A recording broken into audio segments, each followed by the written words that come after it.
Synopsis. Maruyama Vital awakens in Konoha as a humble corpse collector until he discovers a mysterious power. By touching fallen warriors, he gains their abilities, Hatake Sakumo's white Fang, Hashirama's experience, and even Uchiha Madaras Rinnegan. While the world sees him as a righteous guardian of the dead, Madara knows the truth, stealing legacies from the grave. "I'm just a corpse collector," Vital insists, but is he? Chapter 1. Maruyama Vital opened his eyes. Outside the door, the rainy night pattered. Inside the room, it was damp and gloomy, the candlelight flickering. Corpses of various appearances lay horizontally on the cold slab. Where is this? Disordered memories flooded into his mind. He quickly understood from the memories that he had transmigrated. This is the chaotic, bloody, and icy Naruto world. In the current world situation, war, turmoil, and slaughter are as common as meals. The interweaving of blood and tears has instead become an after-dinner dessert. He is a ninja, an inconspicuous Konoha jonin. However, he also has another job, Konoha's corpse collector. What is a corpse collector? As the name suggests, it is when other ninjas are working hard for the village on the battlefield, people like him are responsible for collecting corpses on the side. In the ninja world, corpses not only contain various ninjutsu and bloodline limits, but also various information in the brain, including some of the village's secrets. Therefore, regardless of which side, during the outbreak of war, they have their own corpse collection teams, and he is one of them. And in peacetime, his job, in addition to collecting corpses, also includes taking care of the corpses, including simple grooming and appearance tidying. No matter which world, the dead are the greatest before burial, they all pay attention to a complete corpse. When the village issues a death warrant, each family and clan can take their relatives, companions, husbands, and wives back for burial. His predecessor was an orphan. His parents died in the war. His talent was mediocre. No matter how hard he tried, he was just a jonin.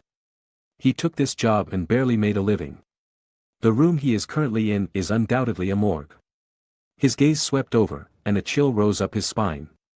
No matter what, being with so many dead people will always feel creepy. But then, he suddenly saw a wisp of white light appearing on the corpse in front of him, which had a kunai stuck in its heart. This is a soul. Out of reverence for the dead, he didn't dare to approach directly, but just stood there hesitantly. Undoubtedly, the ninja world has souls. The great scientist Orochimaru has elaborated and summarized this fact through personal transformation. But, knowing is one thing, being able to accept it is another. Suddenly, a virtual blue transparent frame appeared in front of Maruyama Vital. It didn't block his vision, but it attracted his attention. White corpse, 90 success rate, do you want to loot the corpse? This time 33, today 99. Then a yes-no interface popped up. Huh. Staring blankly at the slightly modern virtual frame in front of him, Maruyama Vital selectively ignored the reason for its appearance, and his mood was slightly excited. Is there a cheat? Although transmigrating to this violent and bloody world made him feel worried about his unpredictable future, the appearance of the system allowed him to see the possibility of self-preservation. Maruyama Vital looked at the corpse lying quietly in front of him and suddenly felt a trace of intimacy. Intimacy? As soon as this somewhat absurd thought was born, it was suppressed by his desperate shaking of his head. Stop. Don't let your thoughts spread, otherwise, terrifying things will easily happen. Turning around, he looked at the entire morgue. It can be seen that almost every corpse is flashing with light spots, but some light spots are white, some are green, and some are yellow. He came to a corpse flashing with a green light spot. A pale face, mottled blood stains covering a green vest, and on one side of his shoulder, a familiar red and white fan was printed. Uchiha. Maruyama Vital was a little surprised. People from the Uchiha clan and the Hyuga clan are generally responsible for collecting and burying corpses after death, in order to prevent the leakage of bloodlines. This has also been tacitly approved by the village. But there is also an exception, that is, the other party has not awakened the Uchiha clan's bloodline limit, the one called Red Eye Disease, and dominated the entire Naruto plot, leading to the appearance of the nickname. Legend of the Ninja Village Melee, the Sharingan. Green corpse, 60 success rate, do you want to loot the corpse? This time 33, today 99. White, green, what will yellow be? The color should represent the corpse's level, which may be related to factors such as the corpse's strength, ability, and bloodline limit before death. He came to the only corpse in the entire morgue that was flashing with a yellow light spot. Jonin Miura. Coincidentally, he happened to know the original owner of this corpse. The other party was a well-established veteran jonin of Konoha.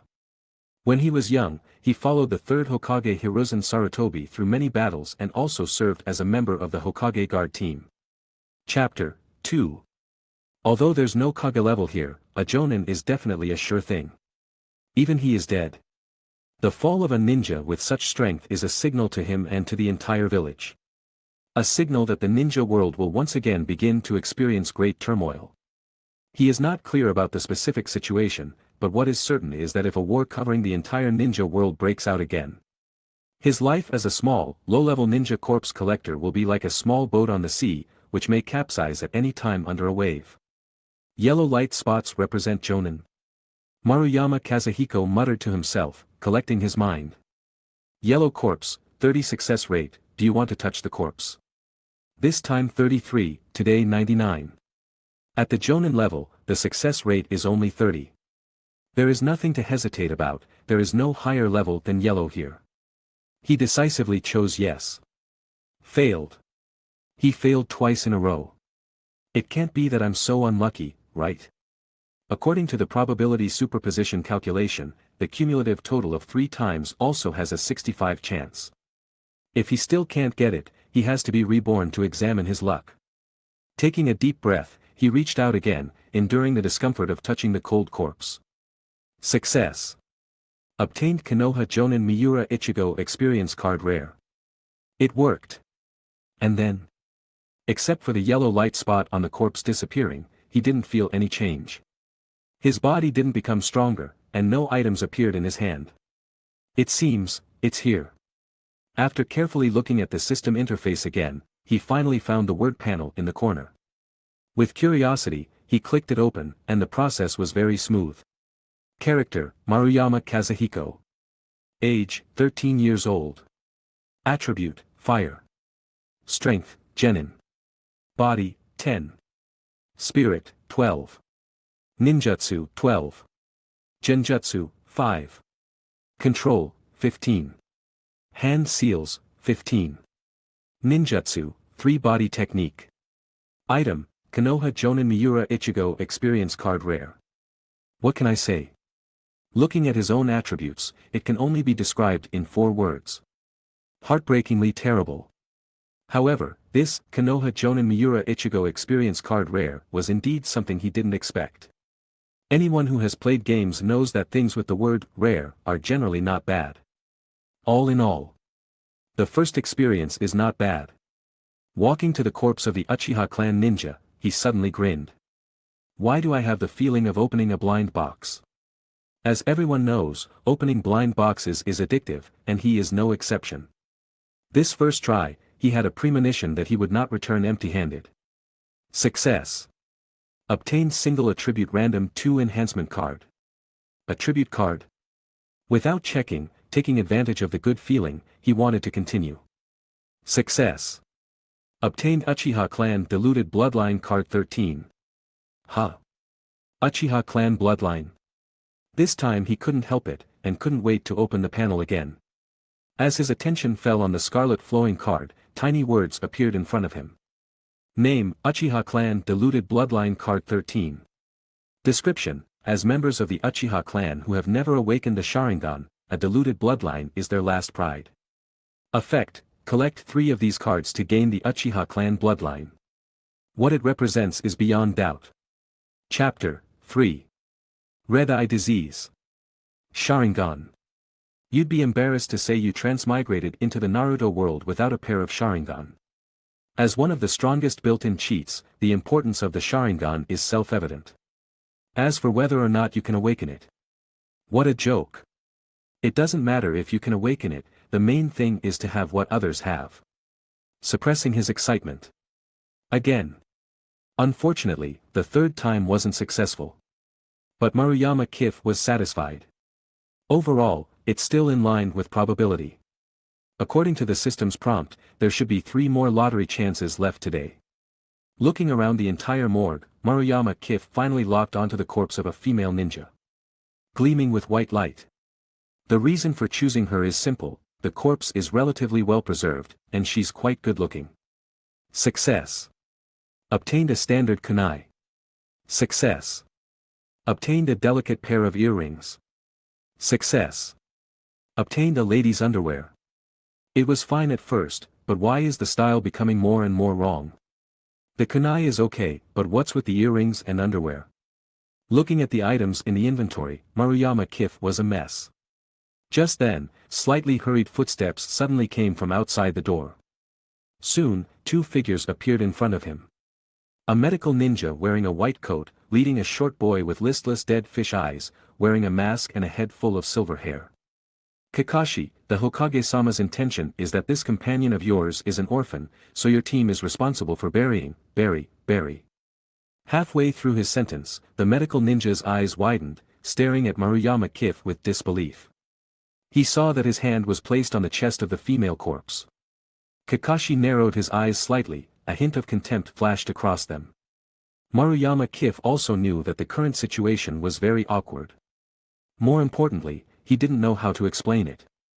However, seeing Kakashi for the first time, a strange question popped into his head inappropriately, and he blurted out uncontrollably. "Long time no see, Kakashi, where is your old man buried? If I said I was just cleaning the dust, would you believe me?" Maruyama Qifeng withdrew his hand and gently wiped it on his body. A rare look of vigilance appeared on Kakashi's rigid face. Combining his actions just now with the question he asked. "Believe you, my ass." Kakashi still recognized Maruyama Qifeng. Although they weren't in the same class, they had met a few times at the Ninja Academy.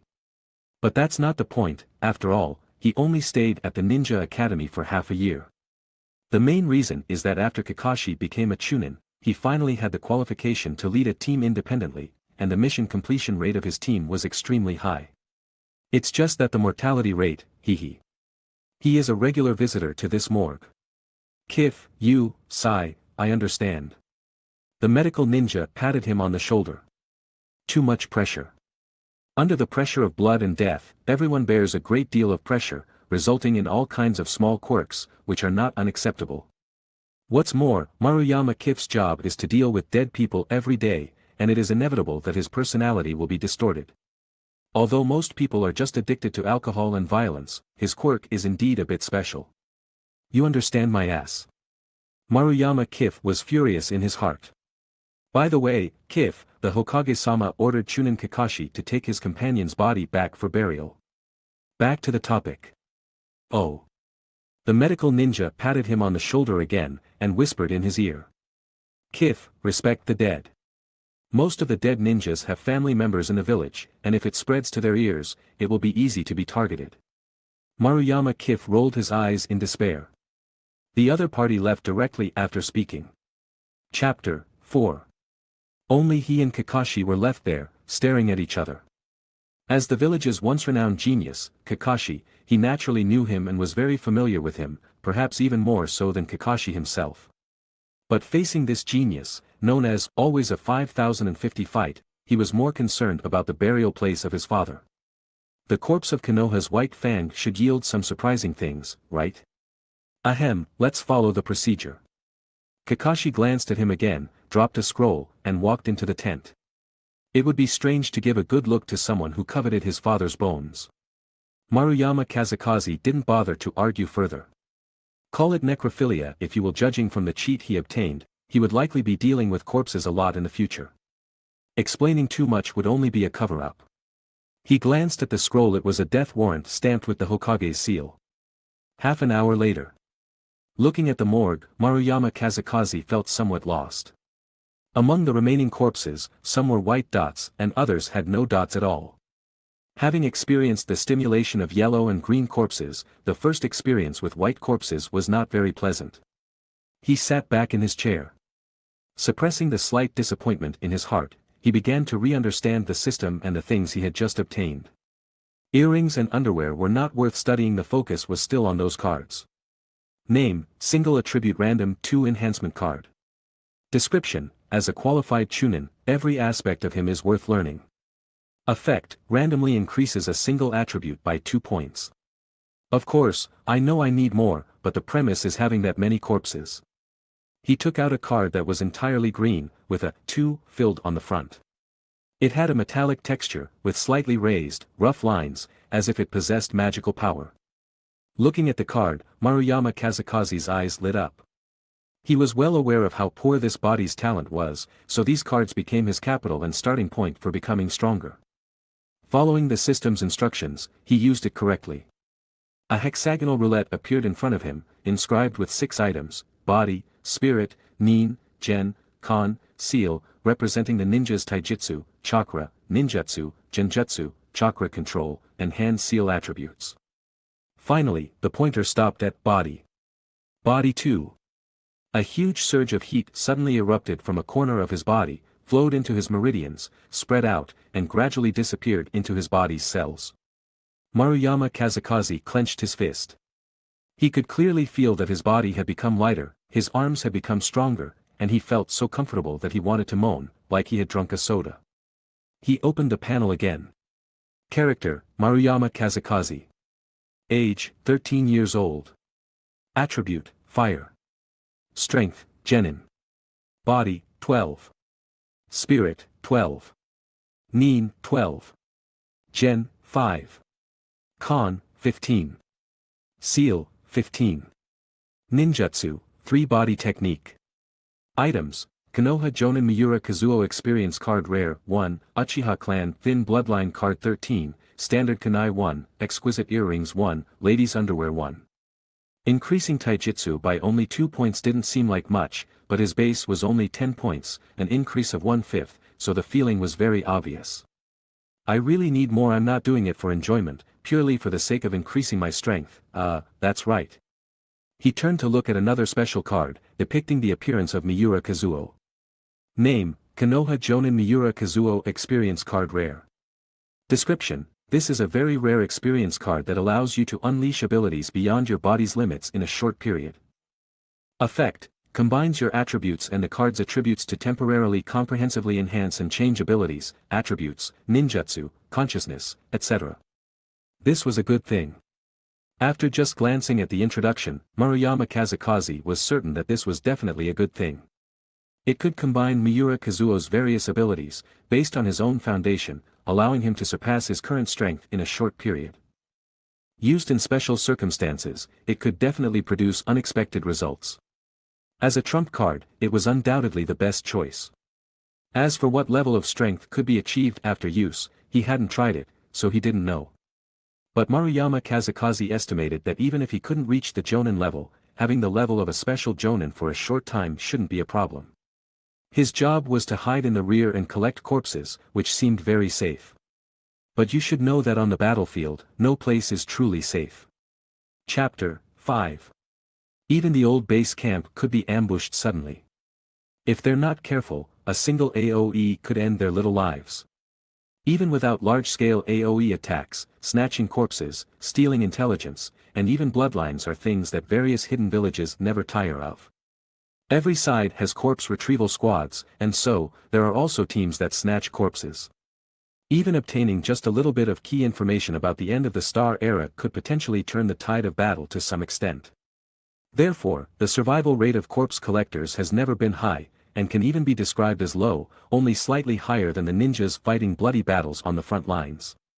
However, now is a time of peace, so he is still very safe. Silently watching the morgue, shadows swayed with the candlelight. Thankfully, there are no ghosts in the Naruto world, otherwise, he would have been scared into mental illness sooner or later. But what must be admitted is that he is addicted to opening blind boxes, and looking at these cold corpses actually fills him with a sense of kinship. Now he can't wait to touch a few more corpses, even if they are white corpses. But it won't work, today's chances are used up, he can only wait until tomorrow. Disappointed, he got up, closed the door, and locked it tightly with a chain as thick as his arm. Inside are all precious treasures. Holding an umbrella, stepping into the night, going home. Oh, home is not far, just next door. The rising sun, the morning mist is thin. The streets, washed by a night rain, became extraordinarily refreshing. Maruyama Kazuhiko walked out of the door, stretched, and felt refreshed. In order to better guard the morgue, as an orphan, he directly settled his home not far away. In the eyes of others, this behavior seems very withdrawn, and he once thought so too, but until the appearance of the system, this idea changed. The place next door is not a morgue, it's simply a gold mine. With light steps, a beautiful day starts with touching corpses. From a distance, he saw two people standing at the entrance of the morgue. Judging from their clothes, they should be Umbu ninjas. Regarding Umbu, Maruyama Kazuhiko knows the power of this organization hidden in the shadows of Konoha, and even knows that Umbu is directly responsible to the Hokage and has considerable power within Konoha. They also saw Maruyama Kazuhiko, standing in place watching him. Two sirs. Maruyama Kazuhiko did not dare to be negligent, jogged to the two men, maintaining his usual honest appearance, and respectfully called out. The two didn't put on any airs, just said in a cold voice as if performing routine duties, "This is an Umbu ninja who died on duty last night, you know what to do." Maruyama Kazuhiko nodded. Umbu ninjas are different from ordinary ninjas. They are hidden in the shadows of Konoha.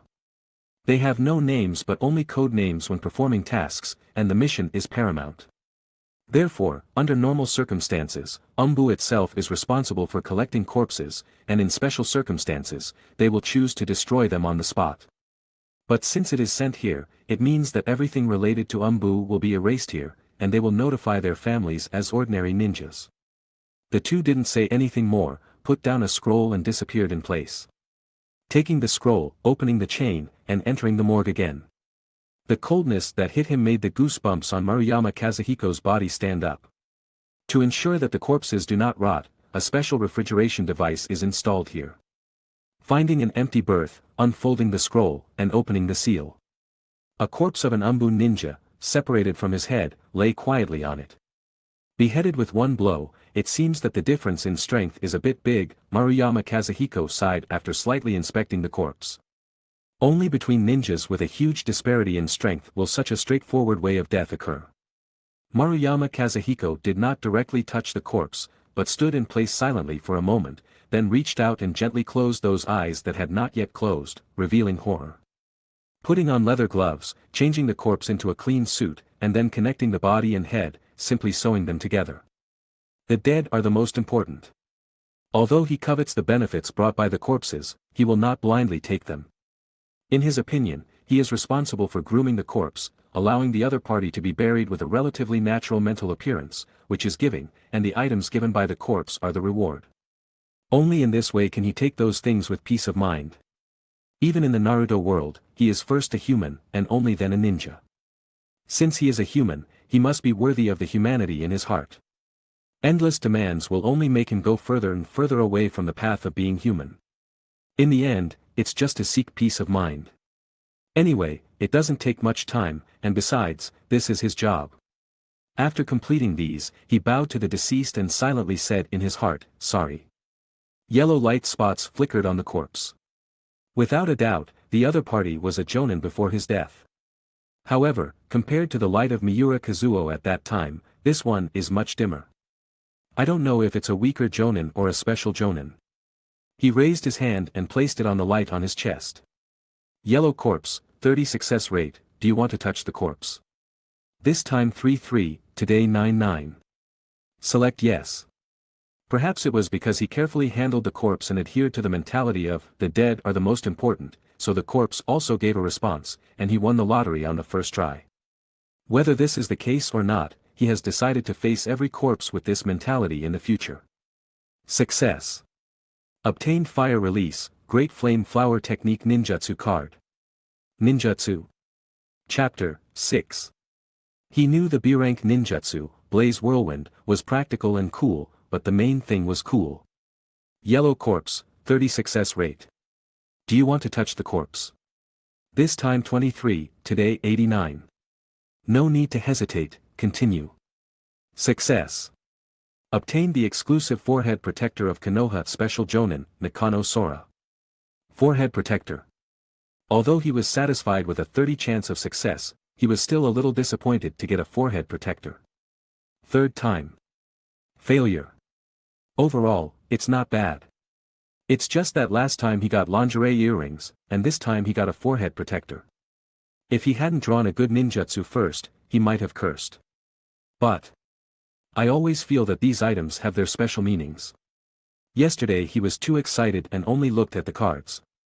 With a thought, he took out a somewhat tattered forehead protector, placed it in his palm, and examined it carefully. Soon, as his vision gradually blurred and changed, short, slideshow-like scenes appeared before his eyes, from the perspective of this Umbun ninja. Jonin Daisher, the Fire Country's defense line is not tight, should we wait a little longer? Now is not the time, although I don't want to admit it, Konoha's overall strength is indeed not to be underestimated. Then someone.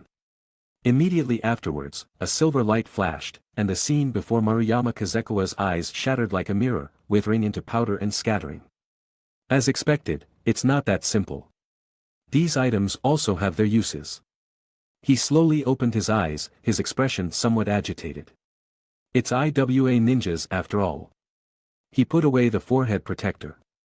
Although it was only a short scene and some simple information, knowing the plot, he knew that the occurrence of this situation only represented one thing. The Third Shinobi World War. As the defeated country of the Second Shinobi World War, the Land of Earth and Iwagakure were not seriously injured. The third Tsuchikage, Anoki, who had been coveting the fertile land of Fire, was a leader with strong strength and methods. It is said that the beginning of the Third Shinobi World War was due to the disappearance of the third Kazekage of Sunagakure, but in the final analysis, Iwagakure had already exposed their restless behavior, giving Sunagakure enough courage to start a war. He silently took a breath. The Third Shinobi World War is coming. Knowing this information is not entirely a bad thing for him. The pressure in his heart will be greater, and there will be a sense of urgency. But relatively, once the war starts, he will get more corpses, provided that he has enough strength to save his own life on the battlefield. War seemed like haze shrouded in his heart. He hesitated and took out the earrings, only hoping that the information given by these earrings would not be so heavy. Slideshows unfolded again before Maruyama Qifeng's eyes. "Sister, are you going on a mission again?" The speaker was a delicate girl who looked like a doll, and her simple clothes could not hide the aura in her eyes. It's just that the girl's smile revealed frustration. A hand gently pressed on her head, rubbed it, and a gentle voice sounded, "Yes, Kana must study hard." But, the girl twisted the corner of her clothes with her fingers. "Sister remembers, Kana's birthday is in a few days, and sister will come back in time." "Yeah."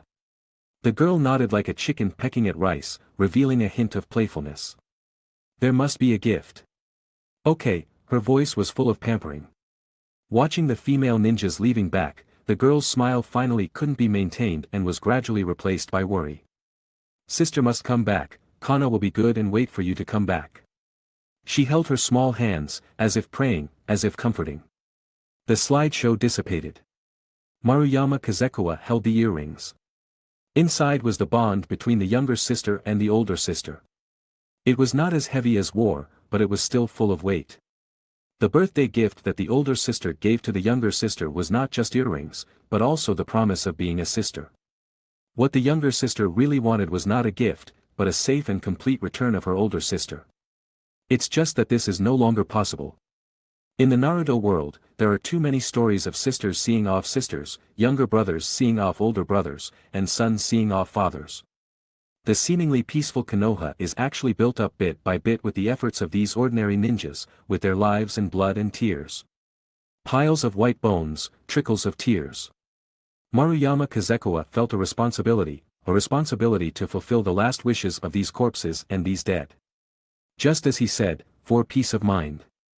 Finally, he took out the lingerie, also from the female ninja, and pinched it in his hand for a long time, looking at it inside and out for a long time. "Okay, it's just a normal piece of lingerie." Chapter 7. As for why I looked for so long. Well, the scale is quite considerable.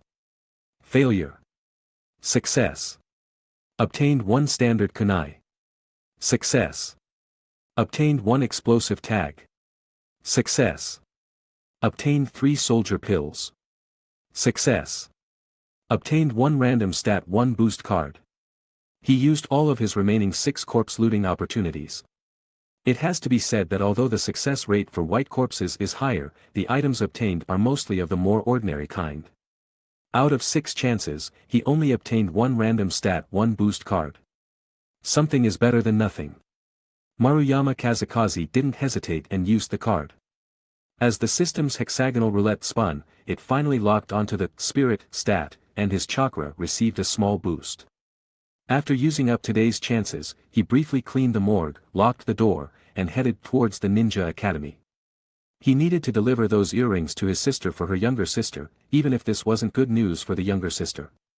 As for the information he obtained from the headband of that Umbun ninja, the restless IWA ninjas and the Third Shinobi World War that could break out at any moment, he didn't plan to report it to the higher-ups.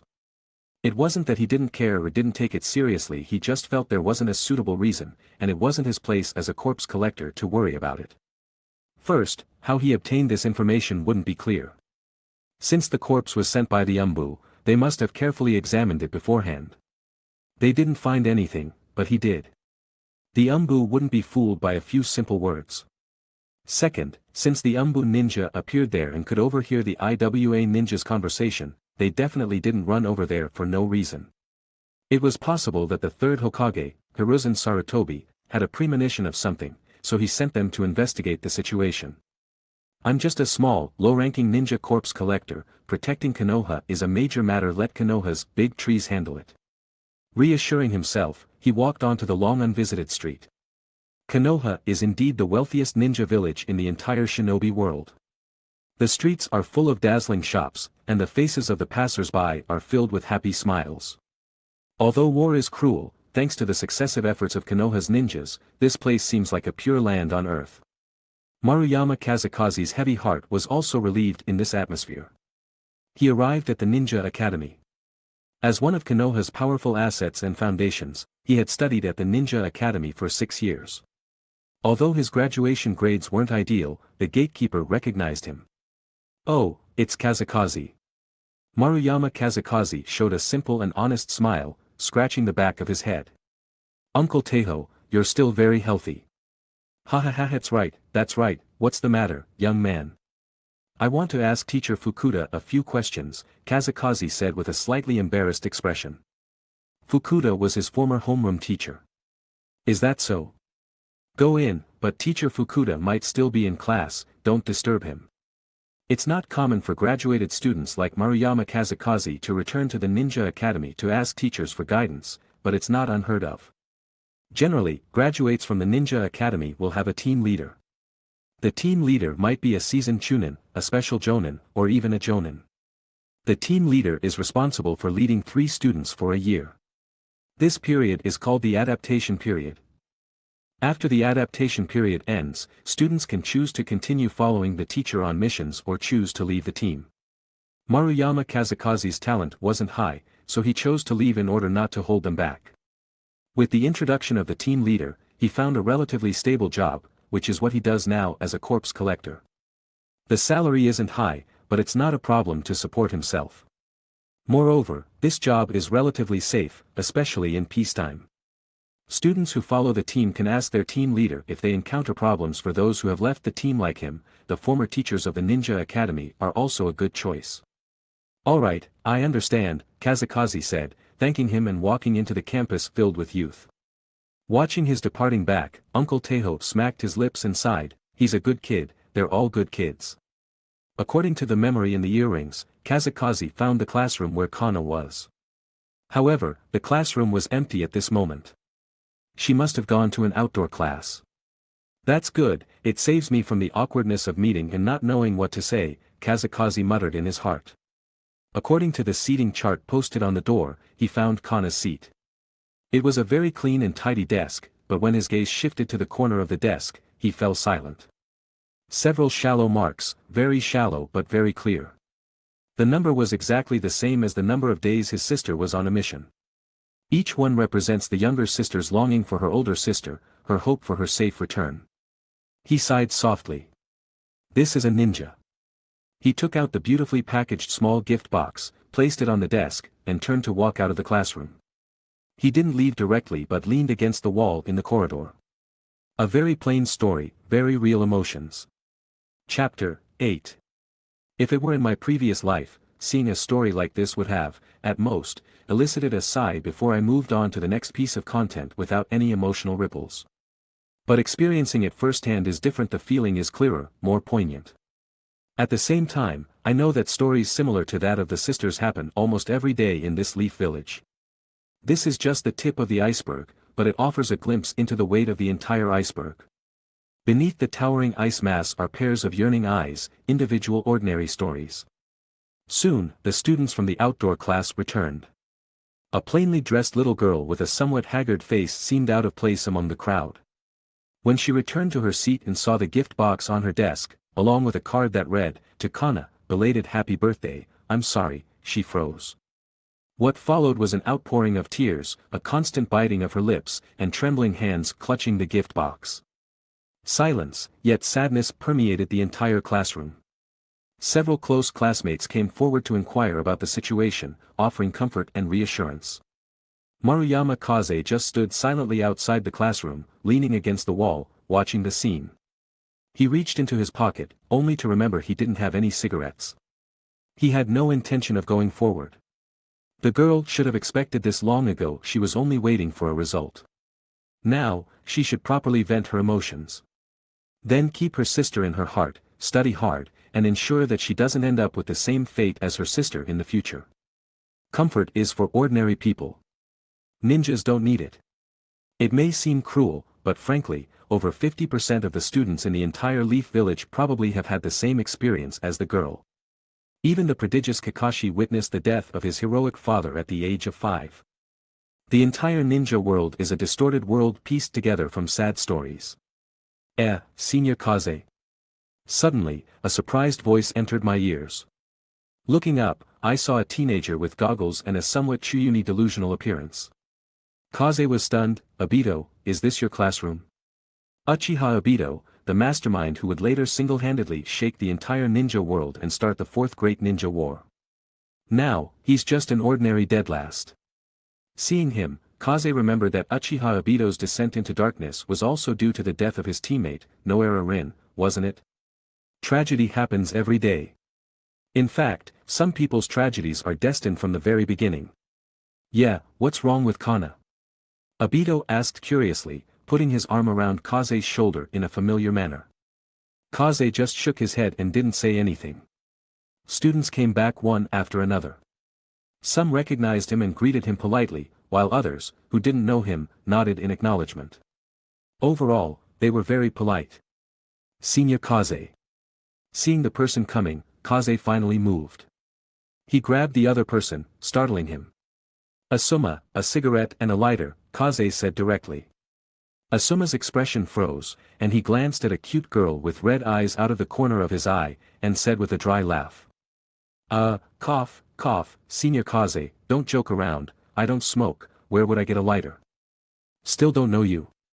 Back in the small woods behind the school, you choked while trying to smoke like your old man, Hiruzen Sarutobi, didn't you, Sarutobi Asuma?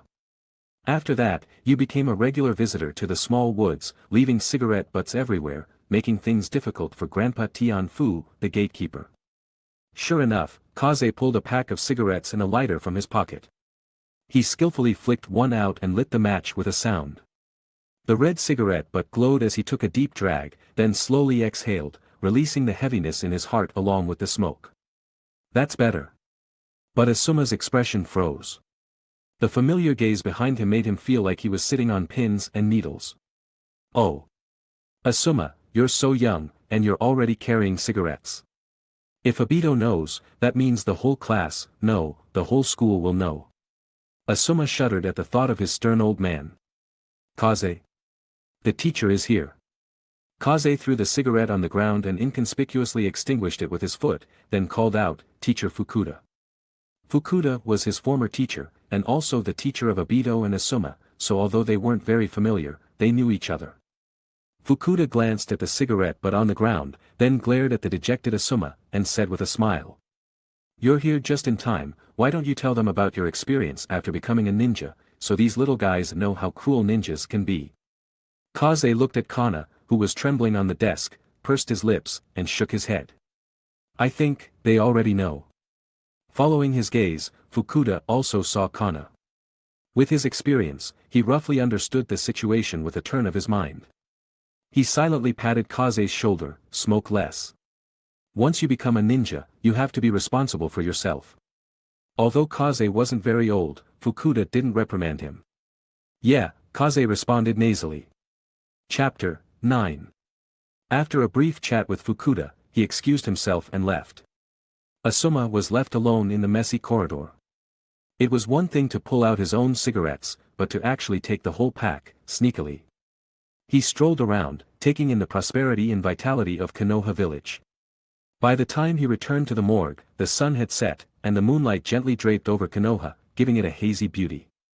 Several medical ninjas stood at the entrance. Upon seeing him, they handed over several scrolls containing corpses, exchanged a few pleasantries, and left immediately. Even medical ninjas weren't particularly fond of corpses, and no one wanted to linger in a place like the morgue. Maruyama Qifeng was happy to have the peace and quiet. Being alone and quietly accompanied by a group of corpses that couldn't talk was quite nice. However, when he placed the corpses from the scrolls one by one onto the wooden beds covered with white cloth, he was stunned. He stopped in front of a male corpse with a slightly burly build and covered in scars. Because what it was emitting wasn't the white, green, or yellow light he had seen before, but red light.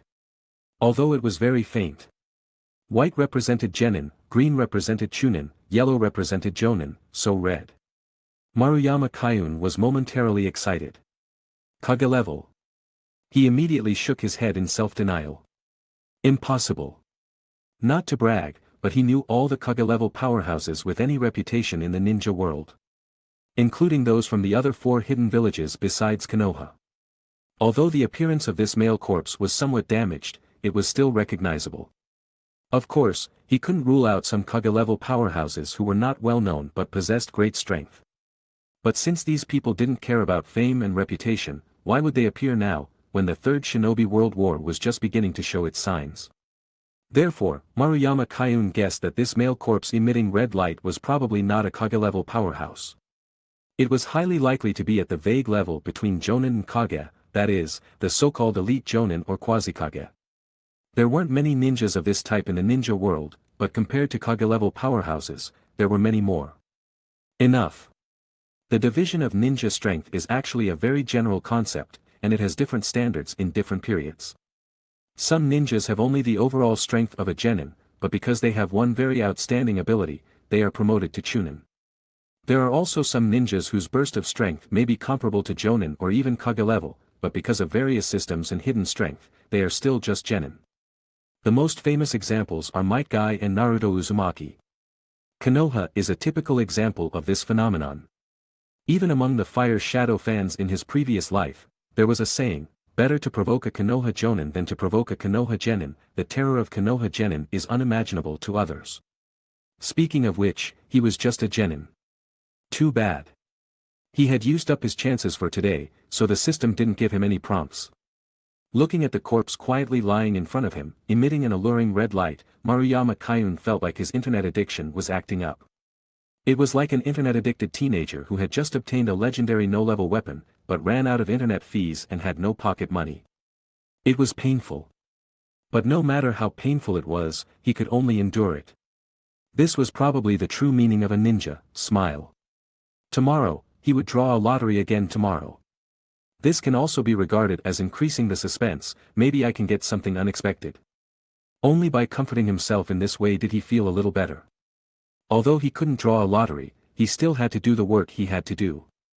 By the time he had treated the wounds on those corpses and cleaned up the blood stains, it was already late at night. Qifeng felt that after the initial excitement, he was already a little tired. He simply tidied up and prepared to go back to rest. Rustle, rustle. He pricked up his ears and faintly heard slight movements coming from outside. It seemed that someone was active nearby. It was already midnight, and the morgue was located in an inconspicuous corner of Konoha due to its special nature, with a forest outside. At this time of night, being active in this area was probably not a good thing. If it was the Umbu, they could come directly without sneaking around. Qifeng frowned, his expression gradually becoming alert. Although he didn't know who it was, if the other party was just passing by, Kaiun didn't want to make contact with them. Konoha had plenty of strong people, it wasn't his place as a small genin to be so concerned. He blew out the candle and stood quietly in the morgue. After a moment. Huff. Kaiun breathed a long sigh of relief. Judging from the footsteps, the other party seemed to have seen the light disappear and had left. Then. Chapter 10. Almost as soon as Vital completely relaxed his vigilance, the mortuary window suddenly shattered. Several bright lights abruptly flashed across the night sky, accompanied by piercing sounds of rushing air. 5 or 6 shuriken were thrown at the position where Vital was standing, blocking all possible directions for him to move and evade. Damn it! Vital cursed under his breath, flipping his hand over. A kunai suddenly appeared in his palm. With a few backhand deflections, accompanied by crisp sounds and scattered sparks, all the incoming shuriken were knocked away. His talent was mediocre, only a genin, but that didn't mean he had no ability to resist. Because of his mediocre talent, he had pushed himself to the limit in the basics. In any case, he had been on missions with a squad leader ninja for a year and successfully survived. He had some combat experience. He leaped into the air, dodging to a corner next to the window, leaning against the wall, and glancing outside. In that direction, with the help of the moonlight, he clearly saw a figure. The person was wearing ninja clothing but was not wearing a forehead protector. It was impossible to tell where they were from, but it was certain that they were not a Konoha ninja. Kaisher also looked at him, a cold glint flashing in his eyes. He was an intelligence agent from Iwabikure planted in Konoha. An elite Chunin skilled in disguise. He had been lurking in Konoha for more than 10 years. During the Second Shinobi World War, he only transmitted intelligence appropriately and did not expose his identity. But this time, he received a secret mission from Iwabikure, even willing to expose his identity, which had been hidden for so long, and give up years of management for it. It was for the corpse in the mortuary. Yes, that corpse flashing with red light was an IWA ninja and held a considerable position within Iwabikure, knowing many secrets about Iwabikure. As long as he brought that corpse back, he could return to the village as a hero, returning to the homeland he had left as a child. And blocking him was only this small genin, an insignificant corpse collector. As an intelligence agent, he didn't know all the information of Konoha ninjas, but students like Maruyama Vital who graduated from the Ninja Academy received special attention.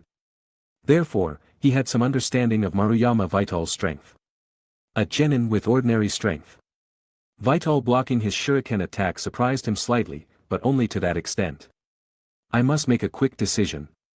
This was Konoha, and even a slightly louder battle, or a slightly longer duration, would become very troublesome and could even be life-threatening. His target isn't me. Hiding in the mortuary, Vital quickly judged the other party's intentions, his mind racing. It seems that the corpse sent later has an unusual origin.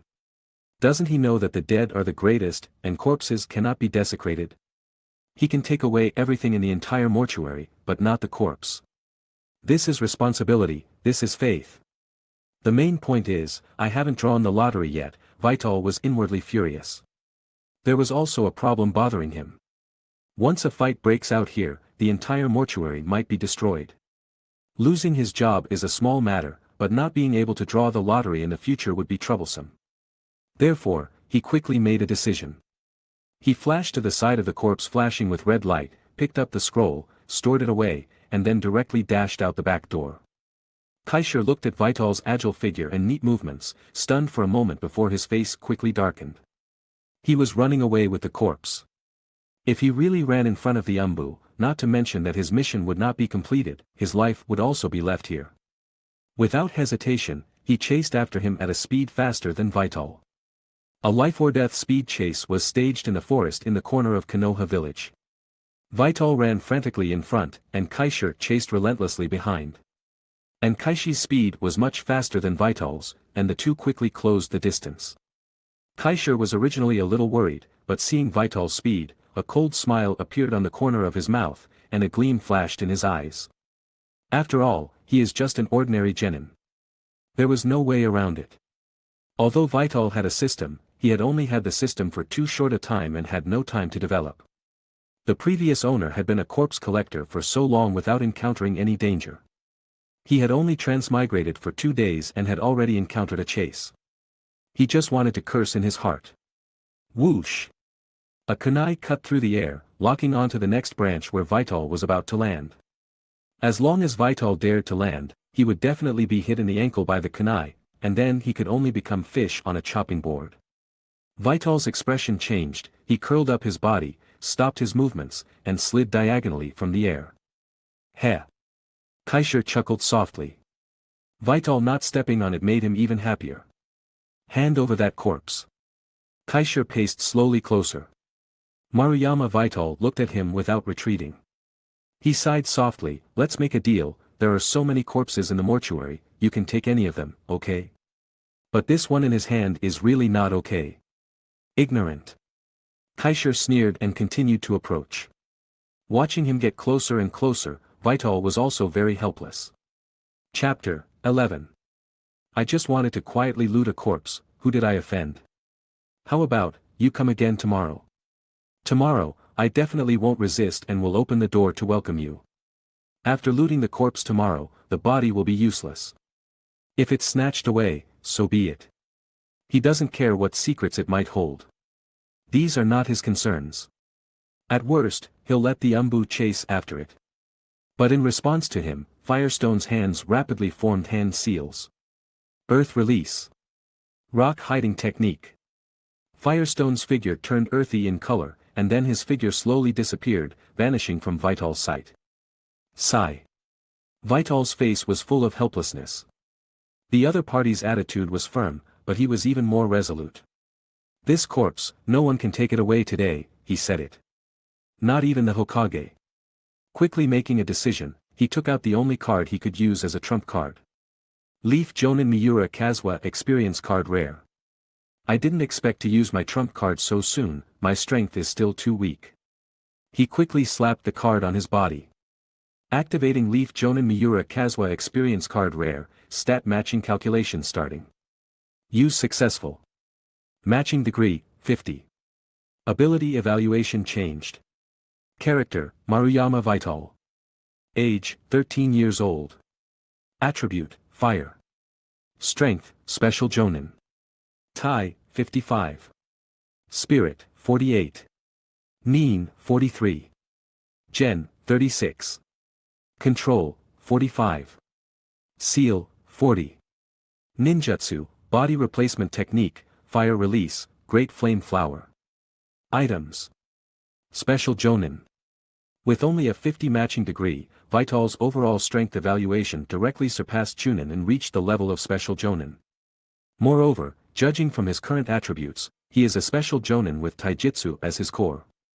Gently clenching his fist, feeling the changes in his body, Vital's eyes were full of surprise. Exaggerated. Too exaggerated. Is this the power of a rare card? Looking at the half-hour countdown displayed on the system interface, the corners of his mouth rose, confident. The corpse, I will protect it. His gaze swept around, and he quickly found Firestone's whereabouts from the subtle changes in the surrounding environment. This was derived from Miura Kazuha's seasoned experience. After using the experience card, what he inherited was not only Miura Kazuha's abilities, but also the other party's consciousness and experience. Before Firestone could make a move, Vital seemed to predict it in advance, holding a kunai and rushing towards a certain direction. Firestone also frowned, vaguely feeling the change in Vital's body, but he didn't think much about it. Even if he had to fight in taijutsu, he was full of confidence. Just a kid, just a genin. Seeing Firestone give up the rock hiding technique and rush towards him, the corner of Vital's mouth subtly curved. A cold light flashed in his eyes, and he instantly increased his previously unreserved speed to the extreme. In Firestone's eyes, he saw Vital's entire person, at an almost bizarre speed, the kunai in his hand bringing a reflected afterimage of moonlight, slashing towards him. Firestone's face changed. How could he be so fast? Such a thought flashed through his mind, but at this time, it was too late to have any other ideas. Facing Vital's instantly revealed strength and almost terrifying speed, he could only do his best, waving the kunai in his hand to meet him. Clang! The kunai in Firestone's hand barely managed to block Vital's attack before it landed, making a metallic collision sound, numbing his tiger's mouth. Blocked it. The thought had just flashed through his mind, and he was horrified, having a completely new understanding of Vital's strength. Definitely not a genin. A genin couldn't possibly have such power, such speed. His intelligence was wrong. But now, it was too late to regret it. In just an instant, his entire person was completely frozen in place, a look of disbelief flashing in his eyes. But he saw. Vital, supporting his arm, used both feet, quickly completing a 360-degree rotation, appearing behind him. Chapter 12. A line of blood spread from the back of his head to his forehead. He had blocked Kaze's sudden attack, but it had also exhausted all his strength. But for Kaze, this was just a probing attack. His real attack would come after. This is experience. While Heishi was an elite Chunin, he specialized in concealment and disguise. Coupled with his decade plus of lurking in Konoha, his actual combat experience was lacking. Choosing to directly confront Kaze, who excelled in taijutsu at this time, was equivalent to facing a jonin head-on. Death was inevitable from the moment he chose to pursue relentlessly. Moreover, he used the most unreasonable method to face the most reasonable Kaze. Iwagakure village, I can't go back. In the last moment before his eyes lost focus and his consciousness faded, Heishi recalled his homeland, which he longed for day and night. His body swayed slightly, and with unwillingness, he fell in front of this brat he didn't even take seriously. Thump. Kaze lowered his head and looked at his hands. He also couldn't quite believe it. Just now, his body's movements, consciousness, and reactions were almost all instinctive. He barely thought, and the other party fell. To use a popular phrase from his previous life. I haven't even used my strength, and you've already fallen. Why bother? Why bother? I just wanted to quietly loot a corpse. Why insist on sending another one? He clearly just wanted to silently open blind boxes until he had the ability to protect himself, but he was forcibly blocked and even had his corpse stolen, which left him speechless for a moment. Taking out a scroll, he quickly collected Haishi's corpse, not having time to deal with the bloodstains and traces of battle on the ground. Whoosh! Taking advantage of the power boost from the card, he quickly withdrew and left. Guessing that Konoha's Umbu would probably arrive soon, Kaze didn't want to meet them, much less appear in the sight of Hiruzen Sarutobi in Danzo Shimura. Almost as soon as Kaze left. Whoosh! Whoosh! Several Umbu ninja figures appeared at the place where they had fought. The commotion just now was indeed here. One of the sensory-type ninjas, through the holes in his mask, briefly scanned the surroundings and basically determined the general situation. The dead one is a ninja with unfamiliar chakra. He should be an intruder. Walking to the bloodstains on the ground, he reached out and touched them. The other two ninjas also came over. The blood is still warm. One of the Umbu ninjas, proficient in earth release ninjutsu, said, the earth hiding technique was performed perfectly. He's at least a Chunin. The battle was simple and efficient. The deceased had almost no power to resist. The three couldn't help but look at each other, surprise flashing in their eyes. To be able to eliminate a Chunin in such a short time. It should be a jonin from the village.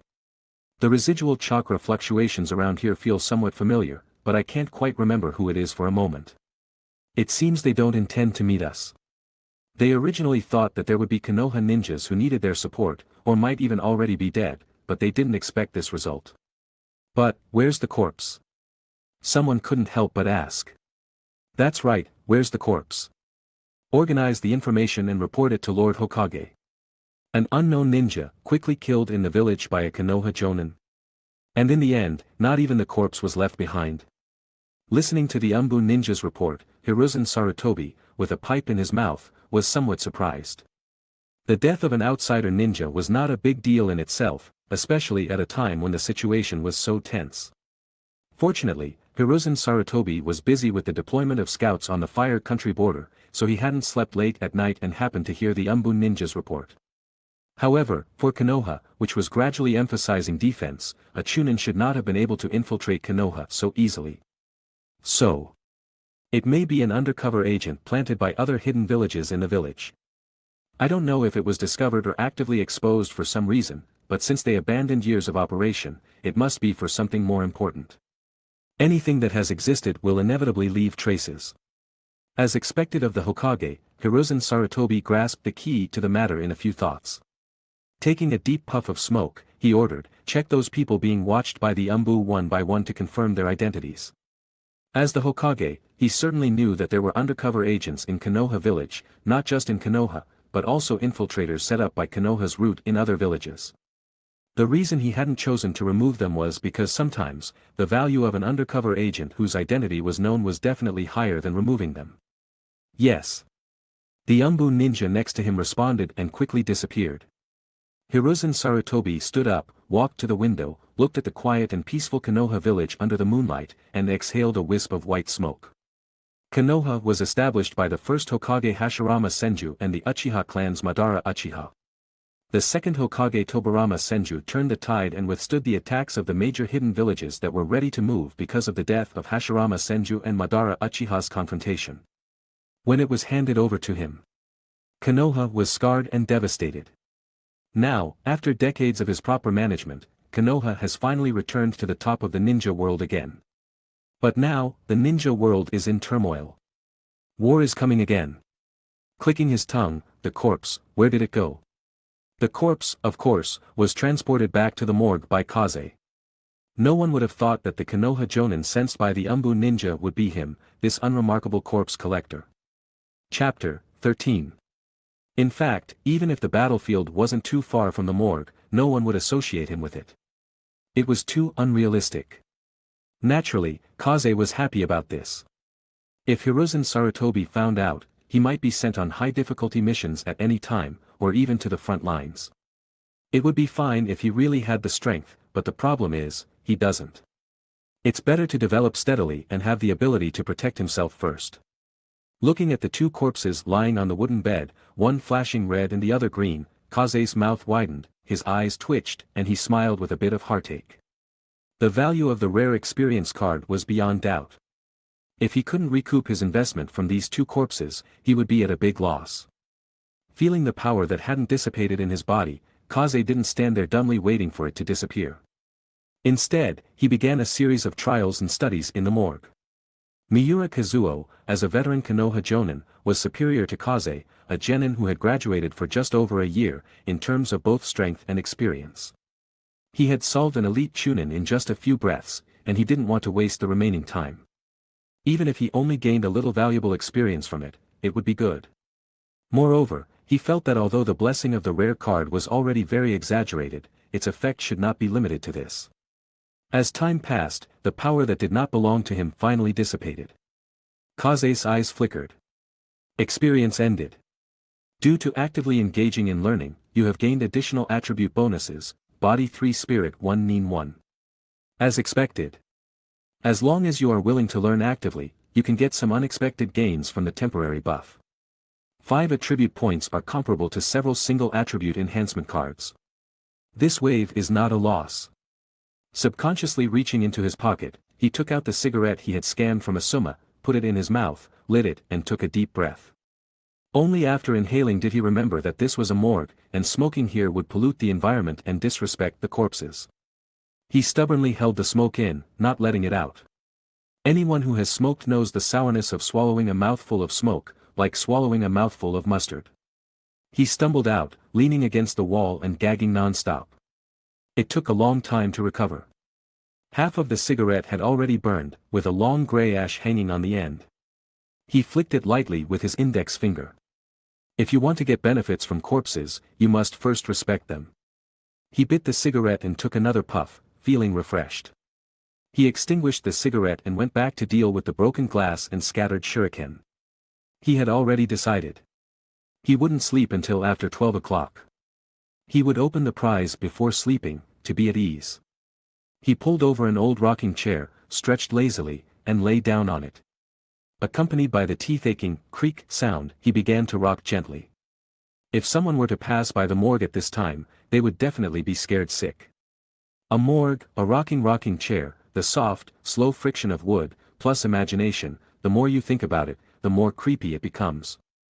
The life of a salted fish is so comfortable, Maruyama Kaze thought, quite enjoying it. Time passed quickly, and midnight arrived as scheduled with the jump of the clock hand. Kaze, who had been in a leisurely salted fish posture, jumped up when he saw the system notification. I've waited so long, finally waited for today, I've dreamed so long, finally made my dream come true. Humming a little song, he washed his hands, washed his face, and tidied up his appearance. He must be pious. He walked to the red corpse, thought for a moment, and then moved to the side of the green corpse who had come to steal the corpse tonight.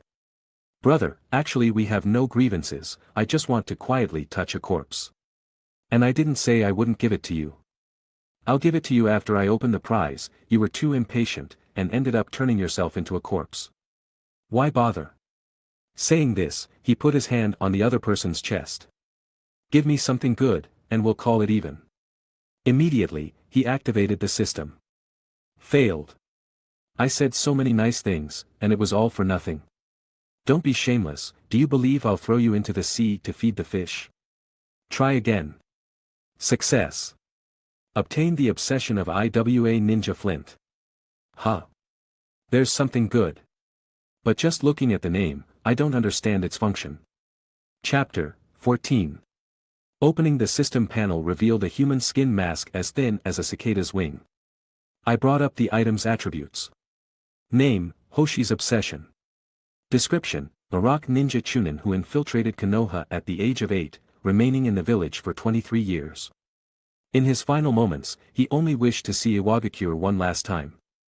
Effect, Perception 2 when worn. Can adjust facial features and structure. Remaining uses, 55. Reading the description of the item, Vital fell silent.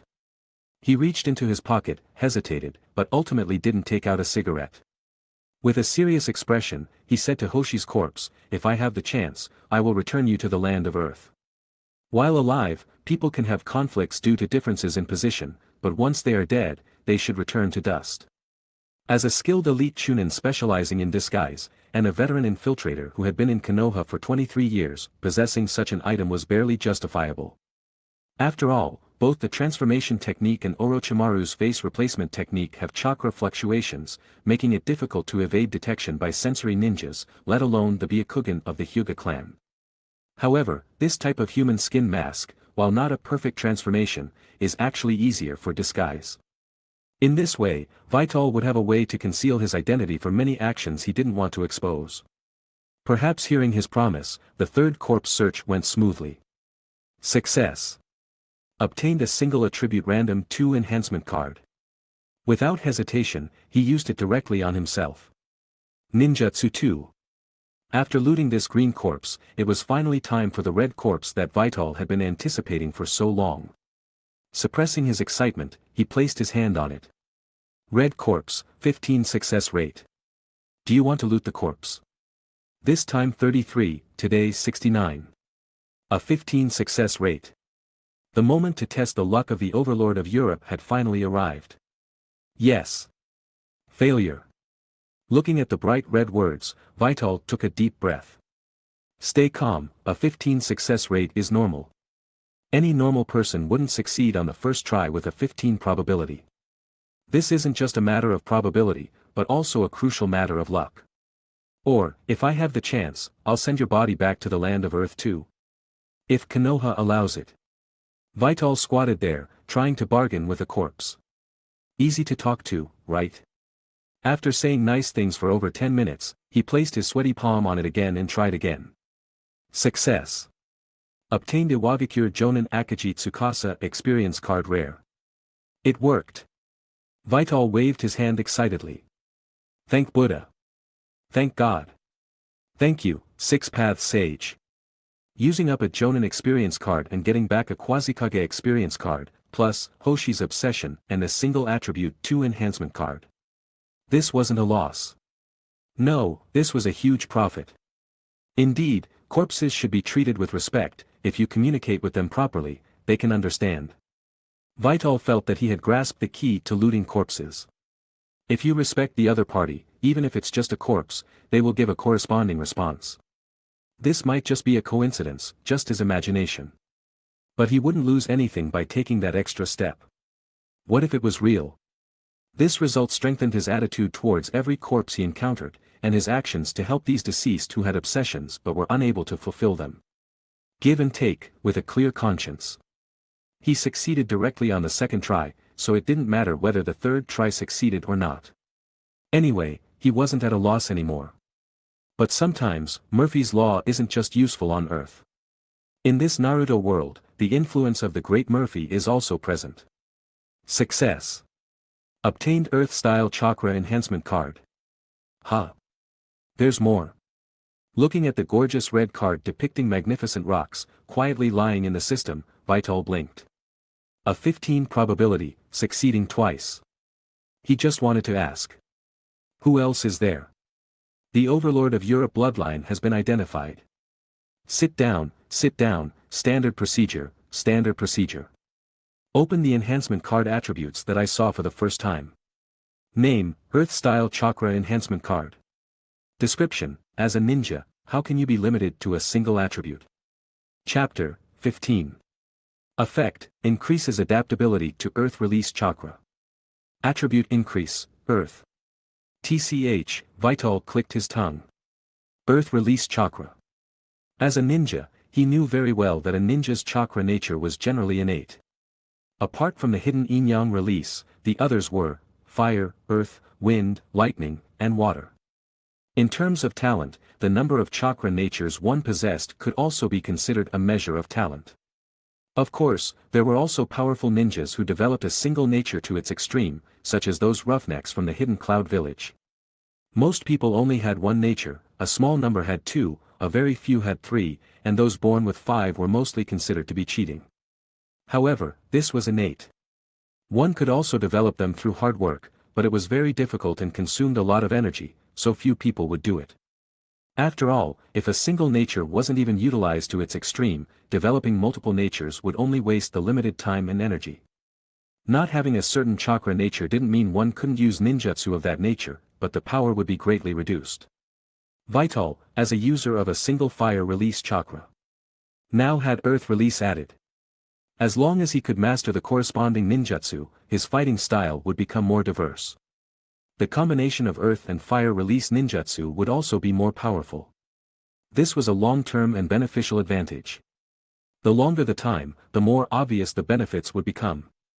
Thank you, then, after thinking about it, he could only say this to express his inner joy. It was worth his life or death protection. There were still 3 more draws left, and he didn't use them all at once. Maybe tomorrow, he would get some good quality blind boxes. He yawned. He was sleepy. This night had been quite tiring. He locked the door, returned to his small nest not far away, and fell asleep as soon as he lay down on the bed. Hidden Leaf Village Corner, the morgue. 2 months had passed since Vital killed the Hidden Stone Village's spy. In these 2 months, his life had been very regular. He would sleep until noon, wake up to receive the corpses sent by the Umbu or the medical team. Take time in the afternoon to fulfill the last wishes of some of the deceased, deal with the bloodstains and wounds on the corpses in the evening, and open the blind boxes and touch the corpses late at night. During this time, Asuma was the only one who would come to him, ostensibly to chat, but actually to find a quiet and secluded place to sneak a smoke. People with smoking habits know that smoking alone is smoking loneliness, but smoking with 2 people is smoking tobacco. When the 2 had nothing to do, they would chat, and Vital also learned a lot of useful and useless things from him. For example, he liked the red-eyed and cute Kurenai Yuhi, and Hiruzen Sarutobi was wearing red underwear today, etc. Also, he occasionally heard words like war, stone ninja, and mist ninja. The 2 were about the same age and had the same hobby, so Vital became one of Asuma Sarutobi's few friends. Asuma always asked, "Aren't you bored or scared to be with corpses all day long?" Vital replied, "The dead are the greatest, we must respect the deceased and respect their last remains in this world." Asuma didn't understand his happiness. 2 months had passed. His growth was also particularly significant. The existence of the system allowed him to gain something every day. Most of them were kunai, shuriken, soldier pills.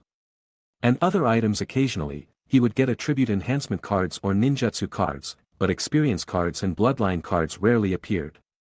He was still 1 card short of the Uchiha clan's diluted bloodline card, but he had not been able to get it yet.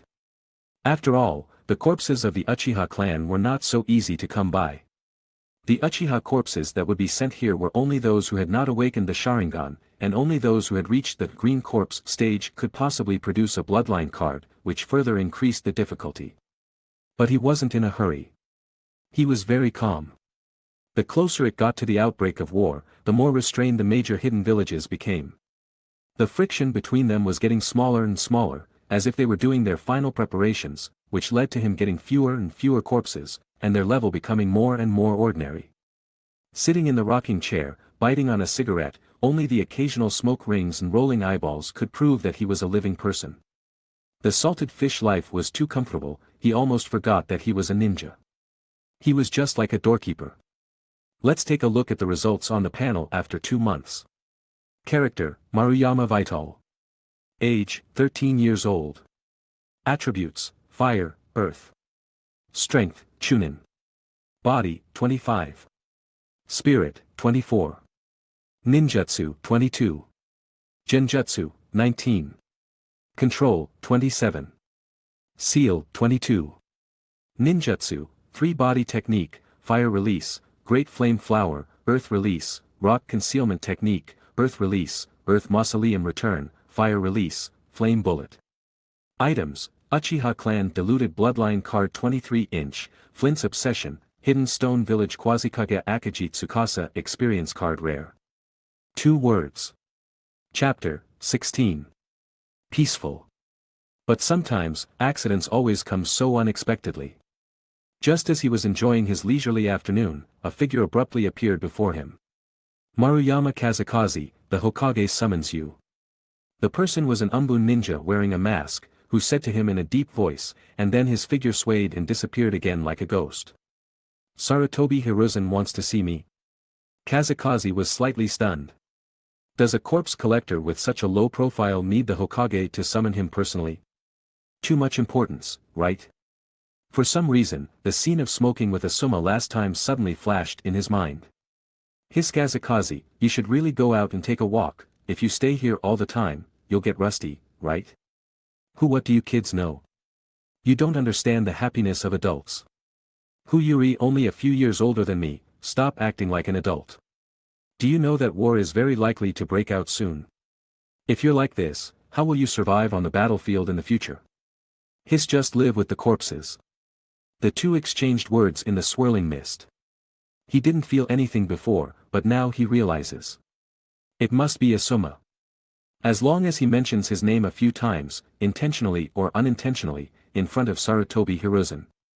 With Sarutobi Hiruzen's memory of being able to recite the names of everyone in the village, he will definitely remember him, this almost rusty genin. He scratched his head irritably. What can be done? It is obviously impossible not to go when the Hokage wants to see him. He threw the cigarette butt on the ground, stomped on it hard a few times, and flashed towards the Hokage building. The last time I came to the Hokage's office was more than half a year ago, right? At that time, I was still doing missions with the team leader ninja. As soon as he walked into the office, Qifeng immediately felt that the atmosphere in the Hokage's office was completely different from when he came last time, and it seemed a bit tense and oppressive. Moreover, on a chair on one side of the office, there was also a man with a cane, and just sitting there gave people a gloomy feeling. Danzo. Qifeng really doesn't want to have any interaction with Danzo. You don't bother me touching corpses, and I won't bother you harming the loyal and good. We'll mind our own business. However, with Qifeng's strength and status, Danzo shouldn't be eyeing him. He's still far from wanting to interact with him. For a time, many thoughts flashed through Qifeng's mind, and finally he came to the conclusion, he was scaring himself. Just as he was thinking wildly, Sarutobi Hiruzen said in a deep voice. Qifeng is here. Lord Hokage. Qifeng respectfully called out, standing there honestly, waiting for orders. Sarutobi Hiruzen took his pipe and tapped it lightly on the table, looking at him seriously, and suddenly said, smoke a little less with Asuma. He glanced at the pipe in Sarutobi Hiruzen's hand, the corner of his mouth twitched, but he still responded, yes. Thinking about it, as the Hokage's youngest son, Sarutobi Asuma is still his own flesh and blood. How could the Hokage not know who he is in contact with every day and what he is doing? It seems that it wasn't Asuma who betrayed him, but Sarutobi Hiruzen thinks that he is corrupting his son and wants to make things difficult for him. I didn't expect you to be this kind of Hokage. How is your training recently? Have you fallen behind? Guessing his meaning, Qifeng cautiously said, I haven't been on a mission for a long time, and the work in the morgue is quite busy, so I'm afraid I'm a bit rusty. He really hasn't practiced much. Sarutobi Hiruzen should know this. Sarutobi Hiruzen stared at Kazakazi for a long time, couldn't help but sigh softly, and then said gently. The ninja world is not peaceful recently, so training still cannot be neglected. This time, I have no choice but to give you a mission. It is also a last resort. Sure enough. He still wants to make things difficult for himself. He has already made it clear that he has not practiced well and his strength has declined seriously, but he still wants to assign the mission to himself. Isn't this making things difficult? He swallowed lightly. What mission? If you dare to let me go to the front line now, I dare to scold you, believe it or not. Kazakazi decided secretly. Sarutobi Hiruzen didn't answer immediately, just waved his hand. The office door opened again, and 3 neatly dressed ninjas came in. Kazakazi even knew one of them, silver hair, dead fish eyes, a pretentious mask. Who else could it be but Kakashi? Lord Hokage, Kakashi called out. Kazakazi saw him, and of course he also saw Kazakazi. Combining it with this mission, he also understood Sarutobi Hiruzen's meaning. Sarutobi Hiruzen rubbed his temples with a headache, and swept over the 4 people. Kakashi's team is short of a position again because of the last mission. After thinking about it, only you, Kazakazi, are suitable. After all, you and Kakashi are quite familiar. Yes, quite familiar. Chapter 17. 2 months. Kakashi had collected corpses a total of 4 times. How could he not be familiar with it? Who knew, this mission might send a few more to the morgue. Is this a mission? This is a suicide mission. Sure enough, he was being targeted. Vital's heart was filled with resentment. But before he could speak, Kakashi spoke first. Lord Hokage, I don't think he's suitable. I agree. Hiruzen Sarutobi rubbed his temples again. Honestly, he was already very busy, but he still had to take care of Kakashi. Kakashi, this is an order. Hiruzen Sarutobi's tone was unquestionable. Then if he dies, I'm not responsible, Kakashi said stiffly. Vital, who was standing aside, felt his teeth itch. The current Kakashi is really not cute at all. It's as if you care if other people die. Don't worry, this is a one-time thing, because this mission is a bit special. It's considered a temporary team. Kakashi nodded. Let's talk about the mission. Hiruzen Sarutobi stood up, walked out from behind his desk, and said as he walked, The hidden mist village in the east is restless and very uneasy. The scouts we sent from Konoha to the hidden mist village have almost been wiped out. But according to the latest intelligence, a small team successfully escaped the land of water with valid information. But they were also severely injured by the pursuit of Mist Ninja. Before they died, they used a special method to transmit their location to me, which is in the land of hot water. Your mission this time is to safely transport the bodies of all members of this team back to Konoha. The situation in the ninja world is becoming increasingly tense, and the more this is the case, the more important this information becomes. Hiruzen Sarutobi looked at Vital. Although you haven't been on a mission for a while, you are considered half an expert in corpse handling. Understood. Before Vital could speak, Kakashi directly responded. Hiruzen Sarutobi nodded in satisfaction, glanced over the 4 people. Any other questions? Vital slowly raised his hand, and asked under Hiruzen Sarutobi's signal, Lord Hokage, is it appropriate to send a few of us for such important information? Shouldn't an Umbun ninja team be sent at this time, followed by several elite jonin-led elite teams? Hiruzen Sarutobi was not surprised by his question, and replied with a smile, Indeed, this mission is very important and also very dangerous, but don't worry, I have already sent people to seal off the border of the land of fire, and there are several ninja teams responding nearby. The strong ones on the other side dare not act rashly. Your target is not big, and the danger you need to face will not be great. Thinking about it this way, Vital probably understood. The simplified meaning is, the 4 of you weaklings will not attract the attention of the other party. The more powerful ninjas are sent at this time, the more likely it is to attract the attention of the other party. Alright, if there are no problems, go back and prepare, and set off as soon as possible. The 4 responded. Walking out of the door, Kakashi glanced at him and said stiffly, 15 minutes, meet at the village entrance. After he finished speaking, he flashed away first. The other two shook their heads helplessly, gave him a look of good luck, and then left. Vital curled his lips and hurried towards his residence. After they left, Danzo, who had been silent all this time, finally spoke. Hiruzen, with Kakashi's current personality, if you hand him over to me to cultivate, he will definitely become Konoha's sharpest sword, even more outstanding than Sakumo. The two had obviously discussed this topic more than once, and Hiruzen Sarutobi shook his head decisively. There's no need to mention this matter, Danzo. Danzo frowned, but did not intend to give in. Instead, he stood up, stared at Hiruzen Sarutobi and said in a deep voice, "You have also seen Kakashi's current personality. Ordinary ninjas cannot subdue him at all, Hiruzen. You can't sacrifice Konoha's genius because of your own thoughts. After all, someone has to walk in the darkness, and he is the most suitable candidate. Kakashi is a genius, Konoha needs him to present his talent in the sun, this is the best booster. Moreover, I have already found the most suitable candidate for him, and it will be almost time after their mission is over. The mortality rate of Kakashi leading the team alone is terrifyingly high. Even if Hiruzen Sarutobi indulges him again, he can't continue like this." "Who?"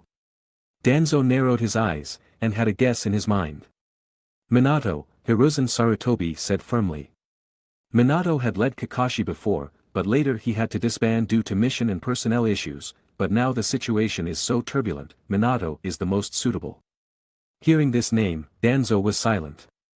If Kakashi is a budding genius ninja in Konoha, then Minato Namikaze is a powerful ninja who has already realized his talent and gained fame. But two people are not enough to form a team, now is not the graduation season, what about the remaining spots? Danzo was still a little unwilling. Hiruzen Sarutobi puffed on his pipe, slowly exhaled white, thick smoke, and said lightly, "Maruyama Vital, isn't he quite suitable?" "Him." Danzo's mind flashed through Vital's simple and honest appearance, and he sneered. "It's hard to say whether he can survive this mission. Then, let's talk about it after he survives." Hiruzen Sarutobi was very calm about this, because he had already made a decision and would not change his mind because of a few individuals. The life and death of an unknown genin is also very important, but for the current Konoha, geniuses like Kakashi are more important.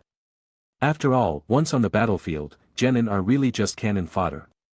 In special times, there must be a special mentality, otherwise Hiruzen Sarutobi would not just watch Kakashi's team, people dying again and again, and filling people in again and again. Vital returned to his residence. In fact, he didn't have anything to prepare.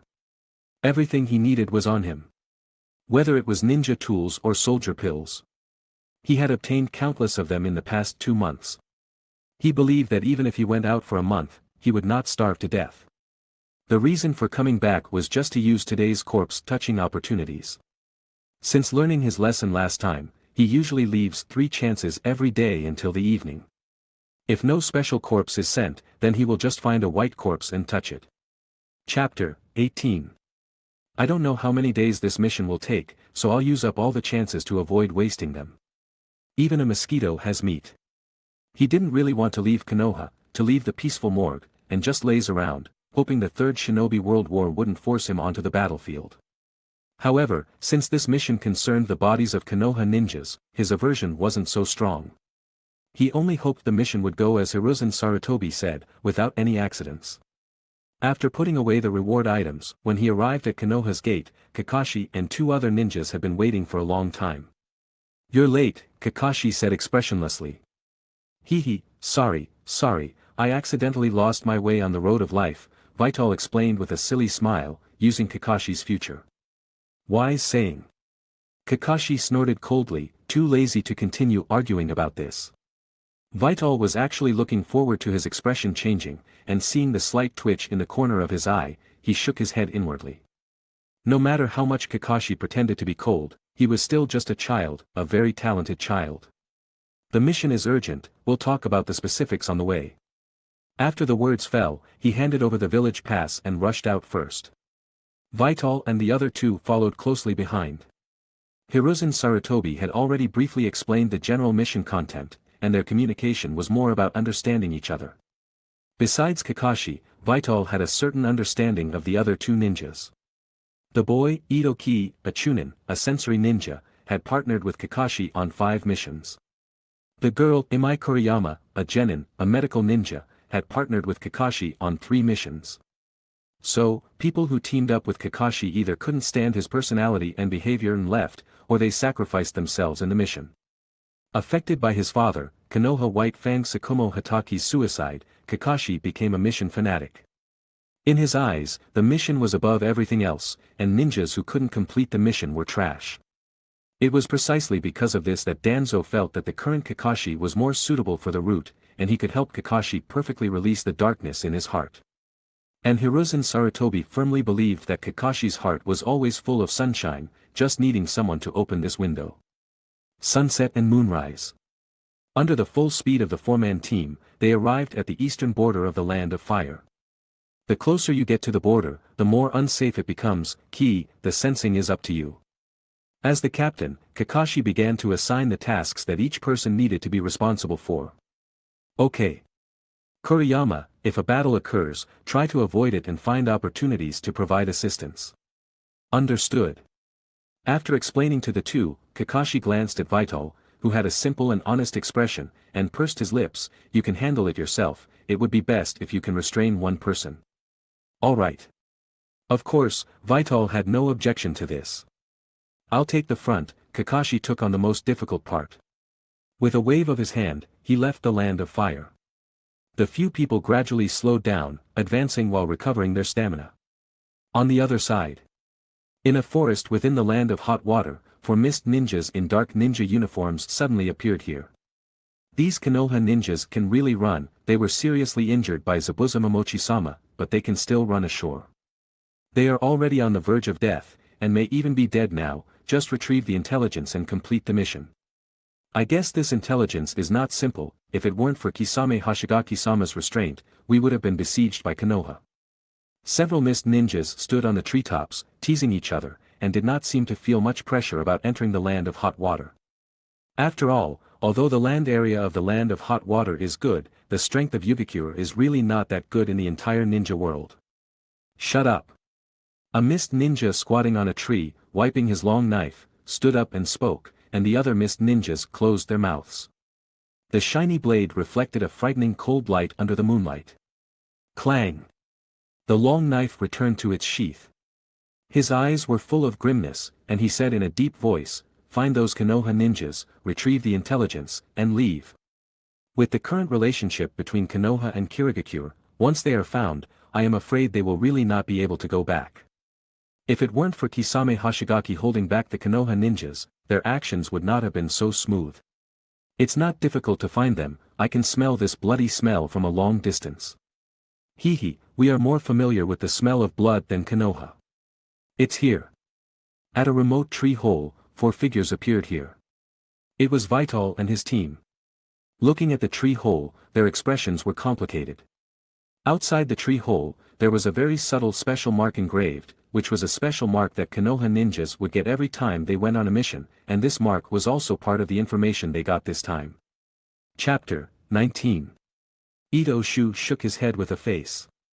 Seeing his reaction, the others' expressions became even more unsightly. They were already dead.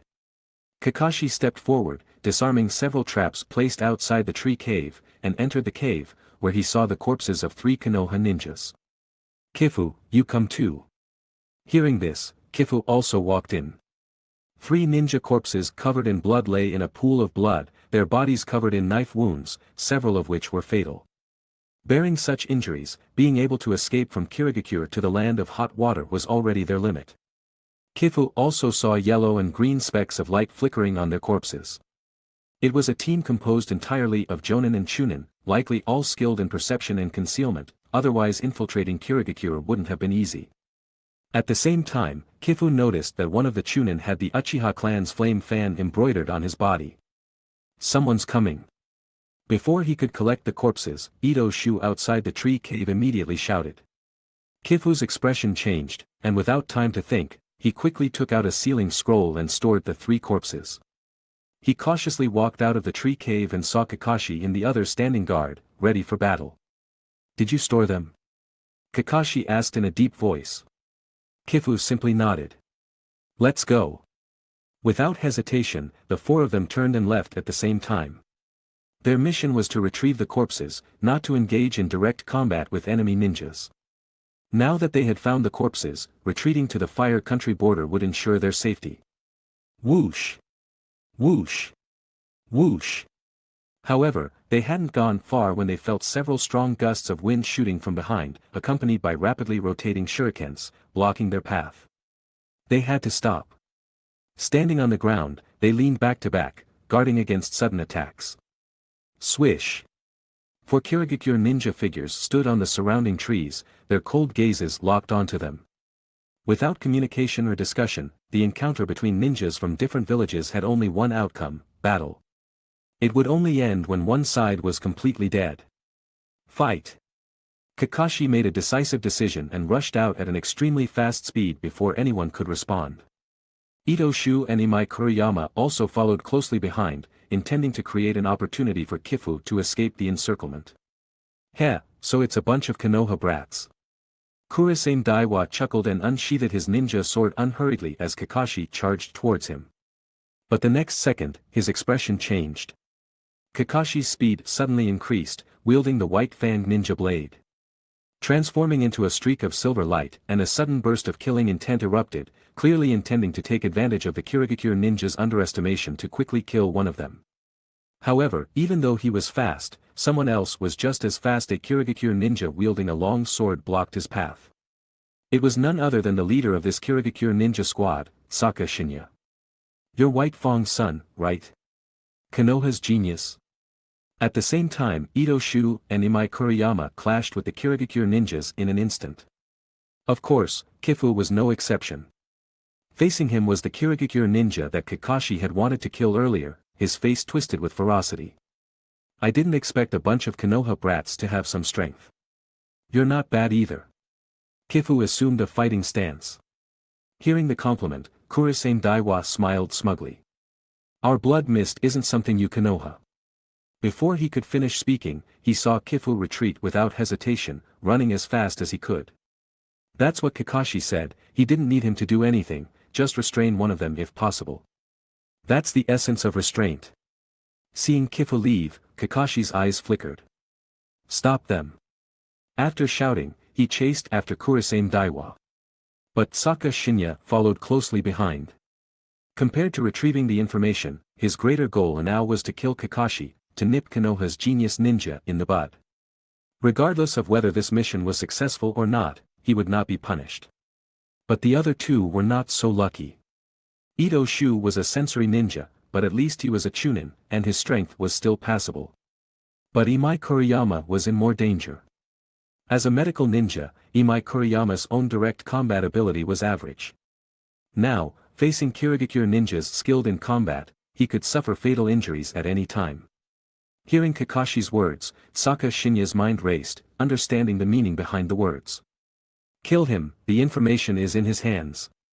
Then, with a pursuing slash, he forced Kakashi to turn around and defend. Chapter 20. I think your whole family, Vital felt very helpless. He ran wildly all the way. Water style. Water surge wave. Whoosh. The surging water gushed out in an instant, like a flood pouring down. Earth style. Earth wall. Feeling the rapidly approaching water flow behind him, knowing he couldn't escape, as he indeed hadn't mastered any escape-related ninjutsu. He quickly turned around, formed hand seals, and slammed his hands on the ground. Rumble. An earth wall rose up suddenly, firmly withstanding the impact of the water flow, standing firm and unyielding. However, he wasn't happy about this. Instead, he stomped his feet and retreated away from the earth wall. Sure enough, the next second, a streak of sharp blade cut through the earth wall, the shiny surface of the cut telling of the blade's sharpness. Immediately after, a figure passed through, rushing straight towards him. Vital's expression was grave. He flipped his palm, and a kunai appeared in his hand, meeting the blade head-on. Clang! Sparks burst out, along with a crisp metallic sound. A Chunin. In that instant, both had a certain understanding of the other's strength. Pressing against the blade, their bodies close due to inertia, Kurosaki Daiwa's face was full of anger. Where do you think you can escape to? Vital revealed a simple and honest smile. I didn't plan to run. It's just that corpses shouldn't be desecrated. Why don't you change your target? That silver-haired brat behind me is named Hatake Kakashi, the son of Konoha's white Fang, Hatake Sakumo. Killing him would also be a great achievement. Just making a suggestion. Anyway, with Kakashi's strength, even if he can't win, running shouldn't be a problem. He's just here to collect corpses, why chase after him relentlessly? Oh. Kurosaki Daiwa loosened the strength in his hands.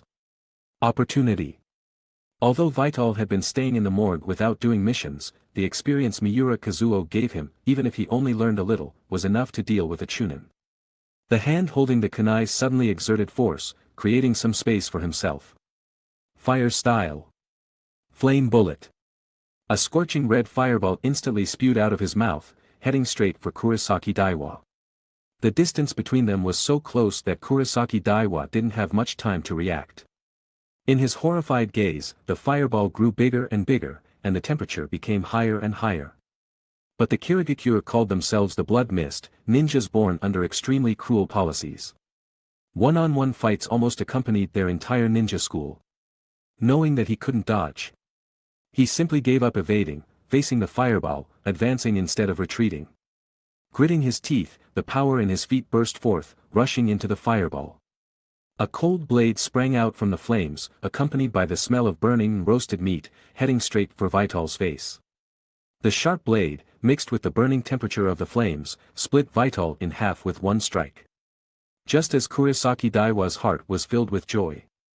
Bang! Vital's severed body suddenly spewed out smoke, turning into two pieces of wood. Substitution technique. Bang! Kurosaki Daiwa fell heavily to the ground with unwillingness, stirring up a cloud of dust. Next to the tree, Vital patted his chest, slowly walking out with a look of lingering fear. I just want to collect corpses quietly, why bother?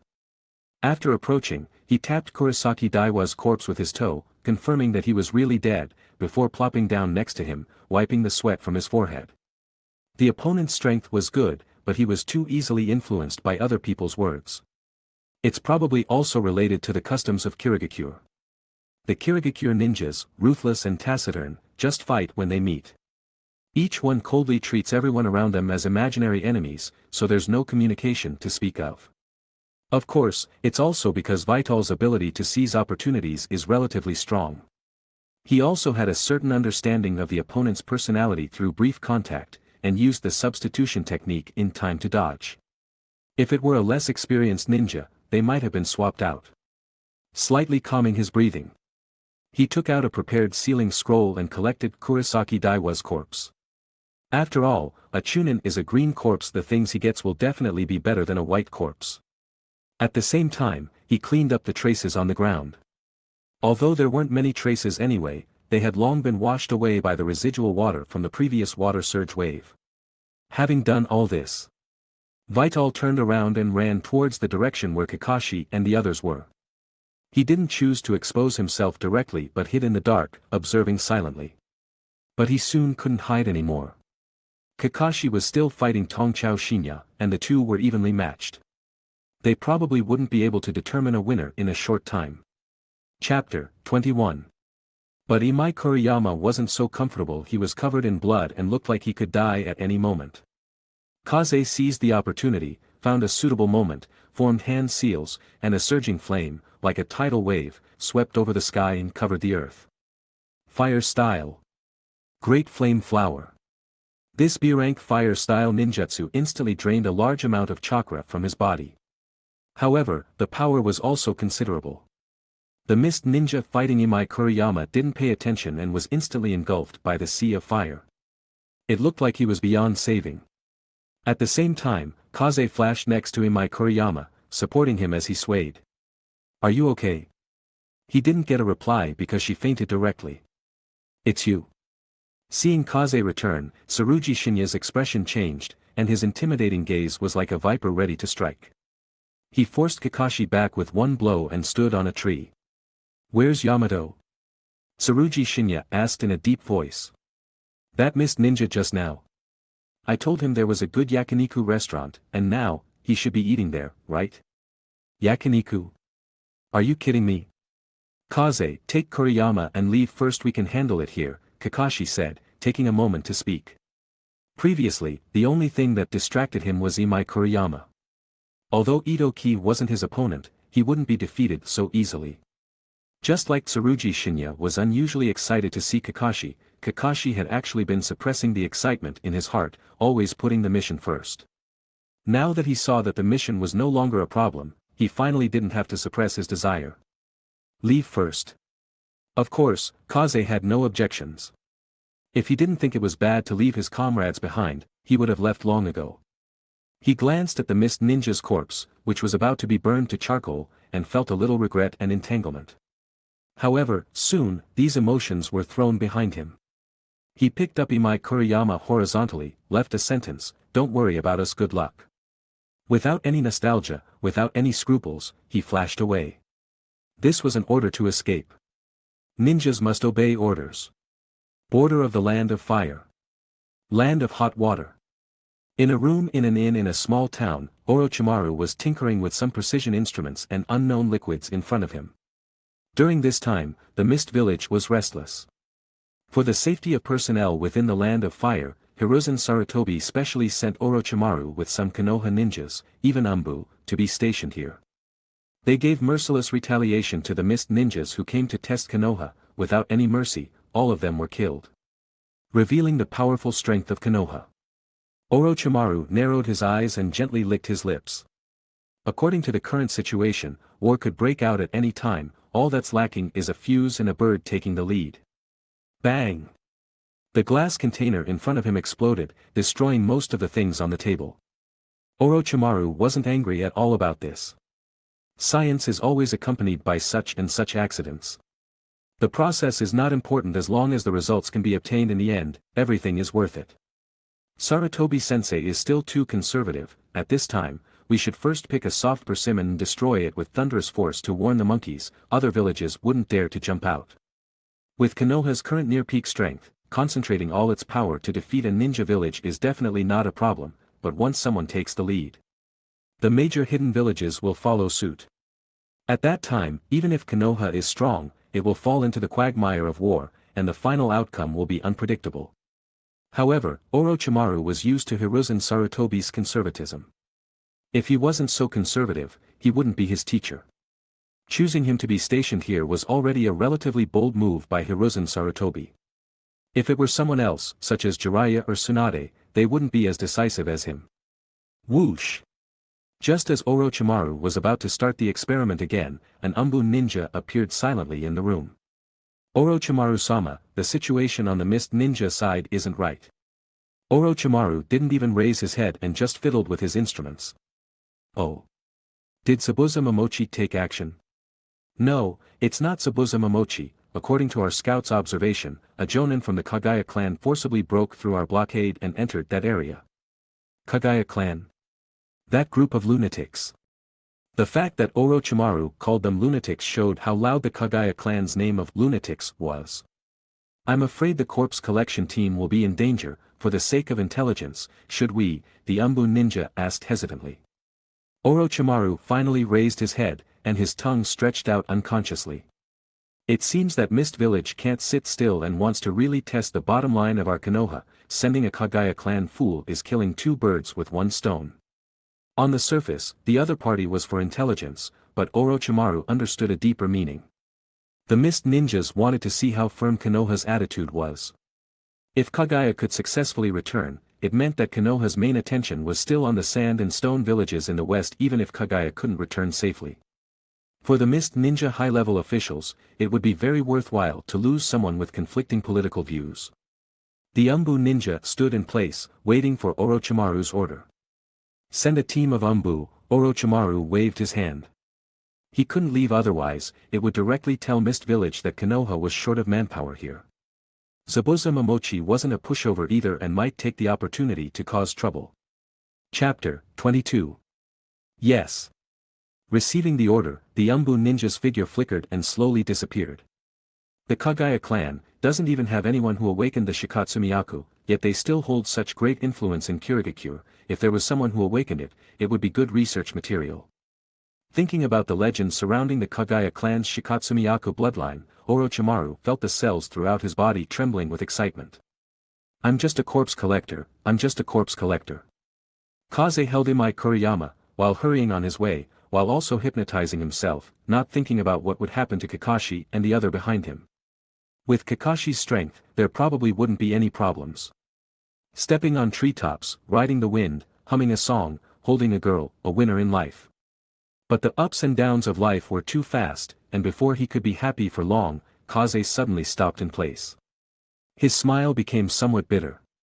It shouldn't be, it shouldn't be. He just wanted to quietly collect corpses, he shouldn't have to face so many trials. A blurry figure stood on a tree not far away, with a very classical and ugly hairstyle, 2 even uglier red dots on both sides of his forehead, and a playful smile on his lips. Seeing the other person's appearance clearly, Kaze only felt an even greater headache. This appearance, the Kagaya clan. I'm just a genin. Although he also knew that the current Kagaya clan had no one who had awakened the Shikatsumiyaku Kekkei Genkai, they were all physically and mentally twisted lunatics, very troublesome. If it weren't for Obito Uchiha restarting the Bloody Mist policy, in the future, leading to the almost complete extermination of the Kagaya clan, Kirigakure's strength probably wouldn't have been called the most weak of the great hidden villages during the Fourth Shinobi World War. He carefully placed Imai Kuriyama beside a tree. Konoha brat, where are your Konoha's strong people? Kagaya Chijin's eyes were burning, looking like the cells throughout his body were eager to move. Kaze had an honest and sincere look on his face, and pointed towards the town where Orochimaru and the other Konoha ninjas were stationed. You're welcome, it's over there, they should be able to arrive in an hour. Okay. Kagaya Chijin nodded and walked in that direction. Kaze stood still, only silently turning around, facing his direction, guarding against the other party's sudden outburst. Everyone says the Kagaya clan has no brains, but what if? It wasn't until Kagaya Chijin passed him and was about to disappear into the forest that he really secretly breathed a sigh of relief. His back was already soaked with sweat. Is that okay? I'm really a fucking genius.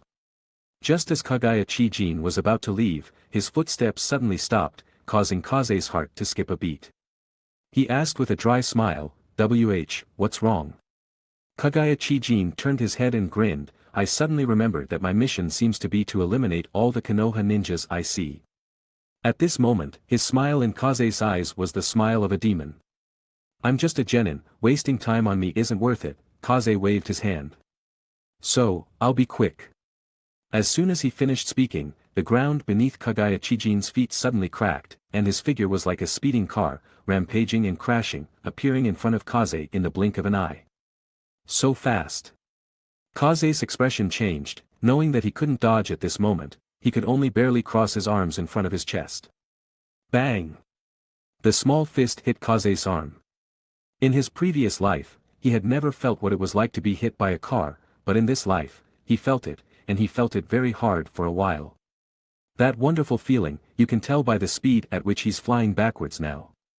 His feet directly left the ground, and he crashed hard into the tree behind him, and the thick tree trunk was directly broken by the impact of the huge force. Pfft.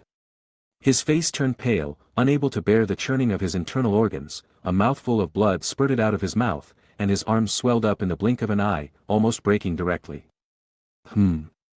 Kagaya Chijin was a little surprised. Immediately, he stood up straight, showing a little interest with the strength of a genin, he definitely couldn't block his punch just now. From this point of view, the other party is at least a Chunin. For him, genin would be very boring, and Chunin could arouse a little interest. Kaze shook his head, calmed down for a while, and finally recovered, barely standing up, wiping the blood stains from the corner of his mouth. Have you recovered a little?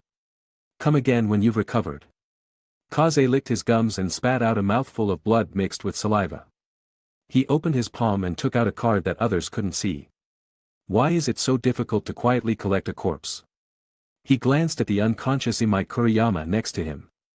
This damn humanity. He didn't want to. But there's no way, time to go all out.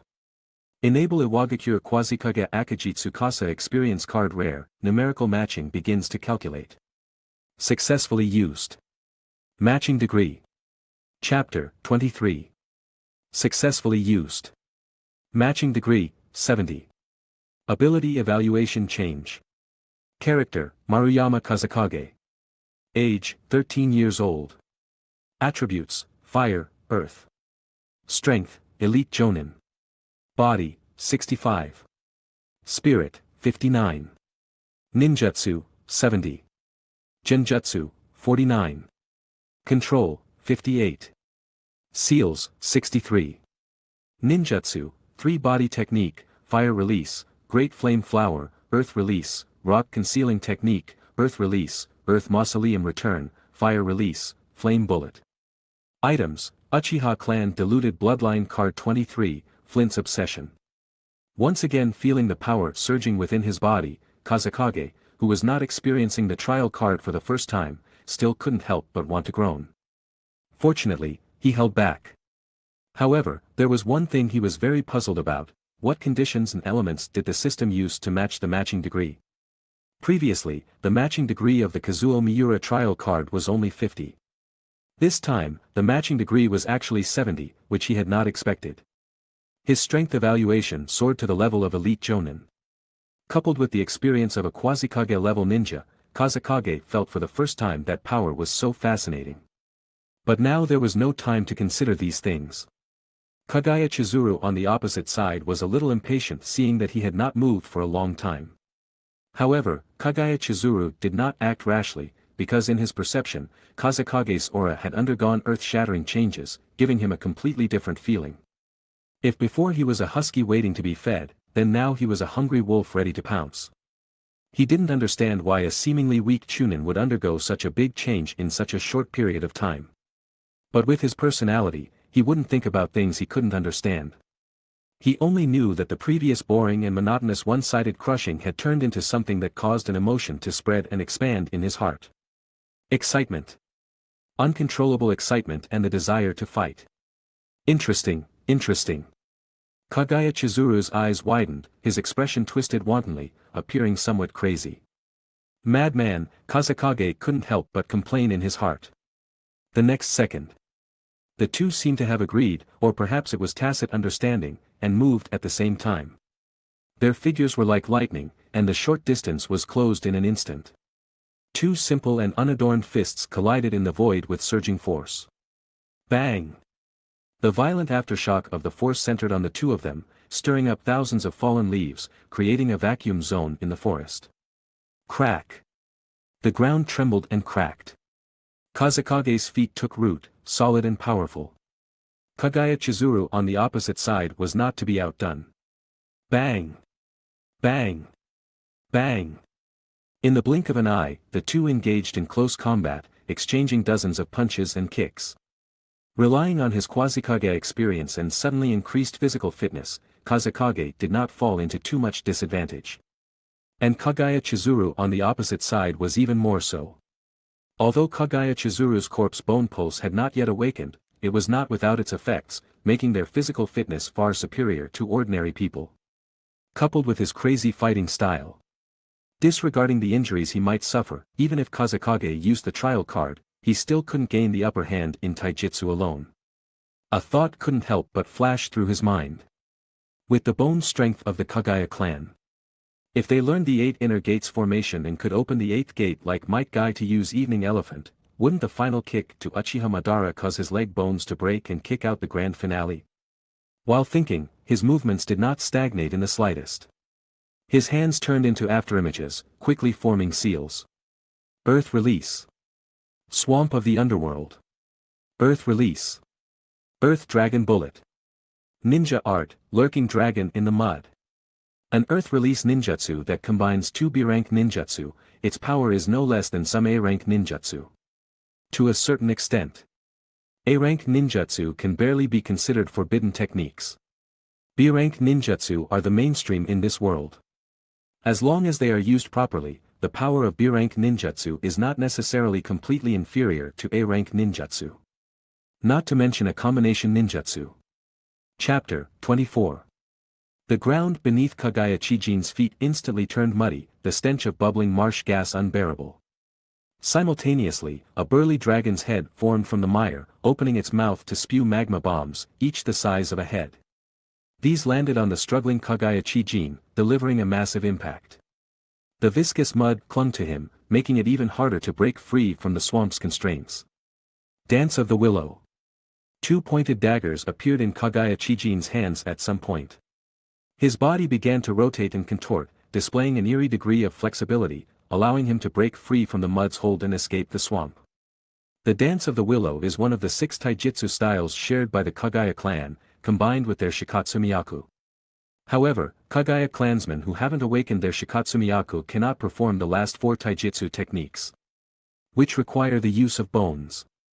But the Dance of the Willow and the Dance of the Camellia can use weapons as substitutes, so the impact isn't too great. With just these 2 taijutsu styles and the Kagaya clan's physique, they still firmly held a very high position in Kirigakure. Whoosh! Whoosh! Kagaya Chijin's body swayed like a willow tree, his dual blades slicing through the mud as he broke free and charged straight towards Vital. However, Vital never intended to defeat his opponent with just one move. As he retreated, the chakra within his body circulated to its peak, and his hands formed a complex series of seals. Earth Release. Turning the road into a mountain. This is one of the advanced ninjutsu techniques mastered by Akagi Tsukasa, an A-rank ninjutsu within Earth Release that combines both offense and containment. However, its drawback is that the hand seals are very complex, and the chakra circulation is extremely obscure. The previous combination ninjutsu was to buy time for this technique. Such is the nature of A-rank ninjutsu, powerful, but with many restrictions during execution, making them less practical. That's why when the Rasengan, a sealless ninjutsu, appeared, it was classified as an A-rank ninjutsu, even though its destructive power was somewhat inferior to other A-rank techniques. Rumble. In the next instant after the seals were completed, the earth suddenly erupted with a roar. Kagaya Chijin's footsteps abruptly halted, his legs restrained by the ground. The earth on both sides flipped over, forming 2 giant triangular cone-shaped covers, closing upwards from his feet to trap him in the center. Dance of the Camellia. Kagaya Chijin suddenly accelerated, his movements rapid. The sharp spikes constantly scraped against the closing giant rocks, trying to shatter them. Clang! Clang! Clang! The sharp collision sounds of the blades rubbing against the solid rock rang out. A large amount of gravel was constantly knocked off and shattered, but as Vital's chakra continued to be supplied, the broken rocks quickly recovered. For the first time, Kagaya Chijin's expression changed. It was ferocious and terrifying. Clang! Clang! The sturdy dual blades were, after all, not Shikatsumiyaku bones, and couldn't withstand the crushing of the rocks, breaking apart. Helpless, Kagaya Chijin could only spread his arms to brace against the giant rocks. It must be said, the Kagaya clan's physical qualities were truly terrifying. Even if the muscles in his arms ruptured, the bones stained with blood still remained resilient. Vital narrowed his eyes. He turned his hands into palms and slammed them fiercely against his chest. Close. Boom. The 2 giant rocks instantly closed together, and a small hillock was formed. Worried that he still couldn't kill the tenacious opponent, he formed seals again. Earth Release. Earth Impaling Spears. Swish swish swish. Several sharp rock spears pierced into the hillock, turning a perfectly good hillock into a hedgehog. After doing all this, Vital clapped his hands in satisfaction. The Kagaya clan is strong, but unfortunately, their brains aren't very good. This is the so-called, well-developed limbs, simple mind, right? Wait. Wait. The corpse won't be gone, will it? He used a Quasi-Kage level experience card this time, so it would be difficult to get his money back, but this was still a jonin's corpse, and there would be some good things, so it would be a pity to destroy it. He quickly waved his hand, dispelling the rocks, revealing the ugly corpse inside that had been twisted and deformed, losing its vitality. Seeing the yellow light flashing on it, he breathed a sigh of relief. Good, good, even if the corpse is rotten, it's still a corpse. What Vital didn't notice was that a very inconspicuous brown snake was lying prostrate in the distance, silently flicking its tongue. Just as Vital breathed a sigh of relief, his expression suddenly changed, and he glanced towards the distance. Coming so late. He sensed several ninjas rapidly approaching. With that number, they should be Konoha ninjas. Letting one Kagaya Chijin in meant that those ninjas that Hirozen Sarutobi said he would take care of had seriously failed in their duties. If they could let another group of Kiri ninjas in, then either those people were really useless or Kirigakure had launched a full-scale attack. But obviously, neither was possible. He quickly collected Kagaya Chijin's tattered corpse and used chakra to quickly tidy up the ground. Running to Imai Kuriyama's side, he shielded him with his body. A strand of blood slowly dripped from the corner of his mouth. He clutched the ninja tools bag tightly, rolled his eyes, and fainted. Whoosh whoosh whoosh. 3 Konoha Umbu ninjas appeared here. One of them landed beside Vital and the other, sensing slightly, and said in a deep voice, "Still alive. Where is Kagaya Chijin?" The leading Umbu looked around, unable to find any trace of Kagaya Chijin. Finally, that person squatted down, picked up a small pinch of soil, looked at it in front of him, and sniffed it through his mask. Chapter 25. The ground shows obvious signs of being disturbed, mixed with a faint smell of blood, most likely from Kagaya Chizuru. Dead? The Umbu ninjas exchanged glances, each seeing surprise and astonishment in the other's eyes. Kagaya Chizuru was a well-known jonin from the Kagaya clan, with a small reputation throughout the ninja world. Even they weren't entirely confident in defeating him, yet he was dead. From the moment we sensed the disturbance to our arrival here, it probably wasn't even a quarter of an hour. Who could resolve a jonin so quickly? The 2 little ones are still alive, indicating that the opponent isn't hostile to our Konoha, and might even be one of our Konoha's strong individuals. None of them even considered Kaze and Imai Kuriyama. Even a genius like Kakashi couldn't instantly kill Kagaya Chizuru at such a young age. Although these 2 were a bit older than Kakashi, they weren't much older.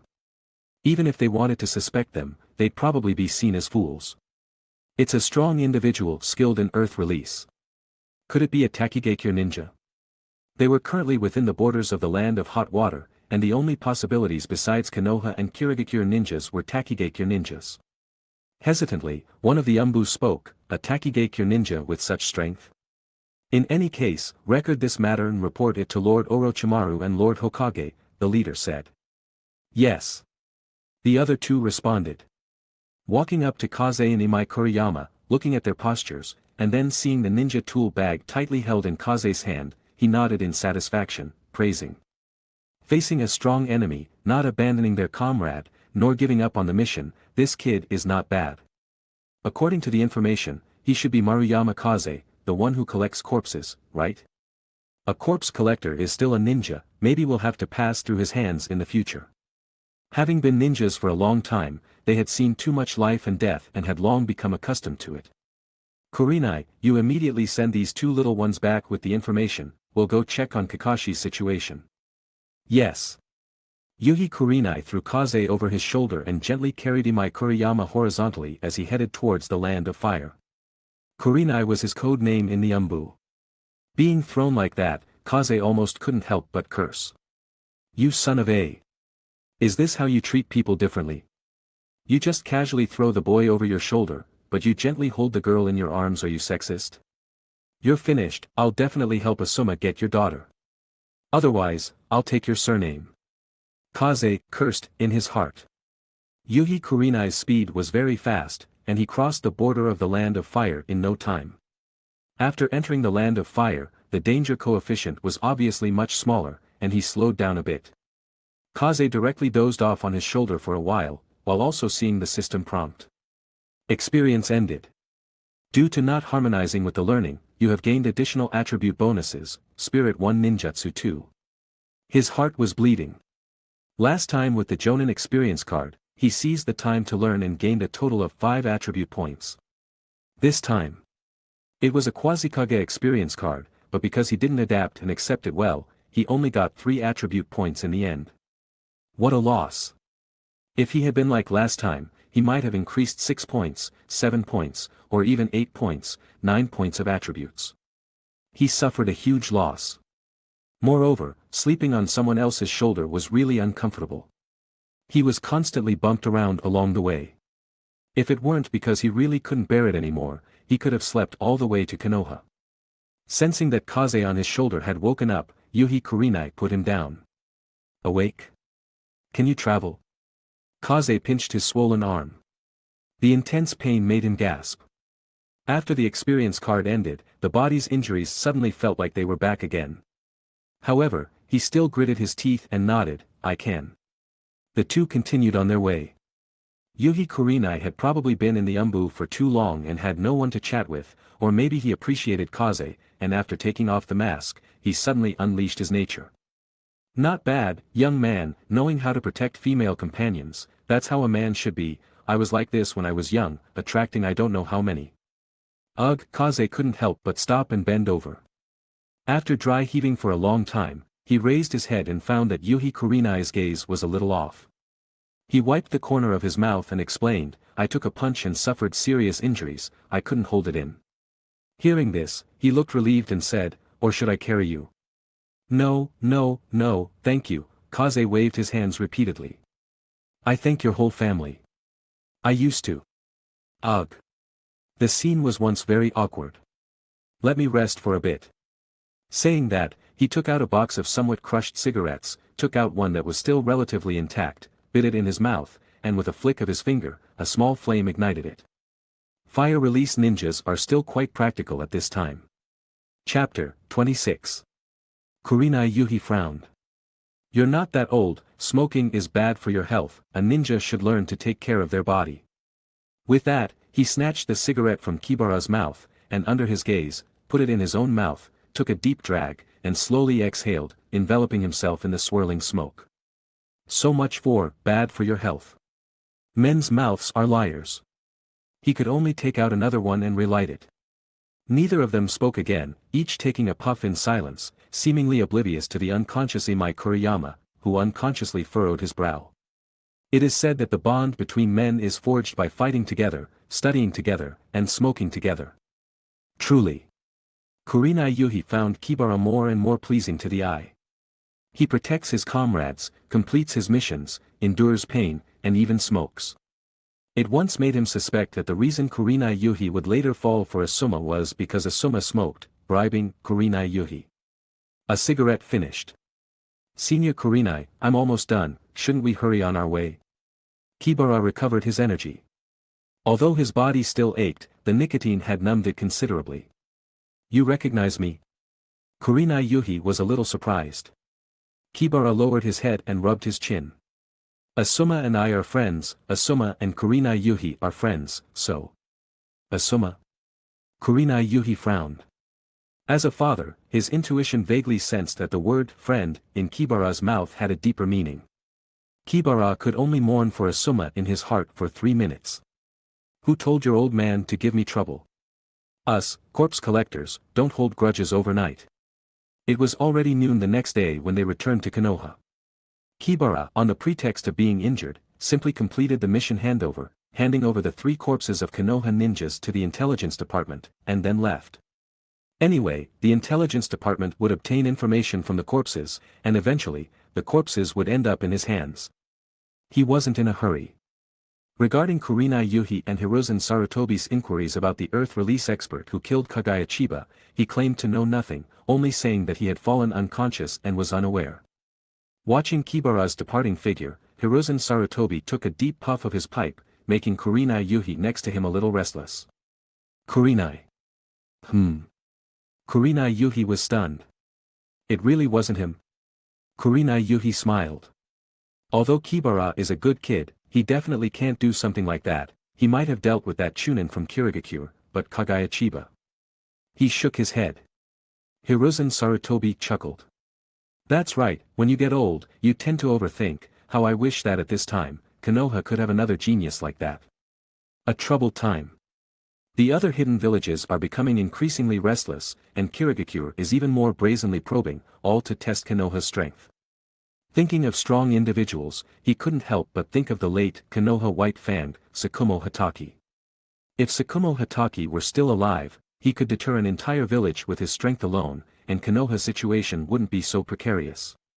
Although his 3 disciples, Orochimaru, Jiraiya, and Tsunade, have also become ninjas who can stand on their own, they are still not as intimidating as Sakumo Hatake. If Konoha could have a few more strong individuals who could stand on their own, it would be much easier for him. Kurenai Yuhi also knew Hiruzen Sarutobi's concerns, and at the same time, he himself had been suppressing an idea for a long time, and now was the perfect time. Lord Hokage, I have been thinking about it for a long time and have decided to withdraw from the Umbu. I hope you agree. Why? Hiruzen Sarutobi was a little surprised. Kurenai Yuhi's abilities were quite good, and his mission success rate was not low. He was one of the few Umbu members he could rely on.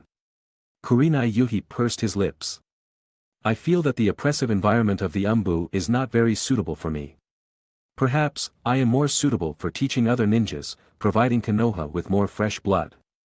Allowing them to become powerful ninjas who can stand on their own, and passing on my experience to them. Oh.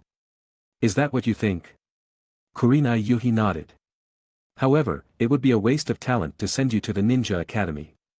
How about this, create a ninja training camp, and you will serve as an instructor, specifically responsible for imparting battlefield experience to Genin and Chunin. Reducing unnecessary casualties. Hiruzen Sarutobi quickly thought of a place where Kurenai Yuhi could truly shine. A ninja with rich experience and strong strength, if willing, could indeed reduce unnecessary casualties for Konoha's Genin and Chunin. War is coming, and now is the right time.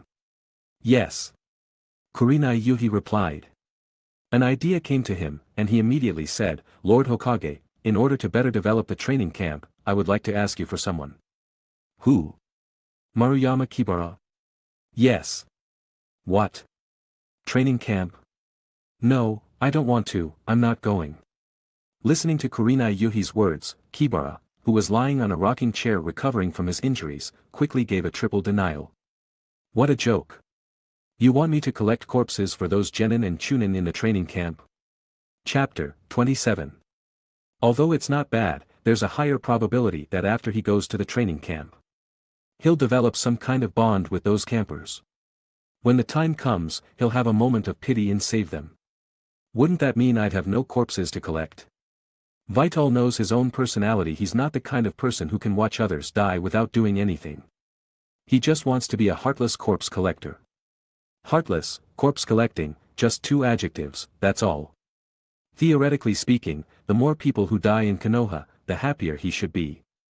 Consider it, I can impart a lot of ninja experience to you and reduce future dangers, Yuhi Shinku said, sitting in the chair next to him and offering a cigarette. Vital glanced at him. Trying to bribe me with a cigarette? Looking down on who? Besides, experience. After using the experience cards of Jonin Miura Ichigo and Quasi-Kage Akaji Tsukasa, it's safe to say that his combat experience is not necessarily much weaker than Yuhi Shinku's. No, Vital said, taking a puff, with an expression of, I'm decadent, leave me alone. I'm a salted fish. I only like the happiness of being a salted fish. Why are you looking for me? Konoha has so many excellent Genin and Chunin. Kakashi is good, for example. Yuhi Shinku was so annoyed by his calm demeanor that his teeth itched. How could any civilian ninja reject such a good thing? Taking a deep breath, he suppressed the urge to beat Vital up. If it were his child, being so unambitious, he would have beaten him long ago. I feel like you and I have a certain connection. Vital rolled his eyes. I'll tell you a secret, just please don't bother me anymore, Shinku-senpai, I just want to quietly process corpses. Some things, if others aren't willing to do them, someone has to do them. Tell me. Yuhi Shinku was a little troubled by his impervious nature. Asuma is chasing after your daughter, Vital said bluntly. Whoa. Yuhi Shinku suddenly stood up, his eyes widened, muttering, I knew it, I knew it. Without saying anything more, he turned and disappeared. Vital shrugged. Since he had already tricked Asuma once, Yuhi Shinku would be able to guess it himself after thinking about it, so he might as well go all the way. He silently mourned for Asuma for 3 minutes in his heart. The children of the ninja world are really precocious, liking this lovey-dovey stuff at such a young age, a typical case of blind puppy love. Like Uchiha Obito, not very old, and when Noara Rin died, his whole personality turned dark. This is not advisable. Their minds haven't matured yet, so this kind of liking is blind. I'm doing this for your own good, Asuma. Yes, for his own good. The salted fish flipped over, continuing to enjoy the quiet and peaceful afternoon sun. It seems like I've forgotten something. I feel like there was something I didn't finish before. What was it? Never mind, I'll take a nap, I'm so tired. Outside the land of hot water, Kakashi supported Ito-ki, struggling to walk towards the land of fire. Night fell.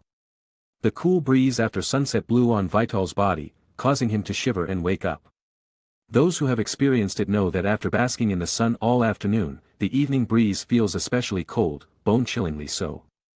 Vital swayed as he stood up from the rocking chair and tightened his clothes. The cold on his body couldn't hide the heat in his heart. Rubbing his hands. It was time for the exciting lottery moment again. When it's late at night and quiet, it's the perfect time to communicate with corpses. Walking back to the morgue, he took out the corpses of Kaguya Chizuru and Kurihara Yamato. It's impossible to break even, hopefully, I can recover some of the losses, otherwise, I'll lose big, I won't dare to go out next time. Without trump cards, he always felt uneasy. Before touching the corpses, he would do the same as before, first processing the bodies. Regardless of whether they were enemies in life or caused him any losses, now that they were dead, everything was written off. The deceased are the greatest. Vital still carefully performed beauty treatments on the corpses. Of course, Kaguya Chizuru's corpse was really a bit unbearable, so he could only do his best. After doing all this, before midnight arrived, Vital was finally able to touch the corpses. Yellow corpse, 30 success rate, do you want to touch the corpse 33 times today, 99 times today? I haven't touched them for a day, and the number of times has been refreshed, just right. Yes. Chapter 28.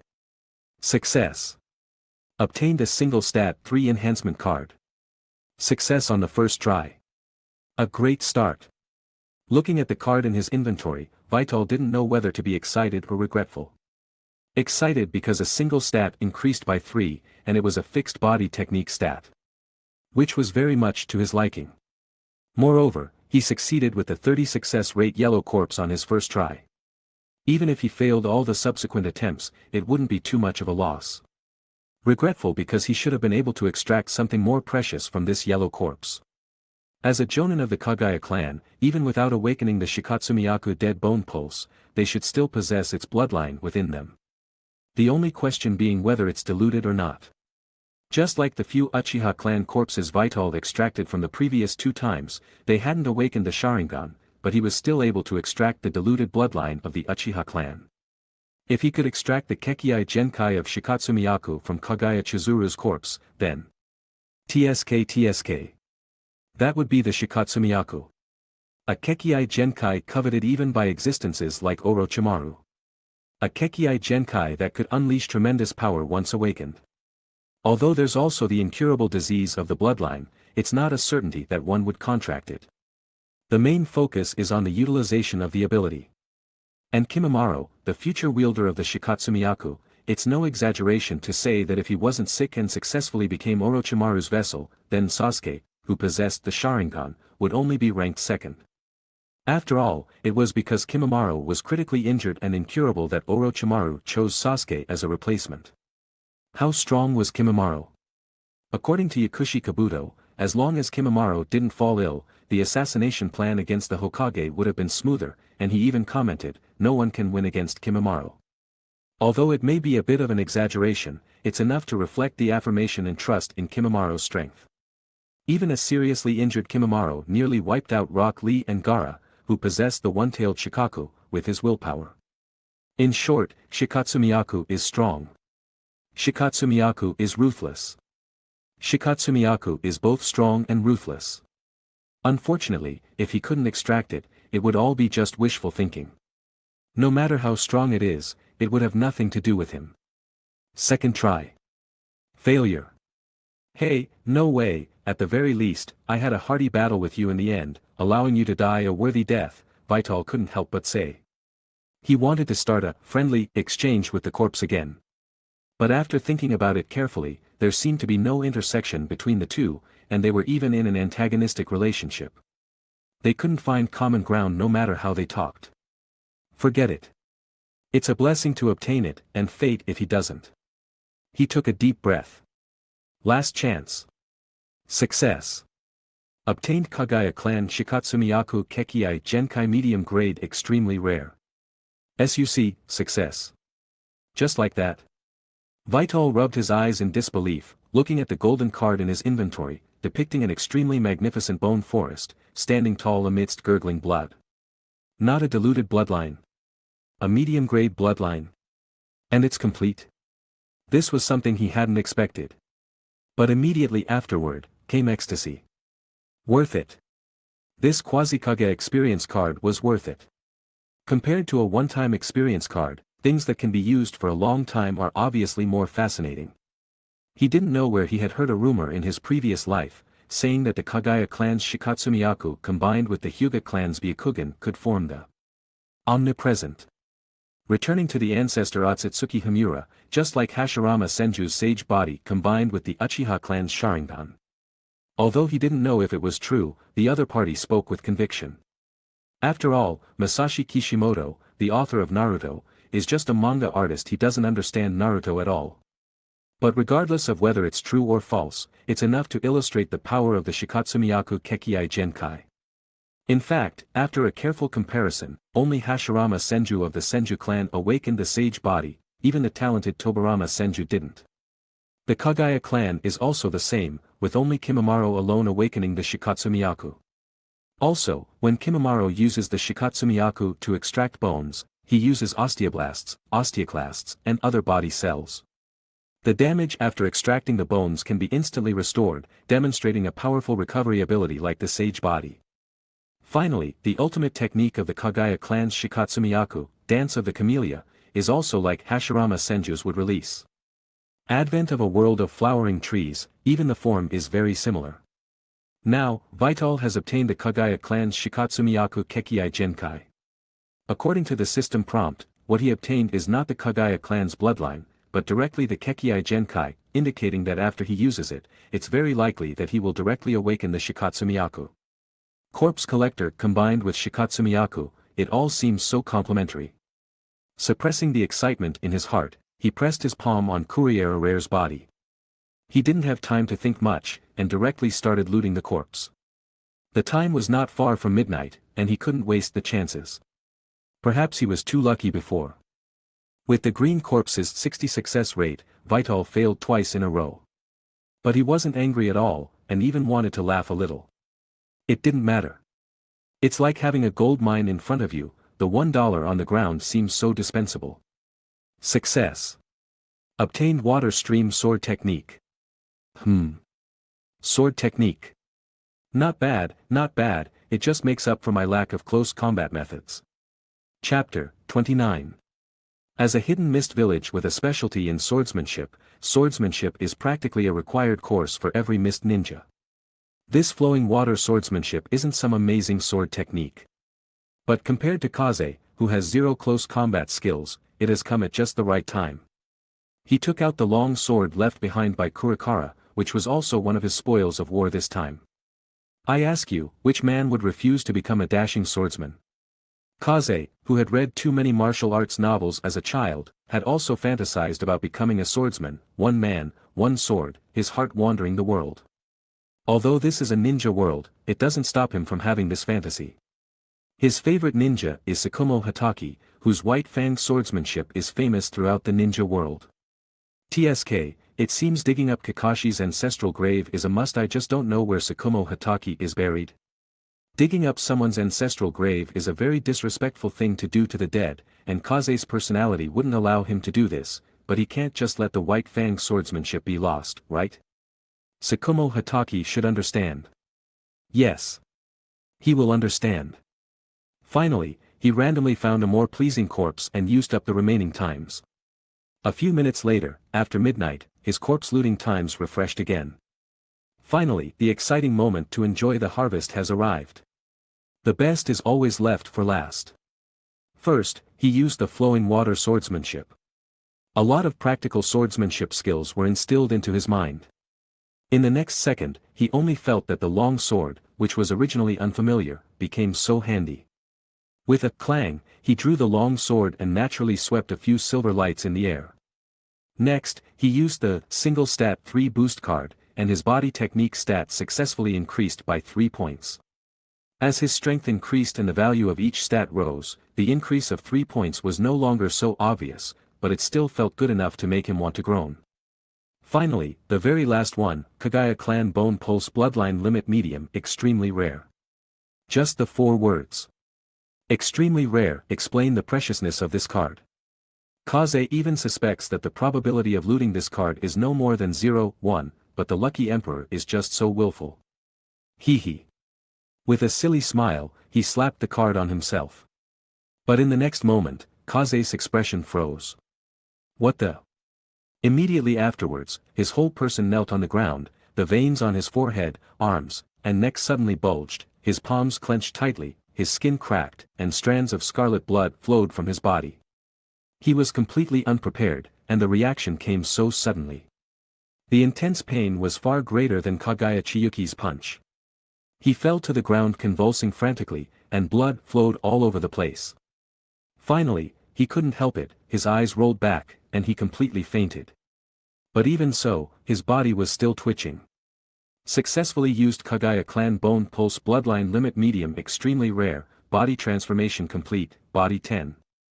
I don't know how long it took, maybe a moment, maybe a century, Kaze finally opened his eyes again. He felt extremely weak at this moment, but every cell in his body was so excited. In this extreme contrast, Kaze was uncomfortable, but also felt very comfortable. He patted his head. Damn it, why isn't there any warning? Everything came too suddenly, catching him off guard. If he had known in advance, he would even consider whether to use this card or not. It was too painful. Looking at the blood stains all over the ground, and the ground that was uncontrollably destroyed by the convulsions, one could see a thing or two. Of course, the benefits brought by the inhuman torture were equally huge. Kaze opened his panel, and the values on it had undergone tremendous changes. Character, Maruyama Kaze. Age, 13 years old. Attribute, Fire, Earth. Strength, Chunin. Bloodline limit, Bone Pulse Medium. Body, 38. Spirit, 25. Ninjutsu, 24. Illusion, 19. Control, 27. Seal, 22. Body technique, Flowing Water Swordsmanship. Ninjutsu, 3 Body technique, Fire Release, Great Flame Flower, Earth Release, Rock Shelter Technique, Earth Release, Earth Mausoleum Return, Fire Release, Flame Bullet. Items, Uchiha Clan Thin Bloodline Card 23, Flint's Obsession. The most obvious thing, of course, was the change in the body technique value. In one night, it soared from 25 points to 38 points, leaving the other attributes far behind. 3 points were obtained through the single stat boost card, and 10 points were due to the Bone Pulse Bloodline limit. Simply outrageous. But the 10 stat points were also worth the inhuman pain that Kaze endured. The key is, Bone Pulse. Chapter 30. It really awakened. Vital couldn't help but want to try it out. He stretched out his hand, and with a thought, he felt the cells in his hand begin to divide and proliferate rapidly. Accompanied by the aching and itching of his bones, he could clearly feel the bones in his fingertips splitting. Immediately afterward, a piercing pain erupted, and 5 distal phalanges, the size of bullets, shot out from the openings in his fingertips. Thump. Thump. Thump. The phalanx bones were extremely fast, hitting the wall of the morgue and making several muffled sounds. Subsequently, the openings in his fingertips quietly closed, looking no different than before. Vital lowered his head to look at his fingers, walked to the wall, and glanced at the 5 dark holes. The power is not bad, almost comparable to bullets, but it really hurts. The 10 fingers are connected to the heart. Opening a gap in the fingertips and shooting out bones, one can imagine how painful it is. He was completely deceived by the nonchalant appearance of Kimimaro using the Shikatsumiyaku in the anime.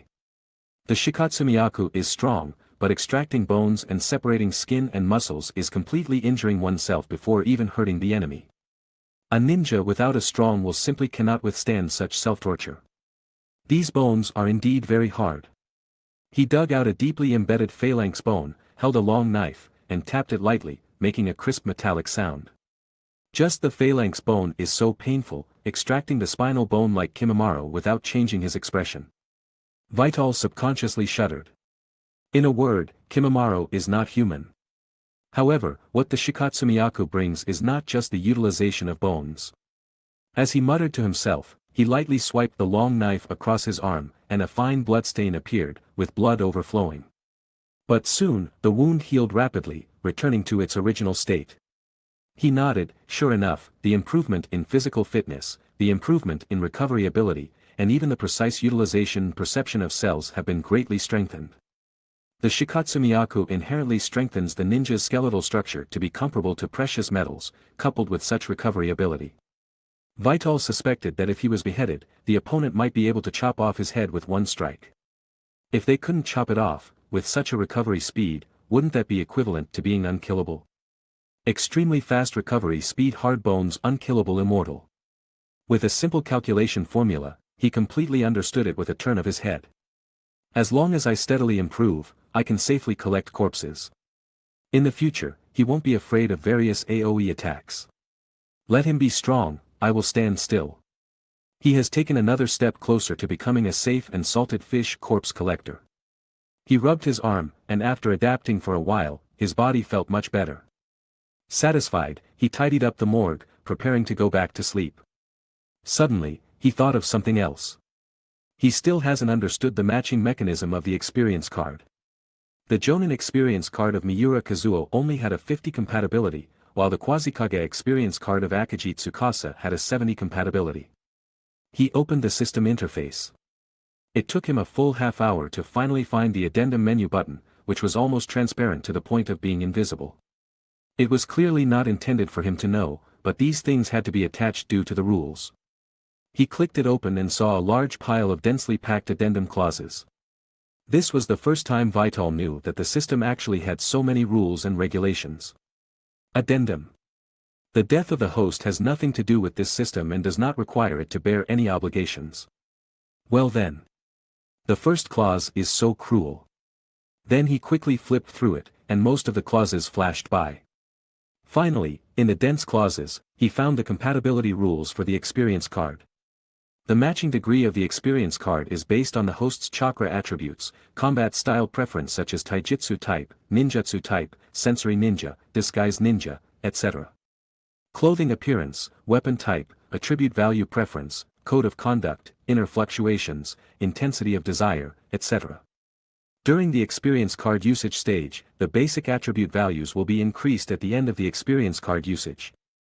Depending on various factors such as the host's self-learning, matching degree, and thinking inclination. Please explore the specific situation yourself. It's actually related to so many factors, which means that Akagi Tsukasa is a ninja who is good at earth release ninjutsu, plus the influence of some aspects I don't know, which led to my compatibility being so high.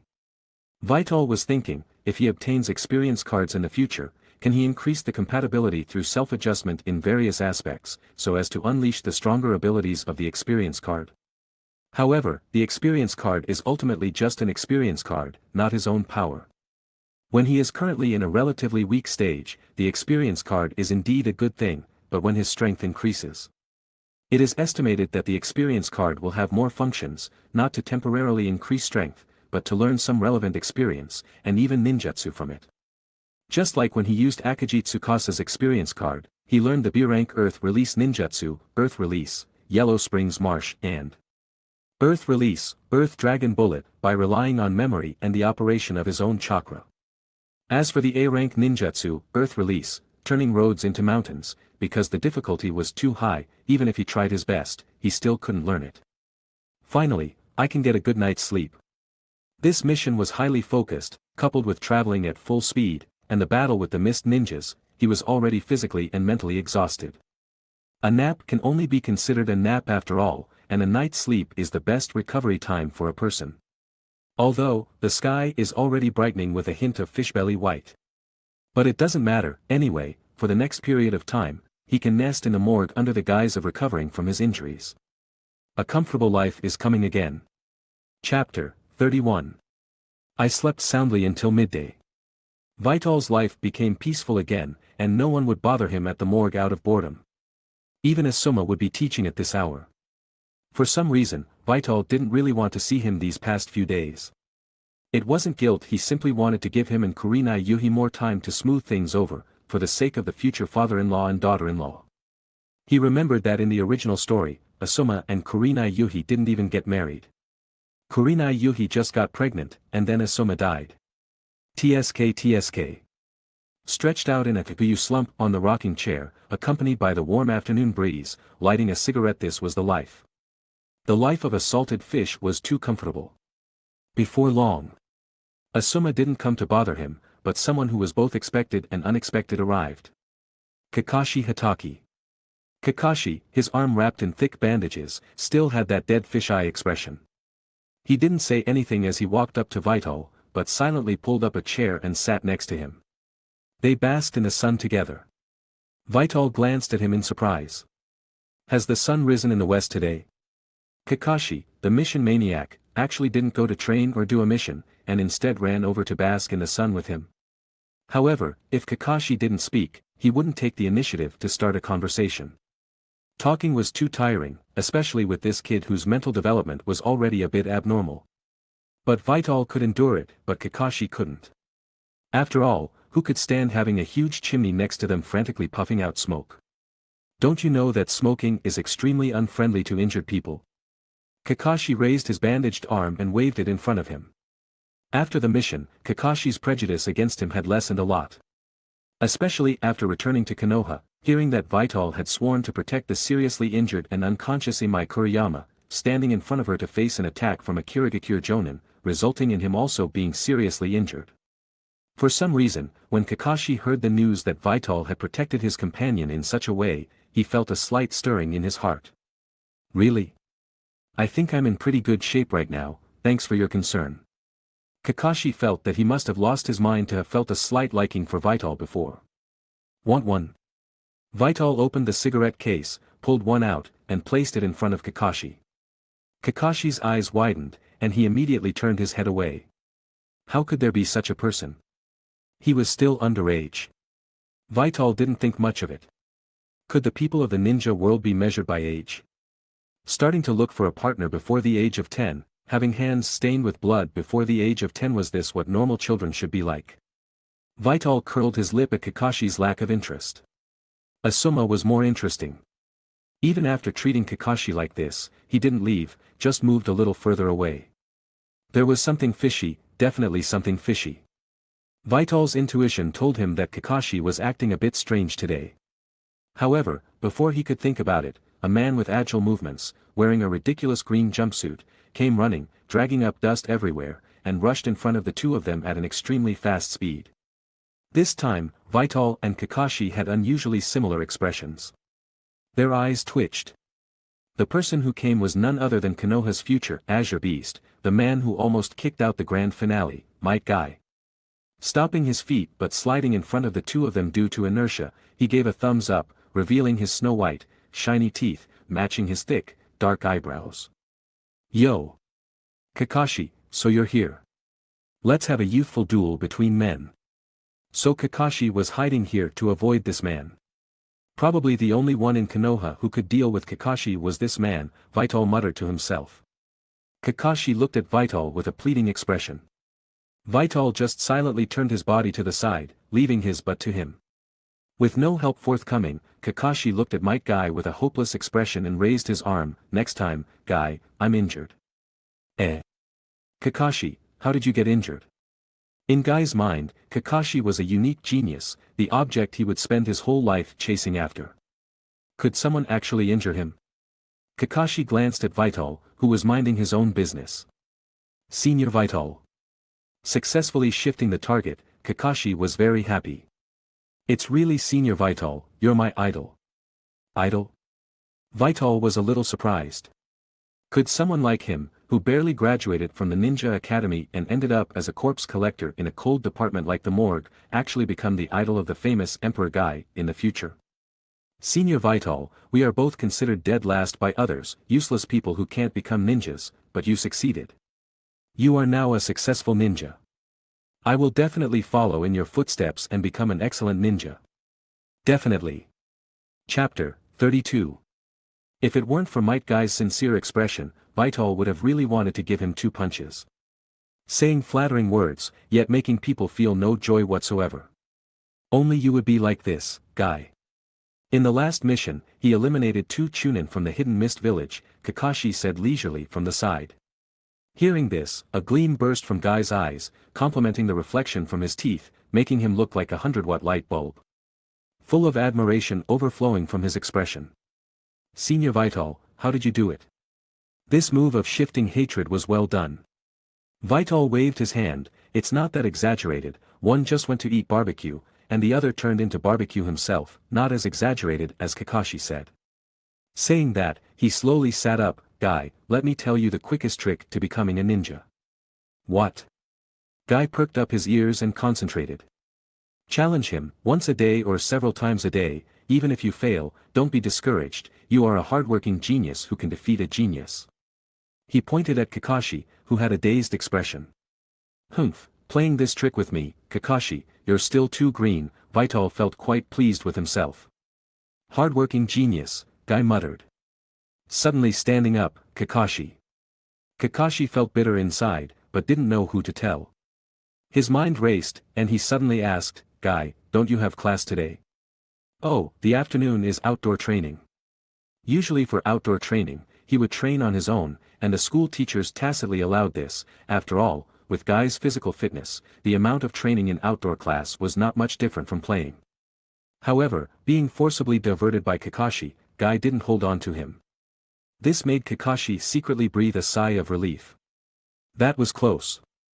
Guy, cultivation is not something that can be achieved overnight, perseverance is certainly good, but you must also learn to combine work with rest, otherwise your body will not be able to handle it. Vital, who was used to being a slacker, felt somewhat unaccustomed to seeing such a diligent Guy. You're working so hard, what are we slackers supposed to do? Guy felt it made a lot of sense, because his father, Might Dai, also told him this, so Guy had enough rest time every day, plus Might Dai would prepare a series of medicines to help him recover his body. Otherwise, with their training methods, no one would be able to persevere. In addition to the usual large-scale training projects, more attention needs to be paid to some details, after all, details determine success or failure. Guy was like a student humbly seeking advice. Cleaning is a good choice, it can make you pay attention to the details of every corner, as subtle as dust, just like you grasp the fleeting weaknesses of the enemy. I can give you the opportunity to train yourself like this. Can you? Guy, you have to be confident, remove that can you absolutely deserve such treatment. Yes. Help me clean the morgue, the place where corpses are stored is the temporary residence of the deceased should be respected, and I hope you can respect the deceased as I do. Respect the deceased. Train myself. Watching Guy excitedly pick up the broom and enter the morgue, carefully cleaning every corner. Kakashi didn't know how many times he had widened his eyes today. This is okay too. Just, starting with a mouth, the explanation relies entirely on fabrication. The key is, there are actually people who believe it. One dares to say, one dares to believe, it's worthy of you guys. A flower blooms, and a flower withers, Dad, can you sing Twinkle Twinkle Little Star? Yes, I can, the great river flows eastward, the stars in the sky point to the Big Dipper. Vital hummed a song, appearing in a good mood. Although a leisurely afternoon being disturbed was not very beautiful, it was quite beautiful that the morgue had a free laborer from now on. At the same time, Kakashi also decided that if Guy ever challenged him again, he would run to the morgue. There was always a way to get rid of him. While Guy was immersed in cleaning and unable to extricate himself, Kakashi slipped away first. Since Vital came to the ninja world and became a corpse collector, he found that he had a cleanliness that he had never had before. Especially regarding the hygiene of the morgue and the corpses of the deceased, he was so demanding that even he himself was surprised. So cleaning the morgue at least 5 times a day could also be considered his job. But now it's good, these things can be handed over to Guy, and he can be even more of a slacker. Senior Vital, I've cleaned it up, Guy held the broom, looking excited. Very good, Guy, that's the spirit. Youth doesn't allow for waste. You can come to me whenever you feel tired from training, we can combine work and rest, complement each other and help each other, to become more excellent ninjas. Looking like a senior teaching a junior in a harmonious manner. Chapter 33. Yes. Kai felt it made a lot of sense. His taijutsu was all about big, sweeping movements, lacking finesse. Vital's method could not only regulate his stamina but also train his precision. From now on, he would be the refined might guy. You will definitely become an excellent ninja, no less than Kakashi, and maybe even surpass him. I believe in you. Besides his father, Might Dai, Vital was the second person to say that to him. Kai's eyes filled with tears, and he waved his arms youth. While shouting, he ran towards the village, his speed even faster than when he came. Vital watched his back and couldn't help but pat his forehead. What a great young man, Tisk. He lay back in the rocking chair, accompanied by the creak, creak sound, looking particularly peaceful. The sun set in the west, and the bright moon rose in the east. Several figures appeared in this secluded morgue. They were ninjas from the intelligence division. They had already obtained the necessary information from the 3 corpses they brought back and were now handing the bodies over to the morgue for disposal. As ninjas who had dedicated their lives to Konoha, they were worthy of respect. Although their contributions could no longer be shown on them, they could be inherited by their descendants or family members. Their families would receive a considerable pension, and their descendants would receive the title of son of a hero. In the future, they would receive a certain degree of preferential treatment in all aspects of Konoha. Vital admired this aspect of Konoha. It was precisely because of this system that Konoha's ninjas could fight with confidence and without worries. Only Konoha, the wealthiest hidden village, could achieve this. He solemnly took the 3 scrolls from the hands of the intelligence division ninja. Thank you for your trouble, the leader said in a deep voice. It's my duty, Vital nodded. The two didn't know each other and belonged to different departments, so there was nothing to say. After completing the handover of the corpses, they turned and left. Entering the morgue. Vital was already accustomed to the cold and eerie atmosphere. He unwrapped the seals on the scrolls and released the 3 corpses. Although the intelligence division had done a simple treatment of the corpses, they had only wiped off the large areas of blood, and some of the corners were not cleaned. Especially the wounds, which were almost casually stitched up. I wonder what expressions their families would have if they saw this. However, Vital didn't complain. The intelligence division's job was to extract information, and whether or not they processed the corpses was understandable. Because it was his job. If the intelligence division took care of everything, what would he do? He took out his tools, needles, thread, bone-setting pliers, etc. and began to operate meticulously and skillfully. Vital was particularly serious about the corpses. Originally, he just wanted to treat the corpses well, and they would repay him. But over time, he slowly changed his view. The deceased are gone, and the dead are paramount. Respecting the corpses is an attitude that every undertaker should have. Regardless of position, regardless of interests. By the time he finished dealing with the corpses, the moon was already high overhead, and it was almost midnight. Vital also began the final highlight, touching the corpses. This time, the 3 corpses were 1 yellow corpse and 2 green corpses, one of which was a corpse of the Uchiha clan. After thinking about it, he put the Uchiha clan's corpse last. The yellow corpse might be more precious, but if he could get a bloodline card from the Uchiha clan's corpse, it would be more valuable. He would start with the ordinary green corpse. Green corpse, 60 success rate, do you want to touch the corpse? This time 33, today 99. Yes. Success. Obtained a single attribute random 2 enhancement card. Failure. Success. Obtained 3 Fuma Shuriken. Mediocre. Vital was already used to single attribute cards. The attribute cards obtained from white corpses are generally 1, while those obtained from green corpses are 2, and similarly, yellow corpses are 3. As for red corpses, he had only touched 1 so far, and the specifics were unknown. As his overall strength improves, the feeling of using each of these attributes will become weaker and weaker. But it is precisely these cards that are the key to his constant consolidation and strengthening. As for the Fuma Shuriken, it was indeed the first time he had obtained it, but he didn't know if he would have a chance to use it in the future. Next, the yellow corpse. As a jonin corpse, Vital hasn't actually come into contact with many. The vast majority of corpses in the morgue are genin corpses, a few are chunin, and jonin may not even be seen once a week. After all, jonin in some small ninja villages are already at the highest level. Even in a large hidden village like Konoha, the number of jonin is very limited, and there may only be a few hundred publicly, which is the absolute backbone. Chapter 34. Failure. Vital was instantly stunned. The first time. Since obtaining the system, this was the first time that after 3 attempts, he hadn't obtained anything. Did he use up all his luck last time? Was his non-godly physique revealing its true nature? Wasting precious yellow corpse opportunities, Vital felt a heartache that made it hard to breathe. He pressed his chest and remained for a long time before finally recovering. He could only shift his attention to the last remaining green corpse from the Uchiha clan. Guys, I finally managed to bring you back, don't disappoint me. It wasn't easy for a corpse from the Uchiha clan to come to the morgue. Uchiha corpses that awakened the Sharingan were usually taken away directly by the Uchiha clan.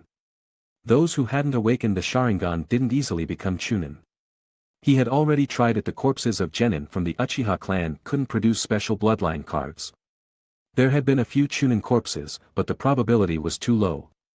He still hadn't collected enough. Green corpse, 60 success rate. Do you want to touch the corpse? This time 33, today 39. Yes. Success. Obtained a broken kunai. It felt like another item with a story. He took out a rusty kunai from the system. As he concentrated, a slideshow slowly unfolded before his eyes.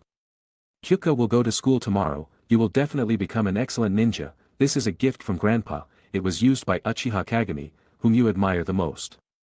Wow! A kunai. Grandpa, I graduated. I'm a jonin now. I'll continue to become a chunin. A jonin. Even a Hokage. Then Grandpa will wait and see. Grandpa, do you think I'm unworthy of the Uchiha bloodline? It's been 3 years since I graduated, and I'm still just a genin. People say that if I don't awaken the Sharingan, I'll never become a chunin. Don't think like that, in Grandpa's eyes, Kyuka, you are the most amazing ninja, you must stick to your dreams. Grandpa, it's been 6 years, and I'm still just a genin. People say that if I don't awaken the Sharingan, I'll never become a chunin. The Sharingan is not a shortcut, you can still be excellent without it. Grandpa, no. Don't do this. I'd rather not have the Sharingan than lose you. This kind of nonsense has no logic. You also said that even without the Sharingan, I am a ninja. Kyuka. It's been 10 years, and I'm finally a chunin, but Grandpa, I also understand that I'm not the special one, I just want to do what I can. My Kyuka, you've finally grown up. Grandpa, I did something big this time, we obtained important information from the Hidden Mist Village. But, I might not be able to return this time, Grandpa, I wish I could see you one more time. On the slideshow was Uchiha Kyuka's journey of growth, from being full of dreams to suffering setbacks, then accepting reality, and finally seeing through everything. Interspersed in between was a grandfather's companionship and encouragement, as well as the kunai that served as the bond between the two. A very ordinary story, a very common journey, a very realistic ending. Vital squeezed the kunai in his hand. He had no family in this world, but he could still feel Uchiha Kyuka's attachment to his grandfather. He silently put the kunai into his ninja pouch. He didn't say anything, nor did he try to communicate with the corpse. Everything was understood without words. Success. Obtained fire release, great fireball technique ninjutsu card. Success. Obtained Uchiha clan thin bloodline card 13. Uchiha clan thin bloodline card complete. Looking at the card that had automatically synthesized in the item bar, Vital temporarily put aside his heavy heart. He took out the card engraved with a scarlet eye. A black comma-shaped pattern flickered with a strange light within the eye, as if the eye could fly out of the card at any moment. It won't be like the Shikatsumiyaku, right? Instead of using it directly, he thought of the bone-piercing pain he felt when using the Shikatsumiyaku Kekiai Genkai. He subconsciously shuddered. He estimated that the shadow of that experience would stay with him for a long time. He took a deep breath. Suppressing his palpitations, he gritted his teeth and slapped the card onto himself. Although he was afraid, he still had to use it. As the card made contact with his body, it turned into a stream of light and shot into his body. Strands of fine threads drilled into his body and disappeared.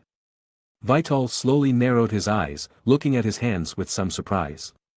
Is that it? How was it different from what he imagined? The Shikatsumiyaku was agonizingly painful, but the Uchiha clan's bloodline had no reaction at all. There was no attribute bonus, nor any physical changes. Chapter 35. Just as I was about to open the panel to see if the card had been used successfully, a throbbing sensation hit my temples. It's coming. Qifeng's expression stiffened, and before he could react, a sharp, piercing pain drilled into his mind, as if dozens of hammers were striking in rapid succession, making the pain unbearable. The chakra within his body began to flow uncontrollably through his meridians, frantically converging towards his eyes. His wide-open eyes gradually began to change. Strands of bright red blood vessels followed the veins within his eyes, converging towards the eyeballs. The original black pupils shrank and condensed, eventually transforming into tiny black tomo. At the same time, his eyeballs were completely occupied by red. Single tomo, Sharingan. The pain came quickly and left quickly. Haha, it even resorts to sneak attacks now. Qifeng wiped his forehead with some lingering fear. Fortunately, although it was painful, it was still much less than the bloodline limit of the Shikatsumiyaku. Moreover, he had prepared himself. He touched his eyes. He could clearly feel the changes in his eyes, the most obvious being his vision. On the window, a tiny black insect was slowly crawling, and in the corner, a scattered speck of dust lay quietly. Guy didn't clean thoroughly enough. Qifeng rubbed his eyes, stopped the circulation and input of chakra, and his vision returned to normal. The main abilities of the single tomo Sharingan are observation and dynamic capture. The replication of ninjutsu and the enhancement of genjutsu are not functions of the single tomo Sharingan, those are functions of the double or even triple tomo. However, it's still useful enough. Anyway, for the current Qifeng, the greatest use is to ensure the absolute cleanliness of the morgue. This damned obsession with cleanliness. The system pop-up, arriving slightly late, appeared. Successfully used Uchiha clan thin bloodline card complete. Body modification complete. Spirit 2. Why do I feel so indifferent, even wanting to laugh a little? I must be too laid back. Shaking his head, he took out the previous attribute enhancement card and used it on himself. Successfully used single attribute random 2 enhancement card. Intelligence 2. Successfully used fire release, great fireball technique ninjutsu card. Learned ninjutsu, fire release, great fireball technique. Done.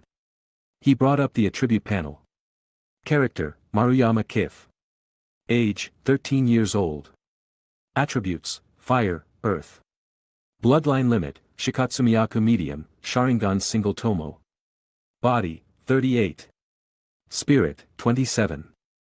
Ninjutsu, 24. Genjutsu, 19. Control, 27. Intelligence, 24. Taijutsu, flowing water sword technique.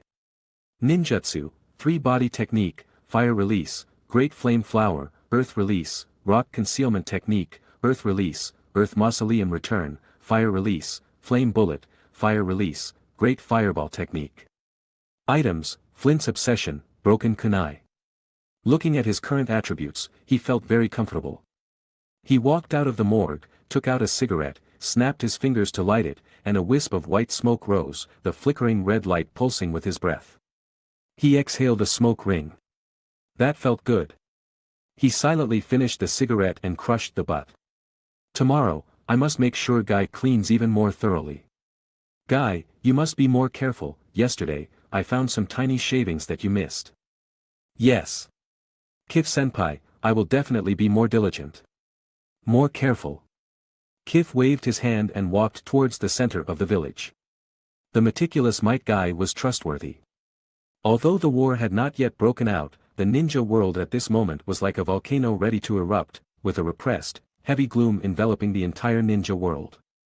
Even Konoha was affected to a considerable extent. Chapter 36. Smiles on the streets were fewer, and laughter was hidden. Ordinary people might not know what was happening, but traveling merchants and wandering ronin would still pass on some bad news. Vital strolled leisurely into the central area of Konoha. An area surrounded by tall, long walls. On the torii gate standing in the center, the words Uchiha were written, with the flame fan emblem on both sides of the characters. This is the Uchiha clan's territory in Konoha.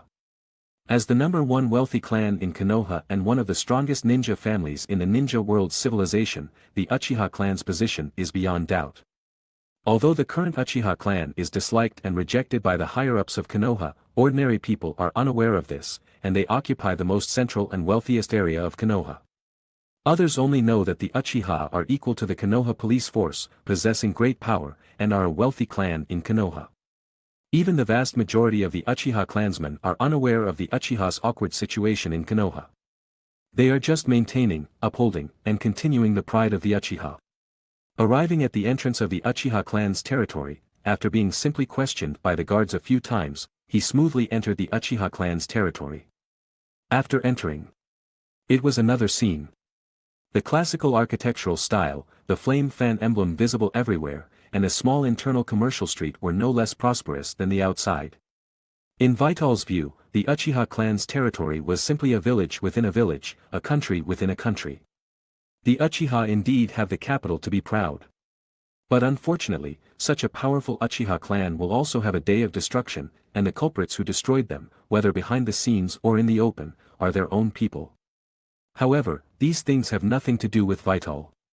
Walking on the streets of the Uchiha clan's territory, he received a lot of attention.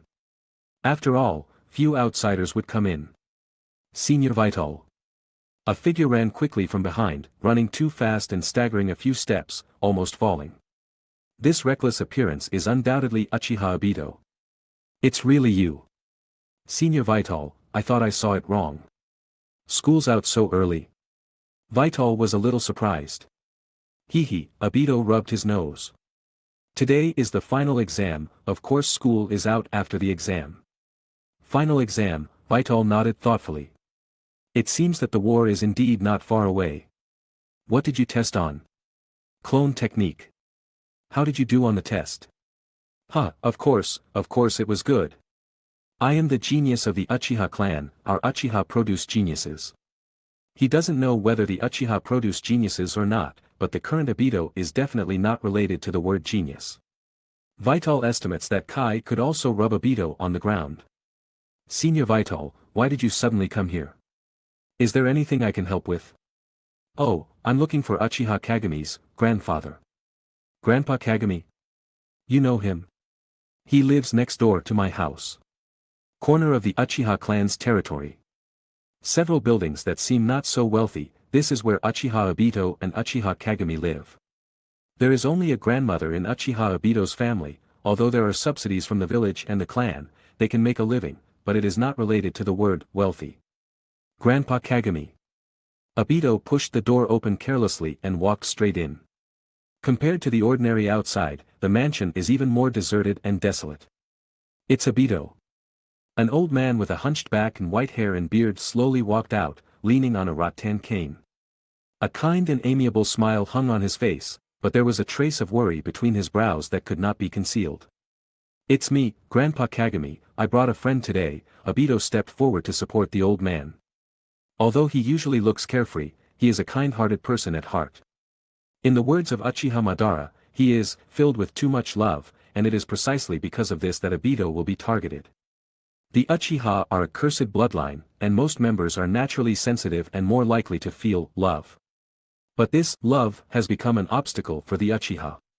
Only because of the Sharingan, these eyes known as the pupils that reflect the heart, when their owners are stimulated, such as when the love in their hearts is destroyed, the stronger the love, the greater the power produced, and the easier it is to fall into darkness. This is also the reason why the second Hokage, Senju Tobirama, was so repulsed and even suppressed the Uchiha. This is a clan that jumps frantically between two extremes.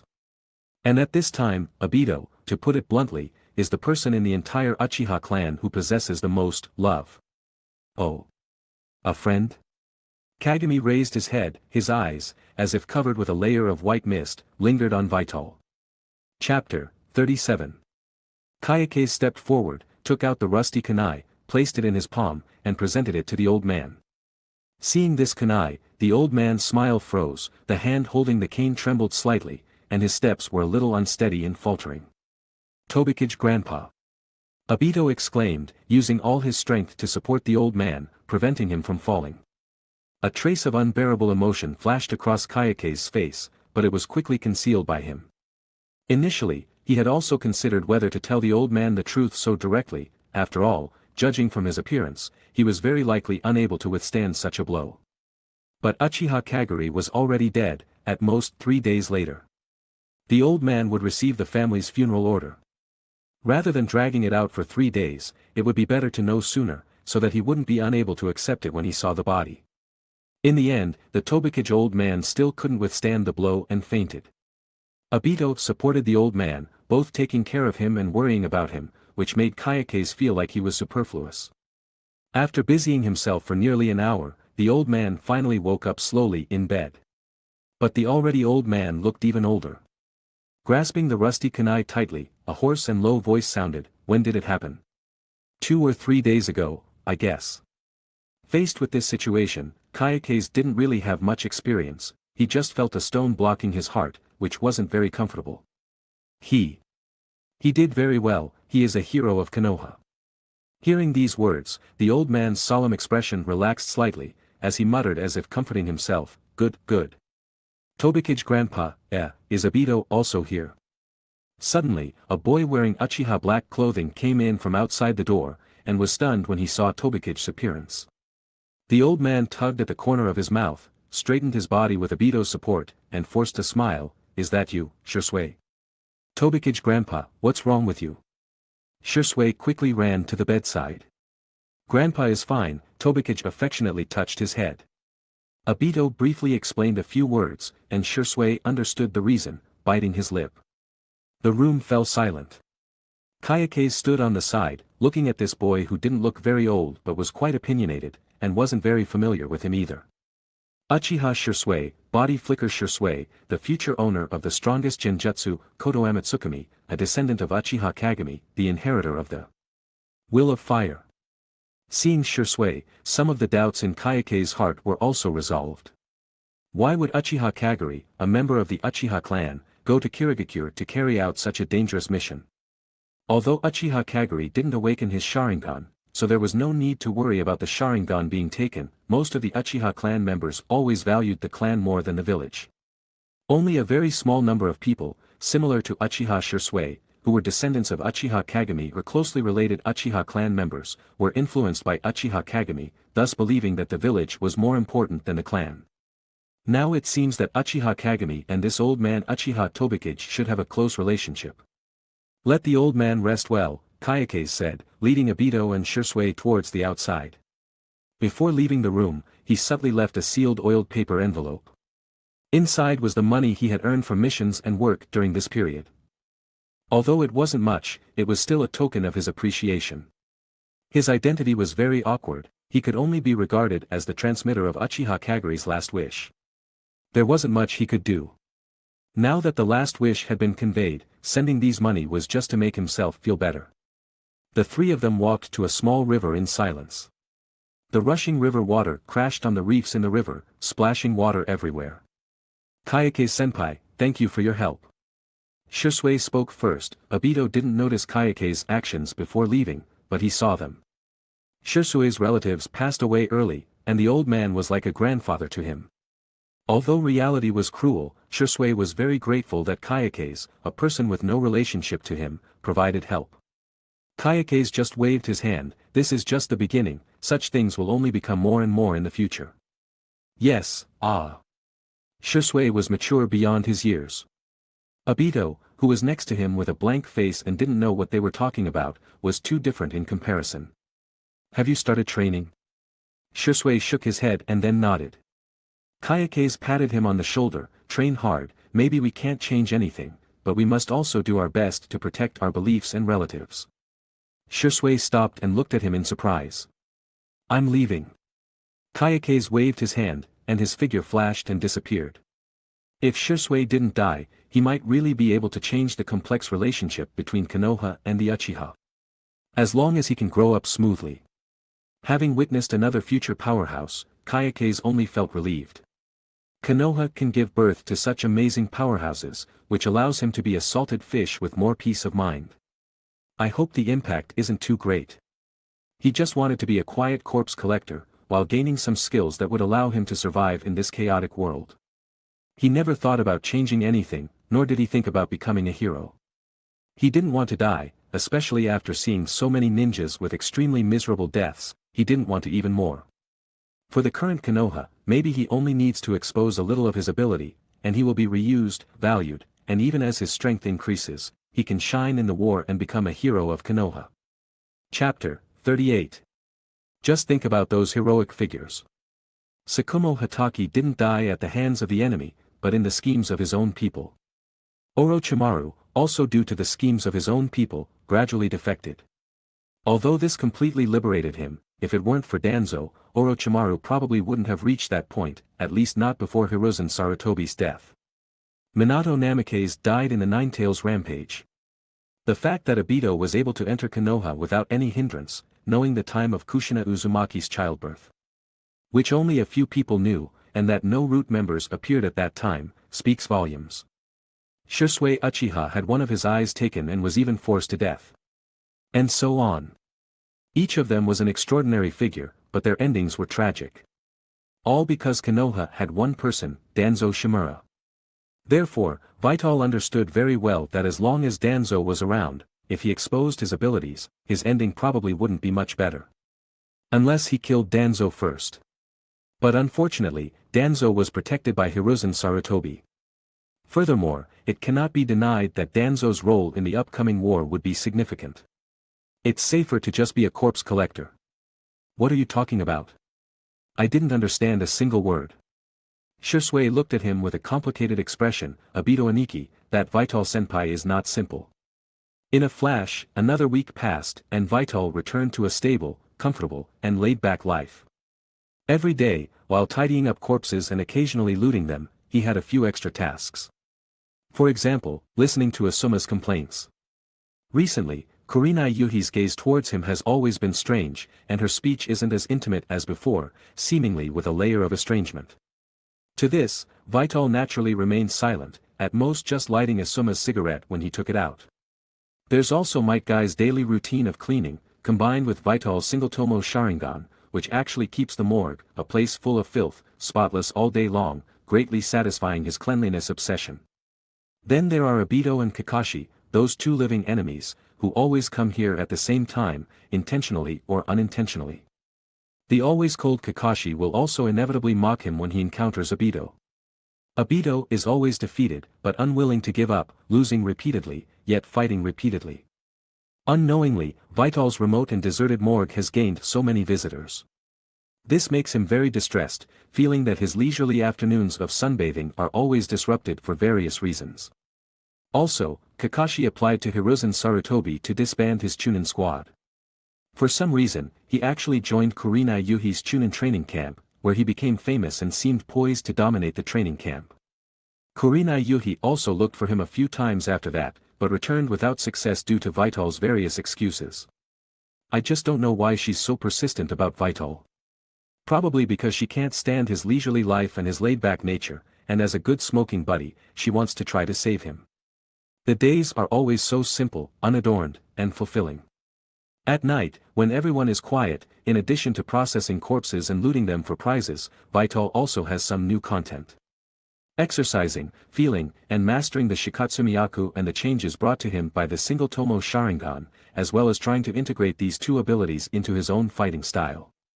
He doesn't lack combat experience. One Jonin experience card and one Quasi-Kage experience card, even if he only learned a little from them, benefited him greatly. However, these experiences of theirs cannot simply be swallowed whole by Vital. After all, they don't have a Kekkei Genkai, no Sharingan, and certainly no Shikatsumiyaku. Furthermore, their fighting styles are completely different. These all require him to summarize and combine them with his own actual situation to obtain the fighting style that best suits him. Currently, Vital's strength is still in the Chunin level in the system's rigid evaluation. But after spending this time with Kakashi, Kurenai Yuhi, and others, Vital has more accurately defined his own strength. When not using the Shikatsumiyaku and Sharingan, he barely belongs to a veteran Chunin, the kind of Chunin with rich combat experience and many tricks. But once he activates the Shikatsumiyaku and Sharingan, he estimates that his strength can at least be comparable to a special jonin, the kind of special jonin who specializes in taijutsu. If he can catch them off guard and suddenly kill some weaker jonin, it's not impossible. Only jonin can be considered to have a certain degree of self-preservation in Konoha, and not die because of other people's schemes. The ninja level division doesn't have a clear standard. The evaluation of genin, chunin, jonin, and even kage level will change according to different environments, different eras, and different people or things. For example, Vital himself. Before obtaining the system, he was actually just an ordinary genin. Apart from the 3 body techniques and basic shuriken throwing, he had no strengths and could hardly use any other ninjutsu. In fact, most ordinary-born ninjas who graduate from the Ninja Academy are like this. Only a few geniuses are slightly different. After all, the education at the Ninja Academy is standardized and rigid. Being able to stand out from it is a kind of selection of talent.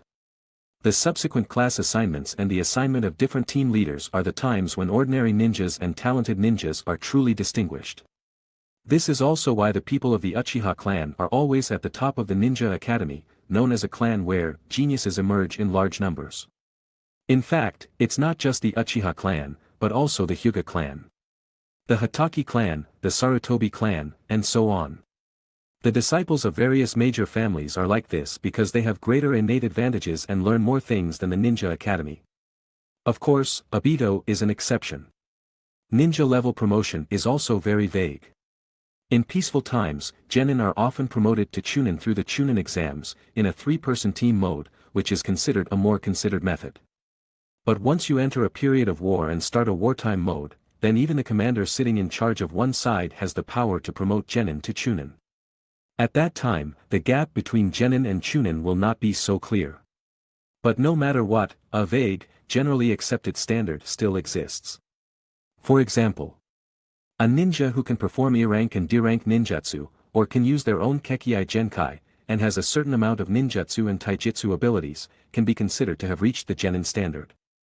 Being able to perform C-rank ninjutsu dozens of times or even more can be considered a chunin. Chapter 39.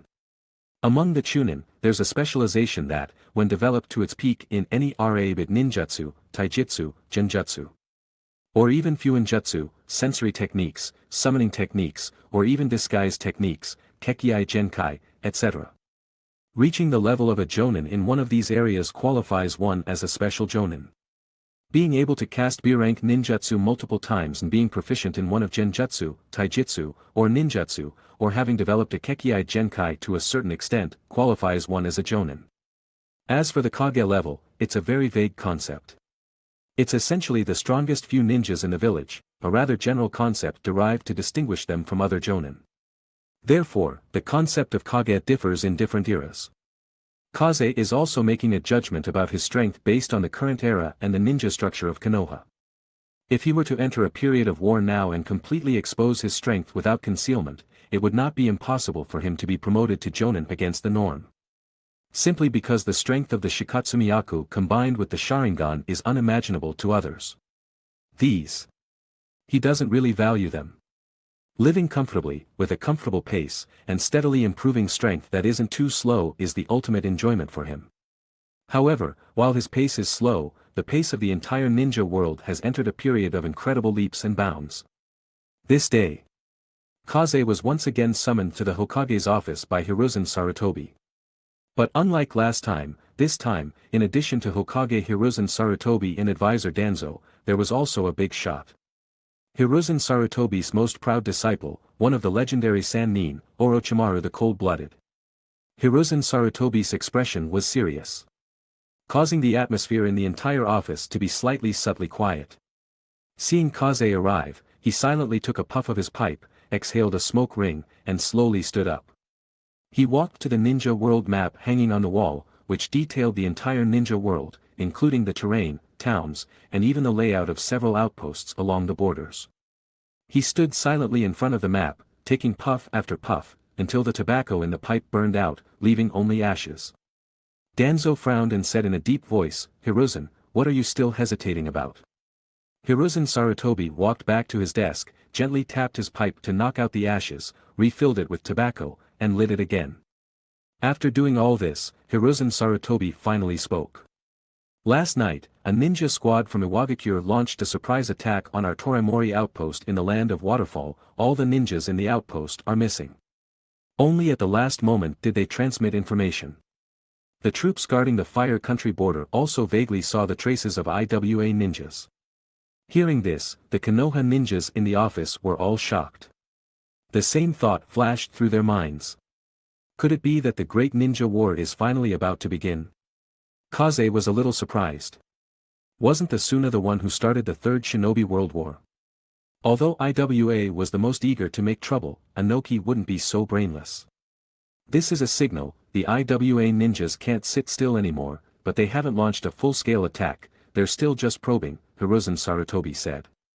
During this period, the ninja world was basically in this state, either testing Konoha's bottom line or on the way to testing Konoha's bottom line. Hiruzen, are we still going to endure this? Danzo couldn't sit still anymore. He stared fiercely at Hiruzen Sarutobi.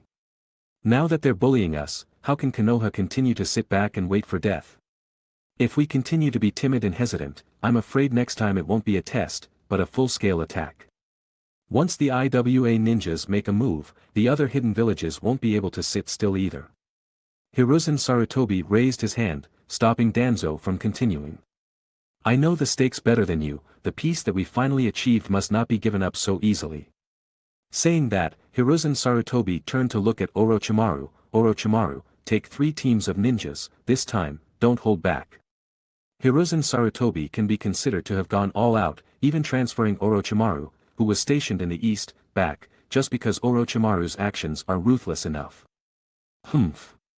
Seeing that Hiruzen Sarutobi still wanted to make a big deal out of it, Danzo slammed his cane heavily on the ground and left the office directly. During the conversation between the big shots, Kaze shrank into a corner and didn't speak. He wanted to ask, is it really appropriate to have a genin like him at this kind of meeting? Unfortunately, he didn't dare to ask. One side of Orochimaru's mouth raised, his tongue lightly licking his lips, and he nodded. Whether it was an illusion or not, Kaze felt that the gazes of the 2 big shots fell on him. Kaze, Hiruzen Sarutobi called out. Lord Hokage. Kaze stepped forward and respectfully bowed. Seeing him, Hiruzen Sarutobi's expression softened slightly. You go too. You've done a great job during this time. We've received many thanks from the families of the deceased, thanking you for taking care of the bodies of their relatives and partners so cleanly, and thanking you for helping those residents who are having a hard time. You go bring back the companions from Torimori outpost. Orochimaru and the others will protect you. Kaze showed a smile that was more ugly than crying. If he had known this would happen, he would rather not have done those things before. It was time-consuming, laborious, and costly. In the end, it reached Hiruzen Sarutobi's ears, which instead firmly remembered him, the corpse collector. There are actually quite a few corpse collectors in Konoha. Although he is the only one willing to take care of the morgue, it doesn't mean he wants to go to the battlefield. He wanted to say something, but Hiruzen Sarutobi didn't pay attention to him anymore, only discussing mission details with Orochimaru and the other jonin. When leaving the office, Kaze looked as if he had no love for life. Kaze-kun. Chapter 40. Suddenly, a hoarse but magnetic voice came from behind. Kayakase turned around stiffly, seeing the flowing long hair, the narrow, yellow eyes painted with purple eyeshadow, and the corners of his mouth curved into a certain arc. Lord Orochimaru. Kayakase-kun, are you interested in working under me? Some very interesting things. Orochimaru took a few steps, silently walking to his side. Ah. Kayakase didn't expect Orochimaru to say this, and subconsciously replied, not really. I have an experiment that needs an assistant who is good at handling corpses. Orochimaru's voice sounded in his ear. Kayakase looked uneasily at Orochimaru, who had a faint smile, and noticed the hidden danger in his eyes. It was like being stared at by a highly venomous snake. He quietly swallowed. Is Orochimaru already starting human experiments? Probably, but the subjects of the experiments are probably ninjas from other villages. Currently, Yakushi Kabuto has not yet been brought back to Konoha, and Orochimaru still lacks a capable assistant. But why did he take a fancy to me? Kayakase couldn't understand why Orochimaru, who was hiding in the morgue and had never even met him, would invite him. If he didn't know Orochimaru's future path, as one of the Sannin, who would likely become the fourth Hokage in the future, Orochimaru would definitely be a giant thigh, an existence that countless people dreamed of following. Unfortunately, he knew that with Orochimaru's personality, the Hokage was not his pursuit, he only wanted eternal life. However, Kayake's also considered another aspect. Currently, following Orochimaru is still a relatively safe thing, and Orochimaru, who is conducting human experiments, will definitely try to capture and collect a large number of corpses, among which there will definitely be some top experts. This is a temptation for him. Seeing him hesitate, Orochimaru didn't force it, and chuckled, "Consider it carefully."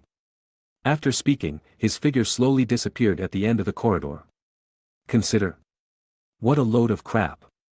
If it were someone else, like Tsunade, with her big assets, or even Jiraiya, Kayake's wouldn't hesitate to find a backer in Konoha, it couldn't be more comfortable. Only Orochimaru wouldn't do. It really wouldn't work. He shook his head, giving up the temptation of getting close to Orochimaru, which might allow him to come into contact with Hashirama Senju's corpse. Wood release and the sage body are good, but you have to have the life to take them. If Orochimaru knew that he possessed both the corpse bone pulse and the Sharingan, maybe his first immortality technique container would be himself. Thinking about it, it makes sense. Orochimaru's two future pursuits, the two bloodline limits, he actually has both. Some die of drought, while others drown. I'm going to the front line. This time the feeling is completely different from the last time. Although both times involve bringing back corpses, this time it is very likely to become the trigger for the war, and the first to bear the brunt will be their support team. Even with Orochimaru, Kayake still felt unsafe. But facing Hiruzen Sarutobi's order, there was no way to resist. In that instant, he even hoped that the war had already broken out. It was better than feeling the stones to cross the river, not knowing which deep pit he would face. Of course, it was just a thought. He went back and slightly the ninja tools, and rushed to the village entrance. This time they are all, he didn't dare to be late. An hour later. The main gate of the village. When Kayake's arrived, he only saw Orochimaru alone, with his eyes closed and his arms crossed, leaning against the gate. Seeing Orochimaru, he felt a little apprehensive. Not afraid of what he would do, just a pure, heartfelt fear of snake-like creatures. A normal person, even when facing a non-venomous snake, will feel a little fear when they see its smooth scales, winding shape, and flickering tongue. This is human instinct. Those snake catchers are not without fear, they just overcome it. He looked back at the Hokage rock in the distance. I really don't want to leave. Kayake stood aside without taking the initiative to talk to Orochimaru, and Orochimaru ignored him as well. The exchange between the two seemed to have never happened. One after another, the other ninjas gradually arrived at the gate. Kayake silently sized up these companions. Including himself, there were a total of 14 ninjas, including 3 four-man teams, and Orochimaru and Kayake's, who were 2 separate teams. The captains of the 3 teams were all jonin, and the members were all chunin. In the entire team, Kayake's was the only genin, which seemed very abrupt. Seeing that everyone had arrived, Orochimaru opened his eyes, glanced at them simply, and nodded silently. Chapter 41. With a wave of his hand. As soon as they left the village, a member of the Hyuga clan activated his Byakugan, and the entire team became vigilant, as if entering a battlefield. This wasn't an overreaction, but a necessary precaution. During the Second Shinobi World War, an incident occurred. A team of Konoha ninjas had barely traveled a dozen miles from the village when they were attacked, resulting in heavy losses for the entire support squad. If the supporting jonin from Konoha hadn't arrived in time, the squad would have been completely annihilated.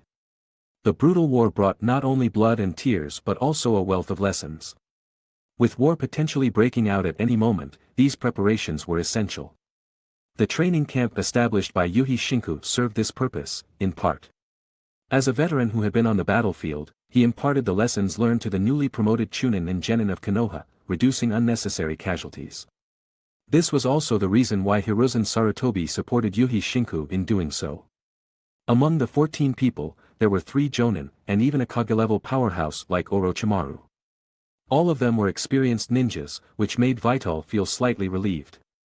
It could be said that as long as they didn't encounter an attack led by a Kage-level powerhouse, there would be few safety issues along the way. As Vital had expected, they didn't encounter any trouble along the way, and the team smoothly arrived at the Fire Country's border checkpoint. They simply completed their supply replenishment. Leaving the temporarily safe Fire Country, they entered the Waterfall Country. The Fire Country and the Earth Country were not directly adjacent. Separated by small countries such as the Waterfall Country and the Grass Country. Although seemingly serving as a buffer zone between the great powers, the buffering effect was not significant. As Vital knew, the Waterfall Country leaned towards Iwagakure. The Tgthegood village within the Waterfall Country was not comparable to the great hidden villages, but among the small hidden villages, its strength was relatively outstanding. They had to guard against attacks from IWA ninjas and the sudden outbursts of Take ninjas. Therefore, this trip was fraught with danger.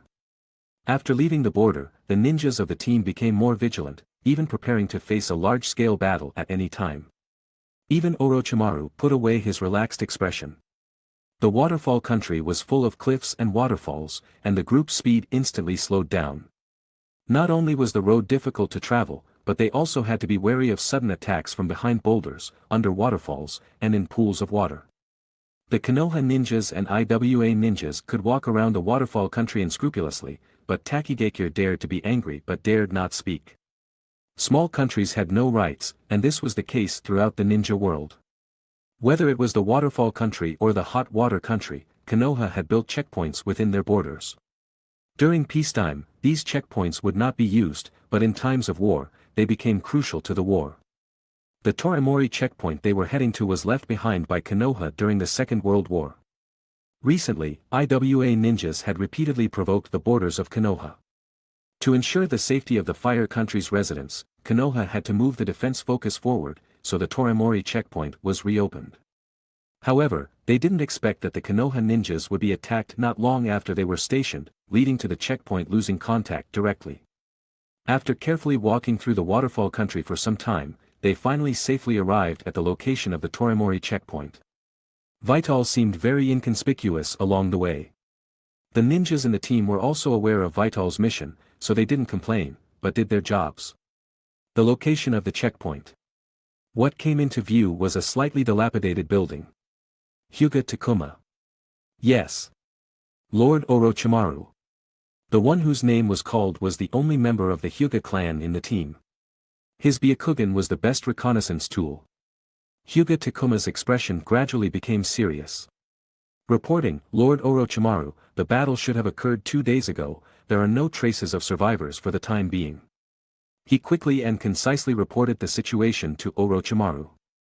A hint of dangerous light flashed in Orochimaru's serpentine eyes.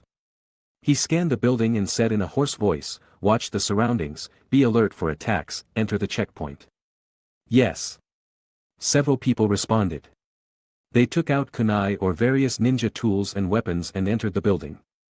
A strong smell of blood and severed limbs, mixed with a faint burnt smell.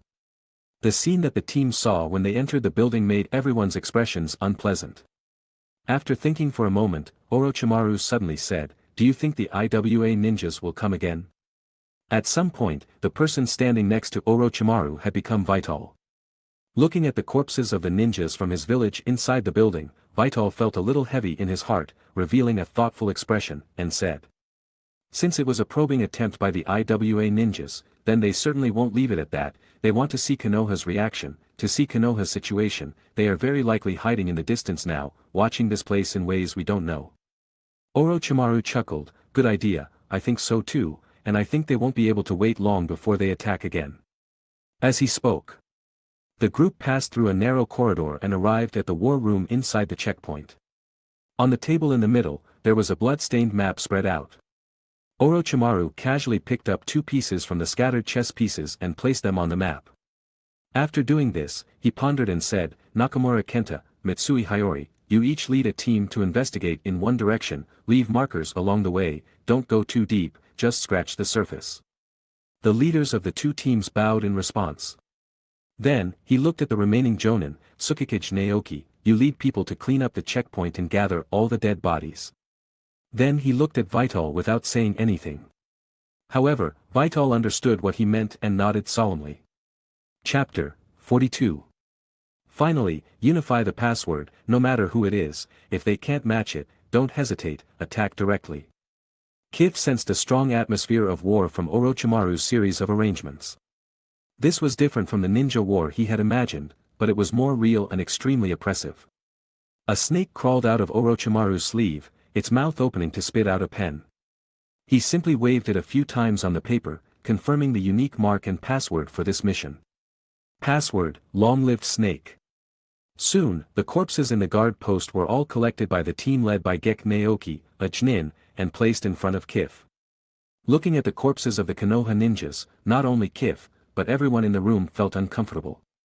There were a total of 10 corpses, each with a different death. Some were even so disfigured that they were unrecognizable. Gek Naoki said to Orochimaru with a serious face, "Orochimaru-sama, the number is wrong." With a little thought, it was clear that a Konoha ninja team always consisted of 4 people, and 10 corpses were obviously not the number that 3 teams should have. A fierce light appeared in Orochimaru's eyes, and he licked his lips. Iwa Nin.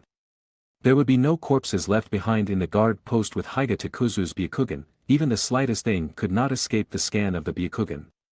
The remaining 2 corpses were either still alive, having escaped from the guard post and were healing somewhere, or were taken away by the Iwa Nin, who wanted to obtain Konoha's border defense arrangements from their minds. The latter was the most likely. If they were still alive, they would not have been out of contact for so long. At Orochimaru's instruction, Kif began to deal with the corpses. Their tragic appearance made his heart heavy. Is this what a ninja is? Is this war? The war hasn't even broken out yet, and it's already such a cruel sight. It's hard to imagine what kind of purgatory this world will become when the war really breaks out. Kif felt a strong sense of crisis. Although he, as a corpse collector, might be relatively less dangerous. That doesn't mean he won't be affected at all. When an avalanche occurs, no snowflake is innocent, and no snowflake will not be affected. The only difference is whether it is inside or outside the avalanche. Under the gaze of everyone, Kif used professional methods and abilities to restore each Konoha ninja's corpse little by little, as much as possible. Looking at the gradually appearing corpses, everyone's eyes softened slightly, and they looked at Kif with a little more approval. No one wants to be buried relatively decently in their homeland when they die. As ninjas, after experiencing the cruelty of this world, they had long carried their heads on their waists. And when they died in battle, what they would look like when they were buried, and whether they could return to their homeland, was all in the hands of a corpse collector like Kif. Although the corpse collector was a very unpopular profession in Konoha, the moment war descended, he became an object secretly sought after by everyone. No one knows when they will die. Just like now, no one knows when the Iwa Nin will launch another attack. While Kif was processing the corpses, Nakamura Kenta and Mitsui Hayori, the 2 teams who went out to scout, returned. Orochimaru-sama. They briefly reported the information they had collected. Hearing the content, Orochimaru pondered for a moment and said, "Mount Nagano in the northwest direction." Comparing it with the map, he confirmed that Mount Nagano was a small mountain covered with rocks, which was a very inconspicuous place nearby. His fingers gently tapped the table, and his eyes flashed, "Rest for 15 minutes, and set off in 15 minutes. Yes. Rather than waiting here for the Iwa Nin to attack, it was better to take the initiative. Sitting still and waiting for death was not Orochimaru's style. Kif opened his mouth and pointed to himself.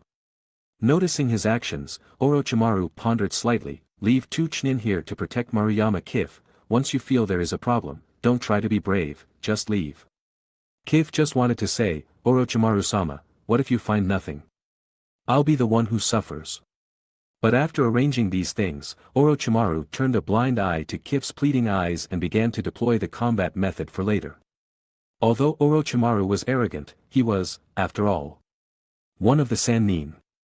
He rose to fame during the Second War, had very rich combat experience on the battlefield, and had extremely high personal charisma. No one raised any objections to his arrangements. Kif and the other 2 were left behind. Looking at the departing team, Kif could only hope in his heart that Orochimaru's judgment was correct and that they would annihilate the Iwa Nin this time. The remaining 2 Chunin, one specializing in perception and the other specializing in trap deployment, and Kif didn't know each other originally, so they didn't say much, just gave a few instructions, and did their own thing. Only he was left alone in the command room to process the corpses. Looking at these corpses flashing yellow and green light, Kif's heart was still relatively complicated. Only one jonin corpse was left, and it was the one with the most tragic appearance. Both arms and legs were completely severed, and it took him a lot of effort to barely restore it completely. But the face seemed to have been crushed by a stone, and it couldn't be restored no matter what. There should have been 3 jonin in the guard post, so the missing 2 were likely also jonin. The remaining 9 corpses were all chunin. 3 jonin and 9 chunin, such a force would definitely not suffer such a big blow in peacetime. The death of any jonin is a great loss to a village. Before, Orochimaru was here, so Kif didn't dare to do anything out of the ordinary. Now that everyone has left, he can finally touch the corpses. Don't blame me, after all, we are all from the same village. You also hope to contribute your last strength to the village, right? Chapter 43. As usual, a few kind words before looting the corpses. Starting with the yellow corpse of the jonin. Yellow corpse, success rate 30, do you want to loot the corpse? This time 33, today 99. Now is not the time to hesitate. The Iwana might come to sneak attack at any moment, so I should increase my strength as much as possible to ensure that even if I can't defeat them, I can still escape. Come on, give me a trial card. Give me a trial card. If he could get a jonin experience card, Vital would feel much more at ease. He didn't believe that the Iwana would be like Konoha, sending out a powerhouse like Orochimaru with just a probing attack. So, if he got a jonin experience card, escaping an attack from the Iwana would be no problem. Select yes. Failed. Success. Obtained single attribute random 3 enhancement card. Something came out, but it wasn't what he wanted. But something is better than nothing. He left the remaining chances to the green corpses. Success. Obtained water release, water formation wall ninjutsu card. Success. Obtained single attribute random 2 enhancement card. Success. Obtained wind release, great breakthrough ninjutsu card. The probability of getting something wasn't beyond Vital's expectations, and what he got was much better than what he had harvested in the morgue before. After all, in the morgue, most of the corpses he saw were genin. Occasionally, a chunin corpse would be considered lucky, and a jonin was even rarer. The daily harvest on the battlefield is indeed greater, but the danger is also higher. It's just that these things are good for slowly improving strength, but compared to the experience card that can explode with power, it's really a bit unsatisfactory at this point in time. There's no other way. Vital used the cards one by one. Successfully learned water release, water formation wall. Successfully learned wind release, great breakthrough. In the virtual hexagonal roulette, the attribute boosted by the enhancement card was determined as the pointer spun. Body 3. Body 2. Huh. Surprisingly, both attribute cards were locked on to taijutsu this time. His original attributes were already more inclined towards taijutsu after awakening the corpse bone pulse, and the attribute growth in the following week was also relatively even. But with these 5 points of taijutsu attribute added, it's completely skewed. Am I going to become a taijutsu type ninja like Might Guy? This was completely contrary to his planned development direction of staying in the back and releasing ninjutsu. Immediately afterwards, the system popped up another information box. Comprehensive evaluation increased, season Chunin. Character, Maruyama Vital. Age, 13 years old. Attributes, Fire, Earth. Strength, season Chunin. Kekkei Genkai, Corpse Bone Pulse Medium, Sharingan Single Tomo. Body, 45. Spirit, 28. Ninjutsu, 25. Genjutsu, 20. Control, 28. Hand Seals, 25. Taijutsu, Flowing Water Sword Technique. Ninjutsu, 3 Body Technique, Fire Release, Great Flame Flower, Earth Release, Rock Concealment Technique, Earth Release, Earth Mausoleum Return. Fire Release, Flame Bullet, Water Release, Water Formation Wall, Wind Release, Great Breakthrough. Items, Firestone's Obsession. It really is skewed. Season Chunin. Looking at the system's changed evaluation and the severe imbalance in his taijutsu attribute. The season Chunin in the system's evaluation, according to Vital's usual comparison and calculation. Plus the unexpected corpse Bone Pulse and Sharingan should be able to fight with some special jonin, provided that the other party is not a special jonin who restrains him. Chapter 44. For example, a special jonin skilled in illusions would be his nemesis. The special jonin rank is a very awkward level of strength. It's a rank specifically created for Chunin whose overall strength is at the Chunin level, but who excel in certain areas, even rivaling jonin. The purpose is to differentiate them to some extent from ordinary Chunin. If a special jonin battles a jonin with a similar specialization, they can somewhat match the jonin's strength. For example, a special jonin skilled in taijutsu can briefly contend with a jonin who isn't as proficient in both illusions and taijutsu. But if someone like Kaze, whose taijutsu is only momentarily effective and whose illusion skills are weak, encounters a jonin who is strong in illusions, he would be completely outmatched. He might even struggle against a chunin who is skilled in illusions. Therefore, the situation with special jonin is that they can be comparable to jonin when facing suitable opponents, but equivalent to chunin when facing opponents who counter them. Kaze is just like that. Having used up all the chances, he no longer hoped to gain anything from the corpses that could serve as a trump card. He glanced at the night outside the window. Unknowingly, it was already evening. Wait. Immersed in the wonderful communication with the corpses, Kaze suddenly realized that according to the ninja code for ninjas outside, the two chunin on guard and sensing duty must meet and exchange intelligence, comparing passwords and codes, at least every hour. But as he was dealing with his strength, the hour had long passed. The other two should know he was in the command room and should have come to find him. A faint sense of foreboding arose in his heart. But he didn't dare to act rashly, let alone leave the command room. The command room was fairly spacious, with a relatively clear view, while outside were all narrow corridors, too easy to encounter danger and be ambushed. When he first entered the outpost, he saw many corpses lying in these corridors. But staying inside, in the event of a large-scale attack by IWA ninjas, was not much different from waiting for death. He sat on the ground and pondered for a moment. He felt in his pocket, pulled out a cigarette, and, not caring whether it was disrespectful to the corpses, rubbed his hands together to light it. He took a deep drag. Damn it! It can't be that unlucky, right? He threw the cigarette on the ground and crushed it out, frantically taking out stacks of explosive tags from the system. Although he wasn't good at setting traps, he knew the basics. He connected these explosive tags with special threads, densely sticking them to the walls and the door. Whoever comes dies. His eyes closed and opened, the black pupils covered in scarlet, a tomo slowly rotating. His gaze swept around. His hand gently rested on the long sword at his waist. He sat still, motionless, waiting silently, much like a farmer guarding his crops. He didn't know how long he had been staring. Suddenly, the doorknob of the command room twitched slightly. Kaze narrowed his eyes, his pupils contracted sharply. Who is it? The door was locked. It's me. Outside the door, a slightly familiar voice came, seemingly one of the two chunin left behind. But Kaze's expression didn't relax in the slightest, he just asked in a deep voice, password. After a second of silence, Kaze no longer hesitated, released the sword hilt, and formed a hand seal. Hiss, hiss, hiss. The explosive tags began to burn at the same time, accompanied by a slight sound, quickly igniting like a fuse. Immediately after. Boom. Boom. Boom.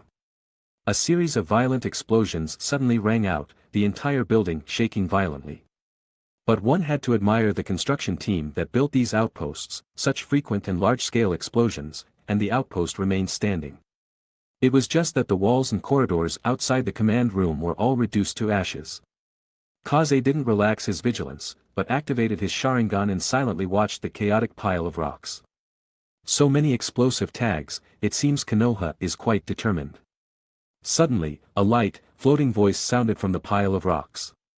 A figure stood up from it, somewhat disheveled, tattered clothes hanging on his knotted muscles. Iwagakure Jonin, Tsukishi. If he hadn't sensed the abnormality at the last moment, dodging in time and combining it with Earth-release defense, such a dense amount of explosive tags would have been enough to blow him up 5 or 6 times. But unfortunately, that second of silence gave him enough reaction time. Kaze frowned, his right hand on the hilt of the sword at his waist, his temples throbbing violently, the Sharingan spinning rapidly.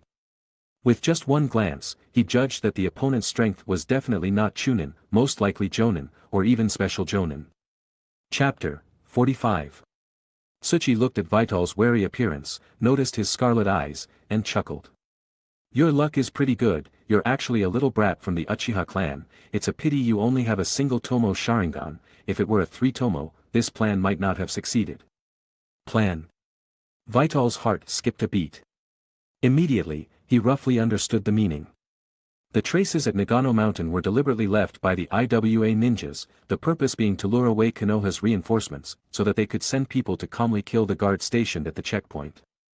This is a siege to strike the reinforcements. But, aren't they underestimating Orochimaru too much?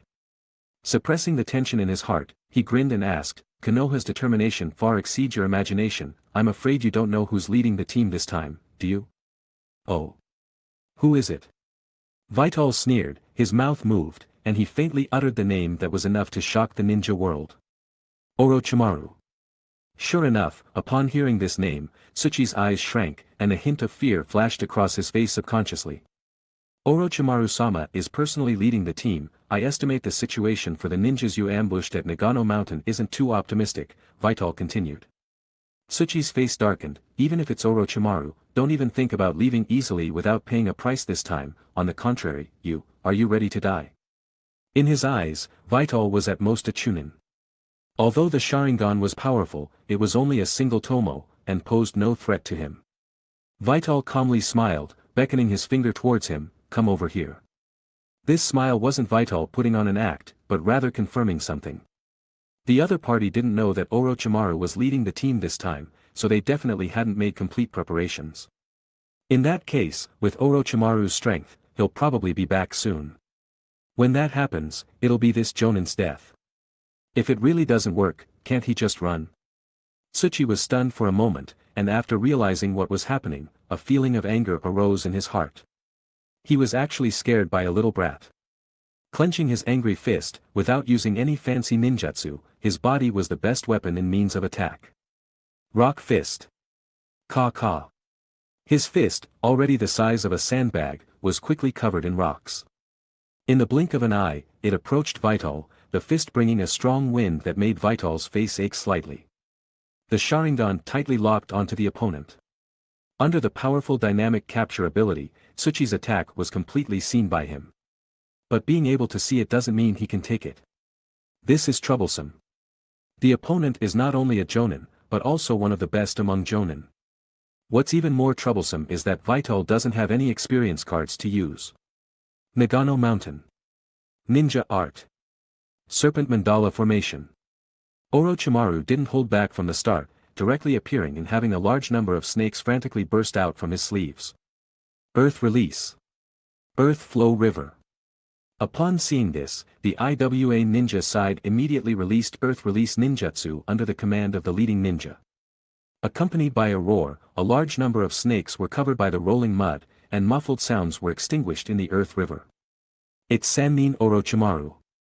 Seeing the snakes, the faces of the ambushing IWA ninja became solemn.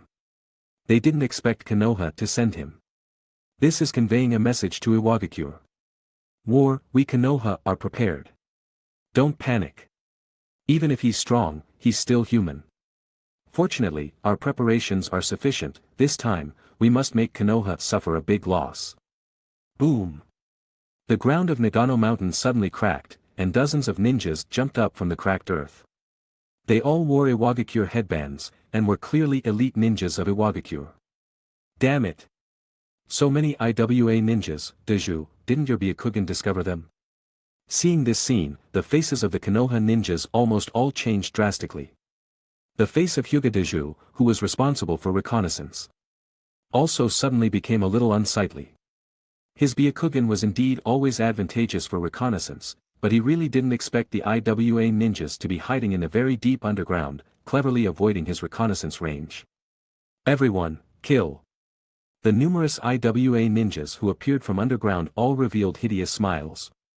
This time, in order to obtain greater and more gains, they deliberately left traces in Nagano Mountain, not only to eliminate the ninjas guarding the checkpoint, but also to have the idea of eating all of Konoha's reinforcements in one bite.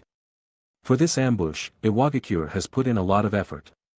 A strange light flashed in Orochimaru's cold snake pupils. At the same time, Mitsui Hiyori came to Orochimaru's side and said in a deep voice, "Orochimaru-sama, the Torimori checkpoint has been attacked. I'm afraid they will be difficult to resist, should we?" Looking at the IWA ninja side, the difference in numbers between the two sides is too obvious. Forcing a battle at this time is obviously unwise. And this time it is obviously an IWA ninja arrangement in advance. At this time, the situation in Torimori checkpoint is estimated to be not optimistic. As long as the IWA ninjas send a jonin, they can kill all the few people left behind. Orochimaru's face turned cold, but instead he raised the corner of his mouth. "It's too late to go back. Instead of saving them, it's better to annihilate all the IWA ninjas here, which can be regarded as them dying for a worthwhile cause." Mitsui Hiyori was stunned for a moment, and a chill couldn't help but rise in his heart. Chapter 46. He understood the deeper meaning in Orochimaru's words. 3 genin and chunin in exchange for a group of elite ninjas from the other side. A good deal. While speaking, Orochimaru's mind suddenly flashed with Vital's honest and simple appearance. Last time in Kyusugakure, the sudden disappearance of the jonin Hakuya Chizuru of Kirigakure, and Vital's surviving unscathed, made Orochimaru observe this small corpse collector. This time, I wonder if you can survive. Since Orochimaru didn't show any intention of retreating, the Konoha ninjas could only grit their teeth and launch an attack. Orochimaru didn't stop them. He just licked his lips. The ninja world's impression of him still remained from the Second Shinobi World War, when the Sannin survived against demigod Hans of the Salamander. But they never thought about how much he would have changed over the years with his talent. He bit his finger, formed hand seals, and slammed his hand on the ground. Summoning Jutsu. Boom! Along with the dissipation of the huge smoke, a behemoth covered in purple scales appeared on Mount Nagano. Manda. The already small Mount Nagano was truly a bit too small compared to Manda's size. Orochimaru leaped and landed on Manda's head. "Orochimaru. Have you prepared enough sacrifices?" Manda showed no fear towards Orochimaru, and demanded sacrifices extremely arrogantly even before the battle. Heh. Orochimaru just smiled. Torimori outpost. Vital knelt on one knee, wiping the blood from the corner of his mouth, his Sharingan staring at the Iwagakure jonin Tsukishi standing opposite him. Tsukishi raised an eyebrow, glancing at him with a hint of surprise. "Kid, you have a good body." In his opinion, solving these Konoha kids like Vital was just a matter of one punch, just like the 2 Konoha ninjas he had solved outside before. But he didn't expect that after taking a few punches from him, he would only spit out a few mouthfuls of blood.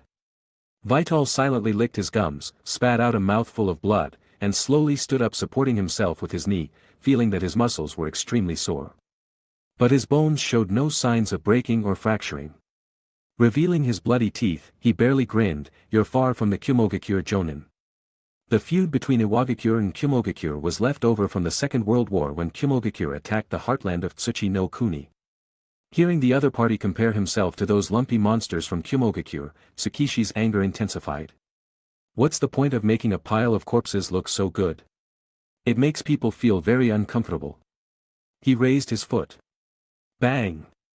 The head of a Chunin's corpse shattered and exploded instantly like a watermelon, and in the blurred blood, Tsukishi's foot stepped on Konoha's forehead protector, twisting his toes. Konoha's symbol was constantly distorted and deformed in the rolling, making a harsh creak, creak sound. Seeing his behavior, Vital's face suddenly sank. Tsukishi took in Vital's change in expression, chuckled, didn't say anything, and continued to step on another Chunin's head. They were all untouched corpses. "Didn't your mother ever teach you?" Vital's mouth moved, and a hoarse voice came out. "Huh?" Tsukishi was stunned. The next second, Vital's figure suddenly disappeared. Tsukishi's pupils shrank suddenly, and he subconsciously raised his arm. Puchi. A sharp, pale bone pierced through Tsukishi's strong arm, resting against his chest. If he hadn't reacted quickly enough and covered his arm with Earth Attribute Chakra, this stab would have been enough to pierce him through. But he didn't care about these things anymore. What he cared more about was Vital's terrifying appearance at this time. Sharp and hard white bones protruded from his chest, waist, abdomen, and back. Especially on his right hand at this moment, circles of spiral white bones surrounded and spiraled, forming an unusually sharp spear, which was what pierced Tsukishi's arm. His appearance, even the experienced Iwagakure Jonin Tsukishi, didn't know how to describe it. Vital's body was completely tense, like a fully drawn giant bow. His feet braced against the ground, pushing forward step by step, turning the bone spear on his arm. Bit by bit forcing Tsukishi to the corner, completely supporting his body on it, and his center of gravity was raised, unable to fully exert his strength advantage. "What the hell are you?" Tsukishi endured the pain from his arm and asked through gritted teeth. "Uchiha's Sharingan, Kagaya clan's lost corpse bone pulse, why are these two bloodline limits concentrated on a small Konoha genin?" Vital's cold, scarlet Sharingan stared at him without any emotion, and only said, "Didn't your mother ever teach you, don't fucking touch other people's corpses?"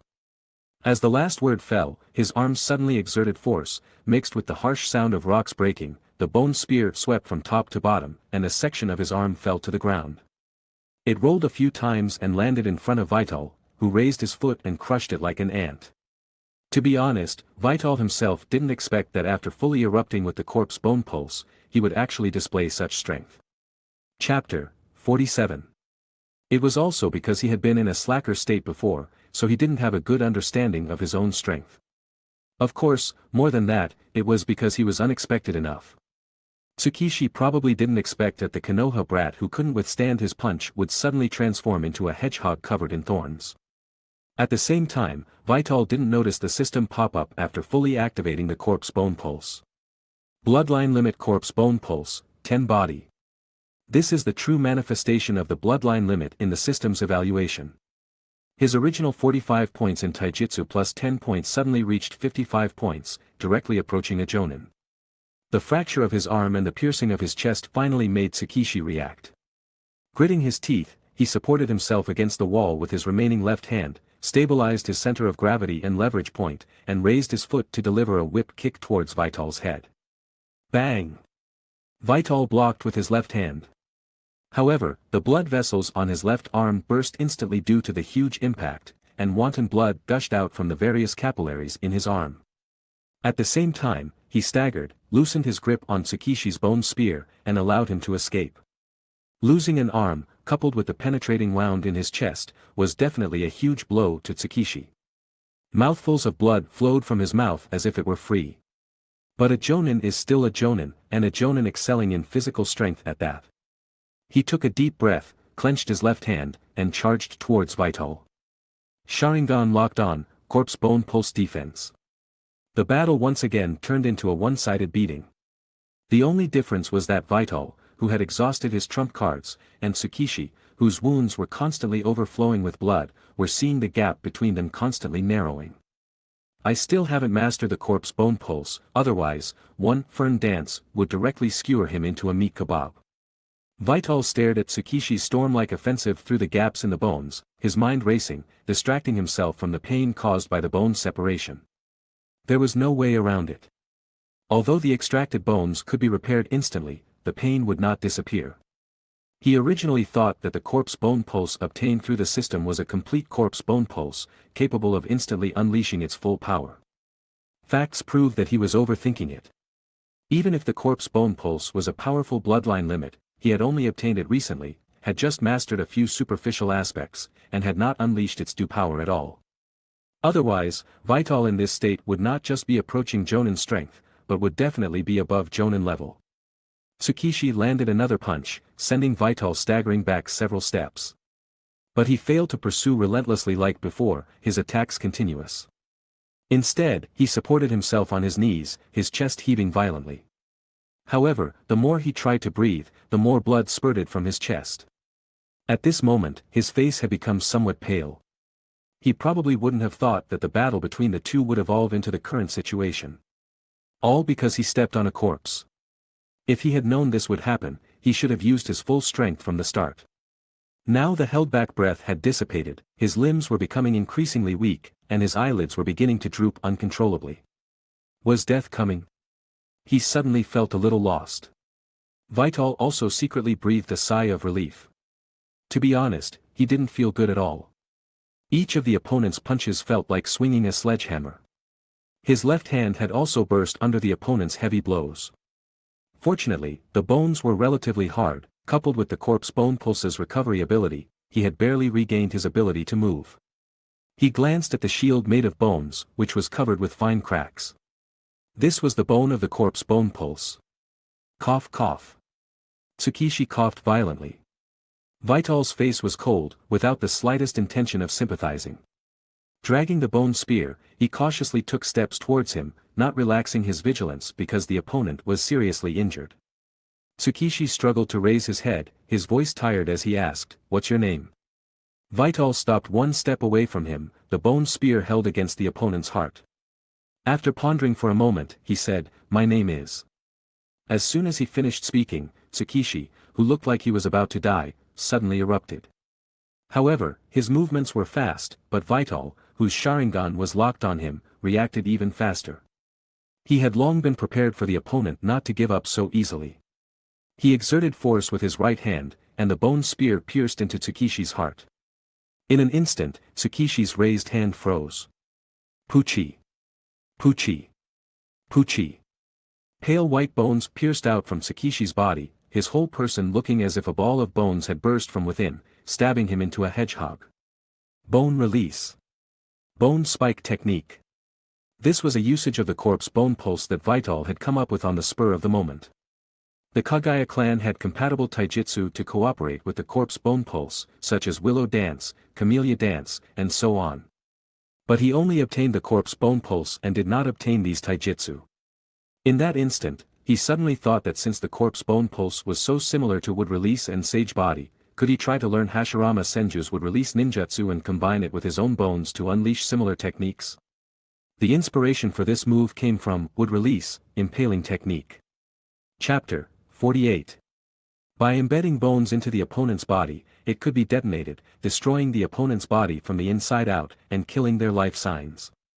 Ninjas like Doshi, with their powerful taijutsu, possess strong physiques, especially when combined with earth release, making their external bodies even more resilient.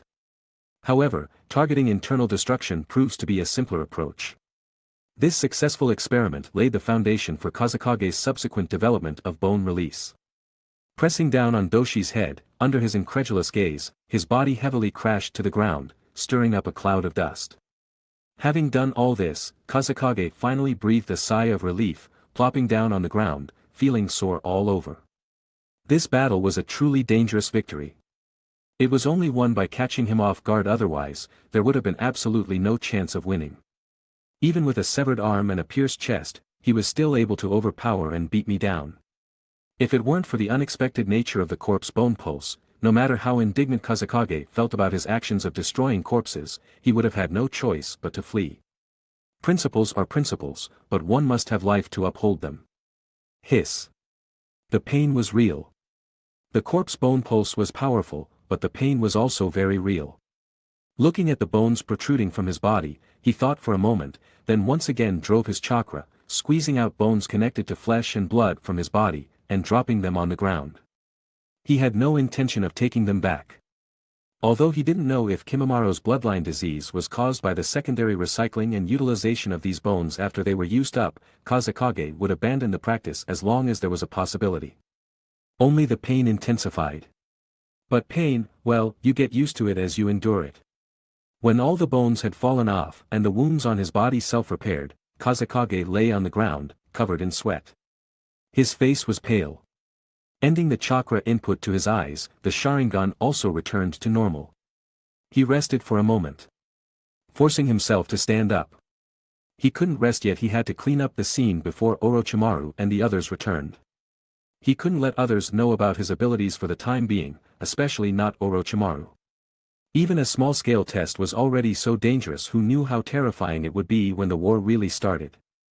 The outside world is too dangerous, he wants to return to Konoha. After cleaning up the traces on the ground and the bones left behind by the corpse bone pulse, Kazekage collapsed on the ground, not wanting to move at all. As for the corpse of Doshi, the jonin from Iwagakure village, he thought about it and finally collected it. Although the disappearance of Doshi's corpse might be taken seriously by Orochimaru, and might even lead to some unnecessary troubles, he still had to do it. Doshi's corpse was covered in bone spurs. Rather than letting people discover his corpse bone pulse, it was better to make it a case of death without proof. This battle was won too luckily. But through actual combat, Kazekage also had a more accurate understanding of his own strength.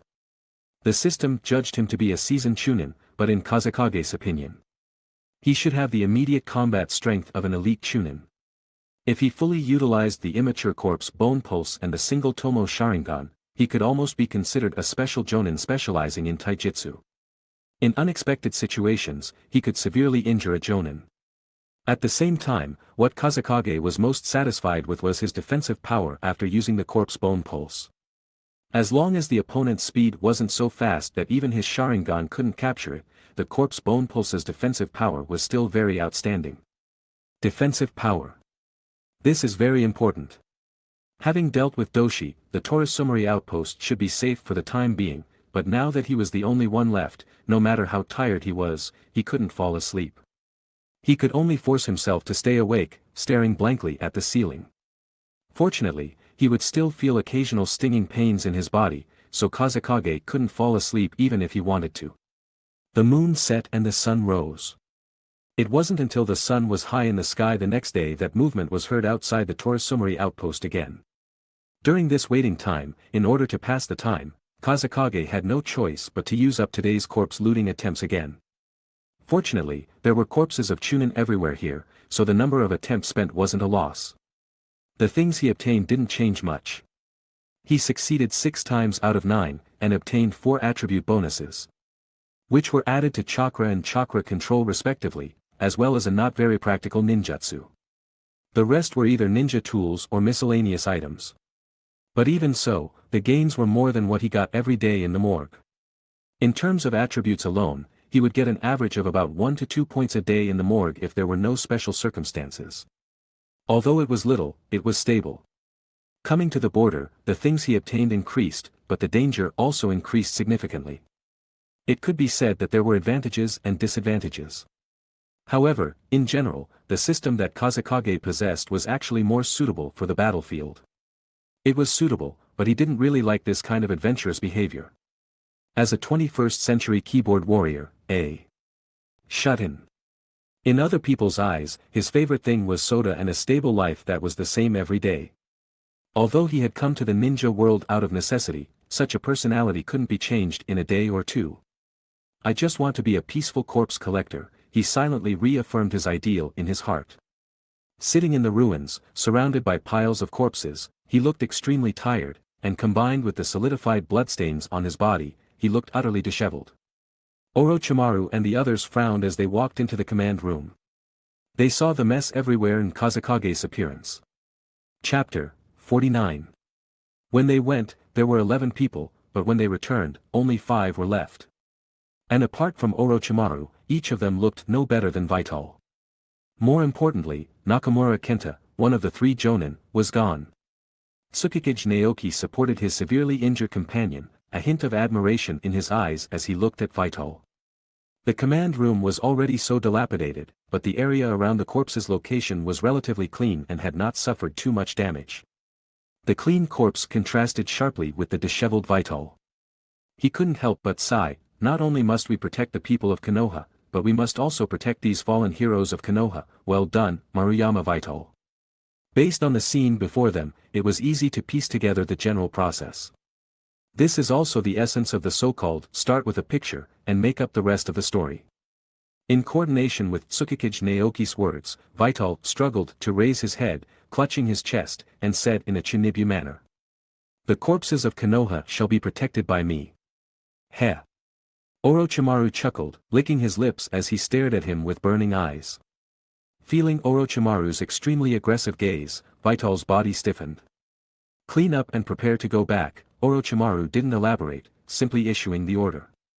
Yes. Inside Konoha village. The conference room on the top floor of the Hokage building was currently holding a meeting. The atmosphere of the entire meeting seemed very oppressive. Hiruzen Sarutobi sat in the seat of honor, while Danzo sat on his left. Iwa, Suna, and Kiri are all conducting endless probes, and in this past week, they have all increased the intensity of their probes in unison. I want to ask everyone, are there any good solutions? Hiruzen Sarutobi, with a pipe in his mouth, opened his mouth in a deep voice, his eyes flashing. The ninjas present were all the elite of Konoha, and upon hearing his words, they looked at each other. Seeing that war was already inevitable, it seemed that nothing could be done at this time to change the impending reality. I think we can't take the initiative to attack, this goes against our Konoha's code of conduct. An elite jonin couldn't help but say. Konoha prided itself on being a hidden village that yearned for peace, and had been implementing this philosophy for decades. The theme of the first lesson many ninjas learned at the Ninja Academy was peace. They couldn't violate this philosophy and code of conduct for various reasons, otherwise it would be a significant blow to the faith of Konoha ninjas. Hiruzen Sarutobi nodded solemnly. He thought so too, and that's what he was doing. Konoha was strong, but the premise of its strength was built on unity. If there were disagreements in philosophy at this time, it would be a drain on Konoha's internal strength. He glanced at Danzo, who was sitting upright beside him. But there were also radicals within Konoha, but only a minority. In the choice between the minority and the majority, the choice was easy to make. But we can't show weakness either, especially at this time. The more we show weakness, the more unscrupulous they will become. We must give them a strong counterattack so that they will be afraid to truly provoke a war. Although the trend of war is already unstoppable, for us in Konoha, the longer we delay, the greater our advantage will be. Konoha's advantage was built on fertile land, which the barren land of wind, land of earth, land of water, and other countries could not compare to. Even if they only delayed for a day, in terms of the speed of development in a single day, Konoha was stronger than the major hidden villages, and the advantage would be correspondingly greater. The speaker was Nara Shikaku, the head of the Nara clan, an elite jonin, and also served as a Hokage advisor, and was a staunch supporter of the Hokage lineage. Shikaku, continue. Hiruzen Sarutobi nodded in agreement. As the Hokage, he needed to consider far more than Danzo. At this moment, the door of the office was pushed open. Someone walked in who automatically lowered the temperature of the conference room. Orochimaru. Seeing Orochimaru, Hiruzen Sarutobi smiled. His disciple had never disappointed him. Orochimaru, you're back. Orochimaru simply nodded, pulling a chair from the corner as he handed Hiruzen Sarutobi a scroll. Mission Summary. Hiruzen Sarutobi slowly unrolled the scroll, his expression initially appearing somewhat grave, but his brows relaxed slightly as he read on.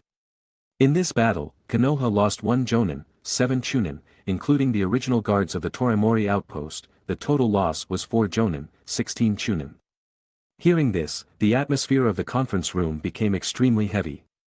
Jonin were Konoha's absolute main force, and chunin were also the backbone. This loss was not small. However, no one spoke. Danzo in the conference room, as well as the heads of the various clans and department heads, waited for the following text with gloomy expressions. Hiruzen Sarutobi continued to read.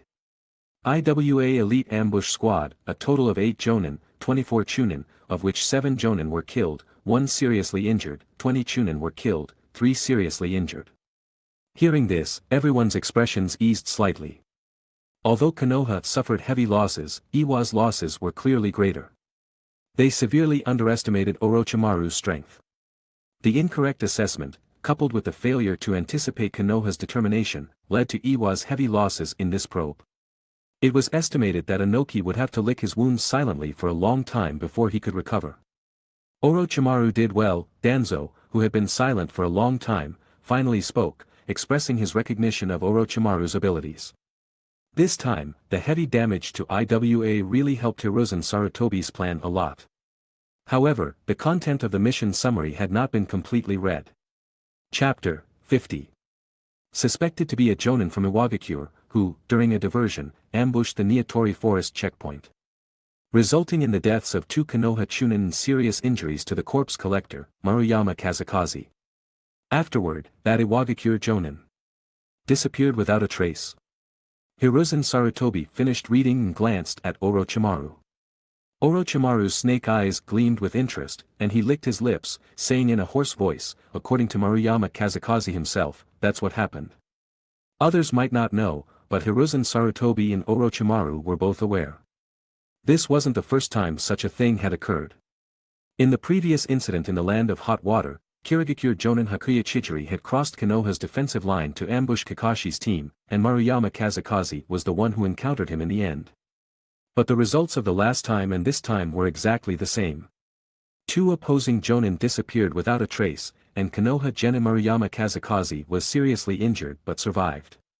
If one time was a coincidence, then 2 times.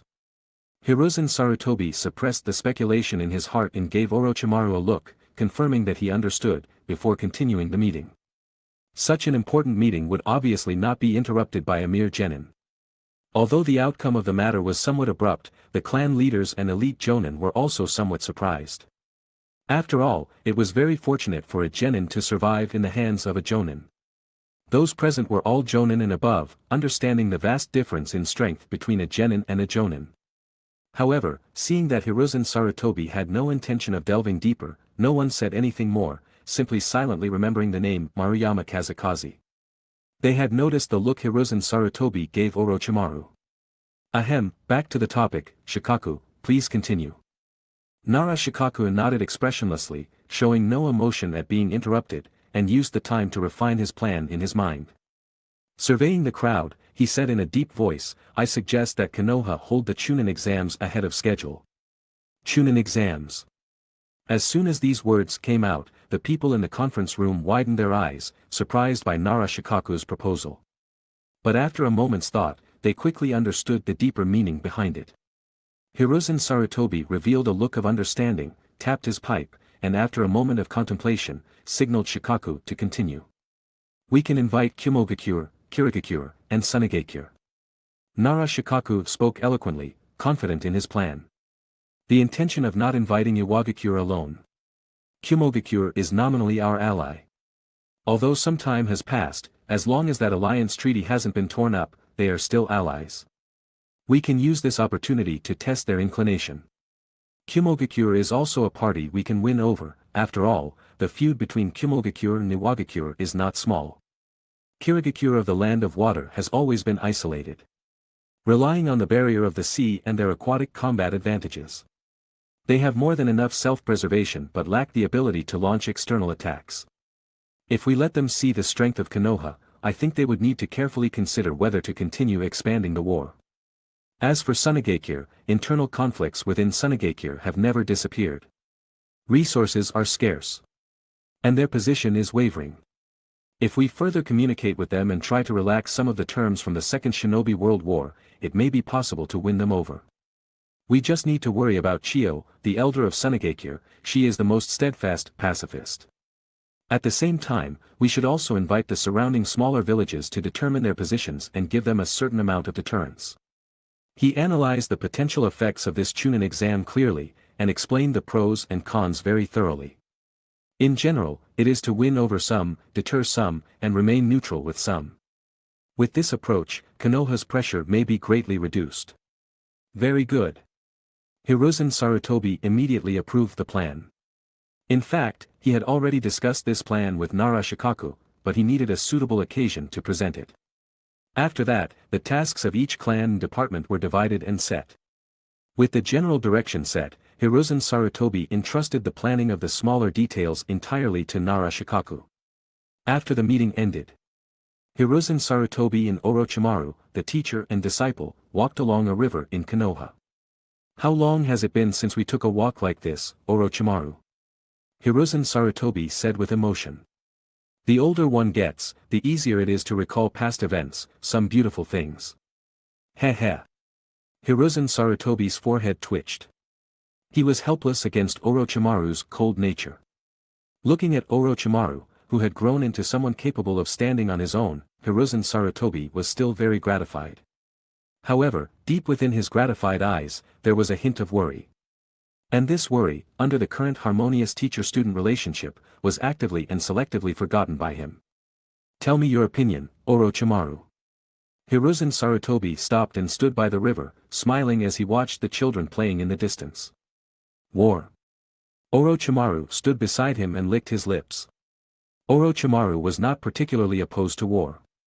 What's coming will always come, no one can stop it, just like people who are destined to die will die one day, death doesn't show mercy, Orochimaru said indifferently.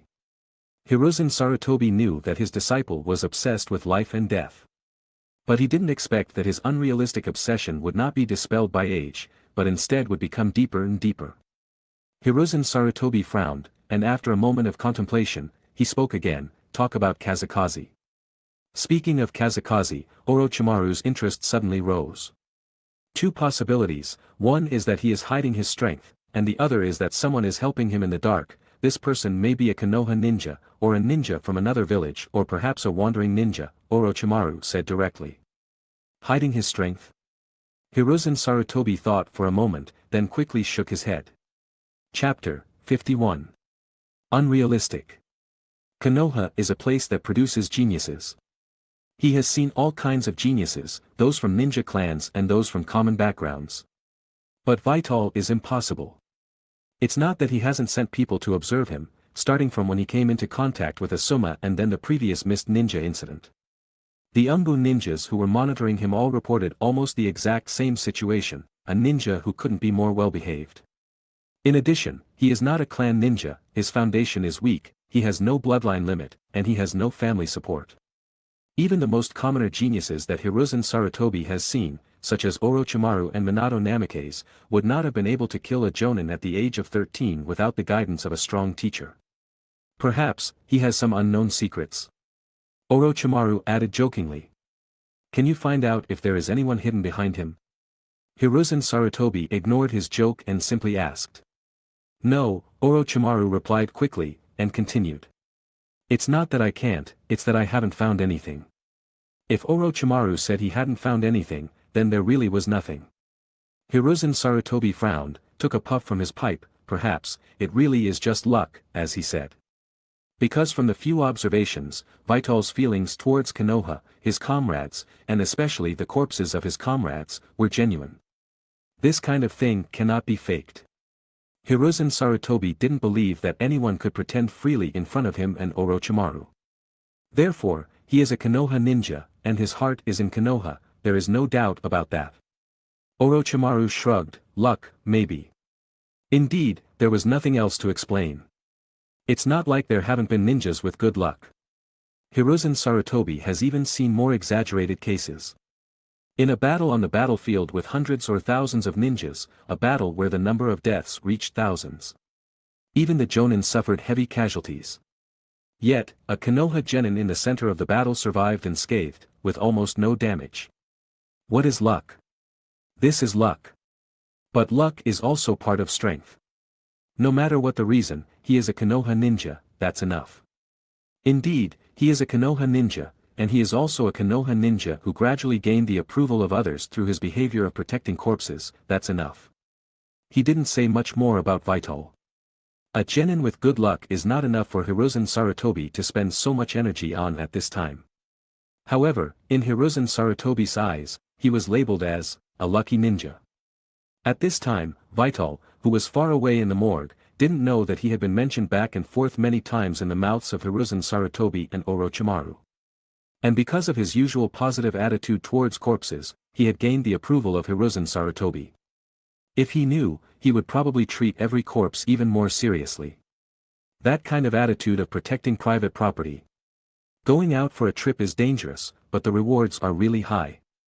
Looking at the full morgue, Vital, with bandages wrapped around his arms, had never experienced such satisfaction. The satisfaction of the room being filled with corpses. If a normal person knew that he had such a hobby, they would probably stay away from him. This person is not normal, he actually likes to be with corpses. If Vital has a girlfriend or a wife in the future, the other party might even ask, do you love me more, or corpses more? And Vital's answer might drive her crazy, corpses. There's no way around it. Corpses, especially the corpses of strong people, are his guarantee of surviving safely in this world. If he can't even survive, what's the point of talking about love? That's not right. Vital's eyes rolled, and he suddenly reacted, even if I don't go to the front line, the corpses of those dead ninjas will be transported here, right? Wait a minute. But recently, the number of corpses transported here has obviously decreased a lot, especially the corpses of jonin, whether from Konoha or other villages. He slowly rubbed his chin. In other words, someone is deliberately intercepting these corpses, either Konoha has another unknown place, using special methods to destroy these corpses. Gradually, Vital seemed to understand something, his expression changing. After a while, he lowered his head and sighed, taking out a cigarette and lighting it. Since Kai was in charge of cleaning the morgue, it has been very clean every day, so clean that Vital didn't know how to continue assigning tasks to Kai. Therefore, he could only, reluctantly, appropriately increase some difficulty. He exhaled a smoke ring. Forget it, this kind of thing is not something I can get involved in, anyway, there probably won't be few casualties in the next period of time. He rubbed his hands and shifted his attention back to the jonin corpses lying in front of him. All yellow corpses, carefully counting, there are 11 in total. 11. Including the 7 IWA jonin killed by Orochimaru and the others, the Konoha jonin who died in battle, and the Torasumari outpost jonin who was snatched back. Among them, there is one yellow corpse that Vital has already touched, so there are still 10 left. But we still have to count the IWA jonin Tsukishi that he personally killed. Counting back and forth, there are still 11. Chapter 52. Adding the Chunin corpses, also known as green corpses, the total comes to 36. Jackpot. Vital's eyes sparkled with excitement, barely able to contain his trembling hands. The only downside now is the sheer number of corpses, as he has a limited number of attempts each day.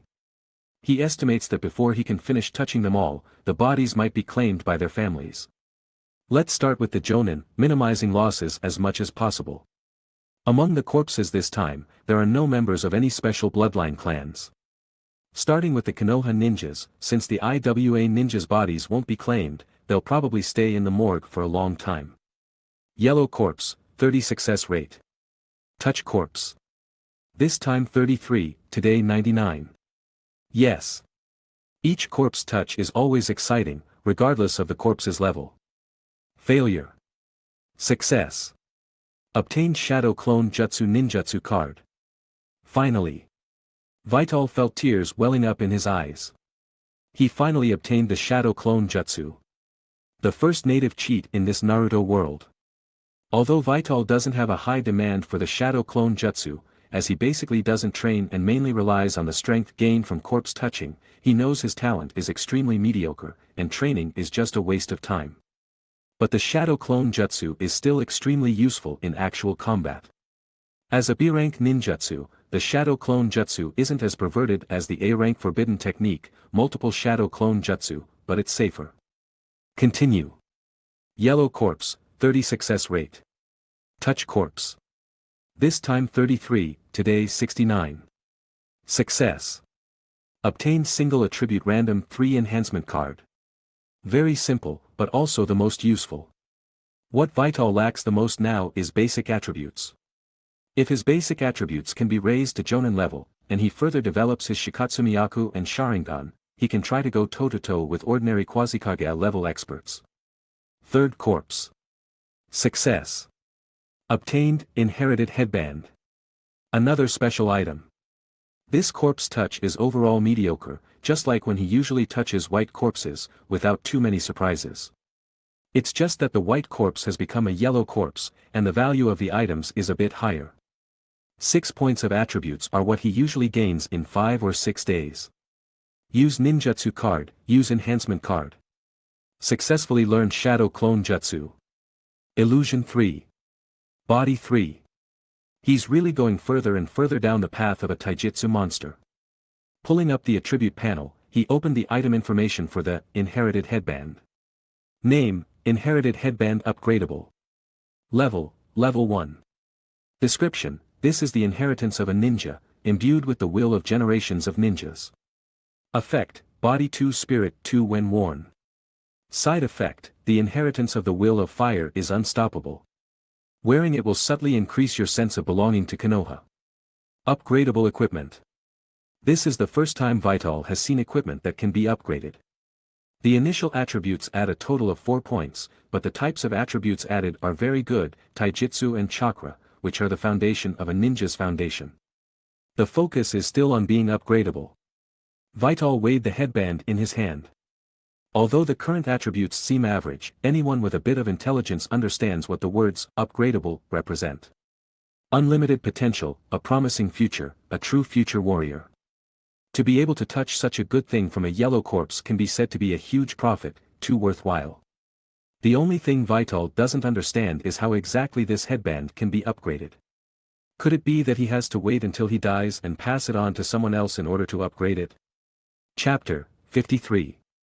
But by then, this thing would have little to do with me. I'd be dead, so why bother with leveling up or anything else? And then there's the side effect of this equipment.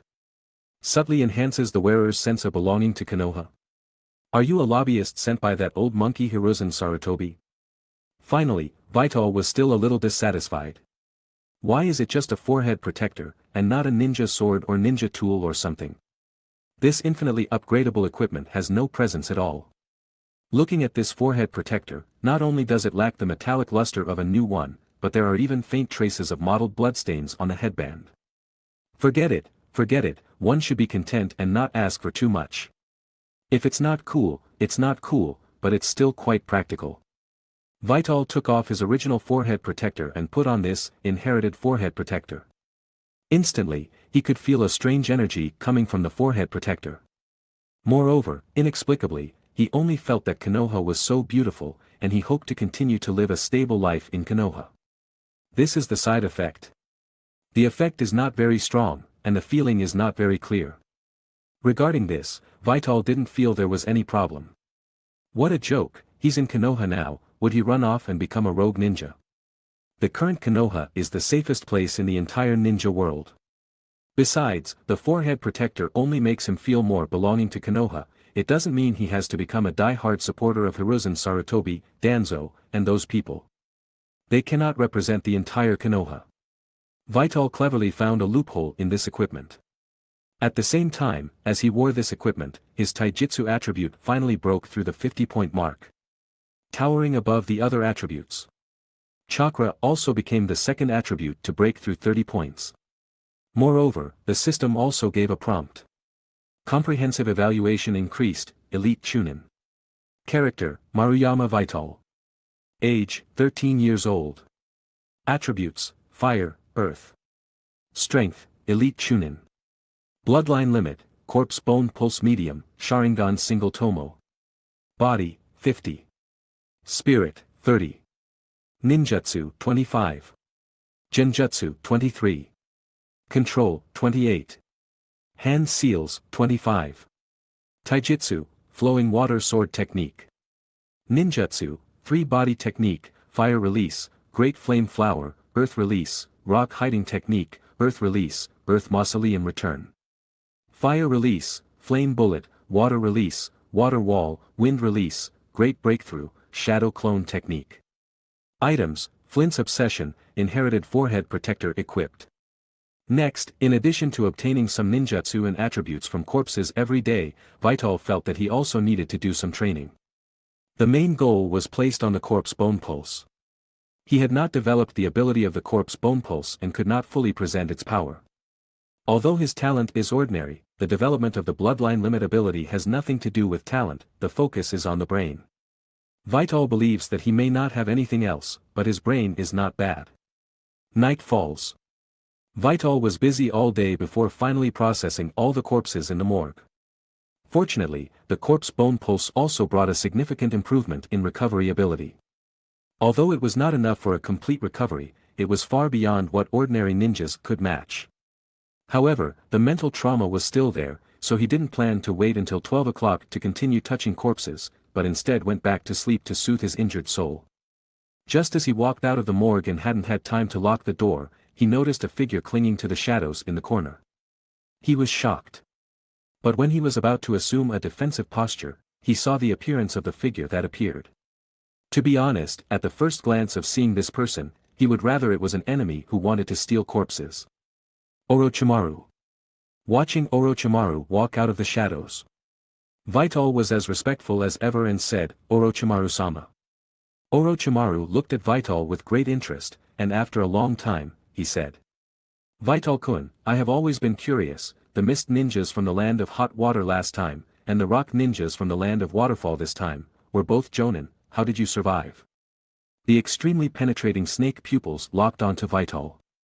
Although he had answered such questions more than once, Orochimaru still felt that Vital had not made some things clear. Vital smiled honestly and replied calmly, because of luck, the reputation of Konoha ninjas in the ninja world is still good. Chapter 54. Orochimaru's lips curled up in a smile, and he laughed, luck. The meaningful gaze made Vital feel very uncomfortable, as if his secrets couldn't be hidden from him.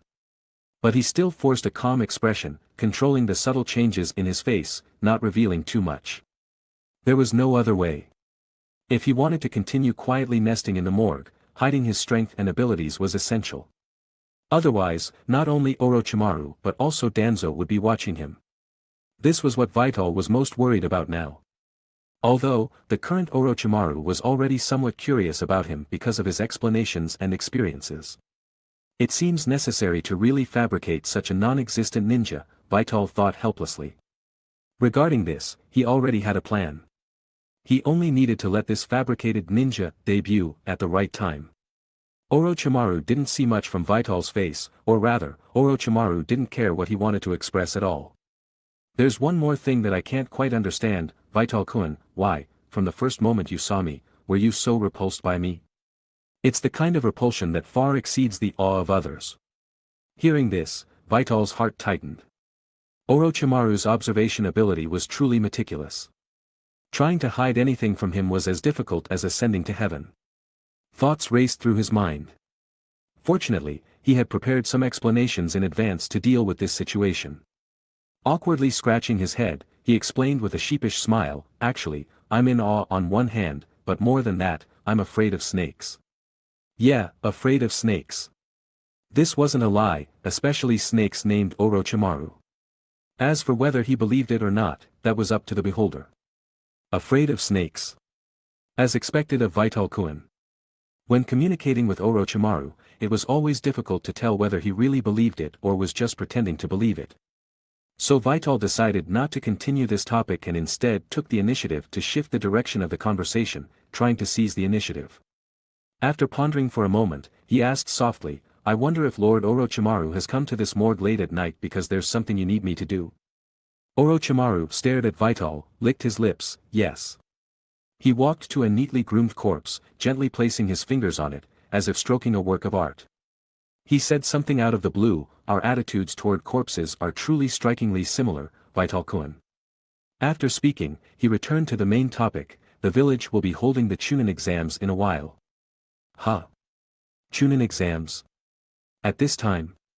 Even he, a corpse-collecting genin, knew how tense the situation was in the ninja world. Holding the Chunin exams now, weren't they afraid that people from other villages would come and cause trouble? Immediately afterward, he asked, Lord Orochimaru wouldn't want me to participate in the Chunin exams, would you? Orochimaru raised the corner of his mouth, not answering, just looking at him with a smile. It was unsettling to watch. No need, right? Being a genin is pretty good, besides, I'm just one person, and I don't have a genin team, so don't let me affect others. Don't worry, with your strength, Vital-kun, you don't need to participate in the so-called Chunin exams. Hearing this, Vital breathed a sigh of relief. But Orochimaru's next words made him a little confused. It's to have you be an examiner. An examiner? Me? A genin? What a joke, he was just a genin, what qualifications did he have to become an examiner for the Chunin exams? Of course, not as a genin. Orochimaru walked past the corpse, walked in front of Vital, and slowly leaned down, his pale face reflected in his eyes. The mission to the land of hot water, the mission to the land of waterfall, these were ultimately rated as A-rank missions. Whether you achieved them through luck or something else, since you completed the missions, it means you should be able to shoulder more responsibility. So, I specifically applied to Teacher Hiruzen to promote your ninja rank to Chunin. After speaking, he narrowed his eyes and silently waited for Vital's reaction. Vital lowered his head, not daring to look directly into Orochimaru's eyes, and remained silent for a long time before raising his head and saying, Chunin, does it come with a raise? It does. Orochimaru was a little unsure about his thought process. Vital chuckled and asked curiously, but, don't you have to pass the Chunin exams to be promoted to Chunin? Unless. Unless it's Umbu or the wartime system is activated, Orochimaru added. He reached out and gently patted him on the shoulder. Do you think it's too early to start the wartime system now? Too early. If it had been before, it might have been a little early, but after personally participating in the Torimori outpost mission, Vital felt that it wasn't early at all. Since he knew that the war was about to break out, it was better to prepare in advance than to have no preparation at all. He pursed his lips and shook his head. But he was still a little unwilling and said, "Can I not go? What's so good about being an examiner for the Chunin exams? It's far more comfortable and safe for me to stay in the morgue and rummage through corpses." The significance of this Chunin exams was obviously extraordinary, and different ninjas from the major hidden villages would come. Being exposed to the sight of these people and attracting unnecessary attention was not what he wanted. Unexpectedly, Orochimaru nodded, "You can." But he added, "Becoming my subordinate means you don't have to participate." Chapter 55. Twisting and turning, he still ended up back here. Vital awkwardly rubbed his nose. Actually, participating in the Chunin exams isn't a bad thing, you can make more friends. Of course, I want to become Lord Orochimaru's subordinate, but I feel that my abilities are still a bit lacking and need more training. Orochimaru smiled noncommittally, as if he wasn't surprised by Vital's answer. In a week, Cloud Ninjas, Mist Ninjas, and Sand Ninjas will arrive one after another. Go find Narashikaku in advance and report to him, he will assign you a task. After speaking, Orochimaru's figure began to collapse like soft mud, and finally disappeared into the ground, leaving only a small snake, wriggling and crawling leisurely away from the morgue. There was also a black, palm-sized booklet, which was the ninja certificate. Watching the little snake leave, Vital stuck his fingers into his hair and rubbed it vigorously. Picking up the ninja certificate, he looked at the rather eye-catching words, Chunin. What is this all about? The main point is, this time node, can Chunin exams still be held? Do they dare to hold Chunin exams? It's really like the situation before World War II in his previous life, still organizing the Olympic Games. The previous life's location was in Berlin, Germany, here in the hidden leaf village of the Land of Fire. TSK. From far away, one could hear Obito's extremely exaggerated and unrestrained voice, filled with surprise, shock, and disbelief. Senior Vital, you're actually a Chunin now. Why? Obito looked at the ninja certificate that Vital had thrown aside, the word Chunin on it was the source of his shock. Why? Don't you sleep until noon every day, and bask in the sun at the door all afternoon? Don't you ever cultivate or do missions as a corpse handler? How did you get promoted to Chunin? Obito's voice became louder and louder. This is unfair. He seriously cultivates every day, helps old grandmothers cross the road every day, and shouts about defeating Kakashi every day, but he still hasn't graduated from the ninja school early. In his eyes, this lazy senior has quietly become a Chunin. And with that disgusted expression. What does that mean? It's not easy for us to graduate and become genin, but you, who are so idle, have become a Chunin, and you still look disgusted. The world is going downhill. The Leaf Village's ninja assessment system has actually become so casual. Chunin. As expected of Senior Vital, he is indeed a role model for us ordinary ninjas. He has already become a Chunin. No. I must work harder. Clean the room even more thoroughly.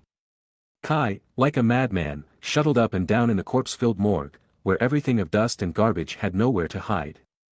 Vital silently pulled out a cigarette from Asuma's cigarette case, rubbed his fingers, and lit one for himself and him. The two synchronized, deeply inhaled, and slowly exhaled a smoke ring with a slightly intoxicated expression. The hazy smoke enveloped the two. I didn't expect you to really get promoted to Chunin, Asuma sighed. Vital glared at him unhappily. Ask your old man. Others want to be promoted to Chunin, but that doesn't mean he wants to. Do you know how dangerous it is to be promoted to Chunin? Either you take 3 subordinates, or you follow a jonin, and the risk factor of performing tasks increases greatly. Even if he is a corpse handler, he can avoid these tasks to a large extent, but once he goes to the battlefield, the Chunin can no longer be as cowardly and hide behind like a genin. Thinking of this, Vital became angry. You seem to dislike it? Asuma asked in surprise.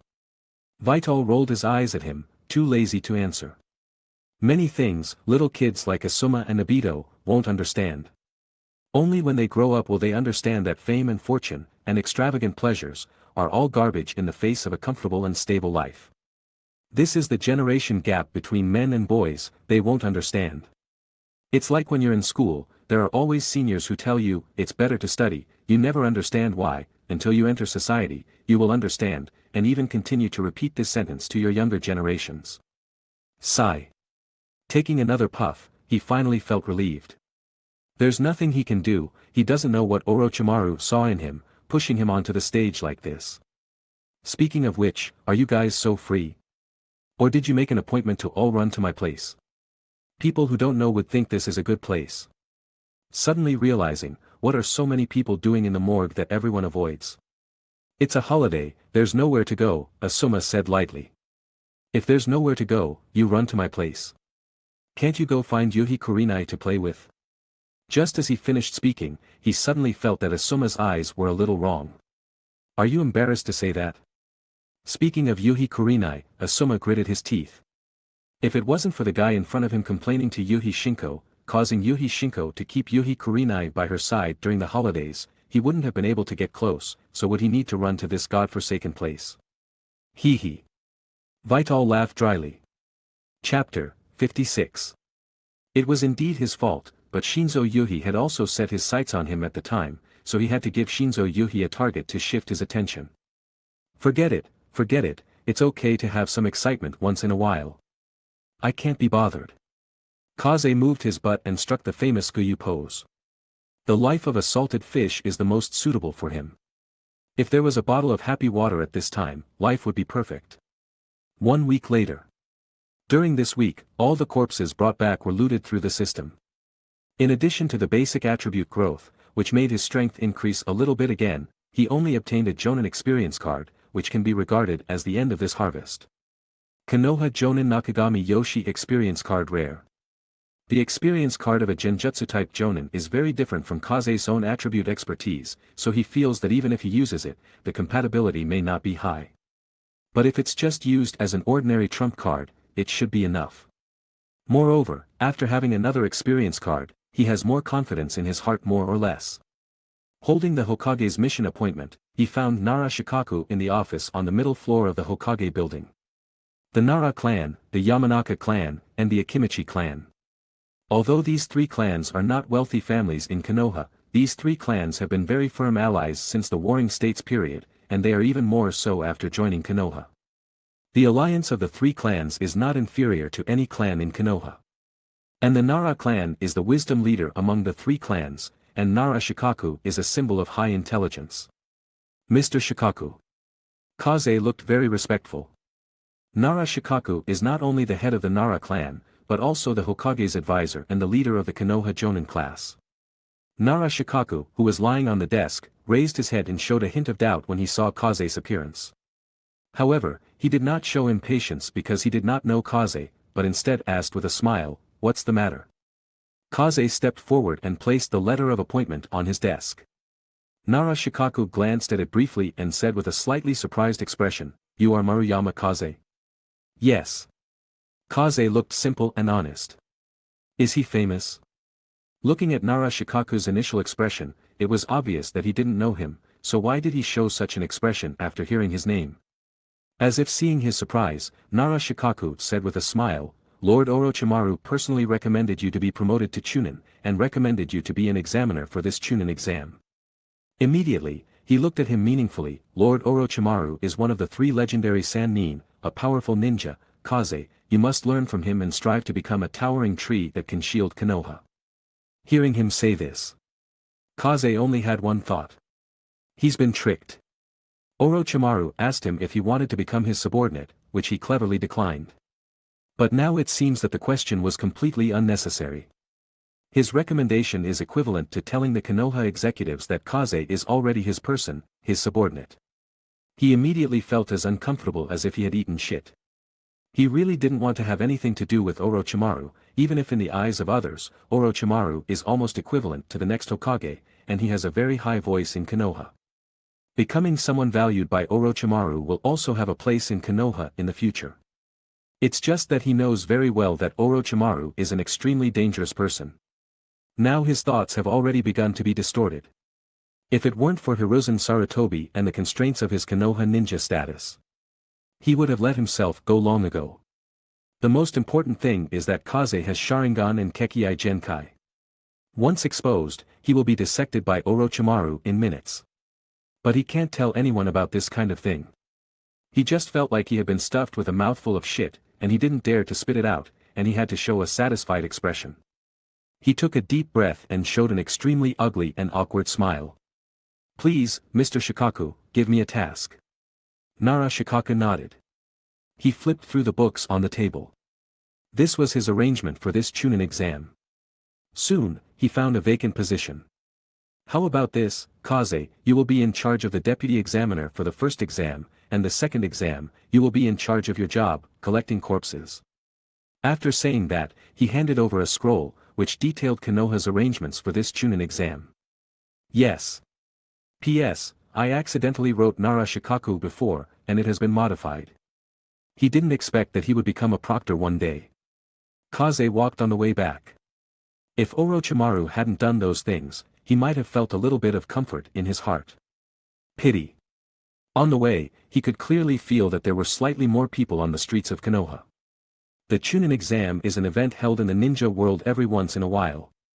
In addition to welcoming ninjas from other villages, it will also promote the economic development of the village.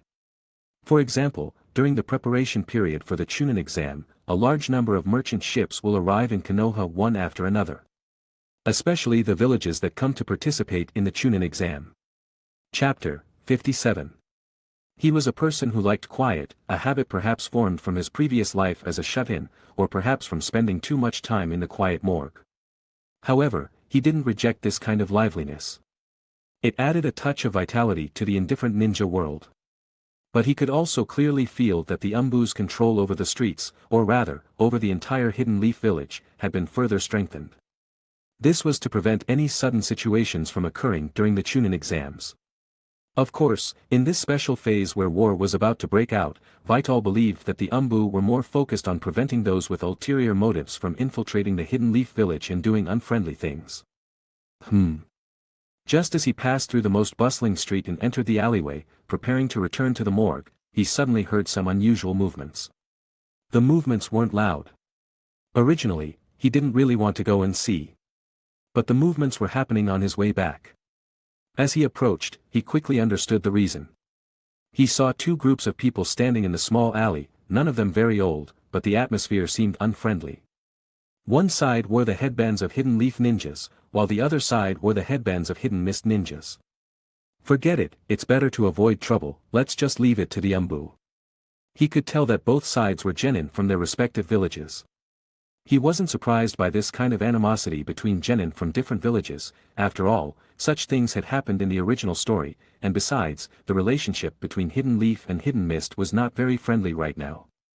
However, just as he was about to take a detour, a casual glance caught a familiar figure among the Hidden Mist ninjas. If he wasn't mistaken, that person should be Kisame Hoshigaki.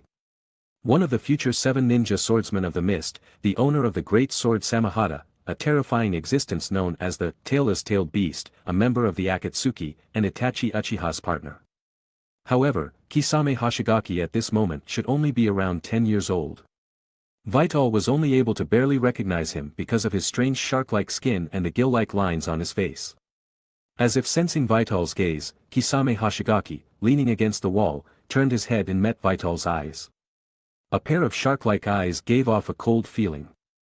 He stopped in his tracks. He rubbed his head, looking troubled.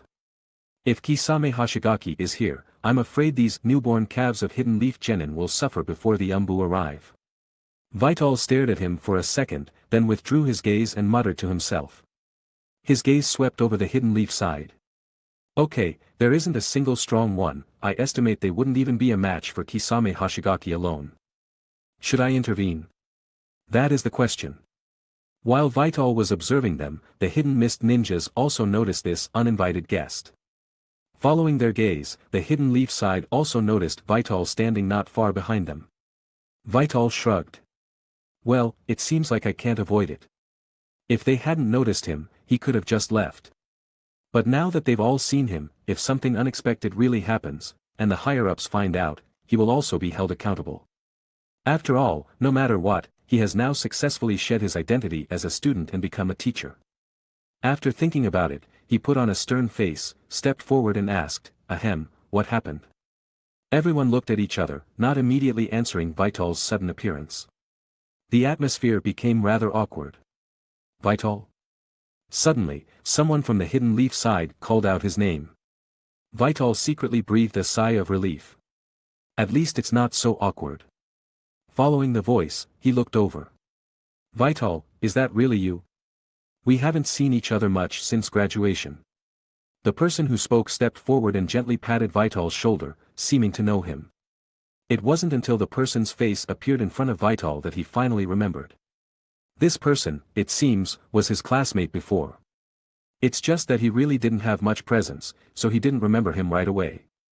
"Otisuk. Why are you here?" Otisuk asked. "Oh, I heard some movement, so I came to see what happened. There's actually an acquaintance here." He remembered that Otisuk, when he was in the ninja school, belonged to those mediocre students with extremely low presence, not as dazzling as the top students, nor as remarkably present as the underachievers.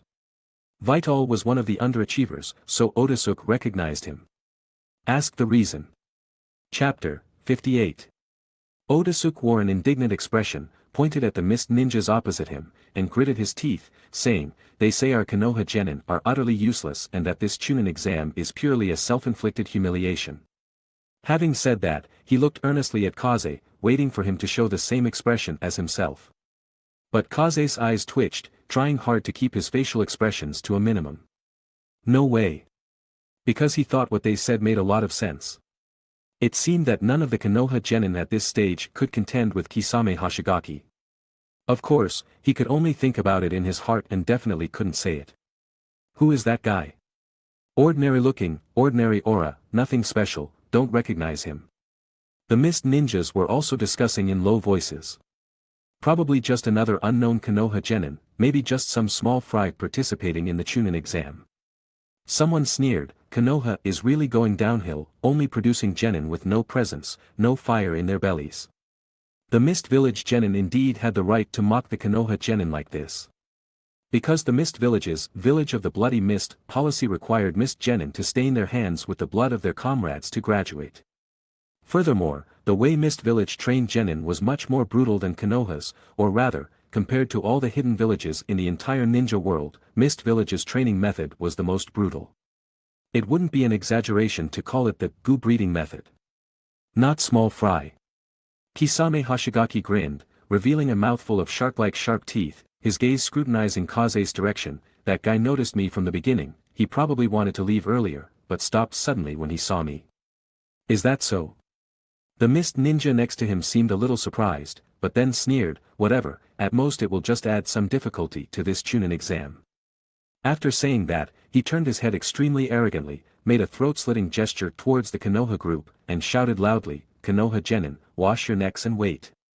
As soon as these words came out, the mist ninjas laughed wildly, and the Konoha genin glared at them one by one, seemingly ready to fight at any moment.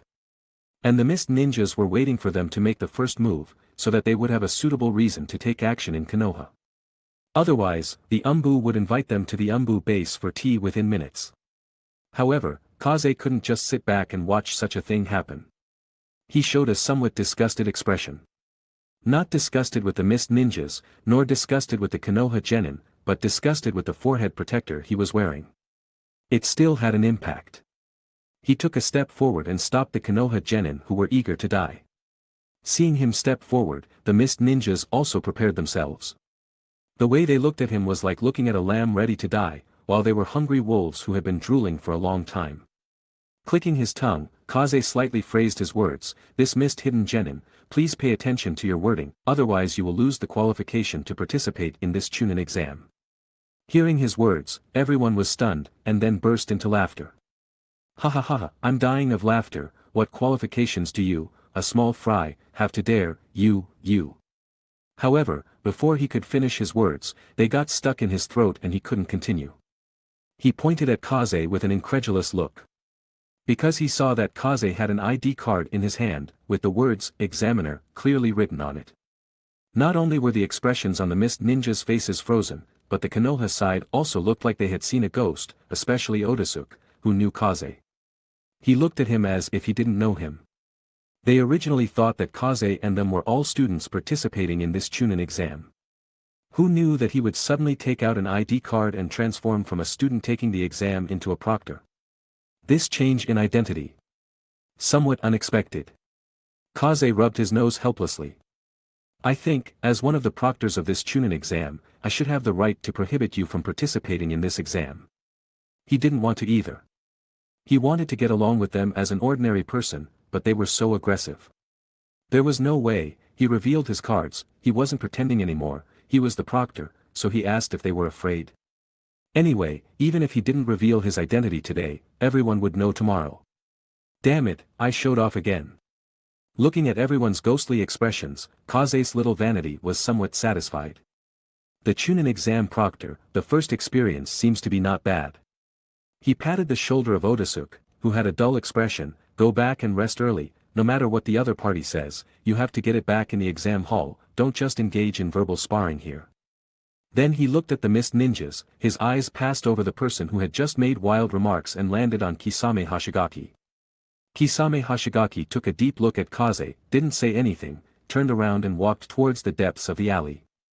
The other mist ninjas also reacted, glared fiercely at the Konoha side, and left angrily with Kisame Hashigaki.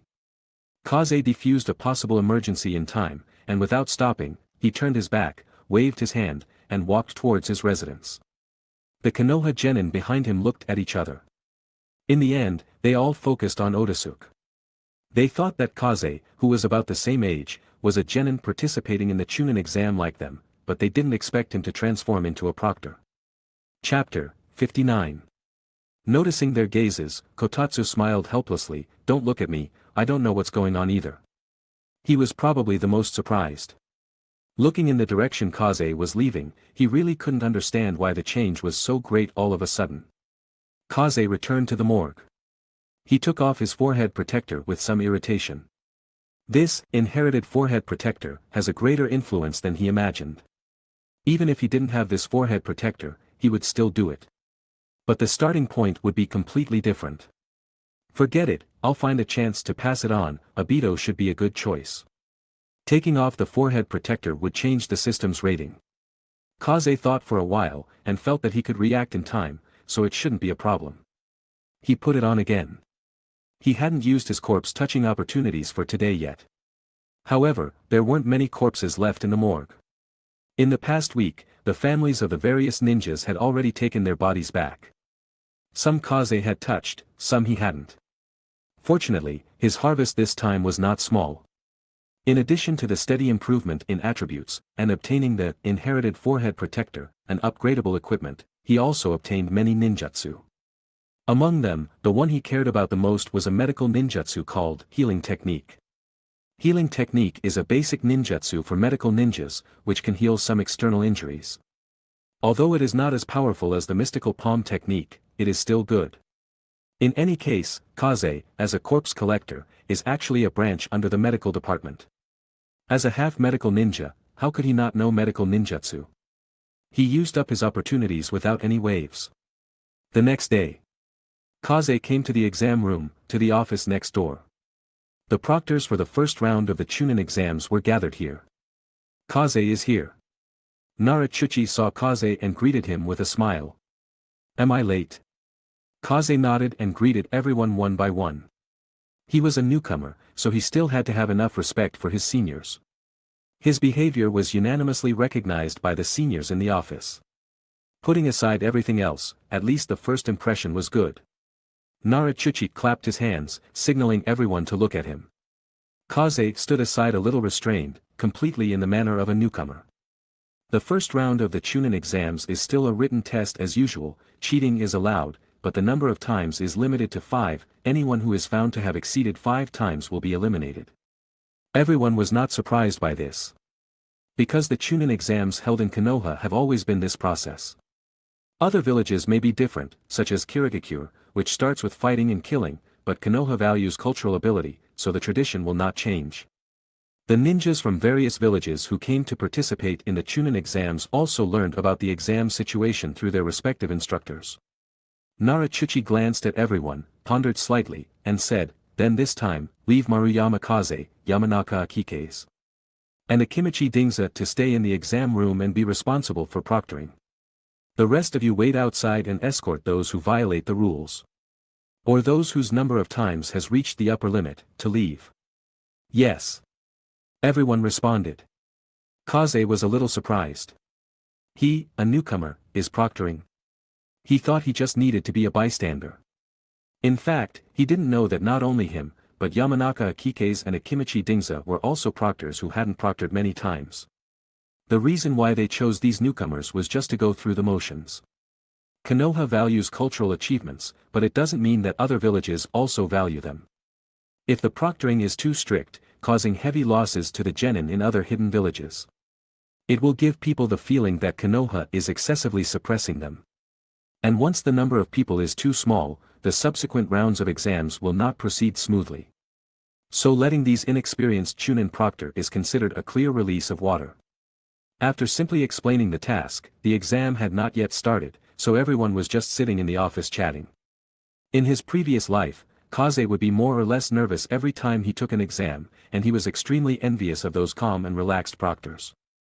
He never thought that he would also have a day to proctor without any pressure, and a little schadenfreude. He happily took out a cigarette, rubbed his fingers to light it, took a deep breath, and then slowly exhaled a smoke ring. Comfortable. But soon, he noticed that the chatting in the office stopped, and gazes fell on him. The hand holding the cigarette paused, revealing an awkward smile. I'm sorry, I'm used to it." Just as he was about to put out the cigarette, he saw Narachuchi's hand appear in front of him. He looked up and saw Narachuchi's, expression. After hesitating slightly, he tentatively took out a cigarette case, took out one and handed it to Narachuchi. The cigarette was quickly snatched away. Kaze subconsciously rubbed his fingers, a flame ignited at his fingertips, and sent it to him. Soon, there was another person in the office puffing smoke. However, the rule for handing out cigarettes is that there are so many people present, how could he only give one? Chapter 60. And then, well, Kaze's cigarette case was empty. The office was instantly filled with clouds of smoke, and those who didn't know better would have thought they had entered some kind of wonderland. Looking at this scene, Kaze was speechless. He couldn't help but ask, "Nara-sensei, you guys?" Narachuchi sat beside him, patting his shoulder with a look of loneliness. "Kaze, you don't understand the helplessness of married men, you don't understand. Too much to say would just be tears." But Kaze understood, suddenly enlightened. So, the feeling was that everyone in this office was henpecked. People in the ninja world matured early, so they generally married earlier, so that they could maintain a sufficient population in the ninja world, where the average age was extremely low. Marriage is the tomb of men, Kaze, Narachuchi sighed. He patted his shoulder meaningfully. No, he had heard that the Nara clan was henpecked, but it was a bit of an exaggeration that the entire office was like this. He didn't believe it. He would rather believe that these people were mooching his cigarettes. Although, he had no evidence. Looking at the empty cigarette case, he wanted to cry but had no tears. However, because of this incident, he had obviously narrowed the distance with all the proctors in the entire office. Before, they were just chatting, and Kaze was listening. Now he could finally join in the conversation. All in all, it wasn't bad. Half an hour later, Narachuchi stood up. The exam is about to begin. As soon as he entered the examination hall, he saw that many people had already gathered inside, roughly estimated to be about 100 people, half of whom were Konoha ninjas, and the other half were ninjas from other ninja villages. Mist ninjas, cloud ninjas, sand ninjas, grass ninjas, rain ninjas, hot water ninjas, waterfall ninjas, etc. He only glanced at the Konoha ninjas, and his main gaze was still focused on the mist ninjas, cloud ninjas, and sand ninjas. While he was observing the examination hall, these examinees were also observing the proctors. But when the Konoha ninjas saw Kaze, many of them showed surprised expressions. Many of them were ninjas from the same class as Kaze, or even an earlier class, and even if they weren't familiar with each other, they had met a few times. They were more or less surprised that he appeared here as a proctor. But it didn't affect the progress of the exam. Narachuchi said a few simple words and then handed out the test papers. Kaze had seen this test paper, and overall, it was very difficult. Even Konoha, which valued cultural education, might not be able to answer all of them, let alone the ninjas from other villages. Therefore, the content of the exam was very simple, seemingly doing test papers, but in fact, it was still testing their subtle cheating abilities, which was an assessment of details. The test papers were quickly handed out. Narachuchi gave Kaze and the other two an eye signal and left the examination hall. Yamanaka Akimichi and Akimichi Choji took the initiative to give the position of chief proctor to Kaze because of the cigarettes earlier, allowing him to sit at the front to invigilate. Kaze said that he was also very helpless about this. Swish, swish, swish. After receiving the test papers, various sounds of frantic writing appeared in the examination hall. Everything seemed calm. The examinees were only slightly surprised by Kaze's identity and did not affect their participation in the exam. Narachuchi sat in the monitoring room, crossing his legs and observing the situation in the examination hall. As the chief examiner of the first customary written test of the Chunin exam, he was the most relaxed. Soon, the examinees who were reviewing the questions discovered that the test paper was very difficult and used their respective abilities to start cheating. TSK, the quality of this batch of examinees is not bad. Narachuchi said with emotion. Sitting in the monitoring room, he had already seen some inconspicuous cheating actions. As an experienced old proctor, he was accustomed to these small actions and would not point them out as long as they were not too outrageous. But just because he didn't say it didn't mean no one knew. Kaze, who was sitting in the upper seat, had a serious expression. Number 78, warning once. Take back your sand eye. Number 86, warning once. Take back your slanted eyes. Number 32, warning once. Hand over the cheat sheet. Forget it, hand over your underwear. Number 16, warning once. Do you think I can't see your feet wrapped around the boy in front? Public place. Kaze began to show great power. Chapter 61. As a former, habitual offender, in his past life, he was keenly aware of the little tricks these examinees were pulling. Although the way ninjas used their abilities might differ, the subtle movements and tendencies were all the same. He spoke repeatedly, as if wanting to convey all the hardships he had once suffered to these examinees.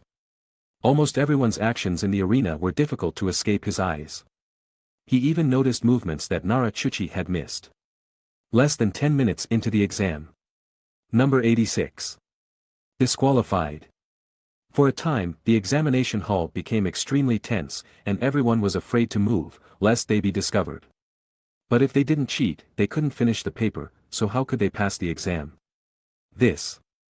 Narachuchi in the monitoring room widened his eyes. At this moment.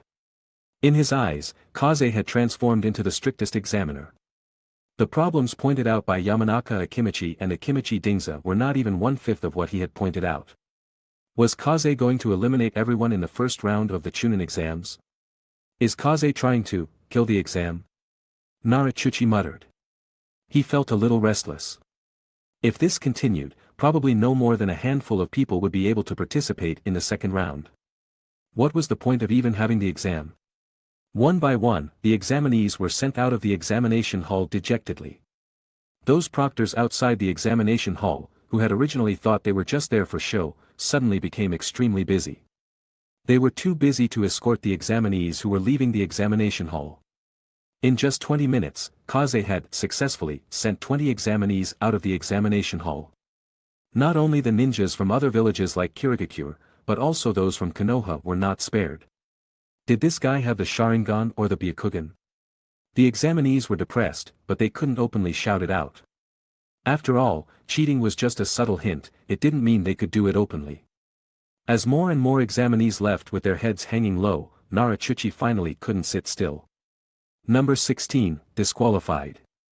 Kaze's indifferent voice sounded again. At this moment, he only had one feeling. Invigilating, awesome. So damn awesome. But coincidentally, this examinee number 16 was the Kirigakure ninja he had encountered in the alley last night. Kaze didn't harbor any personal grudges. Definitely not. He just paid slightly extra attention to these few Kirigakure ninjas. But this Kirigakure ninja, who wasn't in a good mood, didn't think so. He thought Kaze was targeting him. Although his feeling was correct.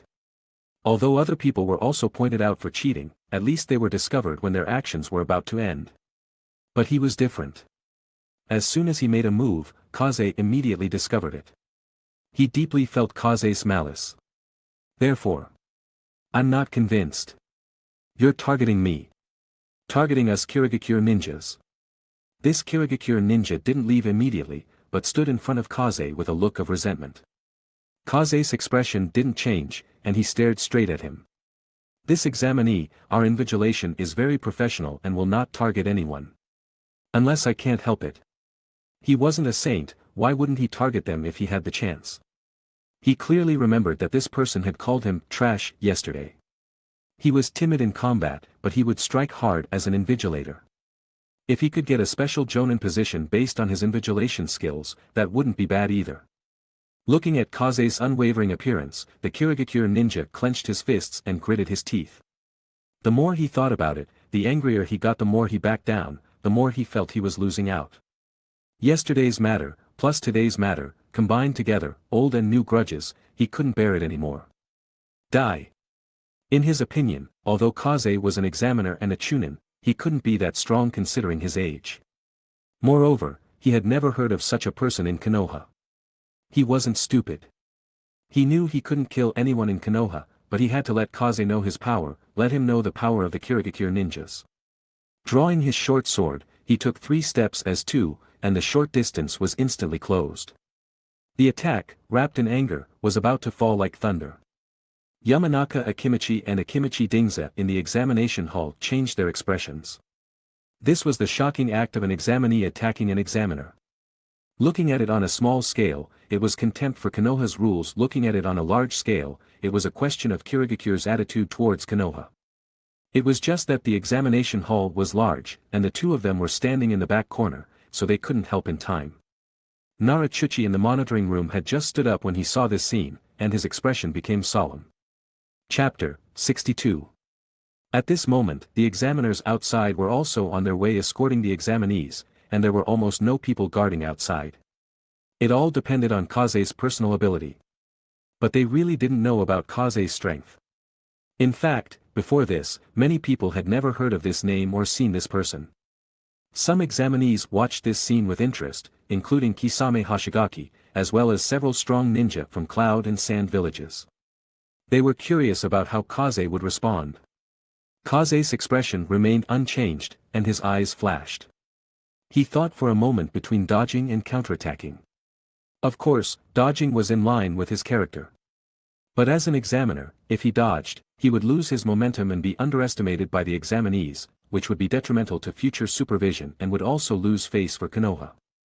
Konoha's face must not be lost. The forehead protector exerted its power again. He made a choice in an instant. Wind rose beneath his feet, and he rushed towards the mist ninja's short knife. He deflected the attack with a punch, turned around, and heavily kicked him in the chest with a charged kick. Only to hear crack, crack, the crisp sound of bones breaking. The mist ninja came quickly and went even faster, hitting the wall of the examination room hard. His face was full of disbelief, and he slowly slid down, blood uncontrollably spurting from his mouth. Kaze slowly walked up to him, looked down at him condescendingly, and said lightly, "We are very professional and will not target anyone." Pfft. Whether it was from injury or anger, the mist ninja rolled his eyes and passed out. Kaze's sharp eyes swept the audience, and no one dared to meet his gaze. The exam continues. Most people were not surprised by this result. A Chunin kicking away a genin is a very normal result, right? Due to Kaze's power, they buried their heads in their questions. He appeared calm on the surface, but his heart was actually panicking. You must know that although many examinees in the examination room had been expelled by him, more were still staying in the examination room. If they attacked him in groups, then.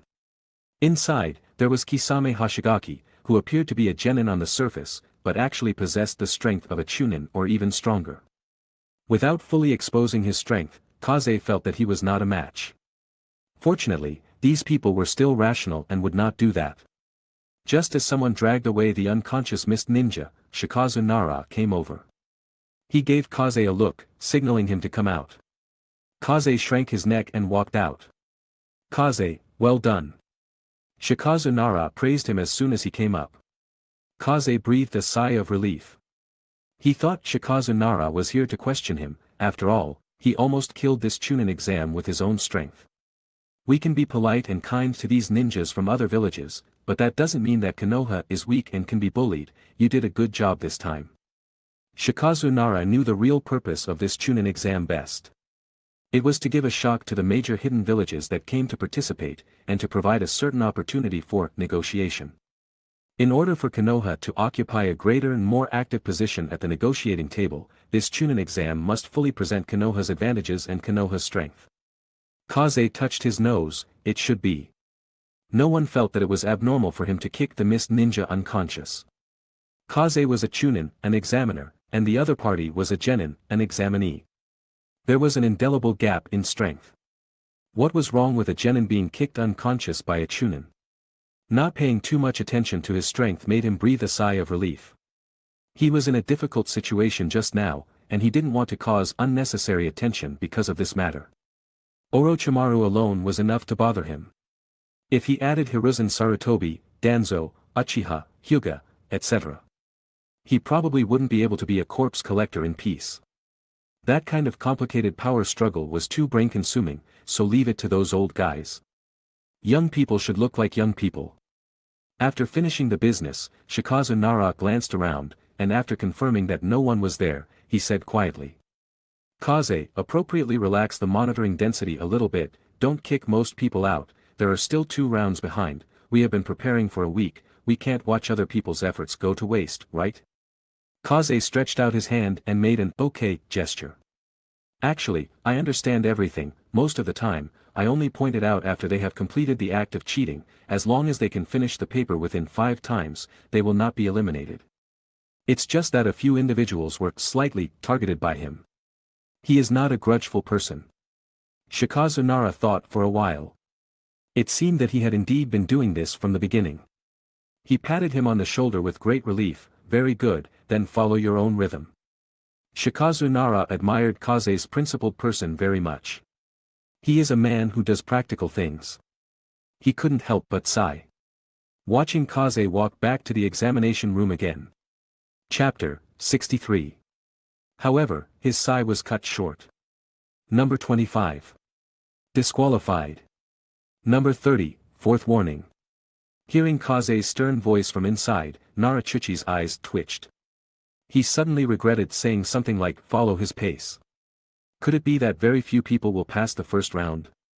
Narachuchi couldn't help but want to slap himself. Actually, he overestimated Kaze. Even if Kaze really had the ability to kill the Chunin exam single-handedly, he wouldn't dare to do so. If he did, anyone could find out he was responsible, and being exposed to everyone's attention was not what he wanted. Moreover, doing so would not only fail to earn Konoha's praise, but would also make him a target for the genin he eliminated. He slightly reduced the frequency of calling out names. 2 hours later. The exam that these genin would probably never forget in their lives finally ended. The examinees who were still in the exam room silently wiped the sweat from their foreheads, looking at Kaze with fear. Was this person a demon? He could see through even the slightest movement or hint of cheating. Fortunately, many people frantically worked on their answers during the Mizunin's outburst and the time Narachuchi called Kaze out of the exam room, otherwise many more would probably have failed. Especially since he looked so calm and collected, as if catching them cheating didn't take much effort at all. What a joke, Kaze thought. When it comes to cheating, all of you here are trash. Showing off with a broadsword in front of Guan Gong, wielding a big axe in front of Lu Ban. How embarrassing. When Narachuchi walked in, his expression was slightly stunned. Out of 130 to 40 people, less than 60 remained. The Chunin exam having such an elimination rate in the first round was unprecedented. What relieved him was that Kaze was still measured, leaving some from each major village. The Mizugakur, Kumogakur, and Tsunegakur each retained the basic configuration of 6 genin, plus some ninja from smaller hidden villages and Konoha ninja. Roughly calculated, a total of 19 teams passed the first round. Narachuchi gathered everyone and, escorted by the proctors, headed to the second round's exam site. This Chunin exam was not held in Training Ground 44, the Forest of Death as in the original story, but in the terrifying cave of Training Ground 11. The terrifying cave was located underground, with the surface being a barren area covered with rocks, as if gnawed by a giant mouth, rugged and uneven. Various openings of different sizes could be seen under these rocks, leading in all directions. The dark cave openings were like the wide-open mouths of demons, causing a sense of fear just by approaching them. It was certain that there was something special underground, and it was inhabited by many ferocious creatures, some of which were no less intelligent than humans. In this terrifying cave, one not only had to be careful of the ninja from various villages, but also of these wild creatures. Chuchi, you're here. As Narachuchi led the group closer, a ninja with long yellow hair, wearing a Konoha jonin vest, and a red cloak greeted them. Inoichi, Narachuchi nodded. Yamanaka Inoichi, the head of the Yamanaka clan, and the current Ino of the Ino Shikacho trio, a jonin proficient in the mind transfer technique, and the captain of Konoha's analysis team. So few people this time. Yamanaka Inoichi frowned. Kaze, who was behind them, moved his feet slightly, trying not to attract attention. Narachuchi smiled awkwardly, without explaining anything. Kaze was just a proctor, he was the head proctor, so he couldn't shirk responsibility for this. It's okay, leave the rest to me. Saying that, he stepped forward. His wise eyes scanned the crowd, and everyone who met his gaze felt a sting in their eyes and a chill in their hearts, as if their secrets were all seen through. He said with a smile, before the second exam begins, you all need to sign a consent form, casualties are unavoidable, but you can still choose to refuse and leave now, the way out is behind you. The ninja looked at each other. They had survived the devilish first round, and giving up now would be a disservice to all the brain cells they had killed in the first round. No one quit, and they quickly signed the consent forms one by one. Very good, next are the exam rules. Yamanaka Inoichi put away the consent forms and said in a deep voice, there are now 19 teams, each team will receive one scroll, either the Heaven Scroll or the Birth Scroll.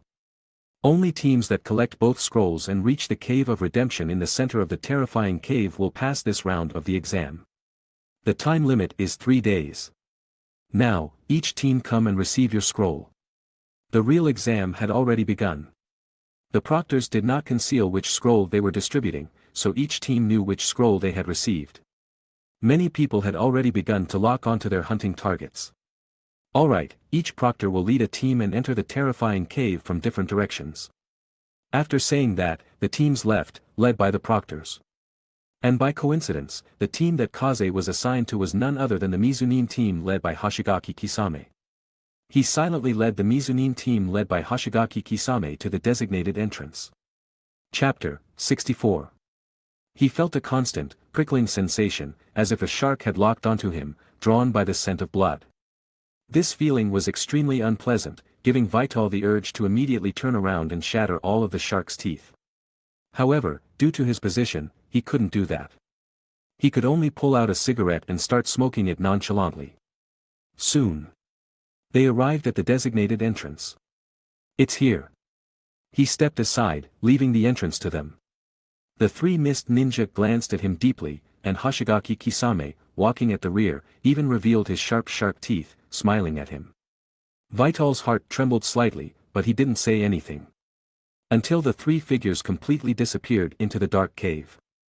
Hashigaki Kisame's corpse is a little tempting, Vital murmured. Although the current Hashigaki Kisame was still young, had not yet become one of the 7 ninja swordsmen, and had not yet obtained the buff from the great sword Samahata. Hashigaki Kisame, who possesses the great sword Samahata, is the real tailless beast, and their combination can be said to be the most suitable of all the 7 ninja swordsmen. But that doesn't prevent Vital from coveting his body, corpse. The reason why Hashigaki Kisame was able to snatch the great sword Samahata from Suigazen Fuguki was not only because of his strength and Obito Uchiha's help, but also because his chakra was more delicious to Samahata. Hashigaki Kisame's appearance is frightening, but correspondingly, heaven has given him relatively special qualities. He can hold a lot of chakra, and after spending a long time with Samahata, he has also mastered a certain ability to absorb chakra. If he could get his corpse, he might be able to find this special physique. He rubbed his chin. Orochimaru should be quite interested in this kind of body, should I tell him? After thinking about it, he decided against it. Forget it, let's be honest, don't bite off more than you can chew, it's good enough to figure out the corpse bone pulse and Sharingan. Don't provoke Orochimaru. He was afraid. He pulled out a cigarette and slowly walked towards the morgue. His task in the second round was to collect corpses, but he didn't have to wait in a terrifying cave every day, he only needed to come and collect them every other day, now he wanted to go back and get a good night's sleep. It had been a long time since he had woken up so early. For the current Vital, there was nothing more pleasant than waking up at noon, taking a shower, and sitting in his favorite sunny spot to bask in the sun. A box of pungent straw cigarettes. A clumsy and stilted Ninja World novel. Accompanied by the distant, completely boiling crowd that had recovered from the early morning, watching the people outside come and go, struggling for a living, while he, separated by a district, stole half a day of leisure. This, perhaps, is the true taste of life. It is really very difficult to be able to mix into such a quiet area in the ninja world. So Vital cherishes his current job very much. It might be more comfortable if no one bothered me. He glanced at Might Guy, who was frantically cleaning the morgue, feeling somewhat helpless. He changed into a Guyu-style reclining position. It would be great if there was no war, the ninja world is also a good world for retirement. Retiring in the ninja world, he's probably the only one who can think of that. Leisurely time always passes so quickly. Evening. He came to the central monitoring room of the terrifying cave. Inside were not only high-level Konoha officials, but also jonin leaders from various hidden villages, all of whom were famous powerhouses in the ninja world. Vital's arrival seemed very insignificant and did not attract much attention. Only Narachuchi noticed him and waved to him. Vital walked to his side and asked in a low voice, "What's wrong?" The atmosphere in this monitoring room is a bit too terrifying, compared to that, the terror in the terrifying cave is nothing. Narachuchi smiled bitterly, the situation is not optimistic, Konoha's genin are being targeted. Isn't this what was expected? Vital didn't think there was anything surprising. The current situation in the entire ninja world is that the major hidden villages are watching Konoha and are ready to make a move. The reason why they agreed to participate in this Chunin exam is only because no village is willing to be the first to suffer Konoha's crazy counterattack, and even less willing to work for others. Of course, the fact that the major hidden villages do not trust each other is also a major reason. Otherwise, Konoha would have been destroyed long ago. However, Vital believes that Konoha's initiation of this Chunin exam before the outbreak of war is a good move. It can both explore the intentions of other villages and show Konoha's strength to deter them, even if it cannot stop the war, delaying it for a while to give Konoha more breathing time is also excellent. The plan is a good plan, but this means that Konoha's genin will inevitably suffer a crazy attack. Because the major villages want to explore Konoha's foundation even more. So, since that's the plan, it's inevitable that the situation is serious. But he couldn't show any overly out-of-the-ordinary expression, and continued to ask, "Is it very difficult?" Chapter 65. Nara Shinichi nodded slightly. Kisame Hoshigaki of the Mist Village, Maki of the Sand Village, and Darui of the Cloud Village are all very strong, definitely possessing the strength of a Chunin or even higher, the villages are well prepared. Doesn't Konoha have anyone? Vital asked, somewhat surprised. Shouldn't they? This is Konoha, after all. How could they not have any preparations? Not to mention Hiruzen Sarutobi, Danzo, that old schemer, would definitely resort to any means necessary to protect Konoha's reputation. At this point, Nara Shinichi's expression improved slightly. Elder Danzo has sent someone. That's good, then. Danzo wouldn't sit idly by and watch ninjas from other villages run rampant in Konoha. Danzo definitely has that capability. He might not be good at open and honest tactics, but he's definitely skilled in conspiracies and tricks. But Konoha has already lost 15 genin, Nara Shinichi lamented. That many? No wonder the atmosphere in the monitoring room was so cold. Then why do they also have such bitter and resentful expressions? Vital gestured with his mouth. Pointing to Suigazen Fuguki, the jonin leader of the Mist Village, Tsuchikage, the jonin leader of the Cloud Village, and Raza, the jonin leader of the Sand Village. Because they've started fighting too, Nara Shinichi shrugged. Vital raised an eyebrow. How delightful. The situation wasn't as troublesome as he had imagined. Ninjas, after all, are used to fighting. He even felt that the first and third rounds of the Chunin exams were unnecessary. They should just go straight to the second round and kill each other. They're going to war anyway, why bother with so much extra stuff? However, these are things that the big shots should worry about. He has his own mission now. Then I'll go. Narachinichi nodded, be careful. Of course. He cherishes his own life more than anyone else present, but he doesn't believe that these genin would attack a Chunin examiner like him. There's no need, and there's no benefit. Leaving the uncomfortable monitoring room, he entered the forest of death through the gate downstairs, holding a detailed map that clearly marked the locations of the corpses. Corpse Collector, Online Corpse Collection. First, a group of Konoha genin died cleanly. Their necks were all slit with a single stroke, probably done by mist or cloud ninjas. He silently mourned for them for 3 minutes. He collected the bodies and immediately headed to the next area. So many had died in just half a day. His work was very heavy. The process of collecting corpses went smoothly. After all, those who had already died and lost their heaven and earth scroll were no longer important. A large number of Konoha genin, and a small number of ninjas from other villages. Only one last place left. Vital wiped the sweat from his forehead. Collecting corpses was also a tiring job, especially in such a large area as the Forest of Death. Running around was still very exhausting.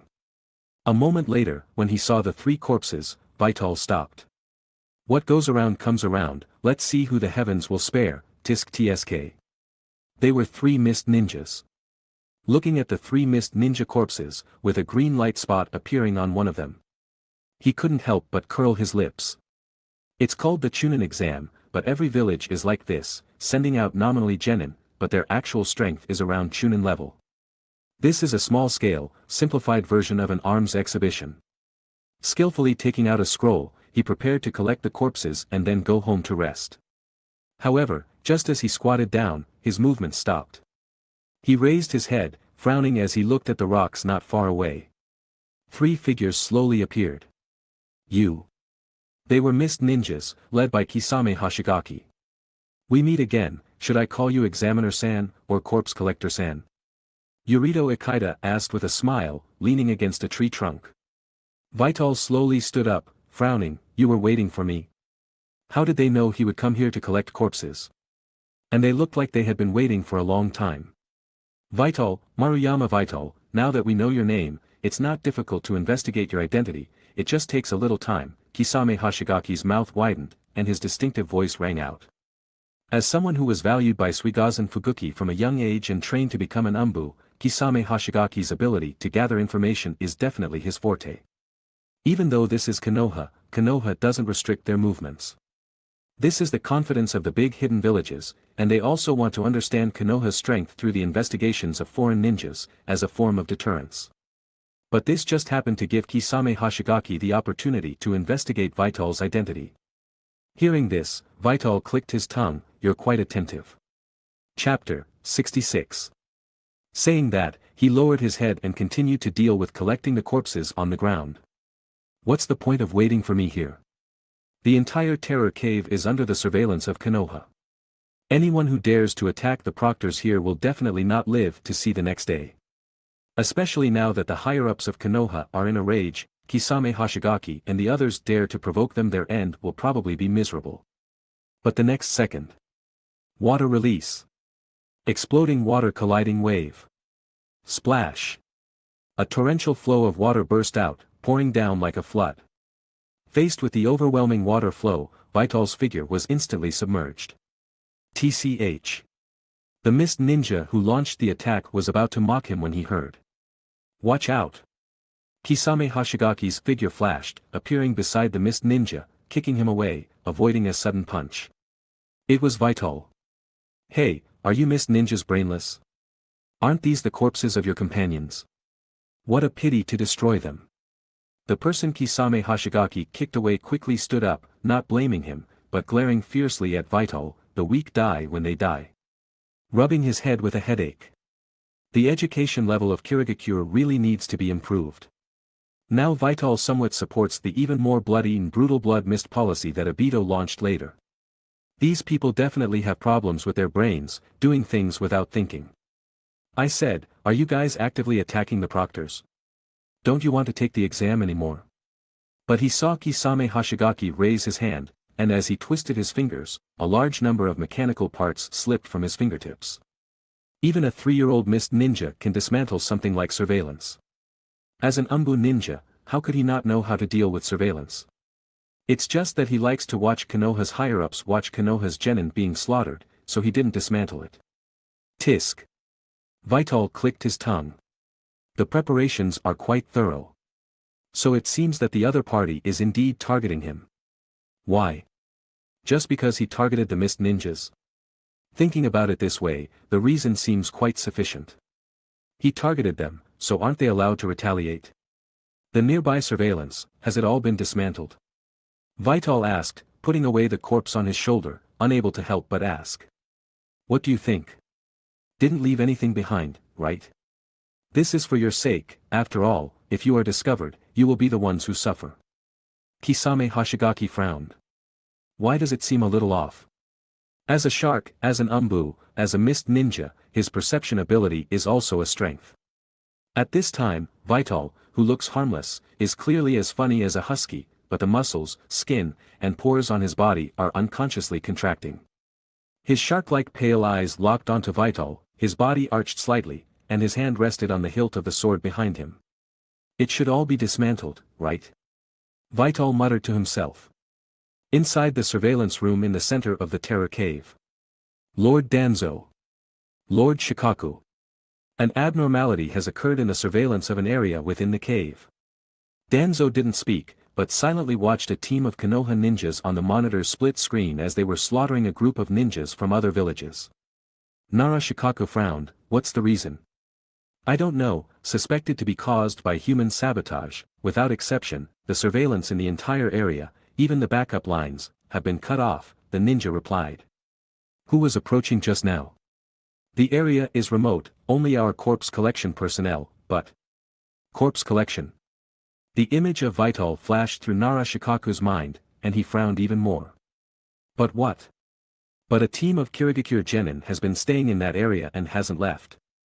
Nara Shikaku's face was gloomy, and he turned his head to glance at the tall Kirigakure genin not far away, carrying a strangely shaped sword on his back, Kisame Hashigaki.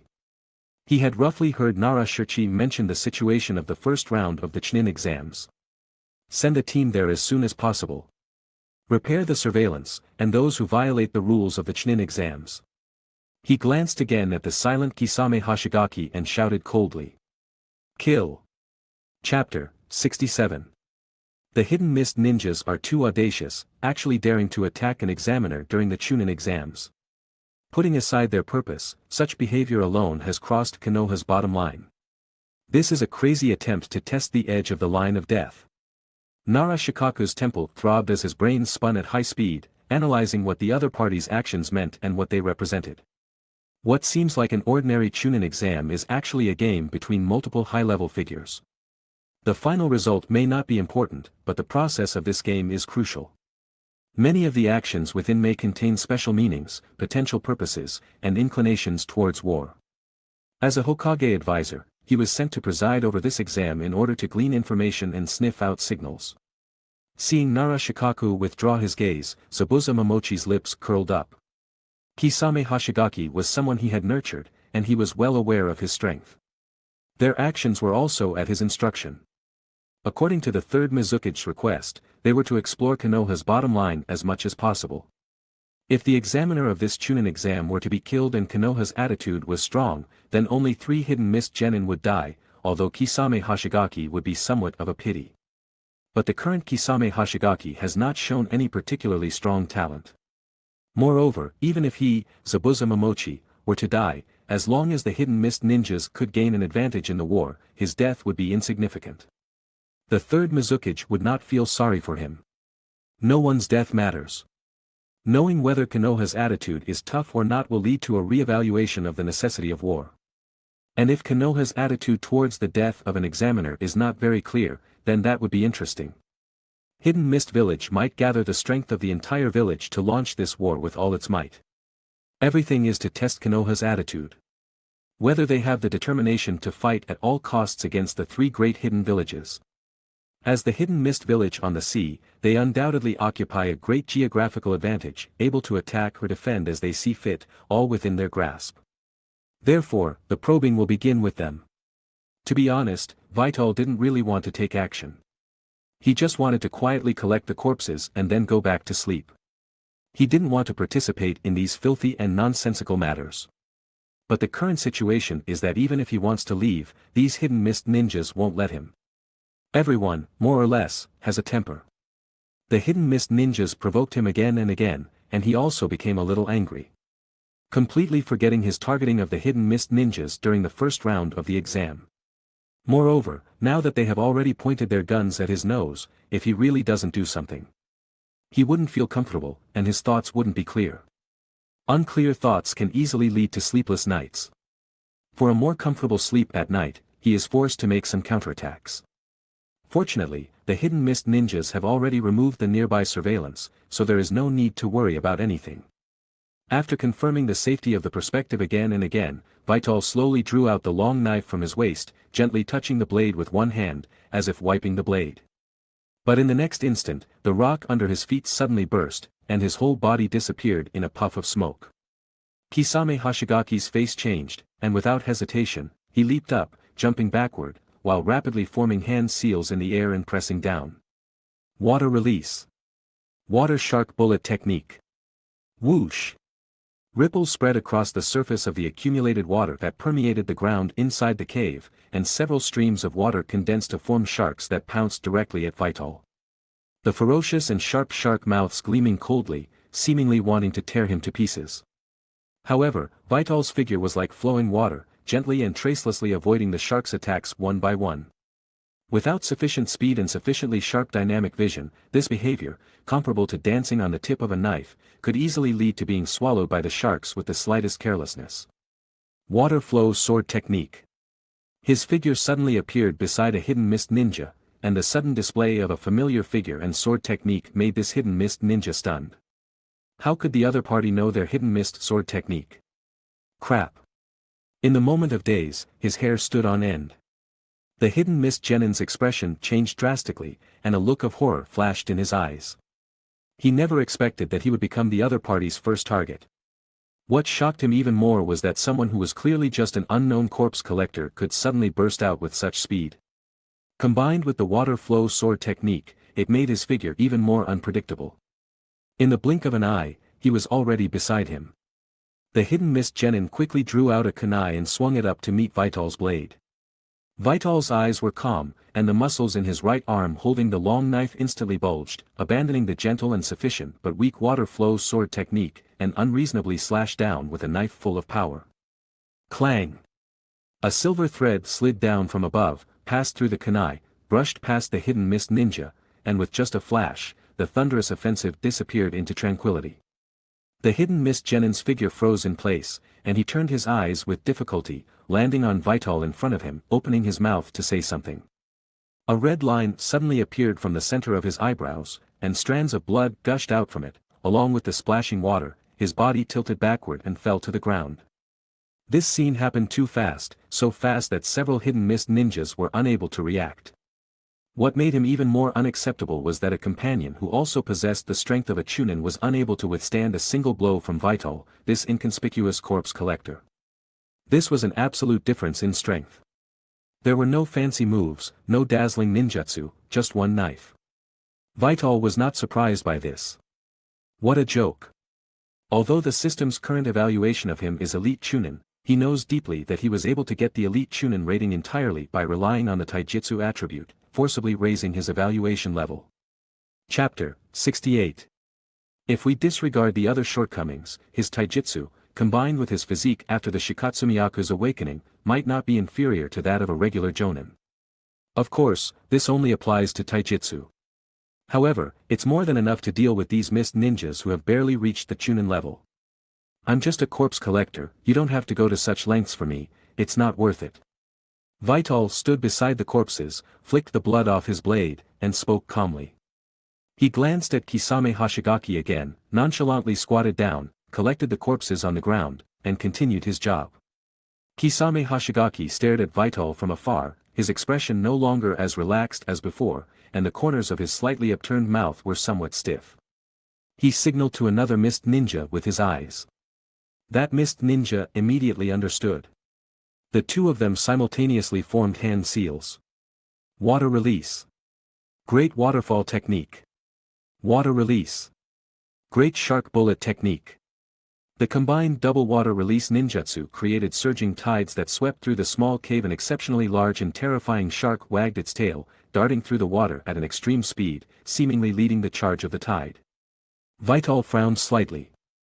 The opponent's repeated use of water release ninjutsu had successfully transformed this cave into a battlefield best suited for mist ninjas. With unlimited chakra release, they had created an overwhelmingly large current of water. Taking advantage of the water's cover, Vital closed and opened his eyes. A touch of scarlet suddenly appeared and flickered in his eyes, and the rapidly rotating black tomo seemed to be forming a circle. As his eyes moved from left to right, he finally found a gap amidst the turbulent currents and the ferocious shark. He immediately closed his Sharingan. His dynamic vision disappeared, but the flaw that existed had already been locked onto. Flowing water sword technique. Water and water can be fused together. Around Vital's body, wisps of water swirled, and he charged into the tide against the current. Vaguely seeing Vital's figure swallowed by the waves, the shark in the water tore at him wantonly. Another mist ninja quietly breathed a sigh of relief. It's over. Just as Kisame Hashigaki was about to say something, he narrowed his eyes, glanced at the mist ninja beside him, then looked into the dark distance, retreated, and slowly disappeared into the water. Is that so? The sudden voice in the next second caused the mist ninja's pupils to contract violently, and a terrifying feeling instantly filled his mind. He tried to react, but it was too late. Chi! Blood splattered. The mist ninja's head instantly flew off his neck, and the eyes of the falling head were still filled with horror and disbelief. Clang! A soaking wet Vital slowly appeared. Frowning and looking around, he couldn't help but smack his lips. As expected of Kisame Hashigaki. Kisame may be powerful, but that's in the future. He hasn't fully realized his potential yet. Kisame Hashigaki, without the Samahata, is not the real Kisame Hashigaki. He runs fast. Vital didn't have enough sensory abilities and didn't know where he had run off to. He silently took out a completely soaked cigarette. Tisk. A scorching temperature rose from his palm, drying the cigarette. Although it was still a bit shriveled and twisted after drying, at least he could smoke it, so he lit it. A cigarette afterward is better than being an immortal. He took a deep breath, picked up the still-warm corpse of the mist ninja on the ground, slowly turned around, and met the rapidly approaching Konoha support team. The reason Kisame Hashigaki left without hesitation was also because of their arrival. The Konoha support team appeared in front of Vital, and the leader looked at Vital and asked in a deep voice, "What's the situation?" Vital waved his hand, "It's nothing, it's hot, so I took a shower." "Where are the mist ninjas?" "What mist ninjas?" "I don't know." Although he failed to kill Kisame Hashigaki, Vital believed that Kisame was not a brainless person and would not publicize the fact that their mist ninjas ambushed Vital and suffered a crushing defeat. So, if he doesn't say it, and Kisame doesn't say it, no one will know. Moreover, isn't it common sense for a Chunin examiner to defeat a genin examinee? Slowly exhaling a smoke ring, "Gentlemen, if there's nothing else, I'll leave first." He waved his hand and disappeared into the cave, leaving behind a few somewhat bewildered Konoha ninjas. Chapter 69. For Kif, the attack by the mist ninja was just a minor interlude. But for the Konoha higher-ups and Kisame Hashigaki in the monitoring room, it was a significant matter. Potentially influencing the diplomatic direction between Konoha and the hidden Mist Village, as well as the Mist Village's stance and level of involvement in the upcoming war. However, when Nara Shikaku and Kisame Hashigaki learned of the outcome, they were both somewhat bewildered. They didn't fight. Or did they not encounter each other? Nara Shikaku breathed a slight sigh of relief. Not fighting wasn't necessarily a good result, but at least it wasn't the worst-case scenario. Kisame Hashigaki frowned. He knew that Kisame Hashigaki would definitely prioritize the mission. This situation shouldn't have occurred. But with the Chunin exams still ongoing, he could only wait until they ended to inquire about the situation at the time. However, when Kisame Hoshigaki reappeared on the monitoring screen, the others were once again stunned. 2 mist ninja were missing, and Kisame Hoshigaki was unscathed. Even alone, he still posed a significant threat within the Forest of Death. But the key question was, where were the 2 mist ninja? In unison, the two exchanged glances, both seeing the other's confusion. But, the exam continued. Back in the morgue, Qifeng skillfully placed the collected corpses and tidied their attire. It had to be said that although it was the Chunin exams, quite a few of the participating examinees possessed Chunin-level strength. Especially those ninjas from the Hidden Mist Village, the Hidden Cloud Village, and the Hidden Sand Village. The Chunin rate among Konoha ninjas was noticeably lower. Because there were many corpses, Qifeng didn't waste any time. When he finished his work, looking at the corpses restored to their original state, he nodded with satisfaction. Recently, he felt that his cleanliness obsession was getting more and more serious, not only regarding the environment but also his almost obsessive pursuit of perfection with these corpses. Tisk. Clicking his tongue, he shook his head. After tidying up the corpses, the next step was, of course, the routine corpse looting. Originally, he didn't have much hope for these nominally genin corpses who actually possessed Chunin strength, and he was just performing the corpse looting lottery as a matter of routine. But unexpectedly, he actually drew some good stuff from these corpses. Success. Obtained Special Puppet Technique Scroll Part 1. It came from the corpse of a Sand Village Chunin. Special Puppet Technique Scroll. Qifeng took out the scroll with some surprise. When he roughly scanned the contents of the scroll, he revealed a look of astonishment. Because what the scroll described was actually the process of creating human puppets. Human puppets. As a village specializing in the use of puppet techniques, the Hidden Sand Village considered human puppets a taboo. Anyone who touched this knowledge, once exposed, would be subjected to relentless encirclement and suppression by sand ninjas. Puppet techniques were skills researched by the second Kazekage, shaman of the Hidden Sand Village, and were a technique that combined puppet creation and puppet manipulation. General puppet creation involves using various woods, metals, or other materials, combined through special techniques.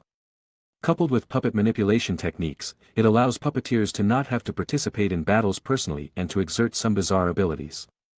However, the creation of human puppets involves using human bodies, removing their internal organs, retaining their original chakra and abilities, and maximizing the preservation of the original abilities of the human puppet. But human puppets ultimately need to be based on humans, and the creation process is very cruel, so it is explicitly prohibited by the Hidden Sand Village. However, some things exist for a reason. There are still many sand ninjas secretly researching the creation of human puppets. In Qifeng's memory, the one who brought the human puppet technique to the extreme was Sasori of the Red Sand, the grandson of Chiyo, an elder of the Hidden Sand Village. This terrifying being, who would later assassinate the third Kazekage of the Hidden Sand Village and join the Akatsuki organization, even completely transformed himself into a human puppet. It could be said that although the seeds of the Third Shinobi World War had long been present, the real culprit that led to the outbreak of this war was him, Sasori of the Red Sand. Sasori has probably already tinkered with quite a few human puppets by now, right? Could this sand ninja have some connection with Sasori? Qifeng closed the scroll. Although this kind of thing has high practical value, it's only the first part. Without the manipulation techniques, he can't make use of it. However, puppet creation is interconnected. If he can find some weaknesses or shortcomings of ordinary puppets from it, it might be able to play an unexpected role on the battlefield in the future. Regarding human puppets. To be honest, Qifeng, who was used to seeing corpses, wasn't really repulsed. His acceptance was very high, perhaps because he had known about the existence of human puppets for a long time. In the future, in addition to those messy Ninja World novels, there will be one more leisure reading material. In this regard, Qifeng felt quite good about it. A picture suddenly flashed in his mind. He made a human puppet and could control it perfectly. Then he said to the puppet, "You are responsible for showing off, and I am responsible for playing it safe." Thinking of this, he shook his head with a smile, not taking it to heart. It's just that if people knew that he regarded the scroll for making human puppets as leisure reading material, who knows what others would think. The main reason is that those novels in the ninja world are too trashy. For him, who is used to seeing all kinds of novels, they are really not much different from reading language textbooks. And the creation of human puppets also contains a lot of knowledge about human body structure, which may not be useful, but it's better to know than not to know. At the same time, the appearance of this scroll inevitably made Kif think of the assassination of the third Kazekage by Sasori of the Red Sand. The war is coming soon. Chapter 70. Besides that scroll, the remaining corpse looting attempts didn't yield anything unexpected. Just a mundane increase of 2 attribute points. The improvement in strength remained steady.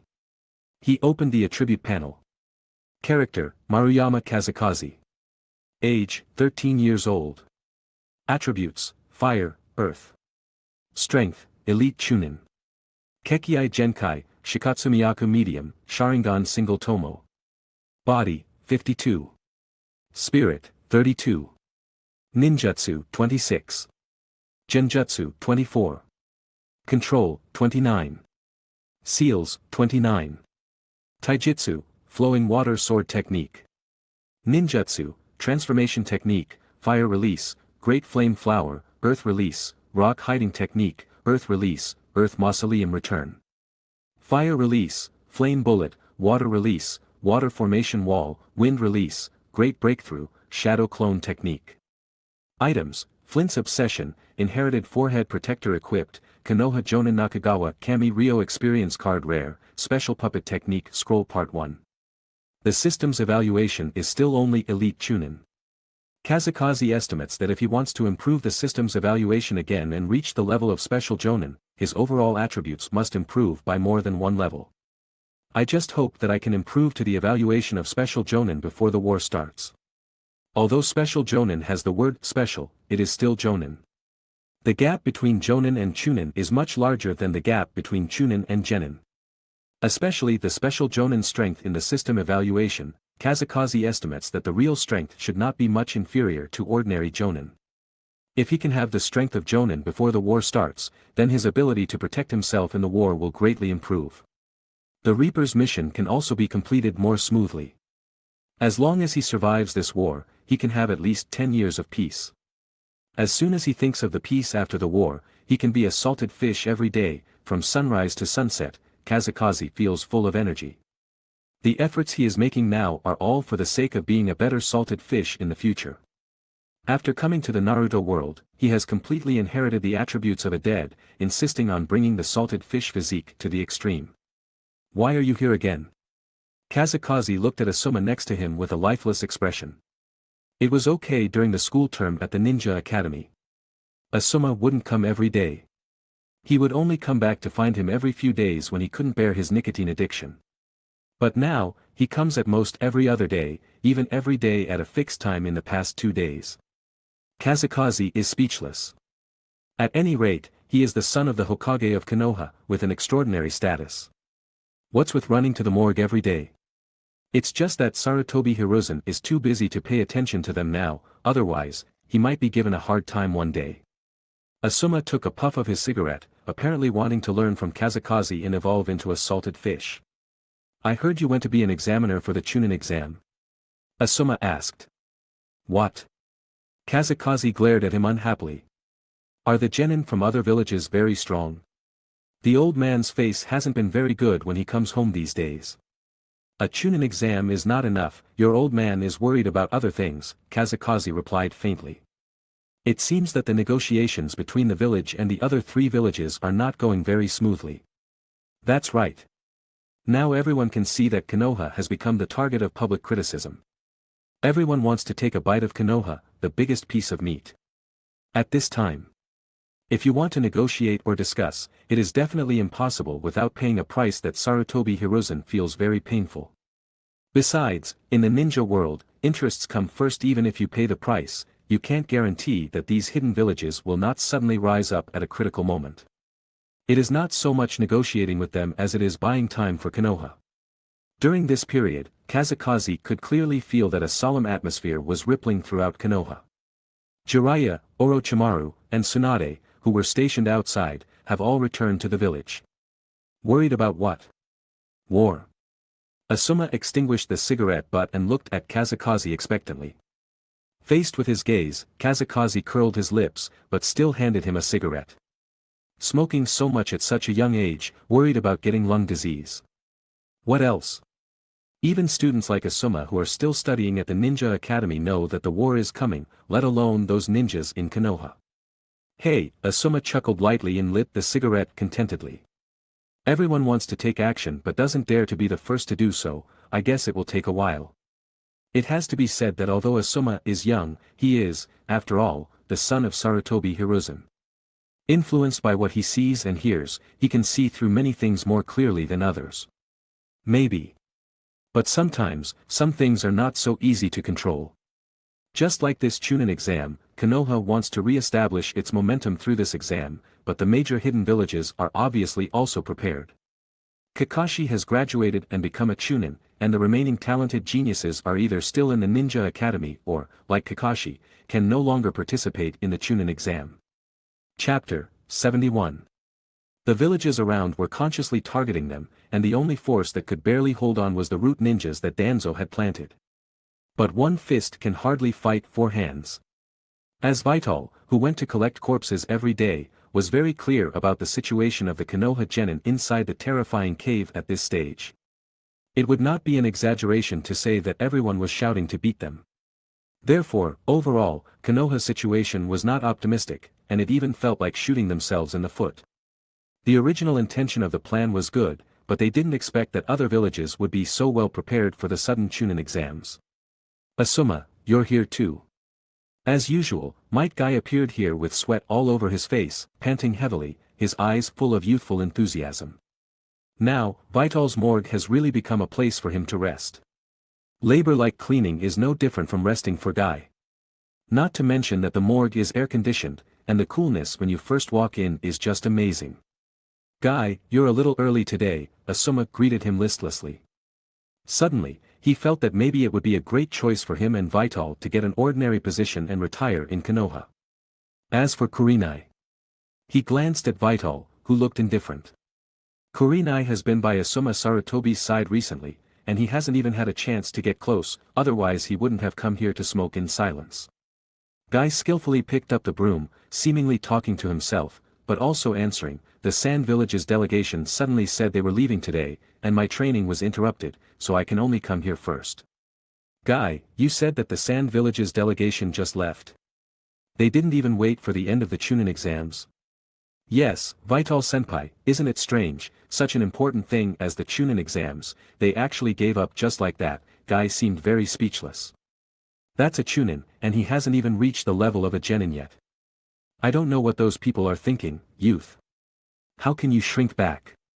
Asuma, who knew Vital best, glanced at him in surprise, noticing his solemn expression, and couldn't help but ask, what's wrong?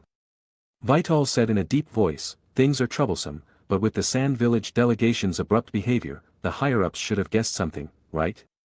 You mean, Asuma's pupils shrank, and he couldn't react for a while.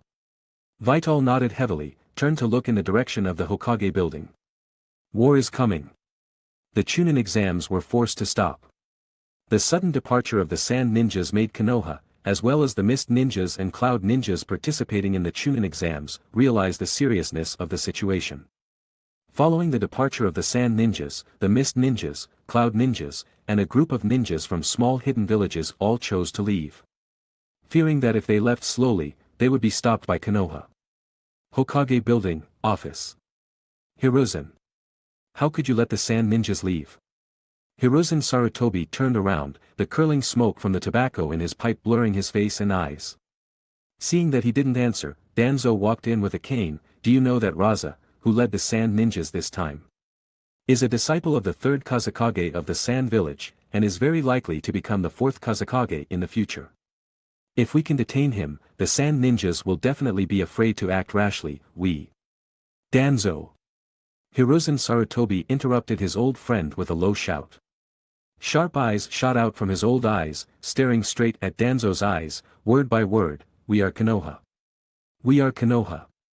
Konoha, which inherited the will of the first Hokage, Hashirama Senju.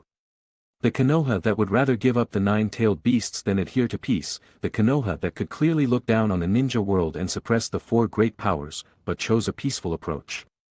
What's more, the sand ninjas only showed some wrong signs, and there was no news of anything out of the ordinary. If the front line reported that the sand ninjas were launching a large-scale attack on Konoha, Hiruzen Sarutobi could still consider it. But now the ninja world is clearly eerily calm, and detaining the delegation from another village would put Konoha at a disadvantage in terms of righteousness. Although the ninja world is ruthless and can use any means, the preparation of having a justified reason is also necessary. It is easy to detain the sand ninja delegation, but in this way, the ninjas of Konoha will feel that their Konoha is doing something wrong on the battlefield, and their morale will be reduced by 3 points, greatly reducing their strength. Even if it was not Raza, the disciple of the third Kazekage, who came, but the third Kazekage himself, they could not do this. Just like the death of the second Hokage, Tobirama Senju, who went to the Cloud Village to sign an alliance.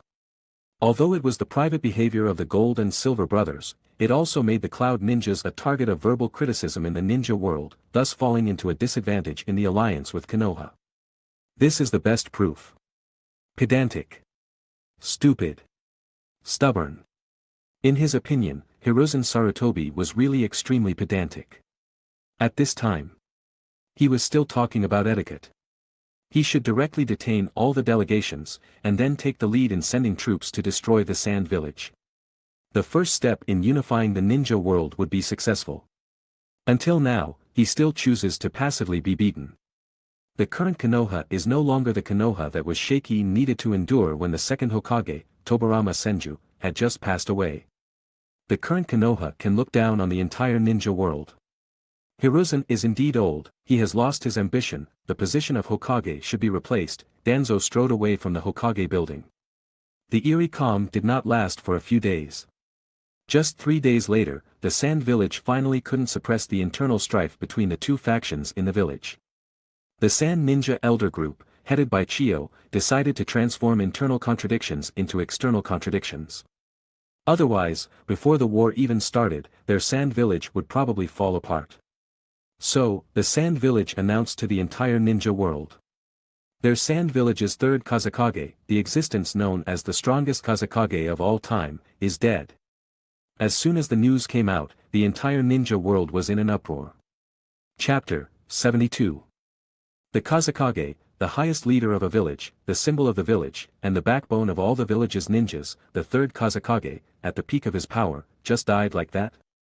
Immediately following this, what caused even more of an uproar in the ninja world was the news released by Sunigakure that the mastermind behind the assassination of their third Kazekage was Konoha. Bluntly pointing the finger at Konoha, the meaning was self-evident. Sunigakure already had irreconcilable conflicts with Konoha. During the Second Shinobi World War, countless Sunigakure ninjas died at the hands of Konoha ninjas. Including Elder Chiyo's daughter-in-law, 2 shadow-level powerhouses with extraordinary talent. And the one who killed them and rose to fame in one battle was Sakumo Hatake, known as Konoha White Fang. Now that White Fang was dead, Chiyo's hatred for Konoha had not diminished at all. Chiyo's feud with Konoha, for Chiyo, who had great influence in Sunigakure, was naturally Sunigakure's feud with Konoha. So, the early bird that the entire ninja world had been waiting for finally appeared. It wasn't Iwagakure, which was the most active, nor Kirigakure, which had the most obvious intentions, but Sunigakure, which had been silent all along. But no matter who it was, their appearance was a good thing for these hidden villages. Within Sunigakure, this statement was unanimously approved. Although many people saw that the death of the third Kazekage was suspicious, no one dared to speak out in this situation. At the same time, the spearhead was directed outwards, and internal conflicts were resolved. So, the next day, led by the 2 elders, Chiyo and Ebizo, Sunigakure entered the Land of Rain, heading straight for the border of the Land of Fire. At the same time, the leader of Iwagakure, the third Tsuchikage, Anoki, announced to the entire ninja world that Iwagakure was also declaring war on Konoha, criticizing Konoha's unjust act of assassinating the leaders of other hidden villages. Anyone with eyes could see that Iwagakure was just using this as an excuse. They had long been unable to restrain themselves. The third Tsuchikage was an old schemer. The one who first plunged the ninja world into turmoil was his restlessness, creating a trend that Iwagakure was about to attack Konoha. And secretly inciting other hidden villages, forming the illusion that Konoha was about to be besieged, thus leading to the irreversibility of the war. The simultaneous declarations of war by Sunagakure and Iwagakure put Konoha in a very passive situation. However, misfortunes never come singly.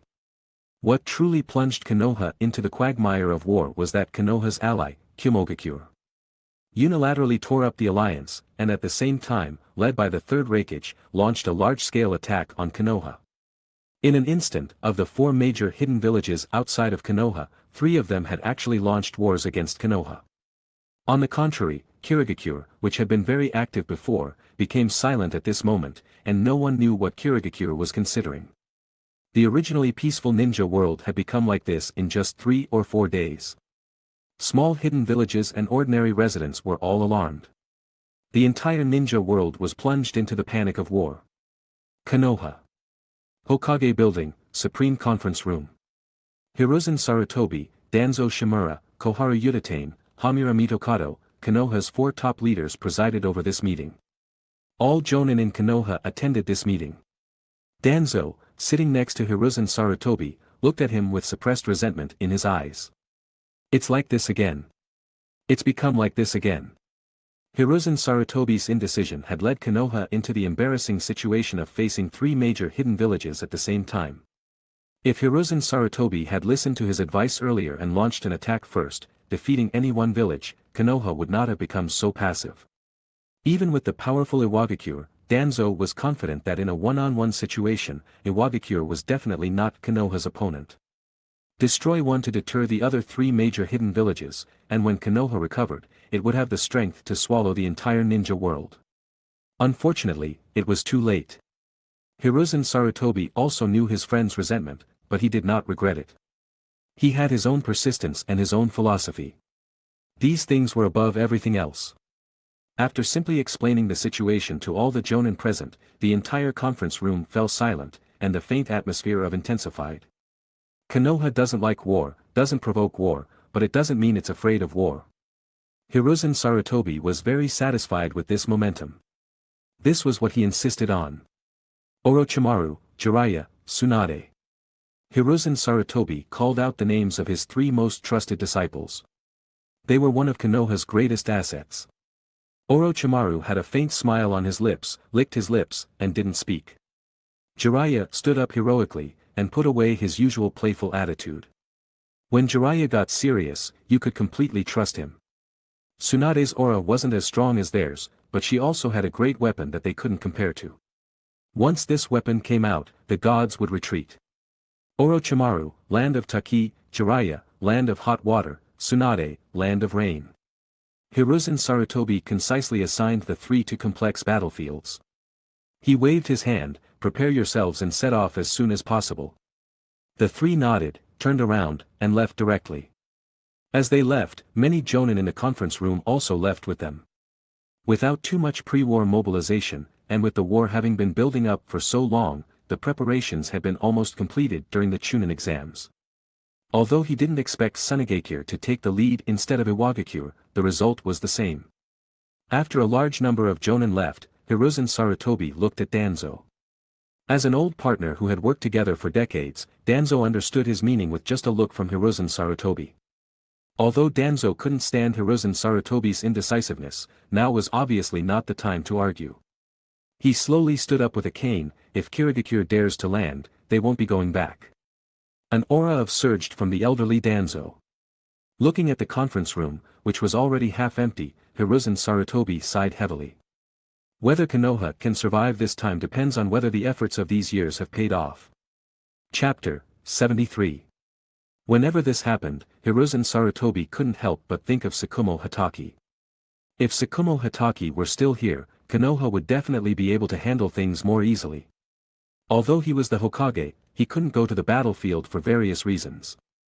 He needed to guard Konoha's rear and coordinate the overall situation. Once he went to the battlefield, it would mean that Konoha had exhausted all its means, which would be a signal to incite even more fierce attacks from the major villages. Everyone, let's work together to protect Konoha and make all the necessary preparations so that our comrades on the battlefield can have no worries. Yes. Hiruzen Sarutobi looked at Shikaku Nara. Shikaku, the layout of the supply line is entrusted to you. I only hope that in this chaotic world, Konoha can produce more, and more heroes. In the past few days, Vital had been living in constant anxiety. He couldn't sleep well, his appetite was gone, his smoking addiction lessened, and even the excitement he felt every day when touching corpses had faded. He knew that the war had broken out, and the thing he had been worrying about for a long time had suddenly landed. Instead of feeling relieved, he felt even more apprehensive. He listlessly stubbed out his cigarette butt. The war hasn't really started yet. I'm just a small corpse collector, so I shouldn't have to go to the battlefield for the time being, right? Vital looked at the sun high in the sky. The dazzling sunlight shone on his body, but he couldn't feel much warmth. Tisk, is the air conditioning in this morgue really that cold? Suddenly, Vital's body stiffened. He slowly turned his head and saw a figure appearing under the shade of a tree not far away. Wearing Konoha's standard green flak jacket, with flowing long hair and a slender figure, if you didn't look at her face, this supple waist might be a beauty. Unfortunately. Vital chuckled and shouted, Lord Orochimaru. Why run to my place if you're not going to the battlefield? Are you bored? Vital-kun, you are hereby conscripted into the vanguard unit. Orochimaru licked his lips and looked at him with interest. Me? I'm just a Chunin. I'm not very useful, am I? Konoha doesn't have many corpse collectors. Orochimaru didn't explain anything, but left a sentence and his figure disappeared into smoke. Half an hour later, Konoha Gate. It was a shadow clone. Vital wiped the sweat from his forehead. He finally knew what his apprehensive feeling was all about. That's right, Konoha didn't have many corpse collectors to begin with. Otherwise, he wouldn't be the only one willing to guard the morgue. Apart from him being truly dedicated, most of the others were medical ninjas who also served in that role. He knew that going to the battlefield was inevitable, but he didn't expect it to be so soon. He almost forgot that Orochimaru had been eyeing him. He still couldn't understand why Orochimaru, one of the legendary Sannin and a disciple of the Hokage Hiruzen Sarutobi, had taken a liking to him. Moreover, once he set his sights on him, he wouldn't let go. It doesn't make sense. He complained, but his body was very honest. He packed up his things a little and walked towards the door. Now is a time of war, and anyone who receives a conscription order must go, otherwise they will be punished for village treason. Due to the urgency of the war, Vital's arrival did not attract much attention. The vanguard unit was mostly composed of jonin and experienced chunin. After stabilizing the situation and confirming the situation, the remaining ninjas of Konoha would gradually rush to the front line. This first batch was the strongest in overall strength, but also the most dangerous. Soon, a mighty ninja force left Konoha. Land of Fire. Border.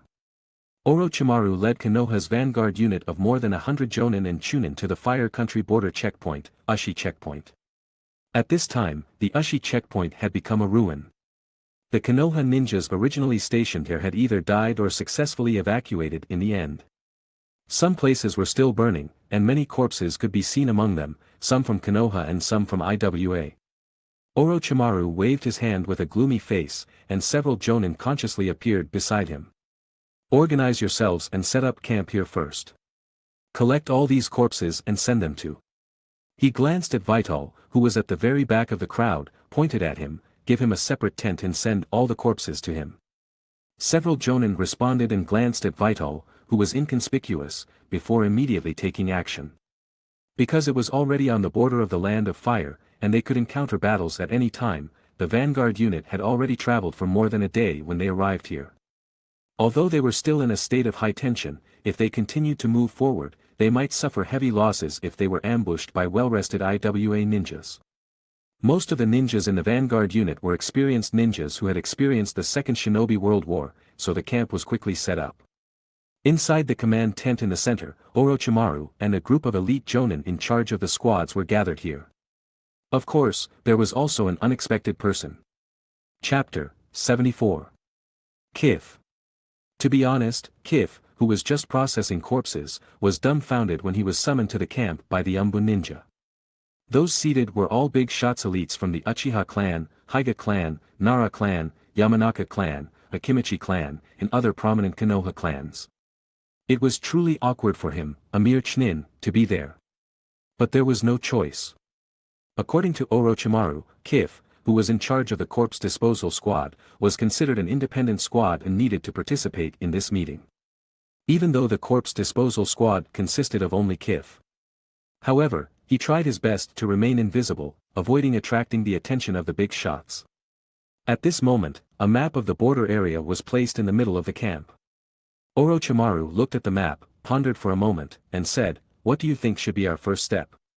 His gaze swept over everyone, his snake eyes revealing a chilling intent. After a brief silence, Uchiha reached out and pointed to a place not far from the Land of Fire's border, within the Land of Waterfall, Torimori Outpost. He paused for a moment and continued, "The vanguard of IWA ninjas wouldn't just retreat after a single raid, it's highly likely they've occupied our Torimori outpost and are using it as a base to concentrate the war on our Land of Fire's border." Orochimaru didn't speak. Hyuga Hanma glanced at Uchiha and said in a deep voice, "There's also a possibility that the Iwagakure vanguard is hiding somewhere within our Land of Fire, without leaving." Indeed, both were possible. Torimori outpost is important, but the first thing our vanguard needs to do is stabilize the situation, so, I think we need to first eliminate possible threats within the Land of Fire. It was Narachichi who spoke, his words neutral, not offending either Uchiha or Hyuga, and clarifying his own views. Orochimaru still didn't speak, his gaze falling on Qifeng in the corner. He licked his lips. "Qifeng-kun, what do you think?" Qifeng blinked. The gazes of all the big shots in the camp fell on him, giving him a feeling of being pricked by thorns. "What the hell? Why ask me at a time like this? I'm just a corpse collector. I'm a Chunin. Are you out of your mind?" Qifeng was inwardly furious but didn't dare to disobey Orochimaru's order, even though the others' gazes had become somewhat strange. His presence here as a Chunin corpse collector was already surprising enough. Now, Orochimaru was actually seeking his opinion, which was quite intriguing. To be valued so much by Orochimaru, no one dared to underestimate him. Many even suspected that this unknown corpse collector was Orochimaru's disciple. Definitely. Otherwise, why would Orochimaru value him so much? Orochimaru's disciple. Thinking of this, the gazes of the big shots instantly changed. Orochimaru, as Sarutobi Hiruzen's most valued disciple, belonged to the pure Hokage lineage and had a great chance of inheriting the Hokage position in the future. Then Qifeng would also become part of the Hokage faction, and who knew, maybe he could even compete for the Hokage position someday. Thinking too far ahead. But the ninja world is also a relationship-based world, especially the teacher-student relationship, which can be said to be no less important than the father-son relationship.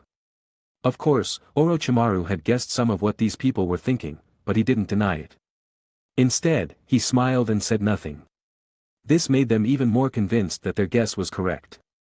Amidst the many meaningful glances, Qifeng could only think for a moment before uttering, "I don't know."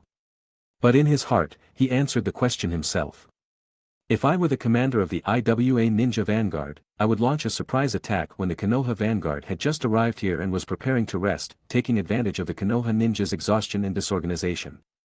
Because he remembered that there seemed to be a ninjutsu called Earth Release, hiding like a mole technique that could hide deep underground, avoiding some detection and making it very suitable for ambushes. Boom! Boom! Boom! Before he could finish his thoughts, a violent rumble suddenly occurred outside the camp. Orochimaru-sama.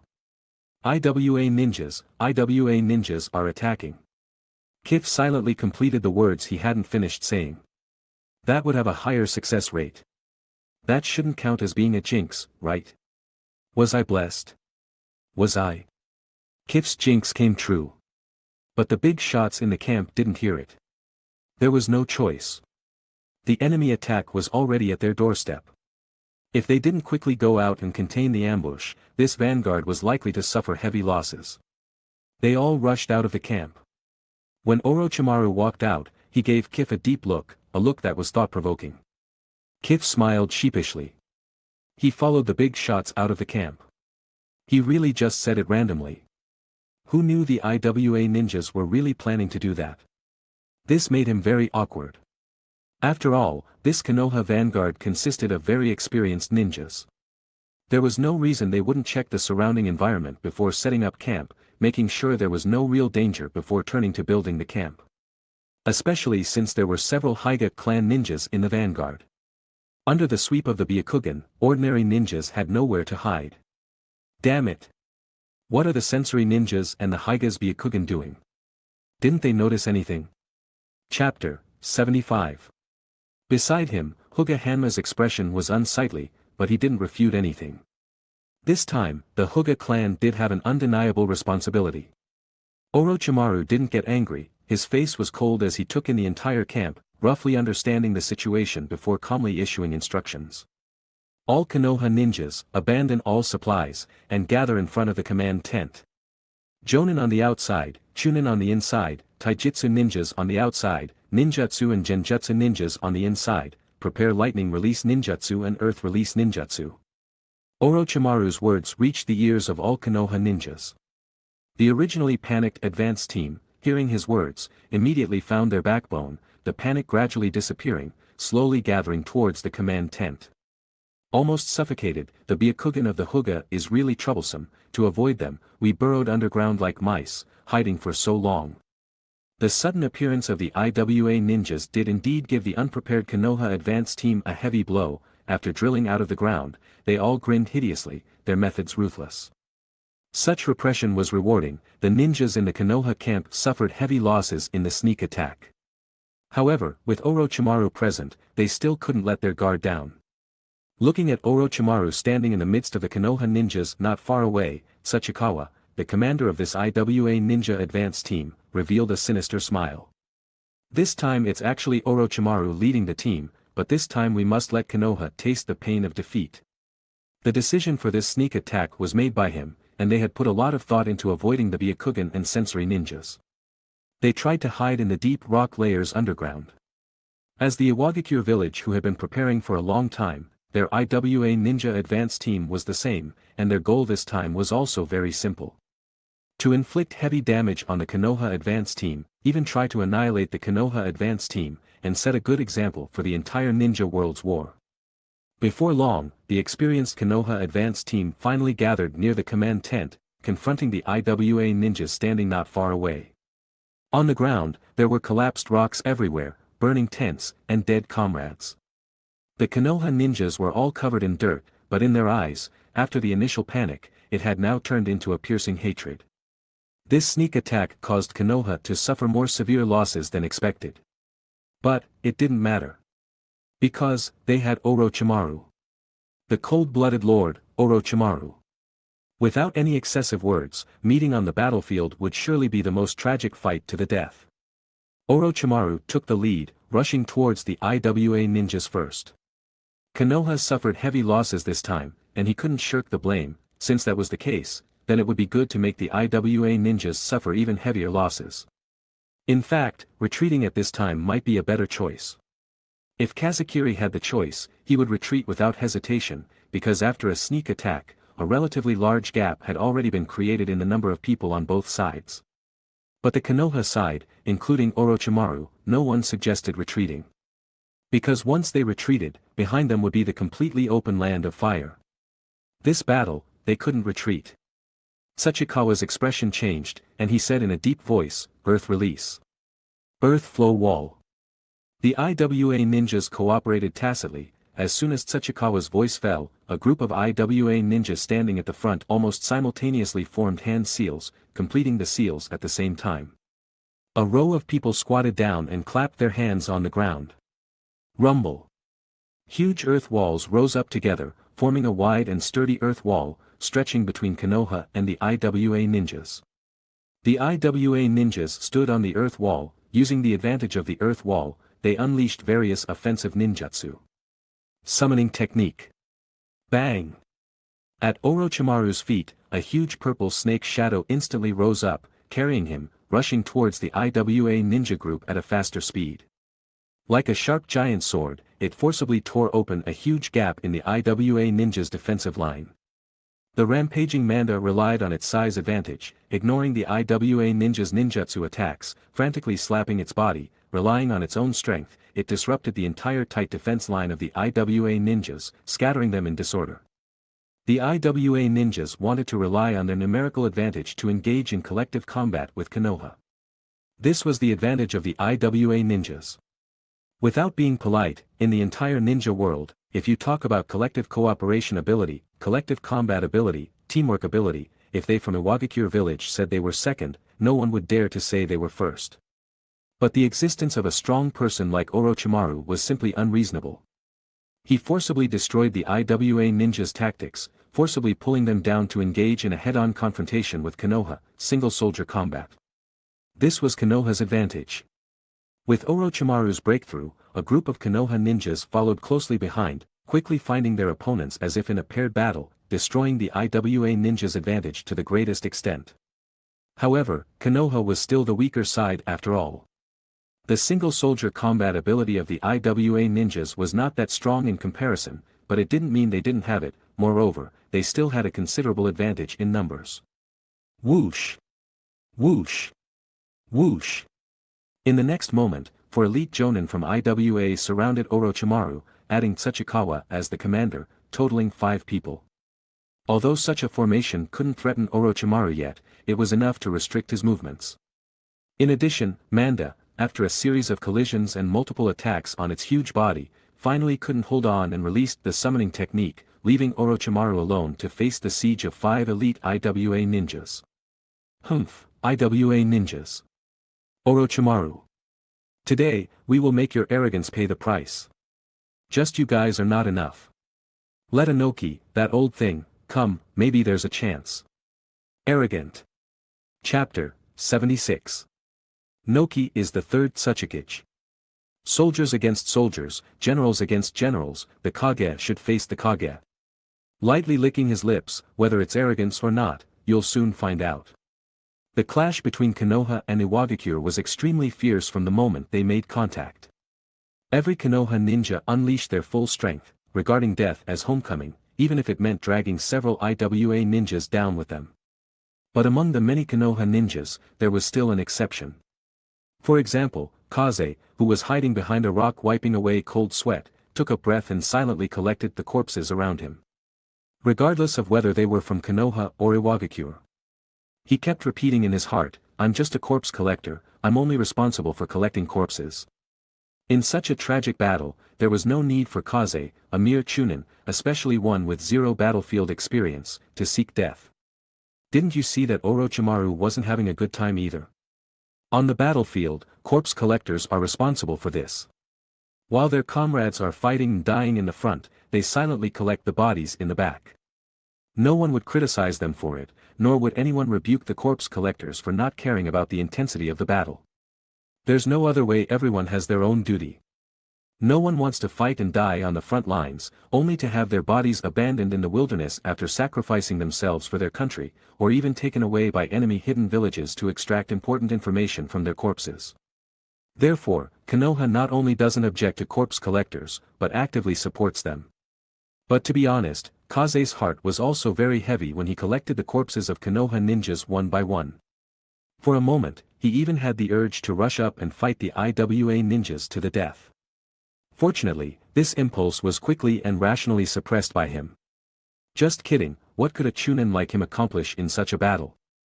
If he were a Kage-level powerhouse, or even just an elite jonin, rushing up would be fine, and he might even be able to produce unexpected results. But a Chunin would just be another person sent to their death. Even if he completely unleashed all his trump cards, using the Shikatsumiyaku along with the Sharingan, he might be able to save a few people. But once this incident was over, the Uchiha clan and the higher-ups of Konoha would definitely cause trouble for him. Most importantly, there's Orochimaru. He might even be dissected. Facing Orochimaru with his current strength is really terrifying. Forget it. Kaze muttered to himself, deeply hypnotizing himself. I'm a salted fish, I'm a salted fish, I'm a salted fish. Honestly, being a corpse collector isn't bad. Leave the frontline battles to those heroes of Konoha. Someone has to bear the dark side, I will transform into darkness and embrace all the corpses. Kaze even found a good excuse for himself. Peacefully collecting corpses. Yellow corpse, green corpse, green corpse, green corpse, yellow corpse. Various colors, different shades of light, made him dizzy. If you exclude factors such as identity, situation, and feelings, it's like picking up equipment everywhere. It's like being carried through a dungeon by a big shot, with the big shot bravely fighting monsters in the front, while he, the small account, frantically reaps the spoils.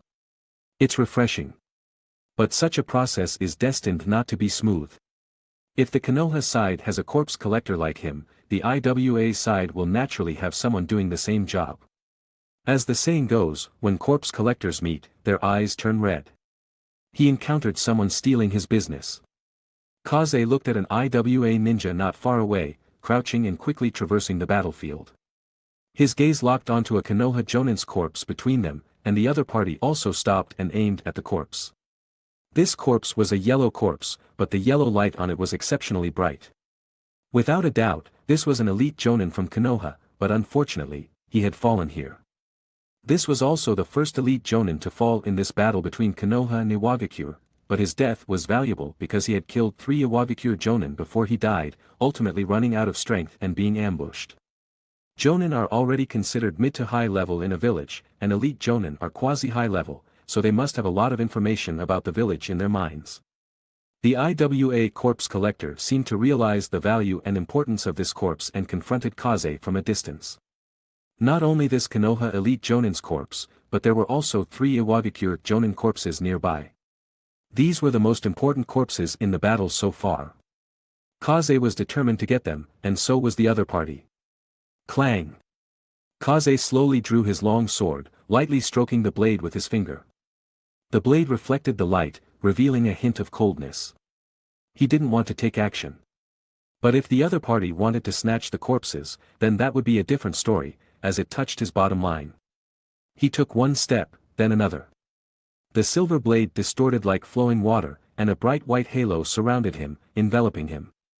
With each step, the light became more abrupt, and the light became more distorted. The other party saw Kaze's change and became somewhat solemn, even a little apprehensive. But after looking at the elite jonin's corpse, he gritted his teeth and darted out. Chapter 77. The goal was clear: grab the bodies and retreat quickly. However, while he was fast, Vital was even faster. Flowing water sword technique. His figure moved unpredictably, twisting and turning, resembling a swift yet smooth stream, ignoring all nearby obstacles, arriving at the location of the corpses before the IWA ninja. Facing the IWA ninja rushing over with gritted teeth, he changed his footwork again. Willow Dance. The Willow Dance of the Kagaya clan.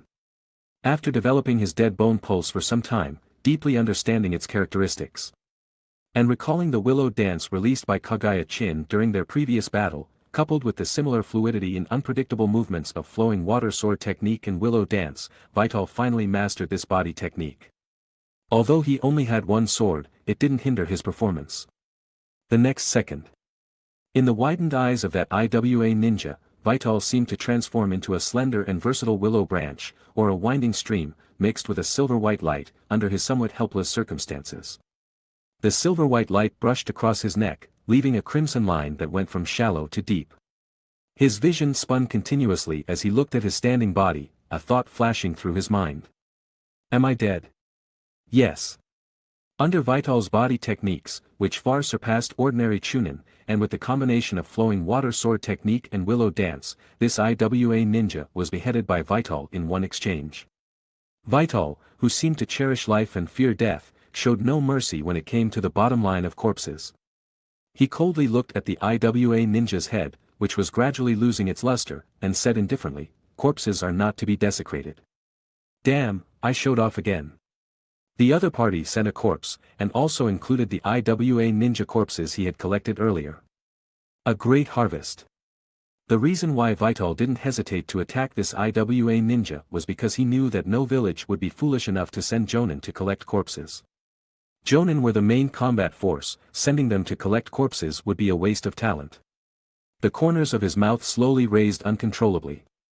He happily collected the elite jonin and 3 IWA ninja jonin corpses on the ground, including the IWA ninja corpse collector and the sealing scroll on his body. There was no time to admire the spoils of war. Now the battle between Konoha and IWA had completely entered a white-hot stage, and Orochimaru was also fighting with all his might, making it impossible to tell which side would ultimately win. The advantage of the IWA ninja was their numbers, while the advantage of the Konoha side was the existence of Orochimaru, a combat force that exceeded the entire field. Since he couldn't tell who would win, he had to collect the corpses even faster. Otherwise, once Konoha was defeated, he would have no chance to send the corpses of these Konoha heroes back to Konoha, and he would have to abandon some of his companions' corpses during the retreat. However, the IWA ninja's numerical advantage was still very obvious.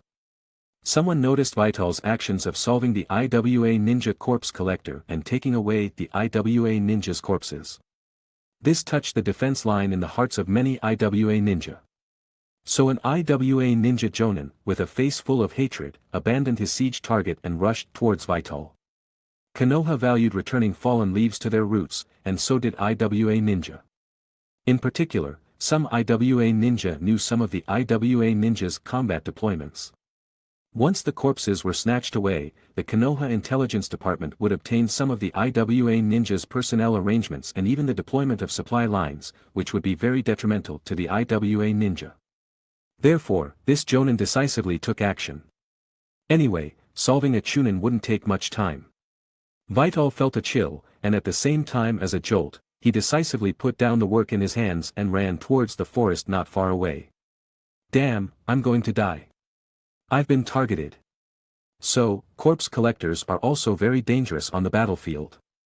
Vital rushed into the forest without looking back. Many Konoha ninjas also noticed this situation, but with the current manpower of Konoha, there was indeed no one who could spare a hand. Luring away a jonin relieved some Konoha ninjas, slightly easing some pressure. Lord Orochimaru. As the only person in this advance team who knew Vital besides Orochimaru, Narachuchi couldn't help but shout. Although Narachuchi knew Vital and the two had a good relationship, and he also appreciated Vital, especially the friendship of a cigarette. However, in the current situation, the life and death of a Chunin was really unimportant, and even if every Chunin could lure away a jonin, Orochimaru and even Narachuchi would not hesitate to do so. As long as Konoha could win. It was cruel, but very realistic. This was war. As long as Konoha could win, even if Narachuchi himself were to sacrifice, he probably wouldn't hesitate. But Vital was different from other Chunin in one point, he was a corpse collector. He had a large number of Konoha ninjas and IWA ninja corpses in his hands, including some jonin and even elite jonin who knew important information from both sides. Once Vital was killed, the large number of Konoha corpses and important information in his hands would fall into the hands of the IWA ninja. Just as the IWA ninja didn't want Konoha to get it, Konoha also didn't want the IWA ninja to get it. Although Orochimaru was entangled by 5 IWA ninja, the snakes all over the place still helped him observe the surrounding situation. He learned about Vital being chased almost at the same time as Narachuchi. But he didn't move. He just slowly raised the corners of his mouth, glanced at Narachuchi, who was a little anxious, and said lightly, "Don't worry." Hearing this, Narachuchi was stunned. Chapter 78. Immediately, it occurred to him. That's right. Kaze is Lord Orochimaru's disciple. Since Lord Orochimaru isn't worried, it means Kaze must have some trump cards or backup plans. Some Konoha ninjas around, worried about not being able to retrieve their comrades' bodies, had the same thought. Since he's Lord Orochimaru's disciple, surviving shouldn't be a problem. It easily reminded people of another of the Sannin, Jiraiya, whose disciple, Minato Namikaze, had become a jonin and was beginning to display his strength and untapped potential. As a disciple of one of the Sannin, even though he's young, he probably isn't too far behind, right? Thinking this, they put aside their worries and continued to focus on fighting the IWA ninjas. Luck. Let's see if your luck can come through this time. His attention to Kaze wasn't without reason, but based on his own considerations and plans. Orochimaru never does meaningless things. What Kaze didn't know was that because of some beautiful misunderstandings and Orochimaru's silence, he, who might have had support, was now on his own. If he knew, he probably would have rushed in front of Orochimaru and argued with him. Are you sick? What do you like about me? Can't you just say it? Can't I just pay you back? However, right now, he was completely focused on the IWA jonin behind him. He wasn't a stranger to killing jonin. He had directly killed an IWA jonin not long ago. But that didn't mean he had the strength of a jonin or could directly contend with one. After rushing into the forest, he immediately formed the hand seal. Shadow clone technique. He created an almost identical clone, possessing the same abilities as the original. As long as it didn't suffer a fatal attack, it would be almost impossible to distinguish. Immediately after. Earth release. Rock hiding technique. The clone continued to run, while the original took the opportunity to hide behind a rock. Because there was already some distance between them, and with the cover of the leaves and the interference of light after entering the forest, the IWA jonin didn't notice Kaze's real body for a moment. However, Kaze knew that the shadow clone could only deceive for a moment and couldn't really lead the opponent away. At the same time, he couldn't just go back like this, otherwise, other IWA ninjas would definitely attack him, and they might even suspect that he had dealt with the IWA jonin who had been chasing him, and send out an even stronger jonin. That's not what he wanted. Now, he only had two choices in front of him: either take the opportunity to leave the battlefield or use this concealment to kill the jonin who had just been chasing him. Hesitating for less than a second, Kaze made a decision. Leaving the battlefield without permission was a serious crime. Once convicted, the only options were defection or death. Besides, it wasn't like he really couldn't do it at all. Let's do it. Making this decision wasn't because he was impulsive, but because he really had such trump cards and abilities. His trip to Torisen outpost in the land of waterfall last time brought back so many corpses of Konoha and IWA jonin, from which he successfully obtained a jonin experience card. Konoha jonin, Kaminaka Ryota experience card rare. However, this Kaminaka Ryota was a genjutsu type jonin, which didn't match his attributes, so he didn't know if he would have the strength to directly compete with a jonin after using it. But it didn't matter. Now he had a large number of jonin and elite jonin corpses in his hand, and he hadn't had a chance to use his corpse looting chances today. If he could get something better in these 9 chances, that would be best. If not, he would use this experience card. No matter what, a genjutsu type jonin was still a jonin. Using earth release, he burrowed underground. He opened the sealing scroll and released 3 corpses. One of them was the corpse of the Konoha elite jonin he had snatched before, and the other 2 were the corpses of IWA jonin. All of them were yellow corpses. Whether there will be any gains depends on you guys. There was no time to communicate too much with the corpses. He started looting directly.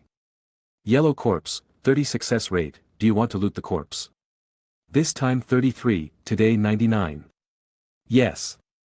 First, the corpses of the IWA jonin. Failed. 3 consecutive failures. Kaze pursed his lips, didn't say anything, and could only choose to continue. Success. Gained a single random attribute 3 enhancement card. Chapter 79. Without hesitation, Vital took out the simple enhancement card and slapped it on himself, turning it into a stream of light that merged into his body. As the virtual hexagonal roulette pointer in front of him stopped at Spirit, the chakra attribute value increased by 3 points. 2 attempts at corpse looting that could be considered near failures. Vital took a deep breath. He really wanted to take out a cigarette and smoke it to relieve the depression in his heart. But these are normal phenomena. The success rate of yellow corpses is relatively low, but they are more likely to produce better things. In contrast, when it comes to improving basic attributes and abilities, after Vital's long-term attempts, green corpses are the most stable. He looked at the corpse of the Konoha elite jonin. We are all from the same village, you wouldn't treat me like this too, would you? He whispered in his heart. He reached out and placed his hand on the corpse that was flashing with dazzling yellow light. Failure. Success. Obtained the blessing of the Konoha jonin. Huh. He quickly opened the attribute panel and focused his will on this piece of equipment that he had just obtained while it was still hot. A pattern that was exactly the same as the spiral-shaped symbol on the Konoha forehead protector, a palm-sized talisman. Name, Blessing of the Konoha jonin. Description, as an elite jonin of Konoha, he yearns for Konoha to achieve victory in the war. He blesses every ninja who fights for Konoha. Effect, when using a Konoha ninja experience card while equipped, 10 compatibility. Good stuff, Vital's eyes lit up. Although he didn't get the elite jonin experience card he expected, this, Blessing of the Konoha jonin, is more valuable than an experience card that can only be used once. Now that the war has already begun, there will be no shortage of opportunities to obtain Konoha ninja experience cards in the future. Without hesitation, he put it on his body. Then, he took out the jonin experience card and looked at the Konoha jonin image engraved on the card. After hesitating slightly, he took out a piece of equipment that he had never used since he obtained it. Regret of Kikuchi. A human skin mask as thin as a cicada's wings. He gently covered it on his face. Regret of Kikuchi, spirit 2 uses, 1 remaining 4-5. Immediately, a cool sensation came over him. Vital's appearance changed. His originally somewhat handsome face became a rough and mediocre appearance. Even the most familiar people would not be able to recognize him. Because what changed was not only his appearance, but also his figure and attire. It has to be said that the effect of this regret of Kikuchi is quite good. Vital stood up. Whether it was from his appearance or his aura, he had completely changed into a different person. His eyes narrowed and suddenly opened, a touch of scarlet spinning around in his eyes. Since Orochimaru doesn't believe that someone is secretly helping me, then, I'll change into a different person for you to see. He took out the Konoha Jonin Nakagami Ryu experience card rare. Using the experience card again, Vital was much more experienced, and he also understood the system's mechanism for experience cards. Activating Konoha Jonin Nakagami Ryu experience card rare, numerical matching calculation begins. Triggered the blessing of the Konoha Jonin. Use successful. Matching degree 70. Ability evaluation changed. Character, Maruyama Vital. Age, 13 years old. Attributes, Fire, Earth. Strength, Jonin. Bloodline limit, Corpse Bone Pulse Medium, Sharingan Single Tomo. Body, 59. Spirit, 58. Ninjutsu, 49. Genjutsu, 62. Control, 50. Seals, 51. Taijutsu, Flowing Water Sword Technique. Ninjutsu, Free Body Technique, Fire Release, Great Flame Flower, Earth Release, Rock Concealment Technique, Earth Release, Earth Mausoleum Return. Fire Release, Flame Bullet, Water Release, Water Formation Wall, Wind Release, Great Breakthrough, Shadow Clone Technique. Items, Regret of Kikuchi, Inherited Forehead Protector equipped, Special Puppet Technique Scroll Part 1 inch, Blessing of the Konoha Jonin equipped. The increase in Taijutsu is negligible, but the attribute increase in Genjutsu is exceptionally exaggerated, surpassing Vital's Taijutsu expertise in one fell swoop. He finally felt what it was like to not be a Taijutsu freak. Chapter 80. At the same time, a large amount of knowledge about illusion techniques flooded into his mind, and his understanding of illusion techniques grew crazily, instantly turning into an illusion technique expertise. Vital also discovered a special situation with the experience card. That is, the higher his own attributes, the more attributes the experience card would add, rather than simply adding the experience card's attributes to his original attributes. He slightly felt the changes in himself and adapted to them. Suddenly, he was attracted by a small line of words on the attribute interface. He subconsciously clicked on it. Matching degree bonus, basic matching degree 50. Single Tomo Sharingan 10. Blessing of Konoha Jonin 10. Total, 70. So there are these things. Vital was stunned for a moment. Wait. Vital remembered that when he checked the various additional rules about the experience card, it mentioned that factors such as code of conduct, emotional fluctuations, and intensity of desire would affect the matching degree of the experience card. It was in Article 136 of the additional rules. He thought about it. He hesitated for a moment. Vital slowly opened his mouth, with a tone of trying and inquiring, "Love Konoha?" Immediately, the system popped up the interface again. Love Konoha 10. It's just outrageous. Does that mean that if he has the chance to get Jiraiya's experience card in the future, he will shout, "I love beautiful women," get Tsunade's experience card and shout, "I love gambling," get Orochimaru's experience card and shout, "I love cross-dressing"? Ahem, that's going too far. But it gives people the feeling that it is so unreliable. Very unreliable. However, Vital has mastered a small trick for using the experience card. It's still very awesome.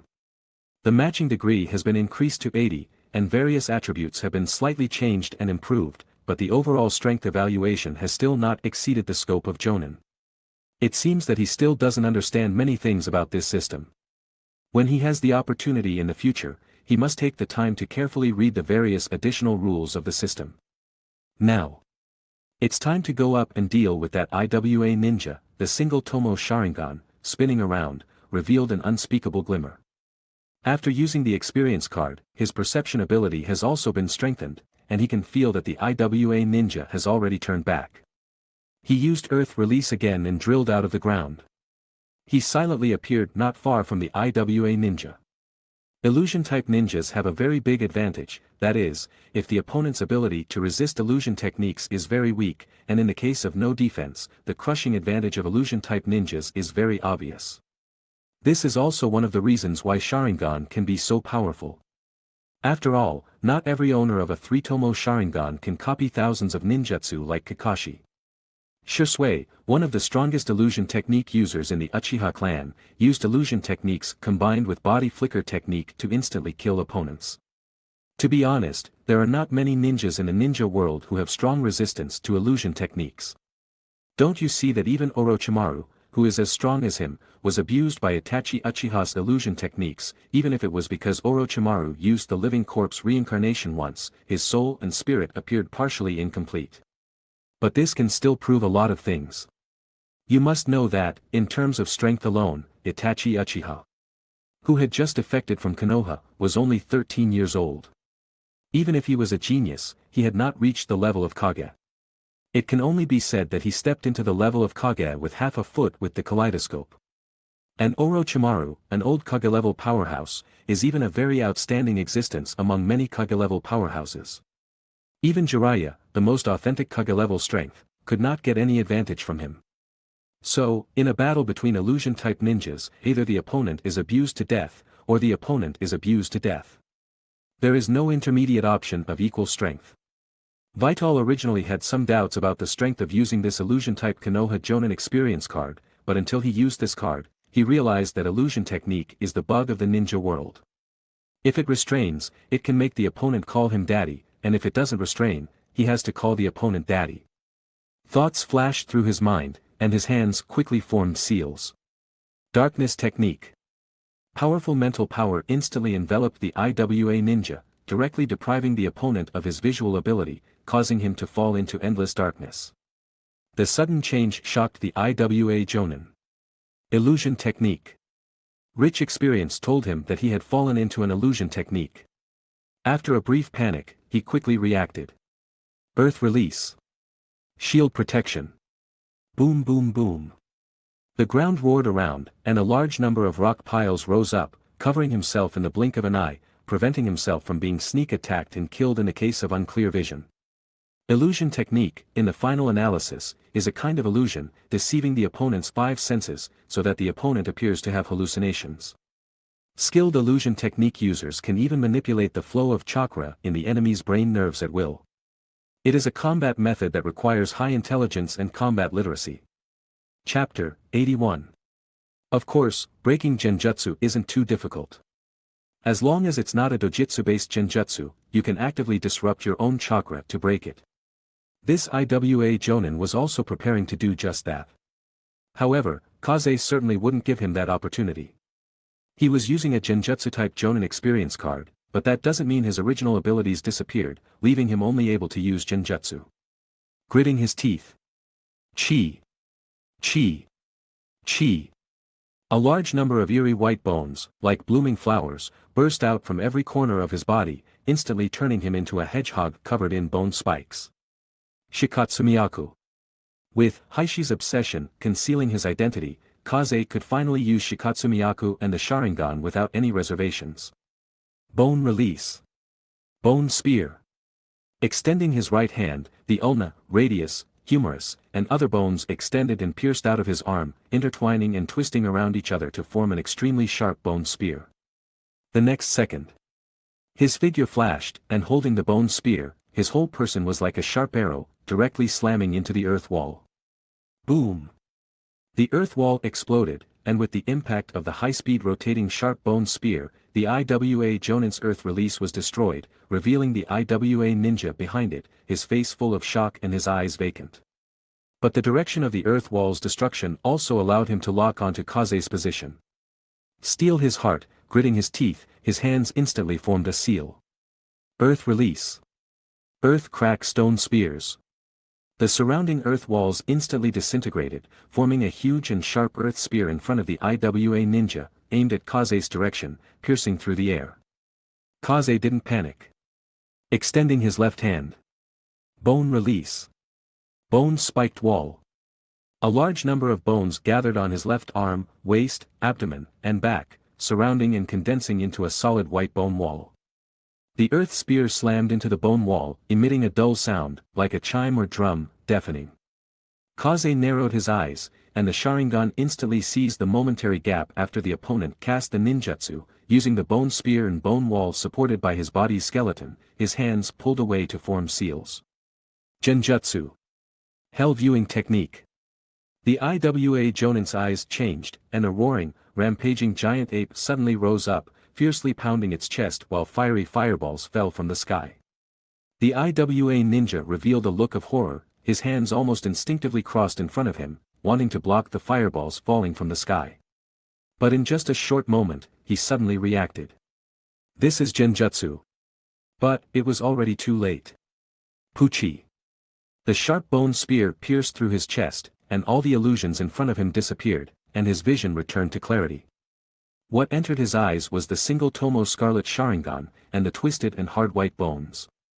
His eyes filled with disbelief, the strength in his body was frantically flowing away, opening his mouth to say something, but it was filled with blood. Bang! His body fell heavily to the ground, the last thought in his mind was, how is it possible? Sharingan plus Shikatsumiyaku. After resolving the IWA Jonin, Kaze stood in place without moving. He was savoring the battle that had just taken place in less than a minute. To be honest, he himself didn't expect to end the battle in such a short time. The role of Genjutsu in actual combat was indeed a bit too great. Moreover, without being polite, Kaze, who used this experience card, was stronger than the ninja himself, even quite a bit stronger. Because this Konoha Jonin was a Genjutsu-type Jonin, Genjutsu was his strength, and Taijutsu and Ninjutsu, although not weak, were not outstanding among Jonin. And Kaze's Taijutsu was already a strength, even more so after opening the Shikatsumiyaku, coupled with a small amount of matching and superposition, made his Taijutsu somewhat outstanding among Jonin. Combined with the powerful Genjutsu of the excellent experience card, it was equivalent to an all-around Jonin integrating control and strong attack. If ninjutsu could also meet the standard at this time, then he would not be a Jonin, but an elite Jonin. Therefore, the IWA ninja's defeat was inevitable. The control of Genjutsu plus the integrated offense and defense of Shikatsumiyaku, except for a slight lack in speed, the ability to reap on the battlefield was really not much weaker than the future body flicker Shursui. This was a completely new experience. Before using experience cards, Kaze completely borrowed the abilities and enhancements attached to the experience card. But this time, he used the experience card to make up for his weaknesses, or even greatly strengthened his weaknesses, and combined them. Genjutsu, so powerful, Kaze murmured in his heart. There were not many Genjutsu-type ninjas in the ninja world, and even fewer were truly strong among them. In Kaze's impression, the only strong people whose Genjutsu was powerful enough to be proud of the ninja world were probably Uchiha Shursui and Uchiha Itachi, this pair of good buddies. Because the use of Genjutsu very tested the caster's intelligence. Non-high-IQ ninjas were really not necessarily used to it. The use of Genjutsu not only required mastering hand seals, chakra flow, mental coverage and influence, but also mastering the timing, rhythm, and arrangement of Genjutsu. To make it difficult for the opponent to distinguish between reality and Genjutsu in an instant, so as to seize this moment of gap and kill the opponent. Chapter 82. Otherwise, if the illusion is too abrupt, and the person under the spell immediately realizes they are caught in an illusion, the effect of the illusion will be halved. Of course, the Sharingan's illusions are another matter. For example, in this battle, the rock ninja were initially caught in the darkness technique, and immediately realized they were under an illusion, instantly using earth release to protect themselves and trying to break the illusion. If it weren't for Kaze's dead bone pulse unexpectedly playing a role, it's hard to say how the battle would have gone. The second time he cast an illusion, Kaze timely made up for this mistake. The hell viewing technique caused the opponent to experience a brief moment of panic, allowing him to land a successful strike. Illusions require highly skilled usage techniques. Darkness technique, hell viewing technique. Kaze memorized the formulas and chakra flow of these two techniques, but he estimated that after the experience card expired, it would be unrealistic for him to cast them again with his illusion abilities. But there might be opportunities to use them in the future. Remembering these two techniques was Kaze's limit. After all, whether it's illusions or ninjutsu, hand seals are only a superficial part. The key is the chakra flow, which is a very complicated process, and even a slight error can lead to the failure of the technique, or even unexpected dangers. If it were just the hand seals, it wouldn't be difficult to remember. Otherwise, the Sharingan's copying ability wouldn't be famous in the ninja world. Any ninja with slightly better memory could remember these hand seals. Collecting his thoughts, he glanced at the rock ninja's corpse on the ground and grinned. Jonin aren't that hard to kill after all.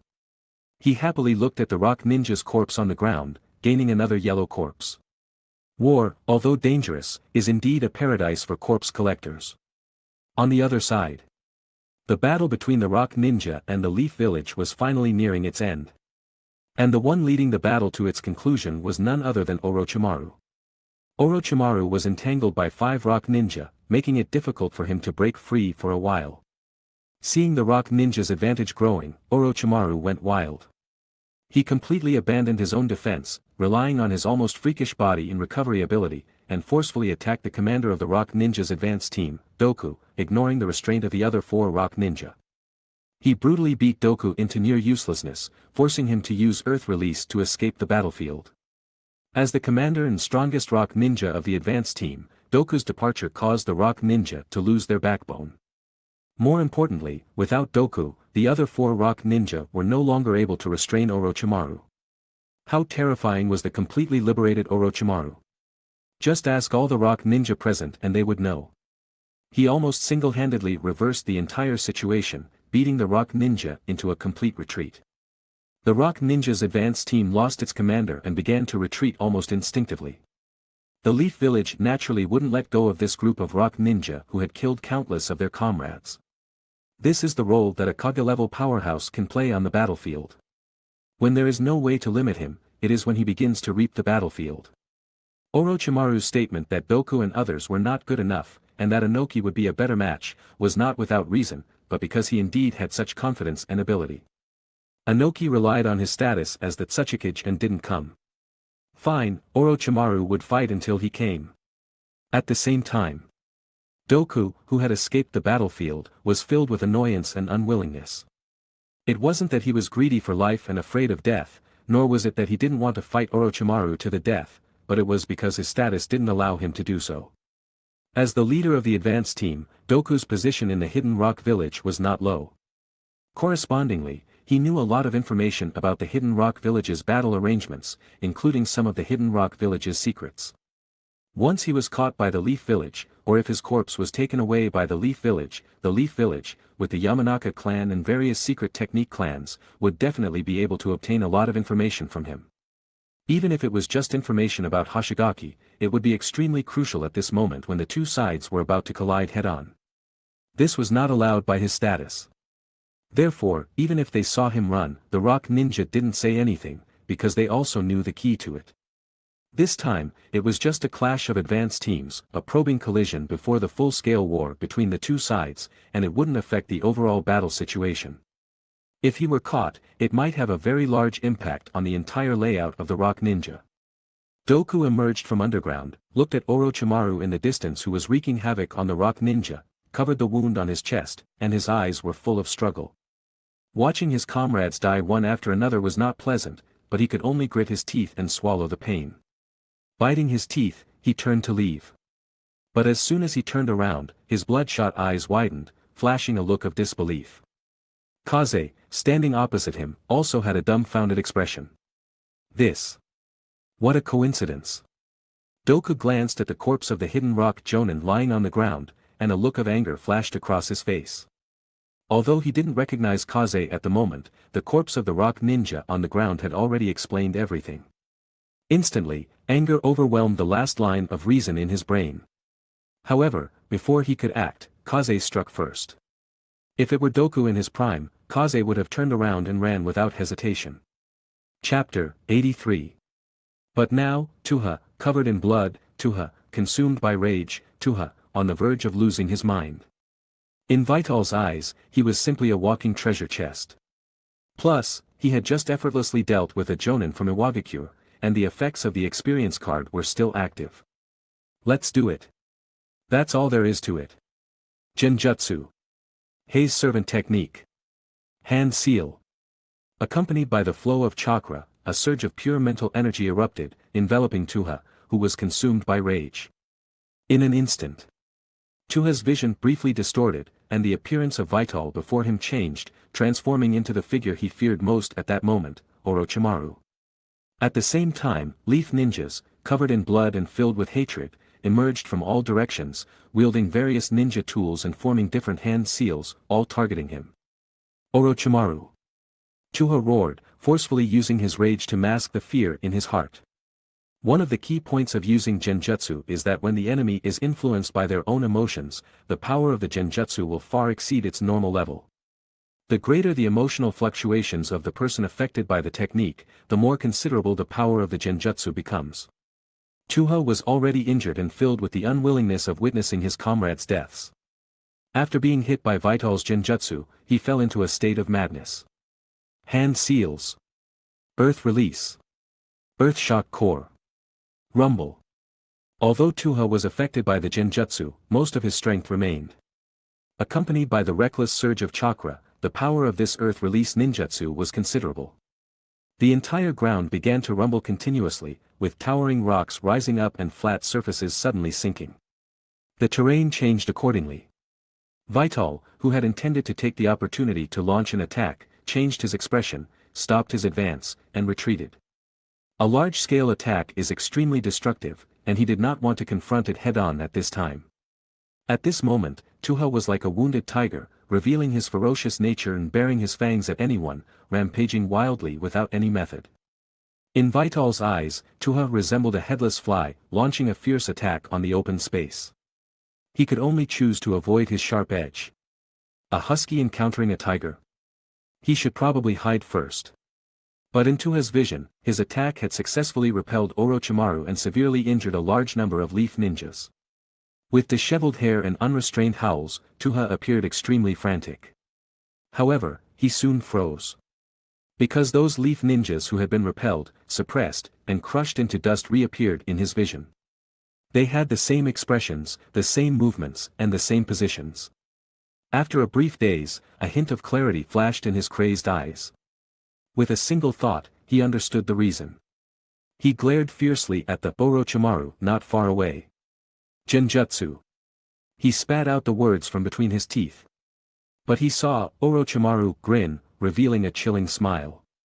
His hands had already formed a seal, and his faint voice, though soft, clearly entered Tgthegood's ears. Genjutsu. Hell viewing technique. Like shadow clones, a large number of Orochimaru drilled out from all directions, each with a mocking smile. Tgthegood's mind briefly faltered. In the blink of an eye, he discovered that these Orochimaru had already appeared beside him, forming a circle, surrounding him. Earth release. Tgthegood was about to form hand seals to cast a ninjutsu, but he saw. Bang! Bang! Bang! These Orochimaru burst open like balloons, and a large number of moist, smooth, and differently sized snakes fell from the sky, covering his surroundings, with many landing directly on his body. Faced with the snakes bearing their sharp fangs, Tgthegood's body subconsciously trembled, and the shadow cast by Orochimaru enveloped his heart once again. Before he could react, he saw these snakes blatantly tearing open gashes in his body, wriggling their bodies and wagging their tails as they burrowed into his body from these wounds. For a time, feelings of disgust, fear, and rejection filled him. He frantically slapped his body with his hands, without the slightest restraint of his strength. Instantly, blood splattered everywhere. These snakes that intended to burrow into his body were personally slapped, pinched, and crushed to death by him one by one. But in Vital's eyes not far away, Tuha's behavior was equivalent to self-harm. Each unrestrained slap appeared to be slapping snakes, but in reality, it was self-harm. The blood that burst out was not the blood of snakes, but his own blood. Tuha, who was already covered in blood, now looked even more like a blood-soaked man who had crawled out of a pool of blood. The difference was that the blood on his body before was from others, but this time it was from himself. His face turned unusually pale, and he staggered unsteadily, kneeling on one knee on the ground. Chapter 84. As the blood flowed away, the chakra within his body flowed erratically, breaking free from the genjutsu. He raised his head, looking at Vital standing on a towering rock not far away, a feeling of indescribable bitterness in his heart. Now, he had finally calmed down. Without fresh blood supplying oxygen to his brain, the feeling of being hot-headed also subsided. But he wasn't happy, because he could clearly feel his own condition.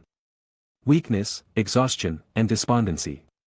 Vital had quietly seized upon his momentarily uncontrolled emotions and used them as a foundation to create a genjutsu, causing him, who originally possessed some combat power, to become like this. Unwilling.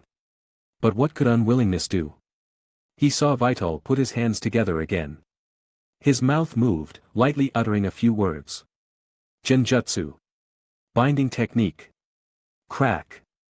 Crack. Crack. Wooden shackles appeared out of nowhere, and chains resembling white bones emerged from them, wrapping around to his wrists, ankles, waist, abdomen, neck, and many other places. The white bone chains were covered with dense barbs, so that any slight movement would be accompanied by a pain that pierced the bone marrow. The whole person opened his arms, closed his feet, and stood stiffly in Vital's sight. What made him even more desperate was that Vital had no intention of approaching him again from beginning to end. He just stood there and watched from a distance, watching with a smile. The distance between the two became the most desperate chasm for him. Nonsense. Of course, Vital wouldn't get close. Others might not know Tuha's strength, but Vital, who had just witnessed him entangled with Orochimaru, wouldn't be clear about it.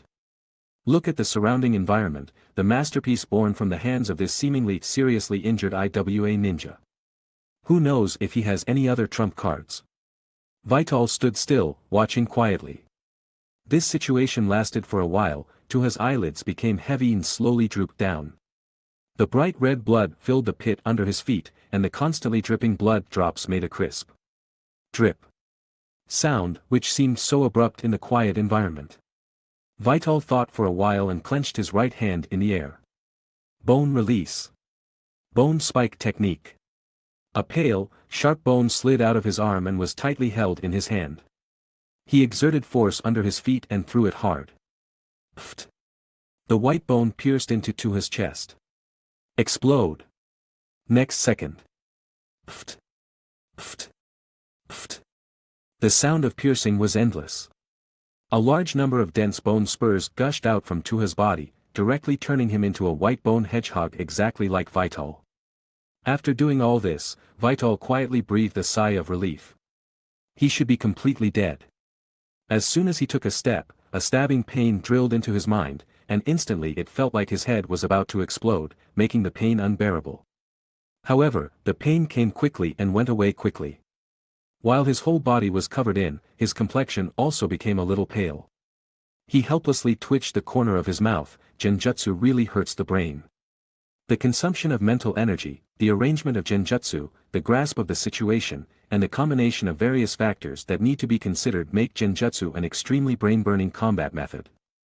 After successively defeating 2 IWA ninjas, even with the blessing of the experience card, Vital felt that his brain was a little insufficient. But these 2 battles made Vital completely understand the power of genjutsu. The key is that the combat method of genjutsu really fits his combat philosophy very well. No need to get close, no dangerous physical contact, slowly grinding the opponent to death. This combat method is really too stable. So stable that it's outrageous. He took a few breaths, took out a cigarette from his pocket, and took a deep breath with it in his mouth. With the stimulation of nicotine, bitterness filled his mouth. He recovered a little. He jumped off the rock and walked to Tuha's corpse. Vital showed a hint of surprise. Red glow. Although it's very faint, it is indeed a red glow. Red light, that is, a red corpse, represents a quasi-kage. Excitement. Excitement is excitement, chicken, cough. This is equivalent to picking up a red corpse for nothing. A quasi-kage level corpse, whose brain was not very bright after being seriously injured by Orochimaru, is a real bargain. Although yellow corpses are also precious, Vital has come into contact with many of them, and with the outbreak of war, he will come into contact with even more in the future. But red corpses are different. Even in war, it is not so easy to kill a quasi-kage level powerhouse. Chapter 85. It wasn't like they hadn't seen even someone as strong as Orochimaru fail to stop Doku from escaping. Although it was also because many IWA ninjas were holding him back, during wartime, which side doesn't have dozens or hundreds of ninjas fighting alongside them? Crimson corpses are truly something you can only encounter by chance. Kaze has only come into contact with one so far, and even obtained a very precious Quasi-Kage experience card, experiencing what it feels like to be a real powerhouse. Suddenly, Kaze's body stiffened. He slowly turned his head. He saw a snake slowly emerging from a crack in the rock, its eyes full of intelligence. The snake's mouth widened to an extremely exaggerated extent, and a slippery figure slid out of the snake's mouth, covered in a viscous liquid. Kaze's eyes twitched. With such an entrance, he knew who it was without even thinking. Orochimaru. Kaze almost subconsciously wanted to shout Orochimaru-sama, but fortunately he reacted in time, he wasn't in his original form now. But Kaze glanced at the rumbling sound faintly coming from the distance, indicating that the battle between Konoha and IWA ninjas was still continuing, so the one who appeared here was not Orochimaru's main body, it should be a clone. Thinking of this, Kaze secretly breathed a sigh of relief. He turned to look at Orochimaru without any change in expression, and Orochimaru was also looking at Kaze. The two looked at each other without saying a word.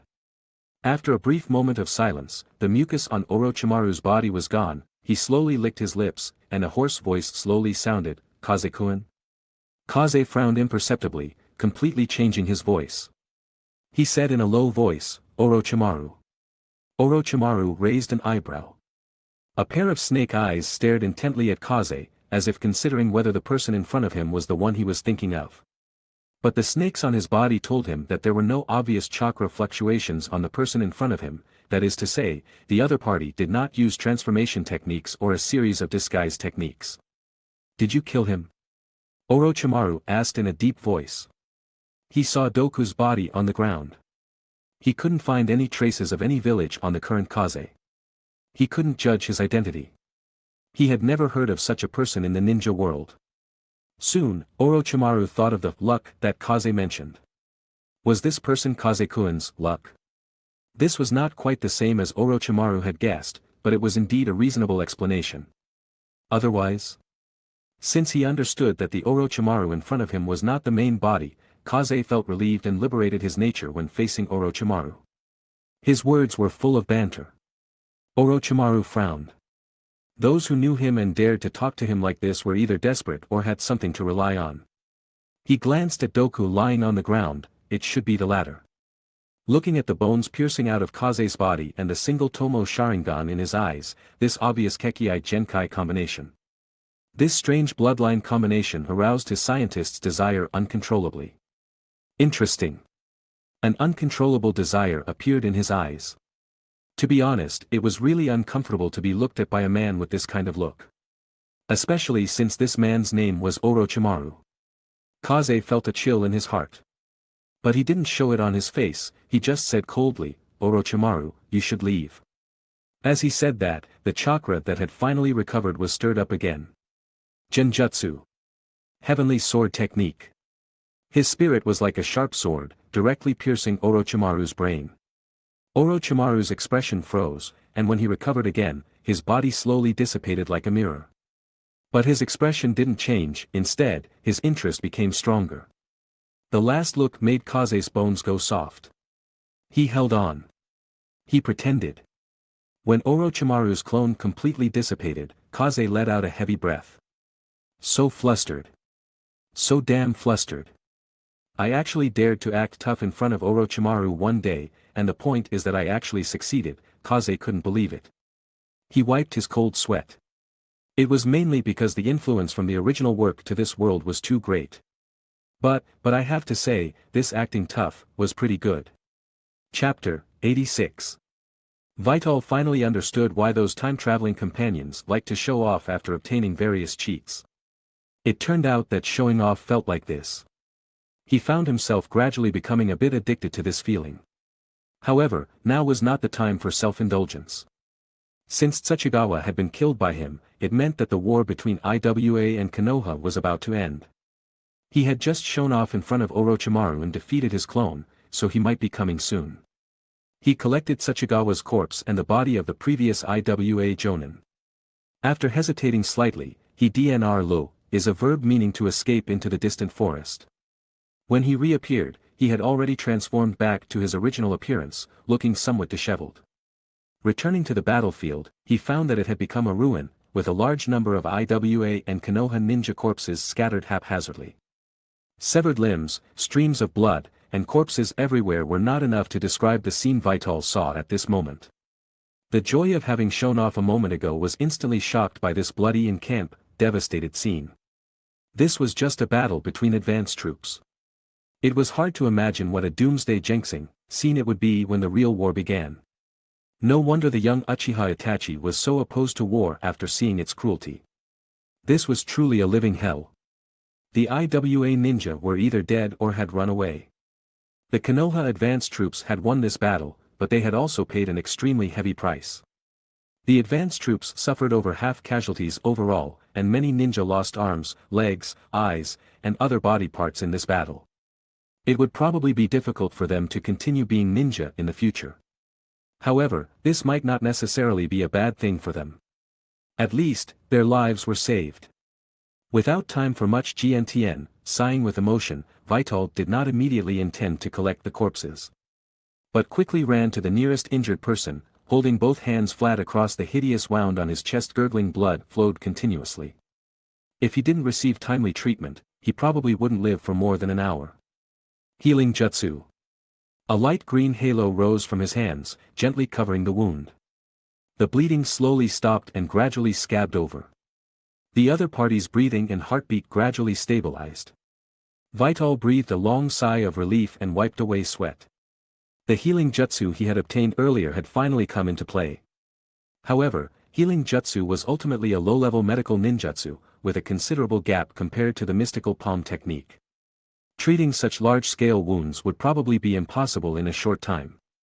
But it was enough. The wound had already scabbed over, and his life was temporarily stabilized. Vital turned and hurried towards another injured person. The main purpose of the advanced troops was to stabilize the front and consolidate the battlefield, so there were not many medical ninja who came with them. And after such a fierce battle, there were not many medical ninja who still had the ability to help. Vital's sudden appearance gave many people hope of survival. For a time, Vital's figure shuttled back and forth in the ruins, holding back one tragic injury after another. This blood-stained, thin but firm figure became a rare active figure on this battlefield. From the perspective of a corpse collector with the highest benefits, Vital shouldn't be doing this, as it would undoubtedly reduce many valuable corpses. But he was not a robot, not cold-blooded enough to that extent. Buddha said, saving a life is better than building a 7-story pagoda. The reason why people are people is because there is kindness in human nature. Incidentally, his actions undoubtedly harvested a lot of goodwill. The camp was rebuilt again. This time, the camp was much smaller than before, and the patrols were stricter. At least one Hyuga clan ninja was using Byakugan to monitor all directions at all times, including underground. Although they had suffered a sudden attack, the Iwa ninja probably did not have the strength to launch such an attack again. But the Konoha ninja were afraid. Only in this way could they sit in the camp and recuperate with peace of mind. The Central Command Tent. Orochimaru sat in his seat, looking at the scroll in his hand with a grave expression. It contained the newly compiled casualty statistics of Konoha's ambush. The losses were great. It could be said that the losses in this battle were greater than the losses of Konoha in several months during peacetime. But the Iwa ninja suffered even greater casualties. Because of Orochimaru's existence, with his overwhelming strength as a premise. The Iwa ninja's sneak attack was unsuccessful. Even the IWA ninjas' advanced troops were severely damaged and almost unable to maintain their ranks, and even the commander Tsuchigawa had died. But this battle could not be said that Konoha had won. Konoha needed to face the siege of the three major hidden villages at the same time. Although Konoha was strong, the combination of the three major hidden villages was undoubtedly stronger. If the casualty ratio between Konoha and IWA Ninja was 1-to-1, then if they continued to Zaiho, wear down like this, the first to be unable to hold on would still be Konoha. So, this battle was a case of injuring the enemy by 1,000 while harming oneself by 800. However, from the perspective of the ambushed, this was already the best outcome. Orochimaru-sama, you're looking for me. Vital, who looked very disheveled, walked into the camp. His face looked a little pale, and his whole person revealed an undisguised fatigue. This was a manifestation of excessive consumption of chakra. Orochimaru put down the scroll in his hand and glanced at him with his yellow snake pupils full of Yuishinchang, profound meaning. Vital just lowered his head honestly and respectfully, not showing any strangeness. A strange atmosphere slowly permeated in the camp, making Vital feel a little unnatural, but he did not speak, just stood quietly. At this moment, he had long abandoned the joy and pride of successfully showing off in front of Orochimaru. He was deeply shocked by the tragic situation after the Konoha battle, and his whole person was immersed in a sorrowful mood that was being affected and transmitted. After a moment of silence, Orochimaru's mouth moved. Vital-kun, are you very curious as to why I would pay so much attention to a Chunin, a corpse collector? Hearing this, Vital was stunned. Chapter 87. He raised his head, looking at Orochimaru with some surprise. His already pale face seemed even paler now. It seemed that Orochimaru was not as composed as he had appeared in the previous battle. The siege by the Quasi-Kage-level Dokuwa and 4 elite jonin was not easy for even Orochimaru to deal with. However, what concerned him more was the question raised by Orochimaru. Why was he paying so much attention to him? This had always been a question in Vital's mind, and something he couldn't understand. Why would Orochimaru, one of the Sannin, pay so much attention to him when he was still a genin? This was clearly illogical. However, due to the difference in status and strength, Vital had not been able to ask this question, or rather, he had not dared to ask it. Now, Orochimaru himself had brought it up. He pursed his lips, lowered his head again, and said, Lord Orochimaru naturally has his own plans. Heh. Looking at the so worldly Vital, Orochimaru's lips curled, and he couldn't help but chuckle. That's right, you've always known your place. Known his place. When did Orochimaru learn such a term? And was this a compliment or an insult? He laughed awkwardly twice, without saying anything. Orochimaru stood up and walked to the map spread out in the center, glanced at Vital who was not moving, and continued, I was paying attention to your battle in the land of hot water. He hadn't felt much before, but as soon as Orochimaru said this, a storm surged in Vital's heart. In that battle, he, who was still a genin, used the Akagi Tsukasa experience card to defeat the Kirigakure Jonin Hakuya Chizuru. No wonder. No wonder Orochimaru was paying so much attention to him, giving him care far beyond other genin. He heard Orochimaru continue, at that time, the old man asked me to block off the Kirigakure ninjas, but the opponent's Hoshigaki Kisame was a troublesome character, so my snakes were spread throughout the land of hot water. Only Orochimaru could do such a thing. What his snake sensed was the same as what he knew. Thoughts raced through Vital's mind. He wondered how he should respond to Orochimaru. If Orochimaru really believed that he had the strength of an elite jonin, then in the upcoming war, he probably wouldn't be able to hide in the back collecting corpses. It would be fine if Vital really had such strength, but he didn't. Experience cards were hard to come by, and his own strength had not yet reached the point where he could directly fight a jonin. If he encountered a jonin and used all his trump cards, running away wouldn't be a problem, but in that case, the Kekkei Genkai and Sharingan couldn't be concealed. Just as Vital's heart was becoming a little irritable, a flash of inspiration suddenly struck his mind. Wait. Orochimaru only said that he was paying attention, but he didn't explicitly say that he saw it. Although at first glance these words seem to mean the same thing, if you break them down and examine them carefully, there is still a big difference. In other words, he only sensed the death of Hakuya Chizuru, but he didn't see how Hakuya Chizuru died. After all, Hakuya Chizuru was also a famous jonin. If Orochimaru's snake observed him at close range, he couldn't possibly not notice it. After using the Akagi Tsukasa experience card, Vital, who inherited 70 of his abilities, did not notice anything unusual either. Then, Orochimaru was testing his bottom line. He wanted to know if the disguised Vital he met today was him. A burst of weakness in his heart. Almost. He almost confessed. Forcing himself to calm down, suppressing his guilty conscience, he said with a grateful look, "It seems that it was all thanks to you, Lord Orochimaru. At that time, if it weren't for you, I might have already died." Hearing this, Orochimaru raised an eyebrow. Vital continued, "That suddenly appearing Kirigakure ninja was really strong.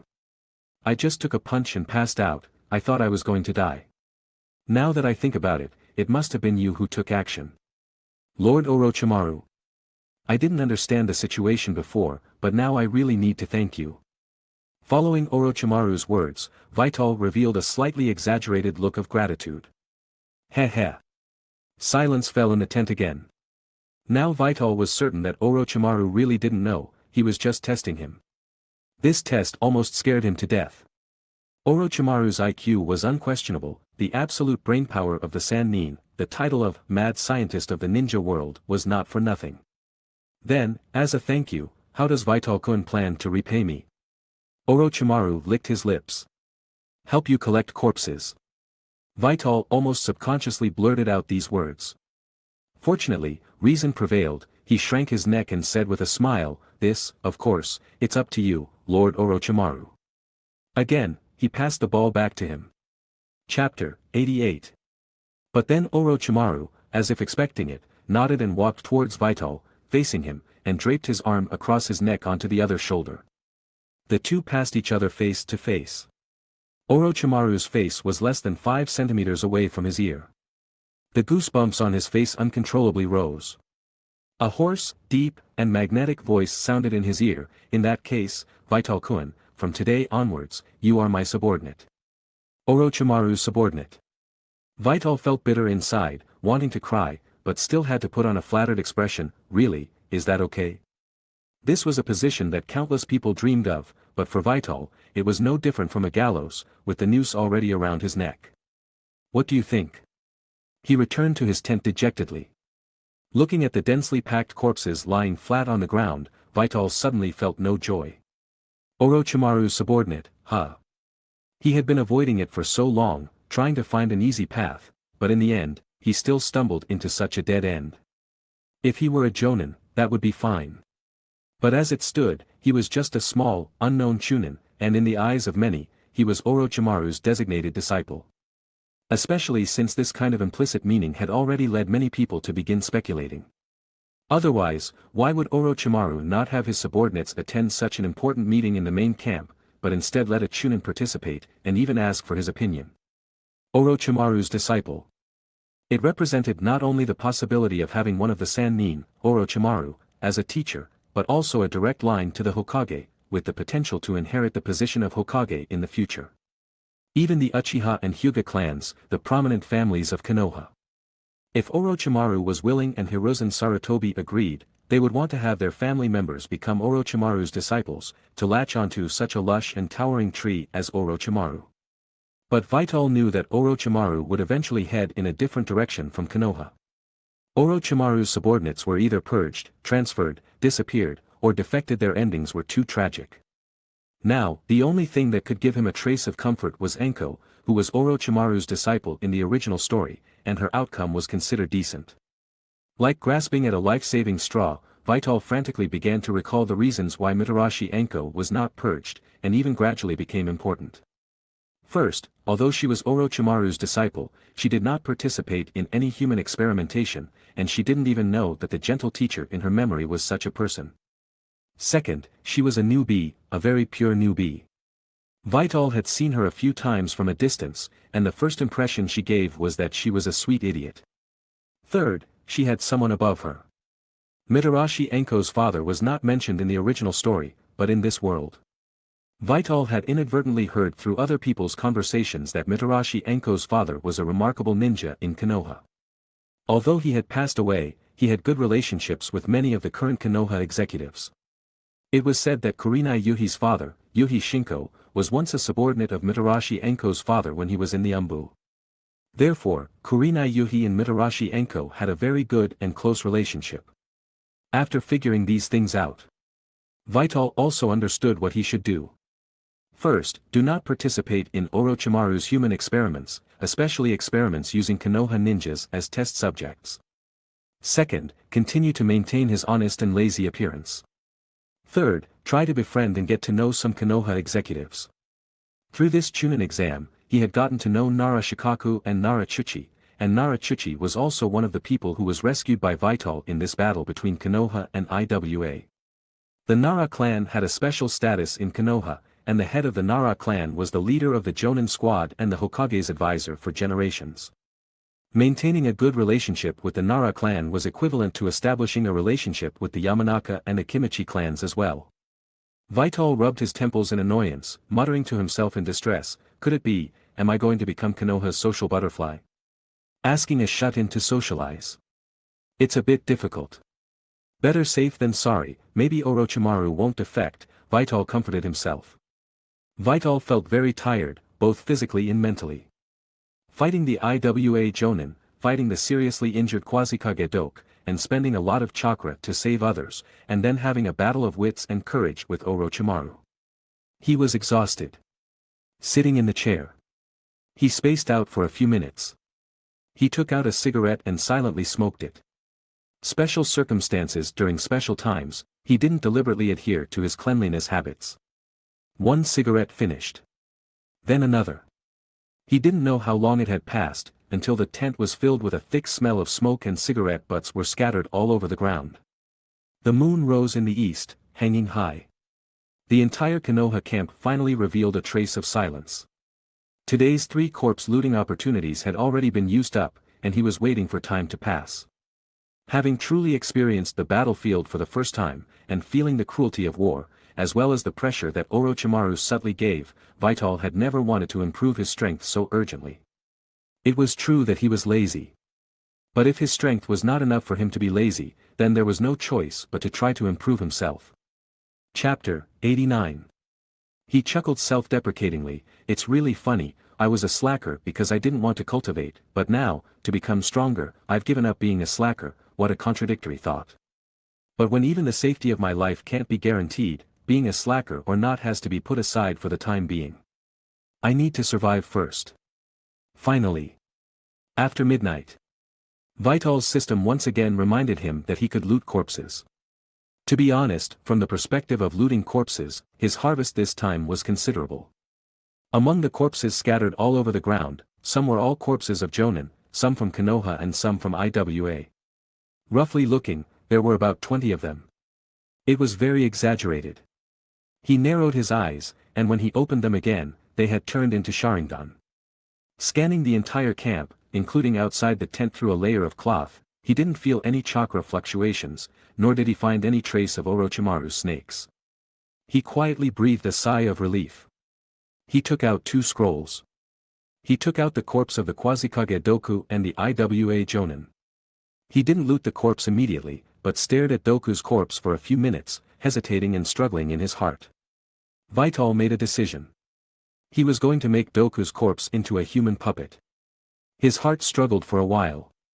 Out of respect for the corpse and the deceased, he honestly didn't want to do this. He had always thought of himself as a very principled person. In fact, he had always adhered to his principles. But the enormous pressure forced him to break his so-called principles. He wasn't sure if Orochimaru still suspected him. But as long as Orochimaru didn't see him and another powerful ninja appear at the same time, based on his superficial understanding of Orochimaru, he guessed that there was still suspicion. This could be seen from the fact that he wanted to take him as a subordinate. Moreover, before Vital's strength was raised enough to face Jonin or even elite Jonin, human puppets were indeed a very good method. Although, it was possible that an unknown powerful ninja was secretly connected to him, which would easily attract the attention of the village, especially during this war. Once a lie is told, more lies must be used to perfect it. But he had no choice but to do so, because directly exposing the truth would only make him die faster. As long as he operated it well in the future, there would be a chance to separate his connection with that unknown ninja. On one side was a certain death, and on the other side was a possible opportunity. Even a fool would know what to choose. The only thing to be thankful for was that he was using a corpse, and it was the corpse of an enemy ninja. The inner struggle was far less than he had imagined. Perhaps, my subconscious has already made such a decision, Vital said with some self-deprecation. He looked at Doku's corpse again. I'm sorry, even though I really want to bury you, even if you were an enemy in life, I'm sorry, Vital sincerely said. I'm sorry. In his previous life, he had heard a saying. If life rapes you, don't be sad, you can totally rape it back. Coincidentally, he had such ability and opportunity. Once again, Vital deeply felt the helplessness and bitterness contained in the word ninja.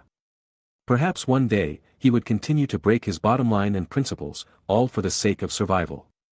He took out Obsession of the Flint, the human skin mask he had just used once. Its effect was very powerful, and even Orochimaru couldn't see through his disguise. After hesitating slightly, he stuck it on Doku's corpse. As his thoughts turned, Doku's appearance changed, gradually transforming into the appearance he had previously disguised as. Finally, it became almost exactly the same. It works. Vital nodded, confirming his guess. The system did not specify that he had to use this human skin mask. A corpse could also use it. And the system did not prompt that the number of uses had decreased, indicating that there was no limit to the number of uses on corpses. It seems like I've discovered a system bug. It's not easy to take advantage of the system. Before making the human puppet, he still needed to loot the corpse first. Red corpse, 15 success rate, do you want to loot the corpse? This time 3-3, today 6-9. A long-awaited red corpse. Yes. Failed. Vital didn't feel annoyed, nor did he complain. The moment he decided to make Doku's corpse into a human puppet, he had already considered it very clearly. Chapter 90. Killing someone was one thing, but to turn their corpse into a human puppet? It was already a good thing they weren't getting up to fight him. This was the first time he'd looted a corpse without any expectations. Usually, even with a fresh corpse, Vital was curious about what he might get. Even if it was something useless like a bra or underwear, or whatever. TSK. Let's continue. Failure. He continued emotionlessly for the third time.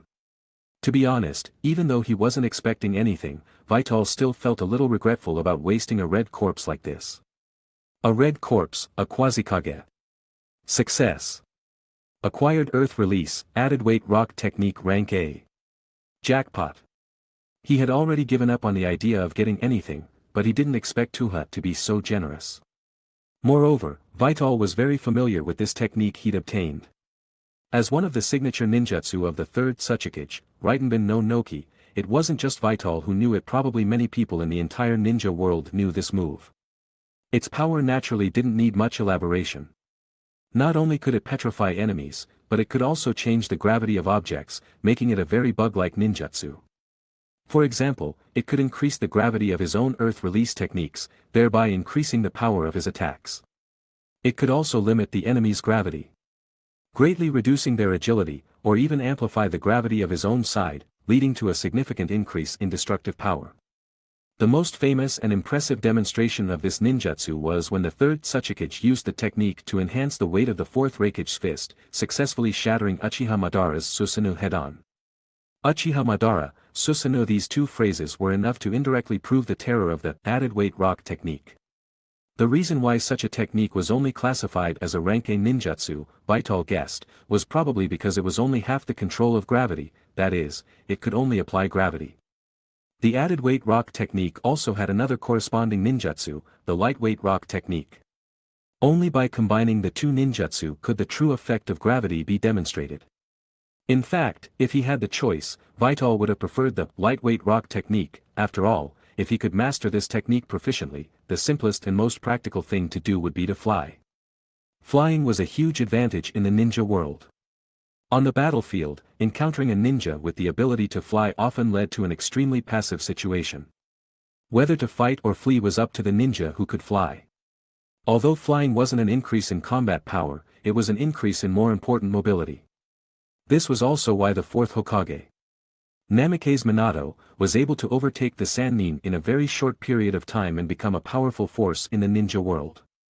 The Flying Thunder God technique was an even more perverted ability than flying. Vital only thought about the Flying Thunder God technique in his dreams. It was still more reliable to fly. If he could fly, what did he need a bicycle for? He wouldn't even be afraid of Orochimaru. Thinking about it, he was actually a little excited. It was just a pity that the added weight rock technique he obtained this time, although more destructive, ultimately had a little regret. Not bad, one should be content. He hadn't expected to gain anything, so this was a pleasant surprise. Since the most important red corpse unexpectedly produced something good, Vital felt that it didn't matter whether the other two yellow corpses of jonin produced anything great. He suddenly felt surprised by his own mentality. When did I stop having any illusions about the yellow corpses of jonin? Vital smiled self-deprecatingly. Perhaps it was because he had obtained too many jonin corpses at once and had become inflated. However, what came next didn't really exceed his expectations.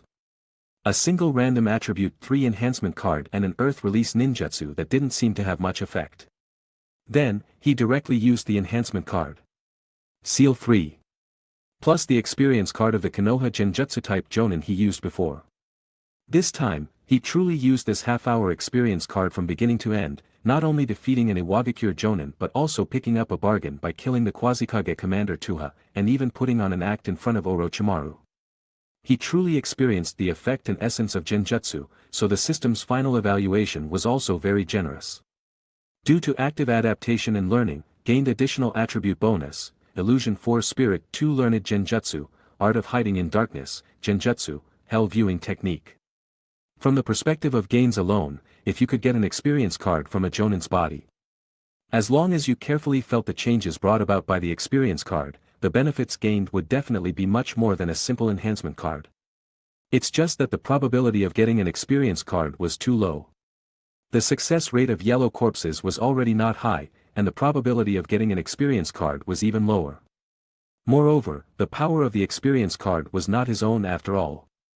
He was very worried that he would become addicted to the powerful power given by the experience card and have a wrong estimate of his own strength. So, in fact, from the first time he used the experience card, Vital had been intentionally or unintentionally trying to avoid using it. He believed that as long as he had enough time to develop, he could completely abandon this thing sooner or later. Just let it be. Now he had more important things to do. He took out the special puppet technique scroll part 1 inch, and laid a scroll flat in front of him. It described in detail the various steps of making a human puppet and marked the various structures, meridians, and acupoints of the human body very clearly.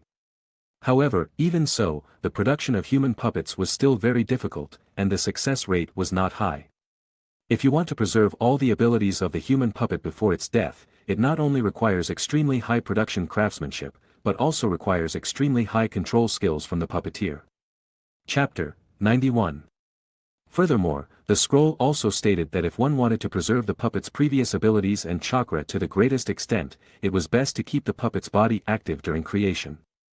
In other words, using a living person would create a more perfect puppet, while using a dead person would result in some loss. However, Vital had struggled for a long time even with using corpses, let alone living people. He would never cross that line. To create a human puppet, one must first completely drain the corpse of blood, so that only chakra needs to flow through its meridians in the future. He didn't need to do this. Because in the previous battle, Tuha had already released almost all of his blood through self-mutilation. After that, if there were special materials, one could try to strengthen the puppet to a certain extent. Such as adding some strengthening agents, similar to metallic substances, into the muscles, while ensuring that the puppet's flexibility was not affected. For example, what Vital was now preparing to do was to replace the bones. The normal approach would be to inject some metal into the puppet's bones for reinforcement, preferably a metal that could conduct chakra, so as to ensure the puppet's original strength while strengthening it. Vital had a great advantage in this regard.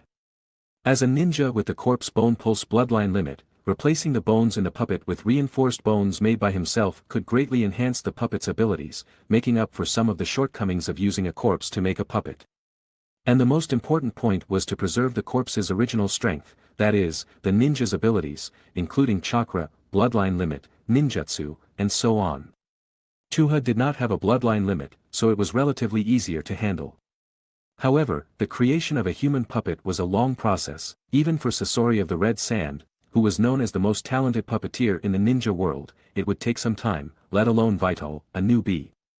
But he was not in a hurry, believing that the conflict between IWA and Konoha would not be so intense in the near future. After emerging from the shock of the tragic end of the advanced team's clash, he realized the situation between Konoha and IWA. Although the three major hidden villages had officially declared war on Konoha, they were not of one mind. Whoever really clashed with Konoha first, the other two hidden villages would inevitably benefit.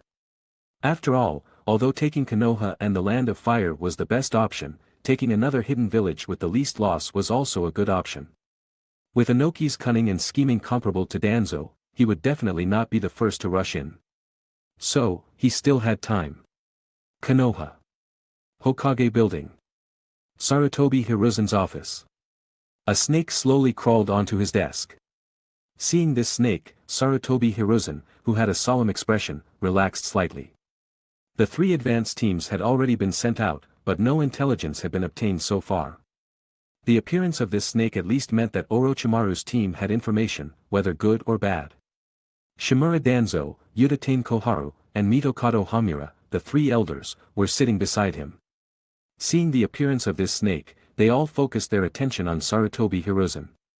The snake opened its mouth and spat out a scroll mixed with mucus. Sarutobi Hiruzen didn't feel disgusted and opened the scroll, concentrating on reading it. His brows kept changing, frowning, relaxing, frowning. The content on it made him feel like he was on a roller coaster. Hiruzen, what did Orochimaru say? Danzo couldn't help but ask. Sarutobi Hiruzen pondered slightly and handed the scroll to him. Danzo didn't hesitate to take the scroll and read it, and his expression didn't change much from Sarutobi Hiruzen's. After reading it. In this case, although we suffered heavy losses, IWA suffered even greater losses. Orochimaru did a good job in carrying out such an exchange under the circumstances of the opponent's sneak attack, Danzo said in a deep voice, leaning on his cane. Danzo felt that this wave was not a loss. But Sarutobi Hiruzen's expression was not as optimistic as his. No matter what the final losses of IWA are, we can't afford such consumption. Every Konoha ninja is Konoha's precious wealth and the foundation of Konoha.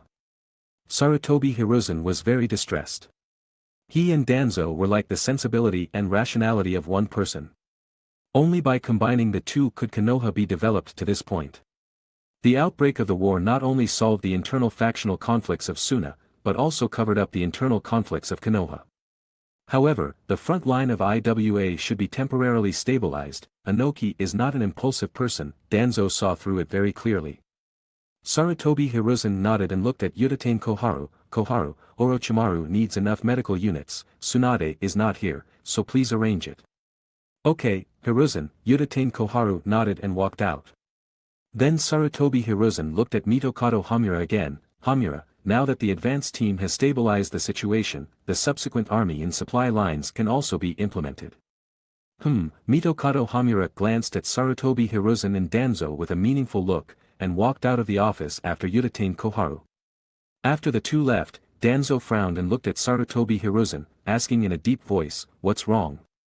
He could clearly feel that Sarutobi Hiruzen was dismissing the two. He saw another snake crawl up from under the table again, spitting out a scroll. Seeing this scene, Danzo raised an eyebrow. Sarutobi Hiruzen reread this second scroll from beginning to end with a serious face. Chapter 92. After a long while, he finally put down the scroll, picked up his pipe, and began to puff away, completely ignoring Danzo's darkening face beside him. Perhaps sensing Danzo's resentful gaze, Hiruzen Sarutobi snapped back to reality. He took a deep breath.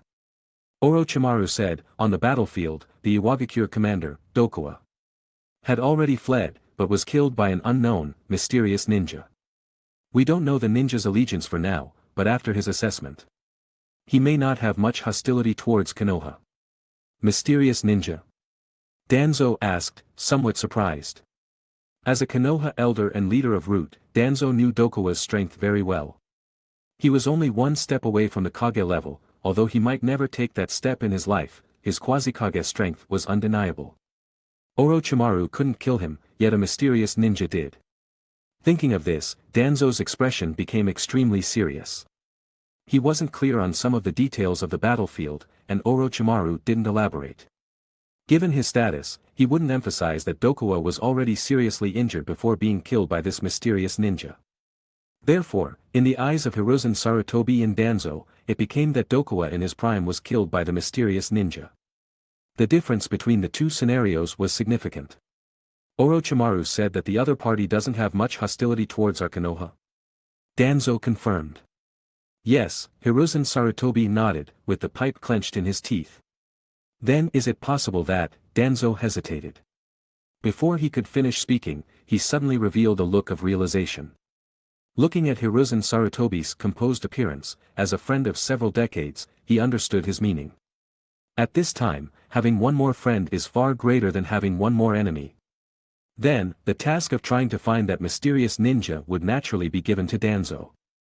The reason Hiruzen Sarutobi dismissed Koharu Yudate and Hamura Mitokado was because these two were too old-fashioned and might not accept this kind of thinking in special times. Moreover, some things only needed to be known by Hiruzen Sarutobi and Danzo. After all, he was a ninja from another village. However, this matter could only be attempted. It was impossible to truly make them believe in a ninja from another village, especially a powerful and mysterious one. But if the other party had goodwill towards Konoha, it might be worth trying to use him as a sharp blade for Konoha. Hiruzen Sarutobi couldn't say some things explicitly, but Danzo understood his hints very well. After all, Root's brainwashing ability was obvious to all. He believed Danzo could handle it well. The next day. Fire Country Border. Command Tent. Orochimaru and Kaze were inside the tent. Orochimaru-sama, no matter how unwilling Kaze was to become Orochimaru's subordinate, he had no choice but to accept it now. Orochimaru simply nodded without saying a word. After a moment, a small snake swam out of Orochimaru's sleeve. Gulp. The small snake opened its mouth and spat out a scroll. It's here. Orochimaru picked up the scroll and unfolded it.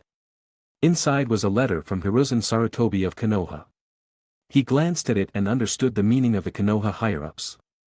The content was roughly that Konoha had already dispatched a medical unit and subsequent support units, asking Orochimaru to stabilize the situation and wait for the arrival of reinforcements. At the same time, he was asked to prepare manpower to escort the wounded who could no longer fight, as well as the ninjas who had already died in battle. Back to Konoha.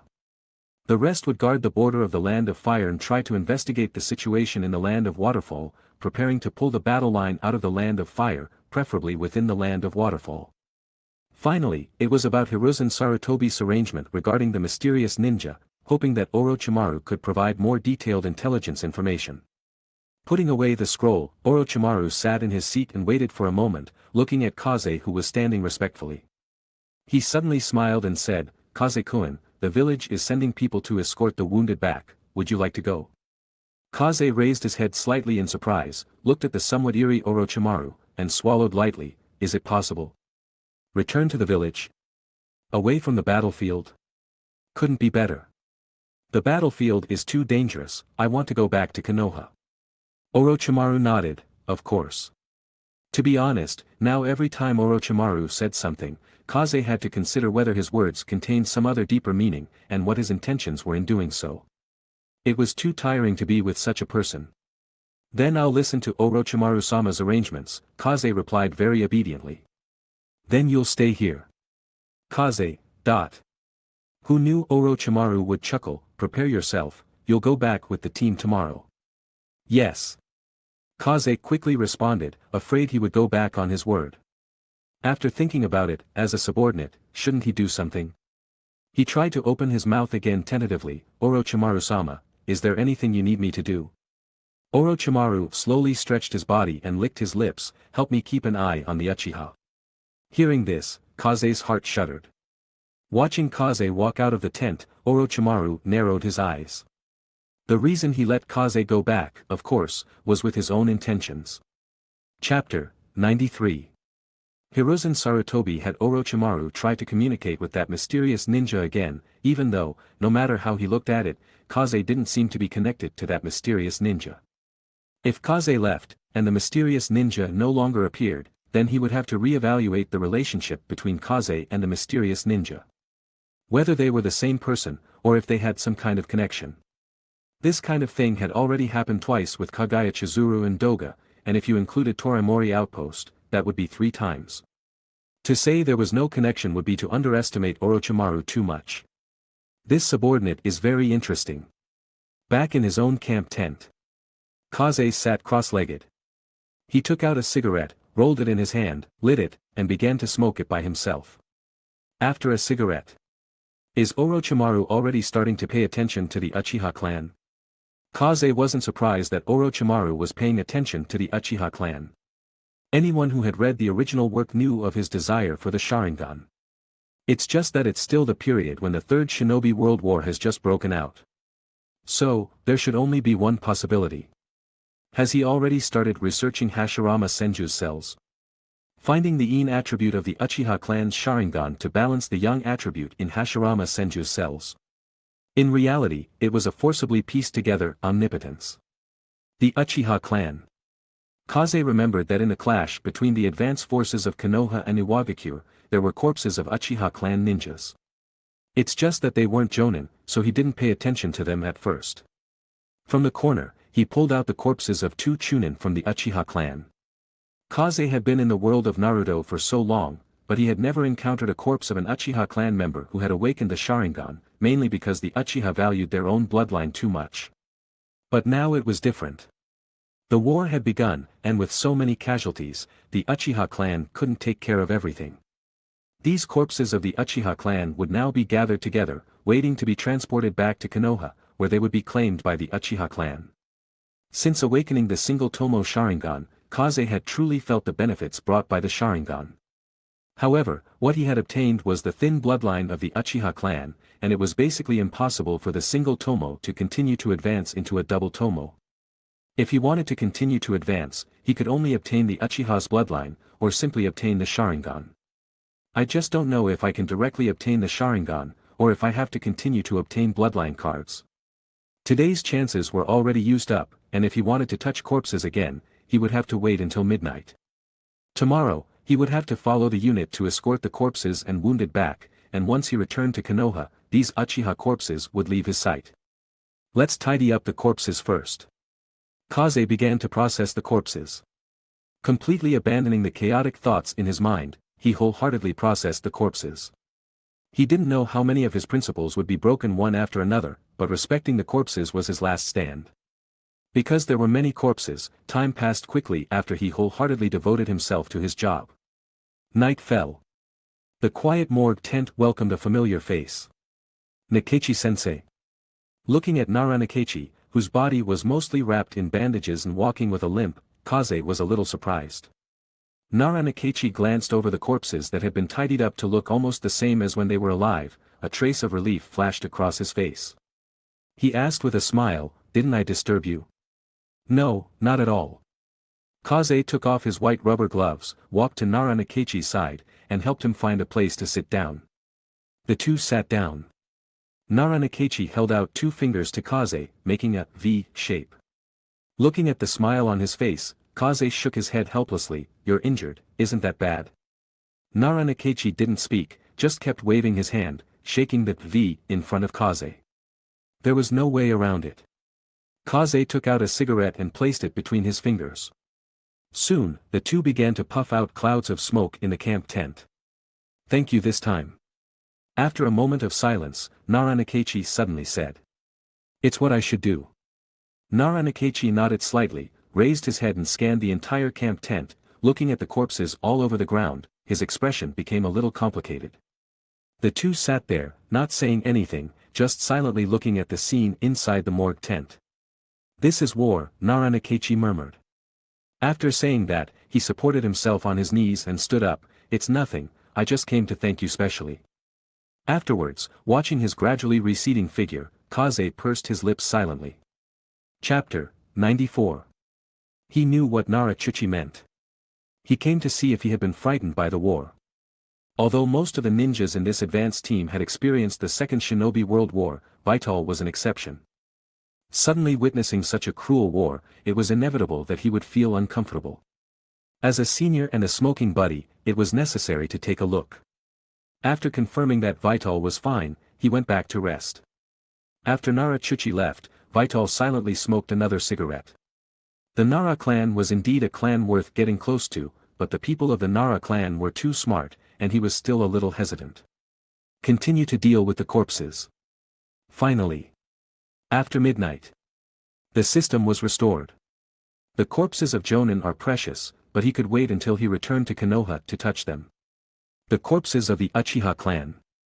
Especially those of the Uchiha clan who had awakened the Sharingan, would be out of his reach once he returned to the village.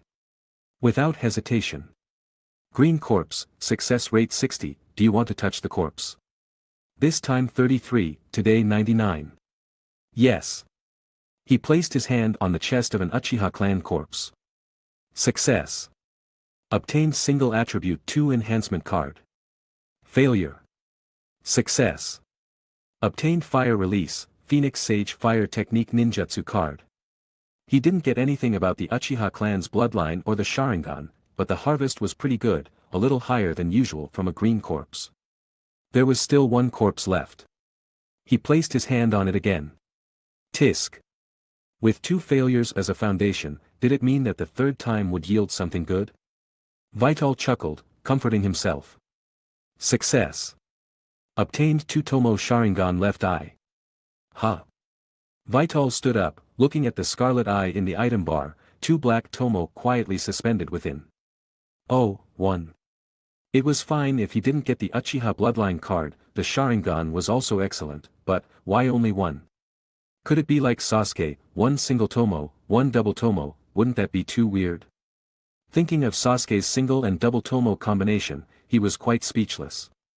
However, having something was better than having nothing.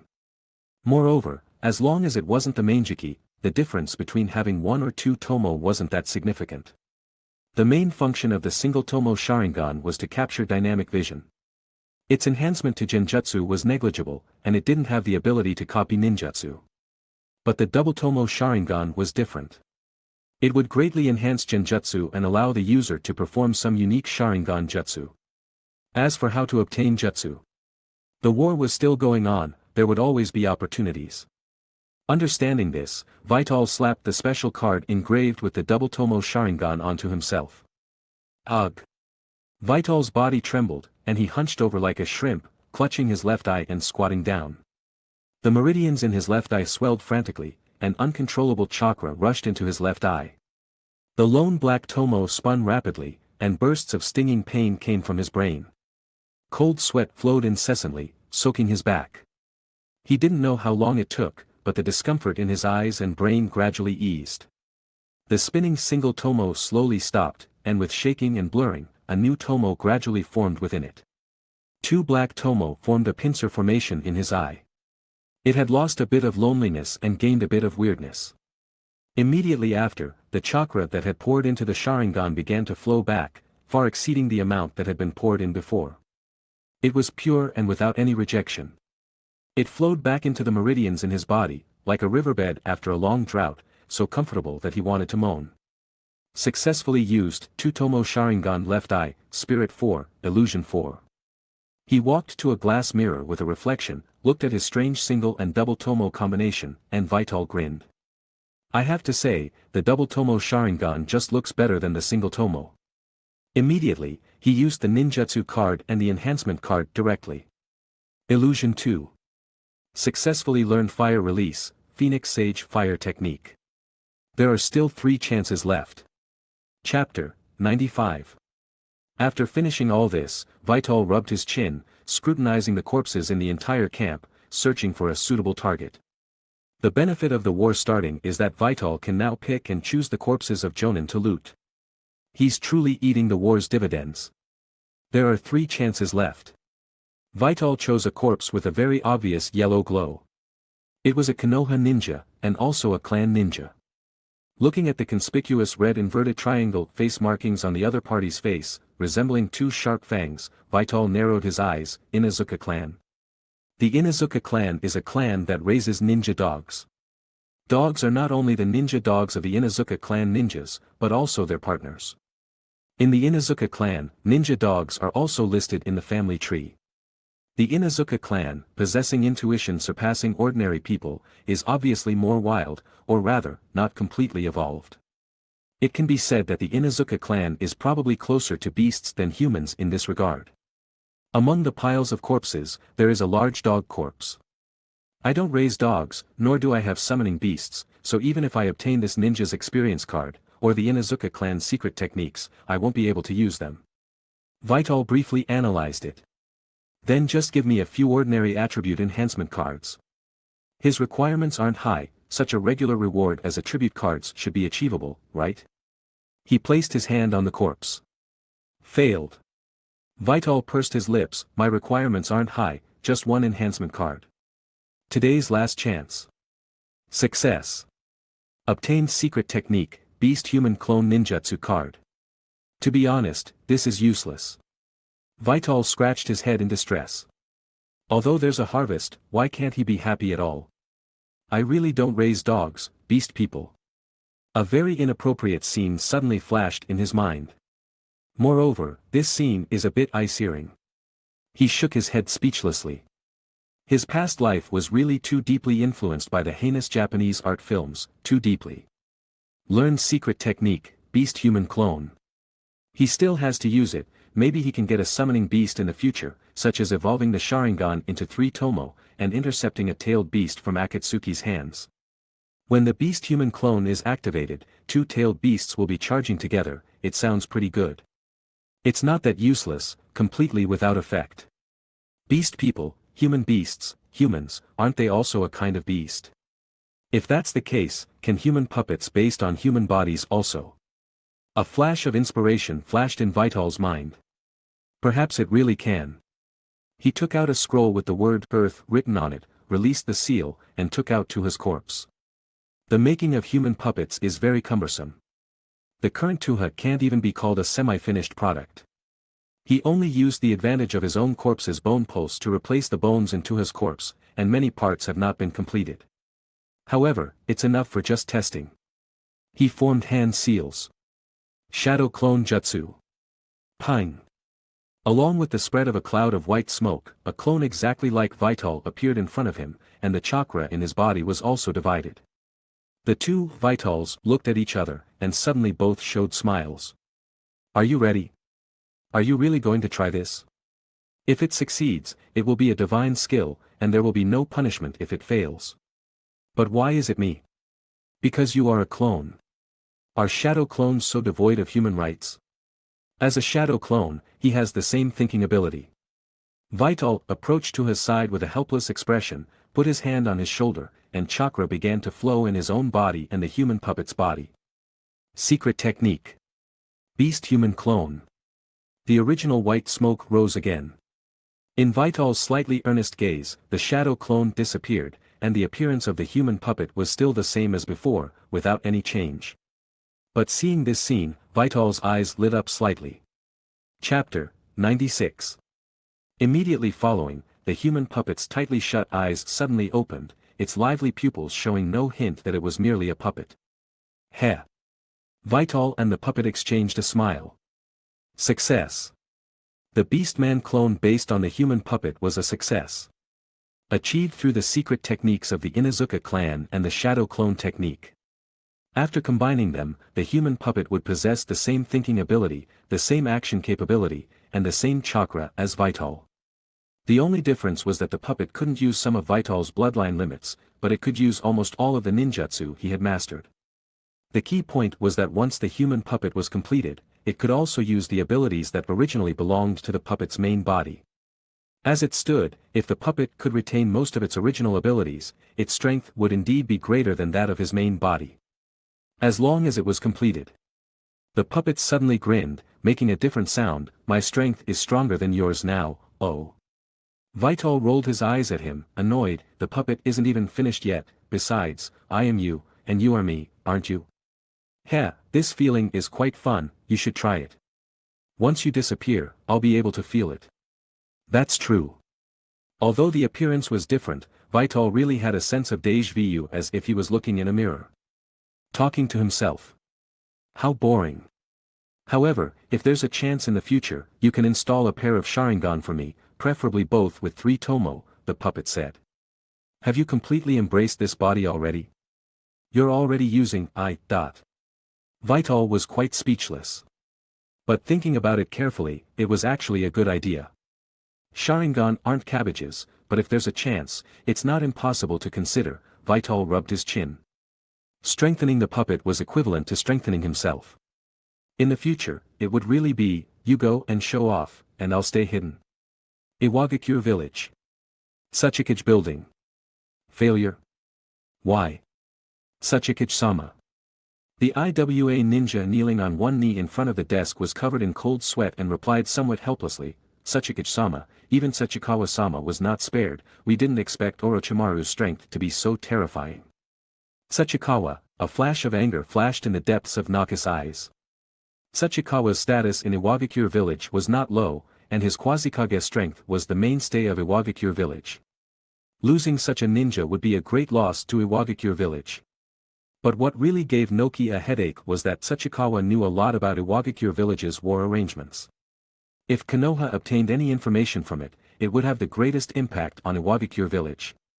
But soon, a trace of doubt appeared on his face again. Even if the opponent is Orochimaru, Sachikawa can't beat him, but he should be able to escape. The IWA ninja's expression seemed a little embarrassed, and he said in a low voice, it wasn't Orochimaru. When Sachikawa-sama saw that the situation was not good, he chose to retreat immediately. The one who killed Sachikawa-sama was a what?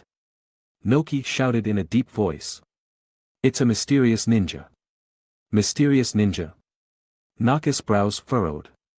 Since it was a mysterious ninja, it meant that the other party did not belong to any village. But a ninja with the ability to kill Sachikawa was obviously not simple. Is there any more detailed information about that mysterious ninja? The IWA ninja shook his head helplessly, not much is known. Forget it, you can go down, Noki waved his hand. After the IWA ninja left, Noki turned his head and looked at a strong man sitting next to him. Kitsuchi, what do you think? Father, let me go. I will definitely wipe out all of Konoha's troops. Hearing Kitsuchi's words, Noki rubbed his head with a headache. His son was good in everything. He inherited his unyielding spirit and bravery, but he didn't inherit his brain. Sometimes he really wondered if this was his son. There were no people named Wang next door to his house. He decided to try to salvage it. The vanguard suffered heavy losses, continuing to entangle with Konoha is obviously not good for us, and the cloud ninjas are not so peaceful. How can we help others consume Konoha and ourselves? Don't worry, father. I will definitely solve Konoha at the fastest speed. He had long been eager to try against the so-called Sannin, and he had great confidence in his strength. As long as he defeated one of the Sannin, the ninja world would realize that IWA ninjas were so powerful. Chapter 97. Forget it. I don't want to salvage it anymore. Noki gave up instantly. Slightly dejectedly, he said again, with the failure of the vanguard, Konoha has already begun to be wary of us. By now, Konoha's main force must already be on its way to the front lines. Our role now is to contain them. As long as we station troops in the land of Waterfall, Konoha will always be under pressure. Aren't the Sand Shinobi unable to hold back? Let them go. Oh, hearing his father's tough attitude, Kuratsuchi replied sullenly.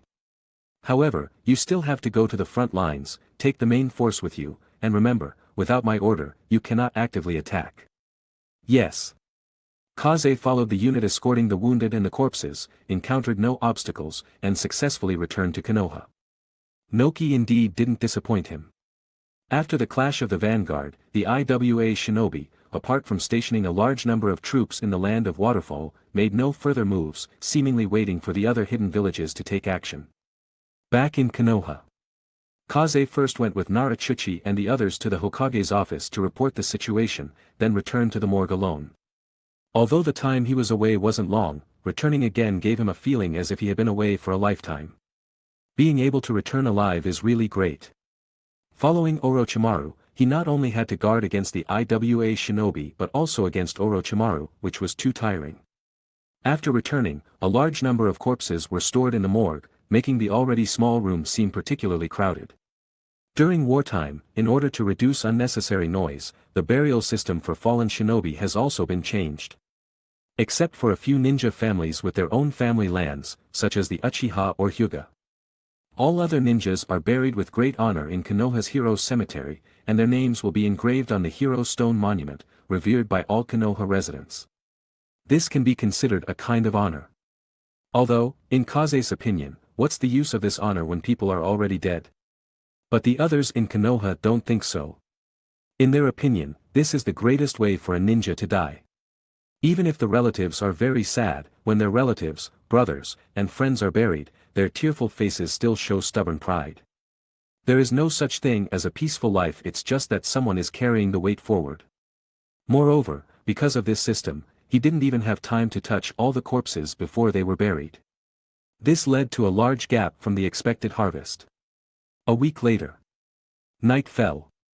Deep in the dense forest within Konoha village, in a corner overgrown with weeds. A figure slowly emerged. This person doesn't wear the forehead protector of a Konoha ninja, nor does he have much human expression. Only the flickering, intelligent eyes prove that he is not just an ordinary puppet. The once glorious Senju clan, its clan grounds have actually fallen to this state. The decline of the Senju clan was inevitable. Especially after the second Hokage, the last pride of the Senju clan, Senju Tobirama, fell, the Senju clan almost completely disappeared from Konoha. Tsunade, who carries the blood of the Senju clan, didn't even inherit the Senju surname. The last one to appear in the public eye was Tsunade's younger brother, Senju Nawaki, but he also died on the battlefield of the Second Shinobi World War at a young age. The reason why it is said that the decline of the Senju clan was inevitable is because after the founding of Konoha, Senju Hashirama led the entire Senju clan to completely integrate into Konoha. Rather than seemingly integrating like the Uchiha, but remaining independent from Konoha. As a role model, the Senju clan's population dwindled, and to this day, no one in Konoha is surnamed Senju. Rather than saying that the Senju clan has disappeared, it is better to say that as long as Konoha exists, the Senju clan will always be there. It's just that the Senju clan's grounds have now fallen into such disrepair. This is something Kaze didn't expect. Since Senju Tobirama chose to pass the Hokage position to Sarutobi Hiruzen, he probably made such preparations. From the former Senju clan to the current Hokage lineage, this change is only for Konoha to have better development, rather than being confined to one clan. It was also from Sarutobi Hiruzen that the capable took the throne, becoming Konoha's way of inheritance. At the same time, it also stabilized Konoha's special position in the entire ninja world today. In his previous life, Kaze had also seen a conspiracy theory about Sarutobi Hiruzen, saying that Senju Nawaki, the only remaining genius of the Senju clan, was actually sent to the battlefield under his instruction. Because as long as the Senju clan exists, its special position in Konoha is a constraint on the Hokage's authority. Of course, Kaze just watched and smiled at most. Sarutobi Hiruzen has many things he can't wash away in his later years, but he shouldn't have targeted a young Senju clan ninja, his disciple Tsunade's younger brother. A ninja hero shouldn't lack such magnanimity, otherwise, he wouldn't be able to sit firmly in the Hokage position. It was only later, when his age increased, his strength declined, and he had more ideas, that he did some things that couldn't be whitewashed. But Sarutobi Hiruzen at that time was at his peak, so there was no need. I just don't know what role Sarutobi Hiruzen played in the decline of the Senju clan, and what role Shimura Dan's played. But even if the Senju clan grounds are in disrepair, that is Konoha's former glory, not something a Chunin like him can casually approach. Once discovered, there is no way to explain it. Until today. The puppet was finally completed. Relying on the powerful earth release ability inherited by the puppet, he quietly sneaked into this desolate area to explore the Senju clan's grounds. Chapter 98. Also, thanks to the outbreak of war, a large number of ninjas in Konoha village were dispatched to various battlefields, and the defense force in this area declined sharply. Moreover, with the decline of the Senju clan, all the good things were expanded into the material warehouse of the Hokage building during Hashirama Senju's reign. Even his wood release was thoroughly recorded in the Book of Seals. Apart from some dilapidated old houses, there really wasn't anything precious in this clan land. In addition, Hashirama Senju's body, which possessed would release, was considered too important, so Hiruzen Sarutobi had already sent people to guard it strictly. The number of people in the entire Konoha who could touch it didn't even exceed 5. There really weren't any good things left behind. Of course, that's what others thought. In Vital's view, corpses were the most precious things in this world. Hashirama Senju's body was not buried here, but there was a high probability that Tobarama Senju's body was buried within the Senju clan grounds. Because Vital only saw Tobarama Senju's name on the hero's monument in the hero's cemetery, but he didn't see his grave. So, he boldly guessed that Tobarama Senju's body might be buried here. He had also struggled for a long time before choosing to try. After all, it was possible that Konoha also attached great importance to Tobarama Senju's remains. However, special periods always have special circumstances. Understanding how to be flexible and not rigid was also a characteristic of Vital. Otherwise, this puppet body wouldn't have appeared. As far as the ninja world was concerned, not to mention disturbing the remains of the deceased, the souls of the deceased were also dragged out every now and then to take a stroll around the ninja world. Besides, he didn't want to extract any tissues or cells from the corpse, he just wanted to make use of the corpse's final residual heat. He went through a complex process of self-suggestion and hypnosis in his mind. He formed hand seals. Earth release. Earth dragon concealment technique. His body slowly sank. Due to technical deficiencies, this puppet only retained 80 of Tuha's strength, which was at the elite jonin level. But for now, that was enough. The puppet quickly moved through the mud.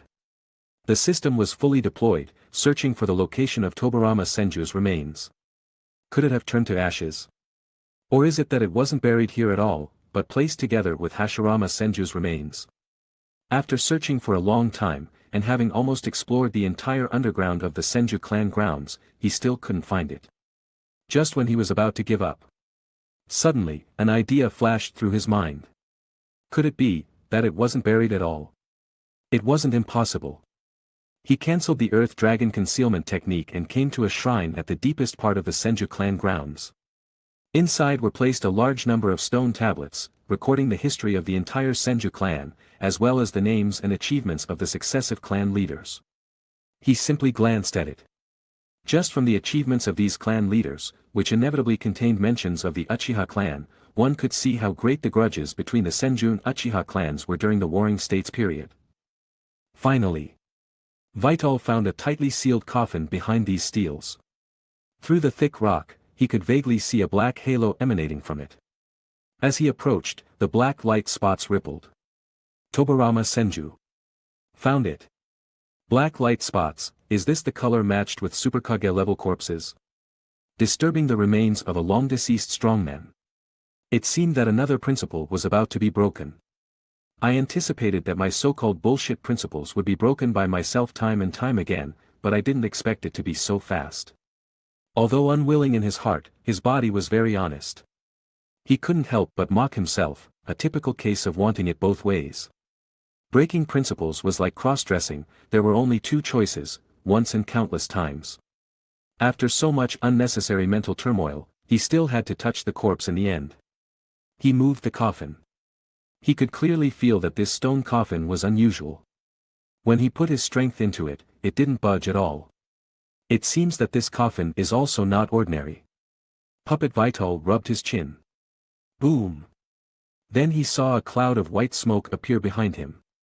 After cancelling the transformation technique, the main body also appeared here.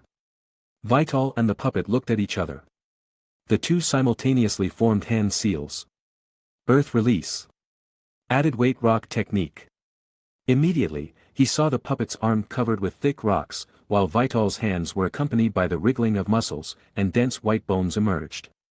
Combining the gravity amplification of the added weight rock technique, the puppet and the main body exerted force together. Accompanied by the ear-piercing friction sound of sour teeth, the coffin was finally slowly pushed open. Chapter 99. An ordinary person, even an elite jonin, couldn't push it open. No wonder this coffin doesn't need to be buried deep underground. The coffin slowly moved, revealing the quietly sleeping Tobarama Senju within. Even after so many years of death, Tobarama Senju's appearance is still lifelike. If he wasn't already breathless and his chest no longer rising and falling, people would probably believe he was alive. It might be some black technology that Tobarama Senju concocted. As Konoha's master of forbidden techniques, Tobarama Senju is definitely the most talented in the ninja world. The forbidden techniques he created run through the entire Naruto storyline. These include well-known forbidden techniques such as the multiple shadow clone technique, impure world reincarnation, mutually multiplying explosive tags, and flying thunder god technique. If he were still alive, he would be a walking library of forbidden techniques. Second Hokage, Lord Tobarama, forgive my intrusion, for the sake of Konoha, please don't blame me. Vital put his hands together and sincerely apologized. According to the system's nature, he can obtain the ninjutsu and forbidden techniques that the corpse learned during his lifetime. If he's lucky enough, he might really be able to find something unexpected. He kept muttering, "It's all for Konoha, it's all for Konoha." Only in this way could he gain a trace of peace of mind. Suddenly, as if he had thought of something, he untied the forehead protector and said sorry, covering Tobarama Senju's remains with it. Maybe it could have some special effect. After doing all this, he finally placed his hand on his chest amidst the system's constantly jumping prompts. Black corpse, 10 success rate, do you want to touch the corpse? This time 33, today 99. 10%.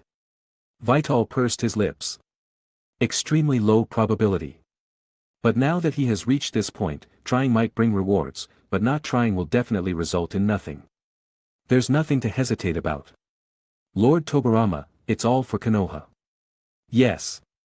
Unlike the feeling when touching corpses usually, which directly displays success or failure after selection, this time it seemed to be stuck. Time passed slowly, and Vital frowned. What does this mean? Charging up a big move? After waiting for about 10 seconds, the system's information box finally appeared. Success. Obtained Tobarama Senju, second Hokage of Konoha, experience card legendary. Wow, a golden legend. Looking at the golden card, Vital shouted in a rare fit of Chinibu. There's no other way. Shouting like this feels right. Any verbal description seems like useless verbiage, and only such words can express his excitement. The nearby human puppet looked at Vital as if he were an idiot. Hey, what kind of look is that? You should be aware that looking at me like that is the same as looking at yourself. As he spoke, he took out the brand new golden card engraved with Tobarama Senju's appearance, which still shone brightly even in this dim room. The puppet also stared wide-eyed, damn, a golden legend. Since they are the same person, why laugh at himself? After showing off, Vital contentedly put it away. A good start. Lord Tobarama truly cares about Konoha and is a role model for us, Vital flattered a corpse. Continue. Failure. Normal, with a 10 probability, directly obtaining an experience card is already enough. Comforting himself, he continued for the third time. Success. Vital clenched his fist hard. A 10 probability, succeeded twice. And then? He blinked his eyes. Is the system down again? Or is it that there are too many things that can be obtained from Tobarama Senju's corpse, and it can't filter and identify them all at once, so it crashed? It seems that this is the only explanation. Now that he knows he has succeeded, then all the waiting is worth it. I wonder if it's the Flying Thunder God technique, or the Impure World Reincarnation, or some other amazing forbidden technique, Vital couldn't help but imagine. Anyway, he would feel great if he got anything. Success. Obtained corpse shovel upgradable. Chapter 100. This wave really wasn't expected. Kaze held a seemingly plain and unadorned iron shovel in his hand. After all that fuss, you get a shovel. The puppet glanced at the shovel in his hand, unable to resist complaining. Kaze pursed his lips. To be honest, he also wanted to complain.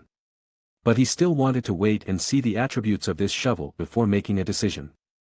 Since it was something he found on the corpse of the second Hokage, Tobarama Senju, in theory, it shouldn't be simple, right? Name, corpse burying shovel upgradable. Description, as a tool used by Tobarama Senju to bury corpses during his human experiments, its power is destined. Effect, Strength 3 when used ninjutsu 2 has a certain restraint effect on forbidden techniques. Kaze.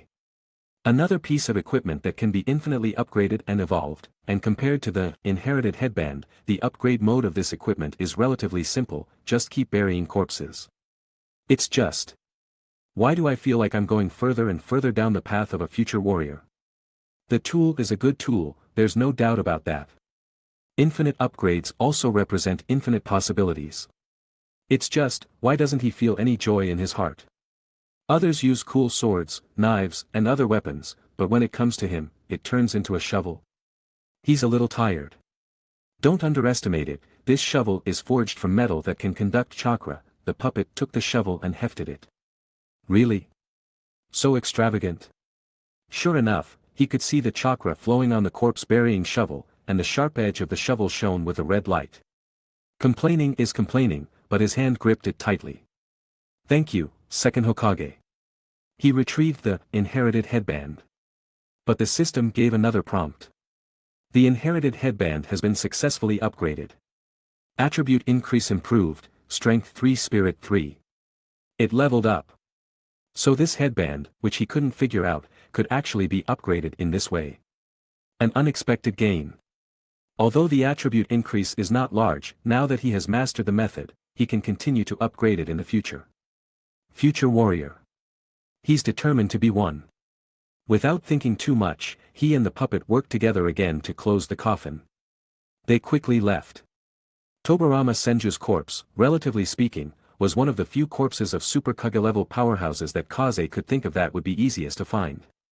Originally, he didn't have to be so anxious, but feeling the pressure on the battlefield, he had to leave himself a powerful trump card. Then Tobirama Senju became the best choice. In fact, he had another goal, and that was Kakashi's father, Konoha White Fang, Sakumo Hatake. It's just that Kakashi's mouth is very tight, and he has always refused to reveal where White Fang was buried. The gains from Tobirama Senju's corpse made Kaze couldn't help but covet White Fang's corpse. If he could have the second Hokage card in his left hand and the White Fang card in his right hand, even if he faced Orochimaru now, he would still be scared. Speaking of which, we have to give this body a name. We can't just keep calling it puppet, it should have its own name in the future, so that it won't be easily associated with us. After the Earth River corpse-made puppet was covered by Kaze's shadow clone using Beast-Man clone, it had the same thinking ability as Kaze himself. Since it will be used as a being to pretend to be him in the ninja world in the future, a name is always necessary. Kaze thought for a while. How about Ultraman Tiga? Puppet. Please act like a human. Listen to me this time, call it disciple. The shadow clone possessed by the puppet had a very strong attitude. After all, this shadow clone would be using this body in the future. Although they are the same person, the senses are still very different. In this regard, Kaze didn't care, shrugged and said, then call it disciple. It's just a name, it's not a big deal anyway. Ending the boring conversation that seemed like he was talking to himself, Kaze put the puppet away. After all, he is still in Konoha village, and the village's vigilance during the war is relatively strict. And Hiruzen Sarutobi, that old pervert, uses small balls to observe the situation in Konoha from time to time, so it's better not to be too public. Chapter 101. It had been a week since returning from the battlefield on the border of the land of Taki. In this week, all the Konoha ninjas who died in battle had been buried. Among them were many corpses that Kif hadn't even touched. Fortunately, the corpses of IWA ninjas were not qualified to be buried in Konoha and were all stored in the ice cellar under the morgue. These corpses would become important bargaining chips when the war ended, whether Konoha won or lost. Whether it was to exchange for the corpses of companions or to carry out some benefit transfer, it would be excellent. The sky turned a fishbelly white. The quiet morgue welcomed a long-lost hustle and bustle. Kif stared at the smoke rings, looking at the few brats appearing in front of him with resentment, wishing he could rub them on the ground. I said, do you know what time it is? Disturbing people. Rubbing his messy hair, he was so excited yesterday that he didn't sleep until late at night. Kif. Kif. Look. Look here. Forehead protector. You guys, graduated? Kif asked with some surprise. Not only Obito, but also Kai, Asuma, and the rarely seen kurenai, all wore forehead protectors that proved their ninja status. Immediately, he couldn't help but frown. According to the age of Obito and others, they should be able to continue studying at the Ninja Academy with Obito's current strength. To be honest, there was still a little bit of a gap from being a genin. If it was peacetime, with his dead last ability, it would be absolutely impossible for him to graduate early now. But after the wartime system was activated, everything was different. The war has just begun, and Konoha's ninjas are already stretched thin. They actually started allowing a large number of genin to apply for early graduation. We graduated. Now we are ninjas. Qif-senpai. Kai stepped forward, his eyes under his thick eyebrows full of tears, grabbing Qif's hand tightly, with a grateful expression. Thanks to your guidance, I was able to graduate successfully. Hee hee. Qif smiled reluctantly. One less person to clean. Pressing his temples, the lack of sleep made him feel a little muddled. He took out a cigarette and took a puff, only then did he recover a little spirit. Asuma next to him saw the cigarette, his eyes moved slightly, but he restrained his impulse when he caught sight of kurenai next to him. Fortunately, Qif didn't intend to share it with him. Do you know what you will face now that you have become ninjas? War. Asuma replied very directly. But looking at the expressions of the few people, they simply didn't realize what it meant for a newly graduated genin to go to the battlefield. Taking a deep breath, just as he was about to say something, he heard Asuma continue, we will first receive training at Yaishin-senpai's training camp, and then go to the battlefield. In that case, the situation would be much better. Now it was in the early stages of the war had just broken out, and it was not very intense yet presumably Konoha had not reached the point where graduates from the Ninja Academy were going to the battlefield. Then, Hiruzen Sarutobi was doing this in order to allow this group of genin to better adapt to the war and start cultivating Konoha's next generation.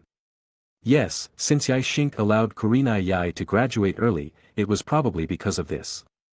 Because Obito's class was bound to graduate during the war instead of waiting for the war to enter a white-hot stage and sending these inexperienced genin to the battlefield, it was better to let them adapt in advance.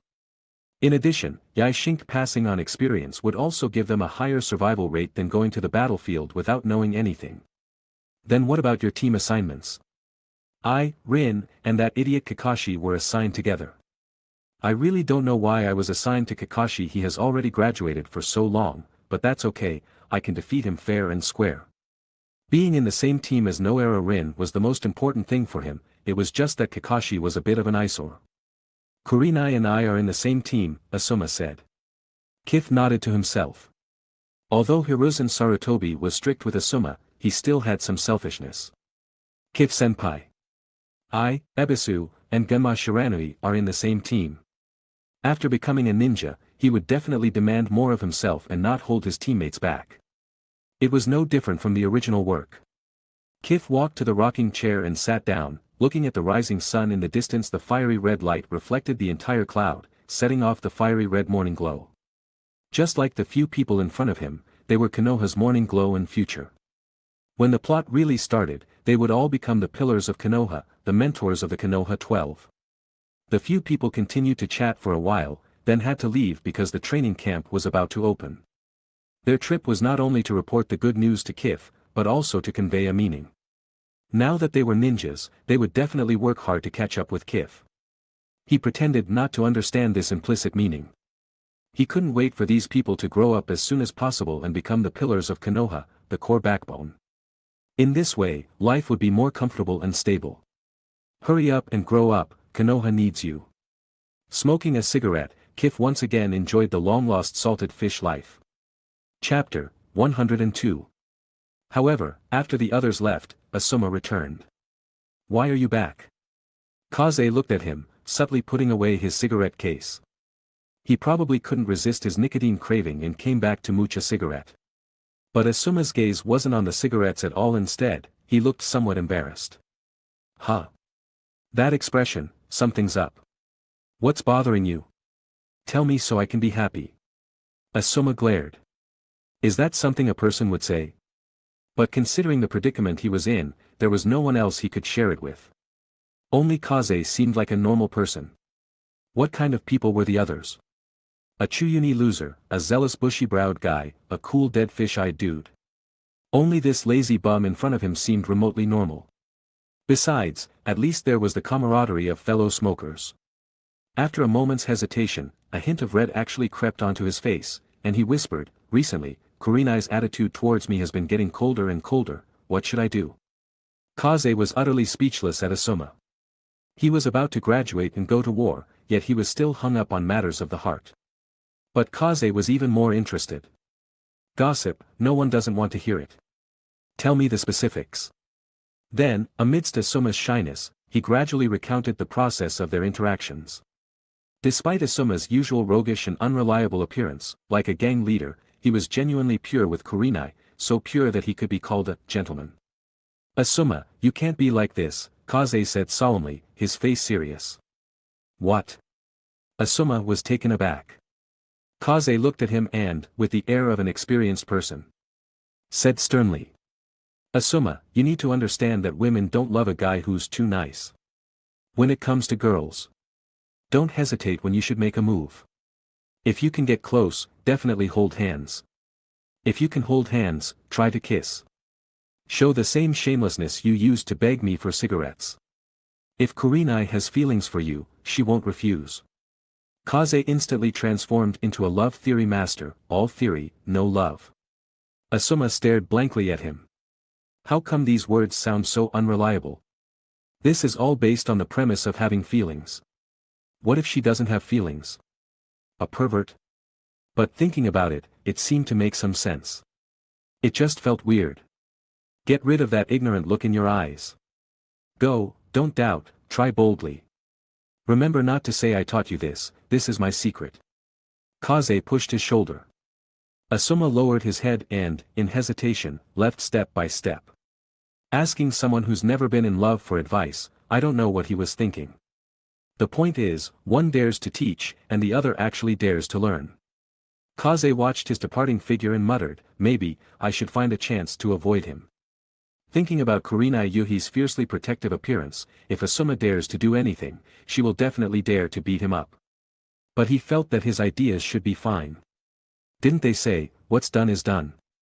It should be fine. Right? He had just said he wanted to find a chance to avoid him, and this chance came very quickly. Its speed caught him somewhat off guard. Around noon, 3 Umbu ninjas appeared before Kaze. Maruyama Kaze. By order of the Hokage, you are ordered to go to the Sand Village front lines in the Land of Rain with the support troops at 3 p.m. today. Having said that, they dropped a mission scroll and proof of identification, then vanished in a flash. Holding the scroll. He was silent for a while. Going to war again? Fortunately, changing the battlefield meant he didn't have to deal with Orochimaru anymore. The battlefield of the Land of Rain. Then the enemies would be the Sand Village and Sand Ninjas. The Land of Rain battlefield, which was the first to declare war and erupt, would probably be much more brutal than the Land of Waterfall battlefield. He knew that as a Chunin and one of the few corpse collectors, he couldn't avoid going to war. On second thought, going to war was also to collect more corpses, which could be considered a bit of twisted fun. Let me think, what strong corpses are there in the Sand Village? But thinking carefully, besides the third Kazekage, who was stolen and killed by Sasori of the Red Sand, there seemed to be only Chiyo, Ebizo, and Raza. It's just that the difficulty of killing these few targets is too great. He doesn't have that kind of ability yet. Chapter 103. On the other hand, Chiyo's son and daughter-in-law would be good targets, even though they were cleanly and efficiently killed by White Fang. After all, every time White Fang kills someone, it's always a clean and efficient job. I should put away some of these unrealistic thoughts. To think that I'm about to see the legendary weapon, and I'm actually a little excited. Heh, humans. With his age from his previous life, he already possessed all the necessary functions, coupled with the precocious body of the ninja world. It's about time I started craving someone else's body. He shrugged his shoulders. He brought up the system panel and glanced at his current attributes. Character, Maruyama Kazekage. Age, 14 years old. Attribute, Fire, Earth. Strength, Elite Chunin. Kekkei Genkai, Shikatsumiyaku medium, Sharingan left double, right single. Body, 54. Spirit, 42. Ninjutsu, 30. Genjutsu, 38. Control, 29. Seals, 33. Taijutsu, flowing water sword technique. Ninjutsu. Items, 2nd Hokage Tobirama Senju experience card legendary, coffin carrying shovel upgradable. Unknowingly, he had passed his 14th birthday. His strength was still steadily improving. His body had already begun to develop noticeably, and when his body was fully developed, it would undoubtedly bring a great improvement to his personal strength. Although it was still not enough on the battlefield, after obtaining the 2nd Hokage Tobirama Senju's experience card, Kazekage's attitude towards war completely changed. Before, he was worried and afraid, but now he has begun to ponder who is suitable to become a corpse. It has to be said that power is the original sin of everything. With power, all kinds of unimaginable desires are born. The sky was dark and gloomy, with a biting drizzle falling. The weather in the land of rain was always so humid and uncomfortable. But such an environment, for the Konoha side, was somewhat advantageous. The Sand Ninja's sand manipulation technique was greatly restricted in such an environment. The disadvantage was that such a humid environment made wounds very susceptible to infection, and it was also very easy to breed bacteria. And the storage time of corpses was limited, so the remains of the deceased had to be transported back to Konoha every short period of time. Kazekage followed a group of big shots to the Land of Rain battlefield headquarters, Tsunade's camp, to report. As the leader of the corpse collection team, jonin are impossible to do corpse collection work, that is a waste of talent. Therefore, Kazekage, who is now honored as a Chunin, became the leader of the corpse collection team. Moreover, as an inconspicuous branch of the medical department, no matter how inconspicuous the corpse collection team is, it is also under the medical department. And Tsunade, as the chief person in charge of the Konoha medical department, is naturally Kazekage's direct superior, even if they had no previous contact. On the battlefield of the Land of Rain, the proportion of medical ninjas is the highest. Not only because Tsunade is here, but also because the sand ninjas are very good at making poisons. Poison combined with puppets is a very lethal weapon, and Chiyo is even more of an expert in poison making. Fortunately, Tsunade formed a perfect counter to Chiyo. If Tsunade had not cracked Chiyo's poison in the Second Ninja World War, I am afraid that Konoha would not have been so easy to achieve victory against the Sand Ninjas. Although Tsunade is now suffering from hemophobia. Seeing the #1 fierce weapon in the ninja world for the first time, Kazekage was more or less apprehensive. However, Tsunade is not Orochimaru, and she did not pay attention to him, a small corpse collector, at all. She just seriously arranged tasks for several big shots of the support troops and then dismissed everyone. From their conversation, Kazekage learned some information. At this time, the Sand Ninjas were still relatively restrained and did not engage in large-scale collisions with Konoha. Both sides only launched some small-scale battles in various towns, strongholds, and outposts in the Land of Rain. Both sides had their own victories and defeats, but the overall impact was not significant. And the reason why both sides were so restrained was because of the Rain hidden village in the Land of Rain itself.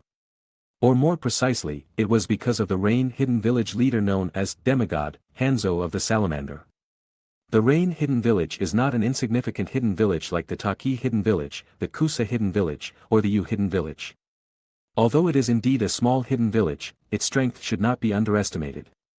The main reason is because of the special existence of Hanzo.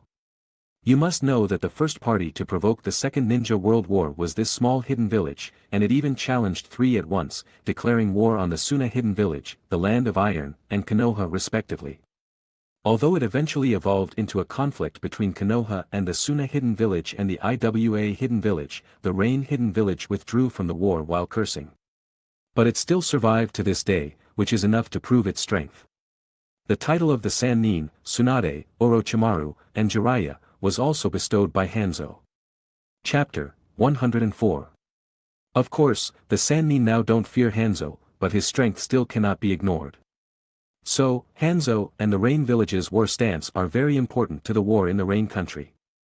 It's just that the Rain Ninja are now holed up in the village, directly ceding the entire Rain country for Konoha and Sunagakure to fight over. Therefore, Konoha and Sunagakure have not engaged in large-scale battles. They are both observing the movements of the Rain village. After all, Tsunade and Chiyo are not on good terms with Hanzo. Arriving at the new corpse disposal camp, looking at the scattered corpses, Vital felt very hopeless. Because he suddenly realized. Here, Konoha has the best medical ninjas in the ninja world, and the most well-equipped medical units. Without large-scale battles, it's really not easy for Konoha ninjas to die. Although Tsunade suffers from hemophobia, as long as she is isolated from blood, she is still the most powerful medical ninja. Looking at it this way, it's better to follow Orochimaru. Very hopeless. At least with Orochimaru, there is no Hanzo holding him back, and he can fight the IWA ninjas properly. What's wrong, Lord Orochimaru? Suddenly, a crisp, pleasant voice came from outside the camp. A small hand lifted the tent flap, and Vital saw a ninja who was cute and petite. Blinking her eyes, her face was full of doubt. You are? Vital asked doubtfully. Squad leader, hello. Genin Shizun, reporting to you. The camp became very quiet. Vital looked at this little loli, and hearing her name, he didn't know what to say for a moment. Shizun. Kato Dan's niece. Tsunade's chief disciple. Squad leader. Seeing that Vital had not responded for a long time, Shizun blinked her bright eyes and looked at him curiously. I want to go back to Konoha, really, Vital murmured in his heart. No wonder the corpse collector has a squad leader position. So, they transferred him here to be a nanny. Squad leader Vital, smoking is not allowed in the camp. Shizun looked at Vital with a serious face. Who? Slowly exhaling a smoke ring. Vital was sure that Shizun at this time should not have experienced Tsunade's true torment. Otherwise, she would never talk to him in such a tone. Nor would she run over to become his subordinate. Rubbing his head with a headache. This is a burden. Arranging her in the relatively safe corpse collection team to maximize her safety. Squad leader Vital's expression is so serious, did I do something wrong? Shizun looked at Vital, who was silently smoking, and thought to herself. Shizun. Vital dropped the cigarette butt, crushed it with his toe, looked down at the delicate girl, and called out in a low voice. Yes. Shizun was stunned and immediately responded. Since you have joined the corpse collection team, you must act according to my rules in the future, the battlefield is very unsafe. Vital showed an unquestionable expression. Since Tsunade sent someone here, she certainly didn't want to watch her die. He not only had to ensure his own safety, but also her safety, which greatly increased the difficulty.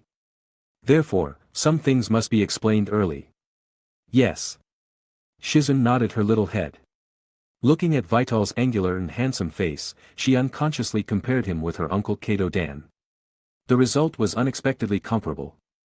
It's just that, at this moment, the squad leader's expression is a little disturbing. The squad leader's eyes are so scary. Seeing that she was so obedient, Vital's expression softened a lot, and he began to tirelessly teach. Shizun, you must remember that the most important thing a corpse collector needs to do is to bring the corpse back safely. In order to do this, you need to ensure your own absolute safety. At that time, what you carry on your body will not only be your own life, but also the remains of your comrades, and their last wish to be buried in their homeland. Yes, squad leader Vital, I remember. Silently remembering this most important point in her heart. Although squad leader Vital is serious, he is actually doing it for my own good, and he is also thinking of his comrades. He is a good person. Chapter 105. Vital naturally had no idea what was going on in Shizun's mind. He simply said to himself, the corpse collector wants to ensure his own safety, you have to remember a few things. What's the matter? Senior Vital. Vital cleared his throat and sorted out the code of conduct he had prepared for himself, imparting it all to his subordinate in name without reservation. So, he said earnestly, first of all, your dress should not be too conspicuous, reduce your sense of existence. Like the battlefield of the Rain country now, black clothes are the best, so that it is not easy to attract the attention of the enemy and can safely collect corpses, and it is not easy to affect the attention of your own people. Why don't you want to attract the attention of your own people? Once we are in danger, can't they find a chance to protect us? This is the key, think about it, what are our own people doing on the battlefield? Vital asked rhetorically. Fighting? Shizun pondered for a moment, and said tentatively. Pa. Vital snapped his fingers. Yes, They are all fighting. If we distract them and affect their fighting, we will be sinners. Besides, even if it doesn't affect their fighting, the enemy may notice us along their gazes, causing us to fall into unnecessary trouble. We should not easily try this 55 probability. Oh, I remember, Shizun nodded her little head like a chicken pecking at rice. Suddenly, she felt that the class monitor in front of her was a bit great, willing to put himself in danger rather than affect his comrades fighting. She didn't consider at all that what Vital valued more was probably the latter point. Also, corpse collectors pay the most attention to the efficiency and speed of collecting corpses, so mastering a body technique that improves one's own flexibility is very important, which can not only increase our efficiency, but also allow us to dodge and retreat in time when attacked. You may not have learned it, but it doesn't matter, Tsunade-sama must have it. If it doesn't work, I have also mastered a good body technique. If you are willing, I can teach you. Yes, thank you, senior. Shizun looked grateful. You're welcome, this is what I, as the class monitor, should do, Vital replied with a smile. The last point, Vital paused slightly, organizing his words. Every ninja on the battlefield has his own job to be responsible for, and every link is very important. Any problem in any link may affect the overall battle situation. For example, Tsunade-sama is responsible for commanding, the combat team is responsible for fighting, the medical team is responsible for medical treatment, and our corpse collection team is only responsible for collecting corpses. You don't need to worry about anything that is not related to collecting corpses. If you encounter a sudden attack by the enemy, don't try to fight the opponent, you must strategically retreat. Yes. Strategically retreat. Senior is so knowledgeable, what he said makes sense. Tsunade-sama sent me here definitely to let me learn from Senior. Shizun was completely convinced by Vital, looking at him with slightly admiring eyes. Vital felt a little embarrassed by her gaze. He rubbed his nose and turned his head. Well, that's about it. If you have any doubts in the future, you can come to me. Okay. Shizun replied obediently. She lowered her head, looking at her toes. Then, Senior Vital, what if someone wants to snatch the corpse from us? Should we strategically retreat? Snatch the corpse. Vital's face straightened, he stared at Shizun solemnly, put his hands on her shoulders, and said word by word, then, we, fight. Shizun looked puzzled, wasn't this contrary to the previous preparations? Shizun, you have to remember that what we are carrying is a heavy burden that others cannot bear. Our duty is to take all comrades home. We must have a heart of reverence for the corpse and the deceased. Corpses are not allowed to be desecrated. Anyone who wants to snatch the corpse is an enemy. When encountering this kind of situation, the previous rules will be completely overturned. If someone wants to snatch the corpse, then beat them back. If you can't beat them, call me. If we can't beat them, then call Tsunade-sama. The corpse may contain important information, which is related to the changes in the entire battle situation, and should not be underestimated. You must remember this. So that's how it is. Shizun suddenly understood. Looking at Vital again, her eyes sparkled with little stars, and her admiring gaze was undisguised. Senior is so handsome and domineering. After imparting his experience, Vital found a comfortable place in the camp and sat down. Shizun. Yes. Respecting the deceased and respecting the corpse is not just about talking, it must start from practice. I will arrange the first lesson for you today. Vital took out another cigarette. Okay. Clean the camp once. In this kind of environment, the corpse is more likely to rot, so hygiene is very important. Shizun responded seriously, picked up the broom and started cleaning the camp. Looking at her diligent appearance. It seems having a subordinate is not bad, I can have more time to rest. Tsunade-sama. Tsunade, who was buried in the desk, heard Shizun's soft voice, looked up, and a trace of doting flashed in the depths of her eyes. As the niece of her former boyfriend, and also his only relative left in the world, Tsunade placed all her guilt and debt to Cat Dan on Shizun. Although she didn't say it, and there were not many clear expressions in her behavior, this was her truest thought in her heart. Looking at Shizun, whose forehead was covered with fine sweat and her face was a little red, making her very cute, Tsunade frowned. Chapter 106. What's wrong? Is working in the morgue tough? Shizun quickly shook her head, a smile spreading across her face. Not at all, the squad leader is very responsible, I've learned a lot from him. Thinking about all the knowledge and ideas she had absorbed from Qifeng that day, Shizun felt herself gradually approaching the ideal of a qualified ninja. She was different from others her age. Others went to the ninja academy, learning through the transmission of orthodox knowledge, becoming qualified ninjas step by step. But she had been taken out of the village early by Tsunade, mastering knowledge and abilities about ninjas under Tsunade's guidance, and also learning many medical ninjutsu skills. But she was only in contact with Tsunade, and Tsunade was always hanging around casinos, so how much common sense about ninjas could she learn? Today, she learned a lot and gained a lot. Although squad leader Qifeng had extremely high hygiene requirements for the morgue tent, not letting go of even the tiniest speck of dust, causing her to be busy for a long time just cleaning. But in her opinion, this was Qifeng teaching her what she needed to master as a corpse collector. Seemingly strict on the surface, but actually with deep intentions. Just like the Tsunade-sama in front of her. In just one day, Qifeng had completely conquered this little girl. Oh. This time it was Tsunade's turn to be a little surprised. She wanted to nurture and train Shizun, not wanting her to become a greenhouse flower like Nawaki, but also unwilling to let her go to the front lines and take too much risk. So she sent her to the relatively safe corpse collection squad. It would involve going to the battlefield, but it wasn't as dangerous as the front lines, making it a good place to train people. She originally thought that she would come back complaining about the boredom of the morgue squad. After all, she was always with a pile of corpses. Even medical ninjas wouldn't have positive feelings towards corpses. Liking corpses wasn't dedication, it was perversion. She didn't expect Shizun to show happiness and joy. Happy? Shaking her head, she threw some unrealistic thoughts out of her head. She opened her mouth and said, Maruyama Qifeng is a very dedicated corpse collector, Orochimaru praises him highly, learn more from him, and learn how to survive on the battlefield. Yes. Shizun nodded obediently. Seeing her like this, Tsunade felt relieved. She valued Shizun very much, but she didn't want Shizun to always live under her wing, not wanting Shizun to repeat Nawaki's mistakes. So even if she was unwilling, she brought her to the battlefield, learning to be a true ninja. But no matter how much I say, you still need practical experience. Tomorrow, you will follow your squad leader and the special mission squad on a mission. Shizun's eyes lit up. Really? Was she finally going on a mission as a ninja? Watch carefully, learn well, and remember to protect yourself. Protecting herself was the only way to safely bring back the bodies of her comrades. Squad leader Qifeng had taught her this, which coincided with Tsunade-sama's instructions. Kaya.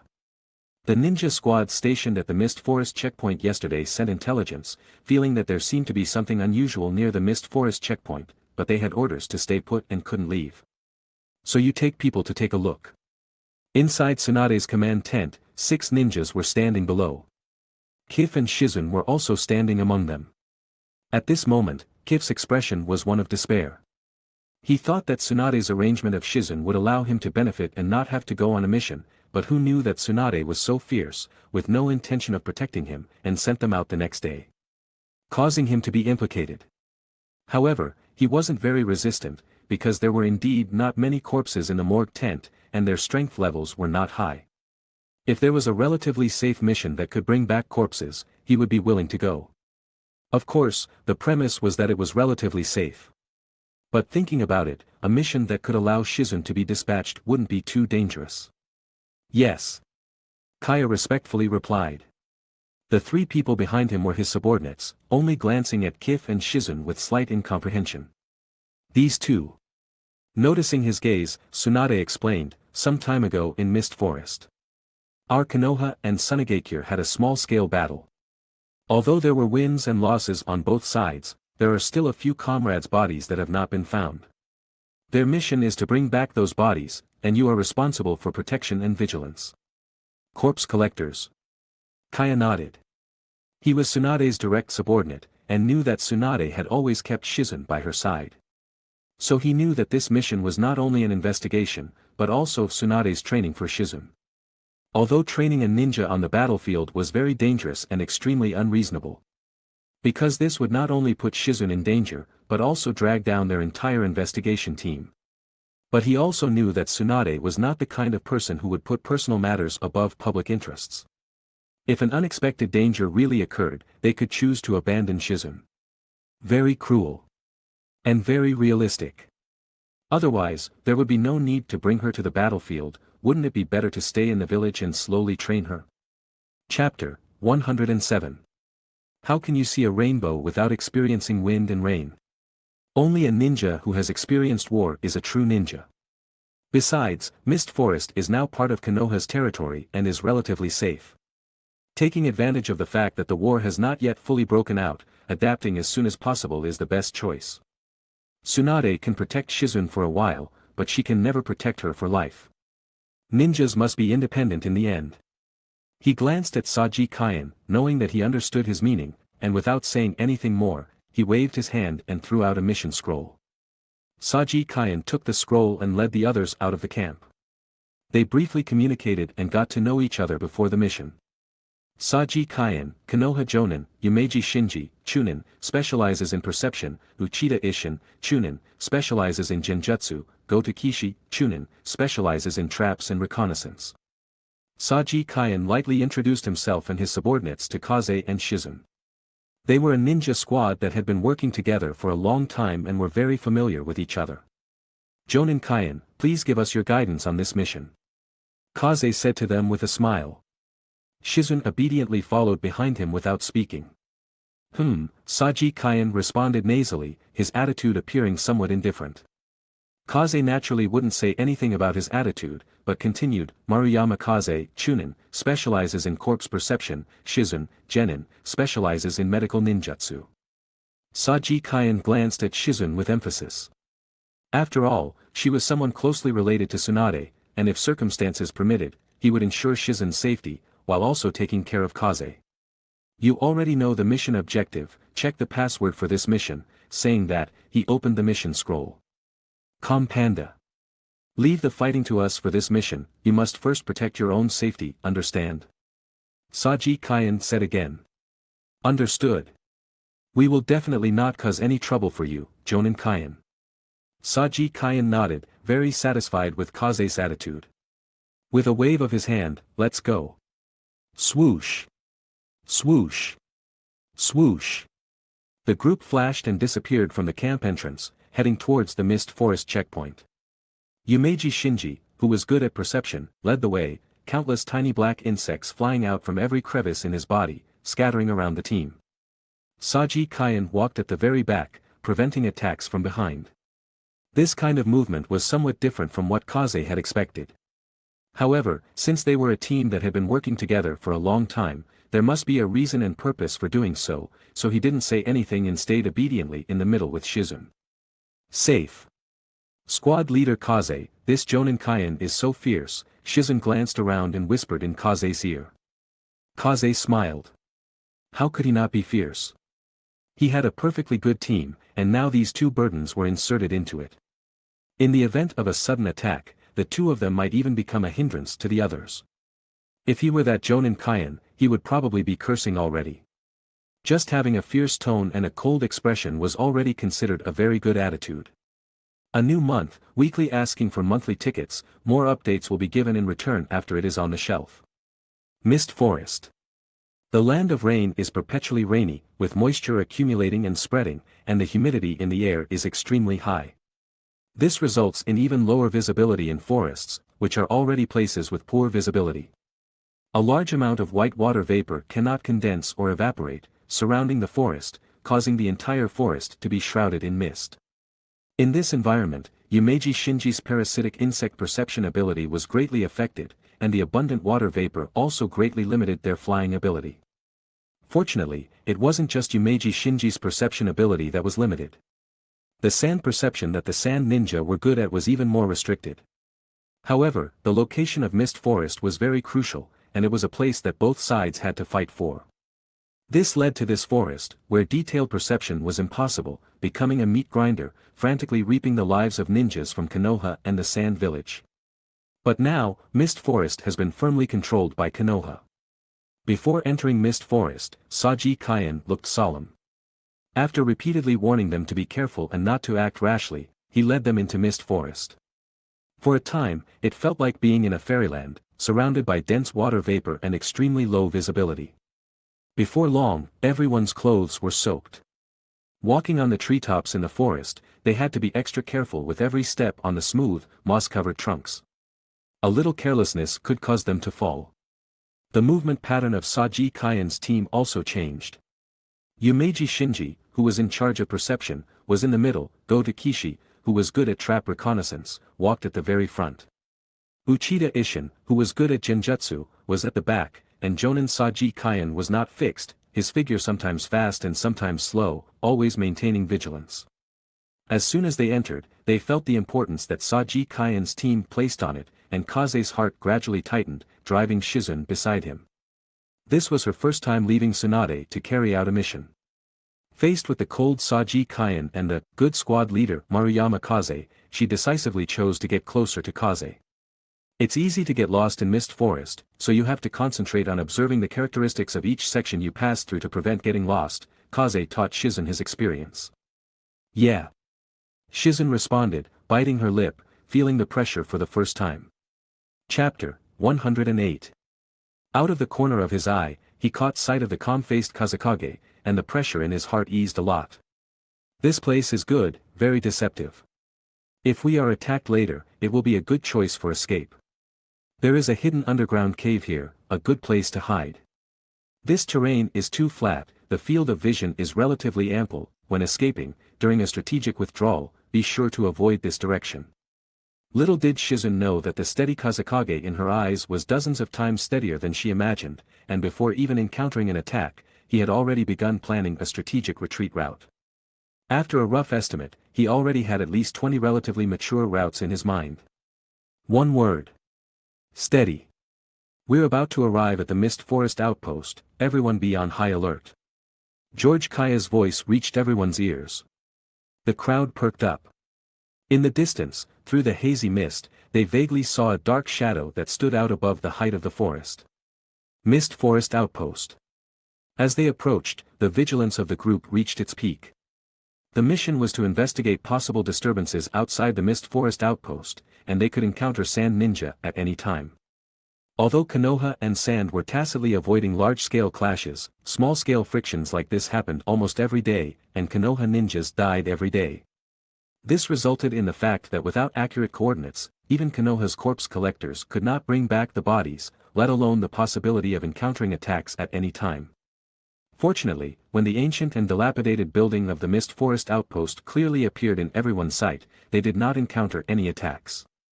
The deep gray building covered with moss was said to have been built during the Warring States period. As long as the personnel are properly arranged and familiar enough with the Mist Forest, a small number of special combat personnel can rely on the geographical advantages of the Mist Forest to keep a large number of invading ninjas out of the Mist Forest. Therefore, this place is of great strategic importance. In addition, the suppression of the Sand Ninja's sand manipulation technique made it a must-contend place for Konoha and Sand Village during the Second Ninja World War. Seeing the Mist Forest outpost, everyone breathed a sigh of relief. Kazekage looked at the quiet outpost, narrowed his eyes, took Shizun's hand, and slowly retreated a few steps. Shizun felt the warmth of his palm, a blush appeared on her face, and she looked at Kazekage in surprise. But she only saw a somewhat solemn face. Just as she was a little at a loss. Aburame Shinji's expression suddenly changed, and he blurted out, "Something's wrong." In his perception, the parasitic insects he sent out began to die on a large scale. Hearing his words, George Kaya and the others did not doubt it at all and quickly retreated. Even before them, Kazekage had already pulled Shizun to the farthest place, and threw out a scroll in the blind spot of everyone's sight. The next moment, two teams of ninjas flashed out of the Mist Forest outpost. George Kaya, who had found an obstacle to hide his figure, frowned. Because he saw that these two teams of ninjas were wearing different headbands. Sand Ninja and Rain Ninja. Kazekage also saw this scene and said in a deep voice. Shizun covered her mouth. Even if she didn't understand war, she had been with Tsunade for a long time, and she understood what it meant for Sand Ninjas and Rain Ninjas to appear here at the same time and stand together harmoniously. The long silent Rain Village had finally made a decision. Standing on the side of the Sand Ninjas. Or rather, standing on the side of everyone who launched a war against Konoha. Hanzo is an ambitious person, which is obvious. He wholeheartedly wanted to develop Rain Country and Rain Village to the point where they could rival the 5 major countries and 5 major hidden villages. The defeat in the Second Ninja World War made him understand that he could not change the embarrassing situation of Rain Village by his own strength alone. Only by uniting other forces could Rain Village have a chance. Therefore, this time he seized the opportunity and set his sights on the Land of Fire, which had the most fertile and richest land. The people of Konoha are here, 6 ninjas, 1 jonin. The captain of the Rain Ninja side narrowed his eyes, scanned the vicinity of the Mist Forest outpost, and said the situation lightly. The Sand Ninjas did not have an advantage in the Rain Country, but as Rain Ninjas growing up in the Rain Country, they were very familiar with the environment here, and it was precisely because of their leadership in the surprise attack on the Mist Forest outpost that led to the fall of Konoha's garrison. The person in charge of the Sand Ninja side this time was an elite jonin with gorgeous orange hair and a delicate appearance, Scorch-style Pakura. She just waved her hand and said in a deep voice, "The cooperation between the Sand Ninjas and the Rain Ninjas cannot be known to Konoha for the time being, leave no one alive." As soon as she finished speaking, the Sand Ninjas and Rain Ninjas around her almost rushed out at the same time. Divided into 2 groups, they immediately surrounded Kazekage and others in the hiding place. Kazekage looked at George Kaya not far away, Jonin Kaya. George Kaya's expression was solemn, and he reached out and made several gestures. His 3 subordinates immediately understood and carried out their combat plan. At the same time, George Kaya also rushed out directly, choosing not to sit still and wait for death. When his figure disappeared, he left Kazekage and Shizun with a sentence, "Protect yourselves and send the information you see back." Hearing this, Kazekage no longer hesitated, took Shizun's hand and retreated to the rear. George Kaya's team cooperated tacitly, they didn't need to worry about their situation, and they didn't have the strength to worry about it, all they had to do now was one thing. Strategic withdrawal. Pakura stared coldly at the direction the 2 were leaving. Chase. Immediately, 2 Sand Ninjas gave up the siege of George Kaya and the other 3, and rushed towards Kazekage and the 2. Chapter 109. Team Leader Kif, is it really okay for us to leave them behind like this? Shizun asked with a worried expression, as Kif grabbed her and quickly traversed the forest. Kif's face was grave. Don't let Chunin Kaya's trust be in vain, bringing the information back now is the most important thing. Shizun bit her lip and ultimately chose silence. Even if she and Kif went back with their strength, they would only be cannon fodder. It's just that, out of a healer's instinct, she felt that doing so was a bit unkind. But Kif didn't have as many thoughts as she did. Surviving is the most important thing. He estimated that the puppet disciple he dispatched had already engaged in battle with the Sand Shinobi who had been extracted to pursue them. As a puppet controlled by a shadow clone, the only downside is the inability to learn in a timely manner about the things the shadow clone is experiencing at this moment, as well as the battle that is taking place. However, what's reassuring is that the shadow clone has the same thinking as himself and should be able to make the right decision at the right time. Thinking that the Sand Shinobi had already begun their pursuit, and still unsure of how many Sand and Rain Shinobi were hiding in this misty forest, Kif quickened his pace even further. The longer they stayed in the misty forest, the more dangerous it became. Once they were completely surrounded, they would really die. Even with the Hashirama Senju experience card as a trump card, once the experience time was up, they would still die. So Kif gritted his teeth and ran. He only hoped that the Sand and Rain Shinobi, for the sake of concealment, had not chosen to appear here on a large scale. At the same time, the puppet disciple had already met the 2 pursuing Sand Shinobi head-on. Seriously, he wants to run away himself and makes me take the blame, without even a bit of hesitation, the disciple complained about Kif, and also about himself. But he was also clear that this was the most correct choice. If necessary, he could even abandon this puppet. So, without the slightest hesitation, when he saw the 2 Sand Shinobi, he drew his long sword and directly charged forward.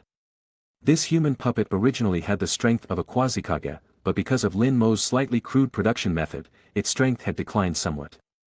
However, because it was equipped with the bones of the Shikatsumiyaku, and Lin Mo's experience from repeatedly using Jonin and even Quasi-Kage experience cards, he could control it very well. The strength that it unleashed, even if it didn't reach the Quasi-Kage threshold, was definitely more outstanding than ordinary elite Jonin. Clang! Clang! Brief collisions and sparks flying. The puppet disciple stood in place and slowly furrowed his brow, while the two sand shinobi flew backward. Their strength is not weak. They should both possess the strength of special jonin or even ordinary jonin.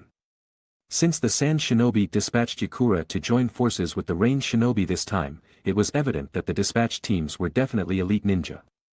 But little did they know. The two sand shinobi were even more surprised. It was one thing for an unknown ninja to suddenly pop out and block them, but they actually possessed such great strength. The two exchanged a glance. A cold glint flashed. They must make a quick decision, otherwise those two Konoha ninja will run far away. I'll go left, you go right. One of them shouted in a low voice. The two simultaneously formed hand seals. Wind release. Great breakthrough. Wind release. Vacuum spheres. Accompanied by wind release, the two sand shinobi followed closely behind, clenching kunai and forming a pincer attack from both sides, charging towards Qif. Die. The two glared, their jaws clenched, squeezing out a single word from between their teeth.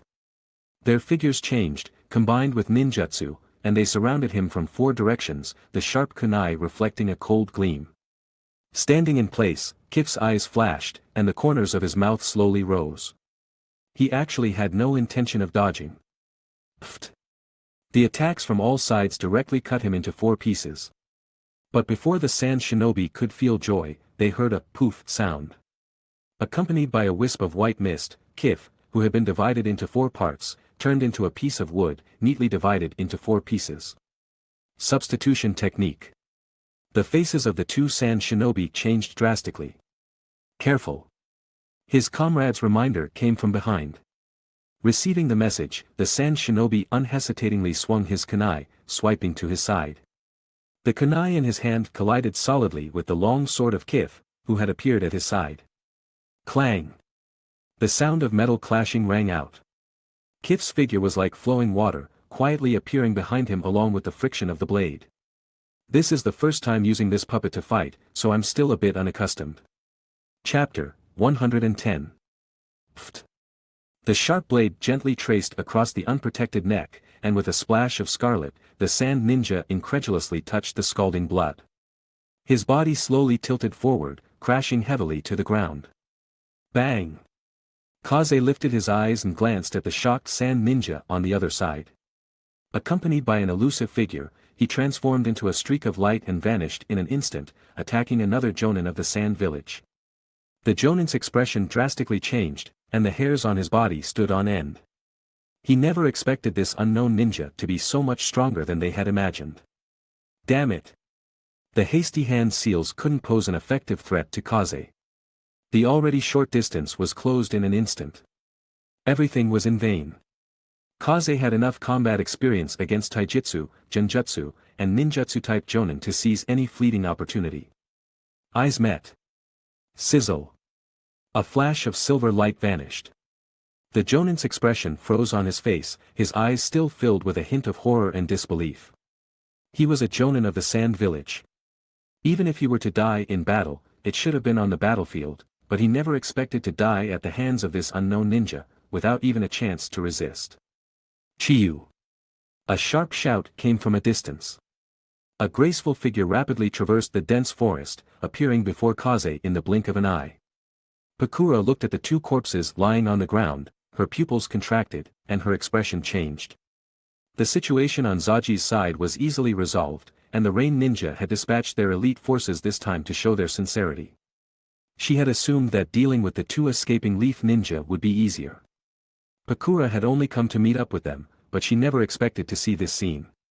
Scorch release. Vapor style, unrivaled perishment. Without hesitation, Pakura decisively used her signature ninjutsu, Scorch Release. A Kekiai Genkai born from the combination of fire and wind release nature transformations, it was also the origin of her title. TCH, trouble keeps coming, even Pakura of the Scorch Release has arrived. Kaze was somewhat troubled. However, his movements didn't stagnate much. He retreated to avoid the attack, and the scorching fireball instantly dried up the moisture in the ground beneath his feet, blasting out a small pit. Pakura watched the opponent evade her attack and heard his words, coldly saying, "So, you know me. Do you dare to reveal your own name?" He didn't have a forehead protector representing a hidden village, nor did he have clothing representing a hidden village. Furthermore, she had never heard of such a figure in the ninja world. Yet, he had successfully killed 2 jonin from their sand village. Such strength forced Pakura to take him seriously. Kaze shrugged, "I don't dare." As soon as the words fell, he quickly moved away in a direction different from the one his main body had escaped in, not wanting to get entangled with Pakura. Pakura. Why did this ninja not have the slightest bit of a strong person's aura? Strong person's aura? Can that be eaten? Biting her lip, she got up and chased after him. She absolutely couldn't sit idly by and let the culprit who killed 2 jonin of the sand village leave just like that. Seeking votes. This is troublesome.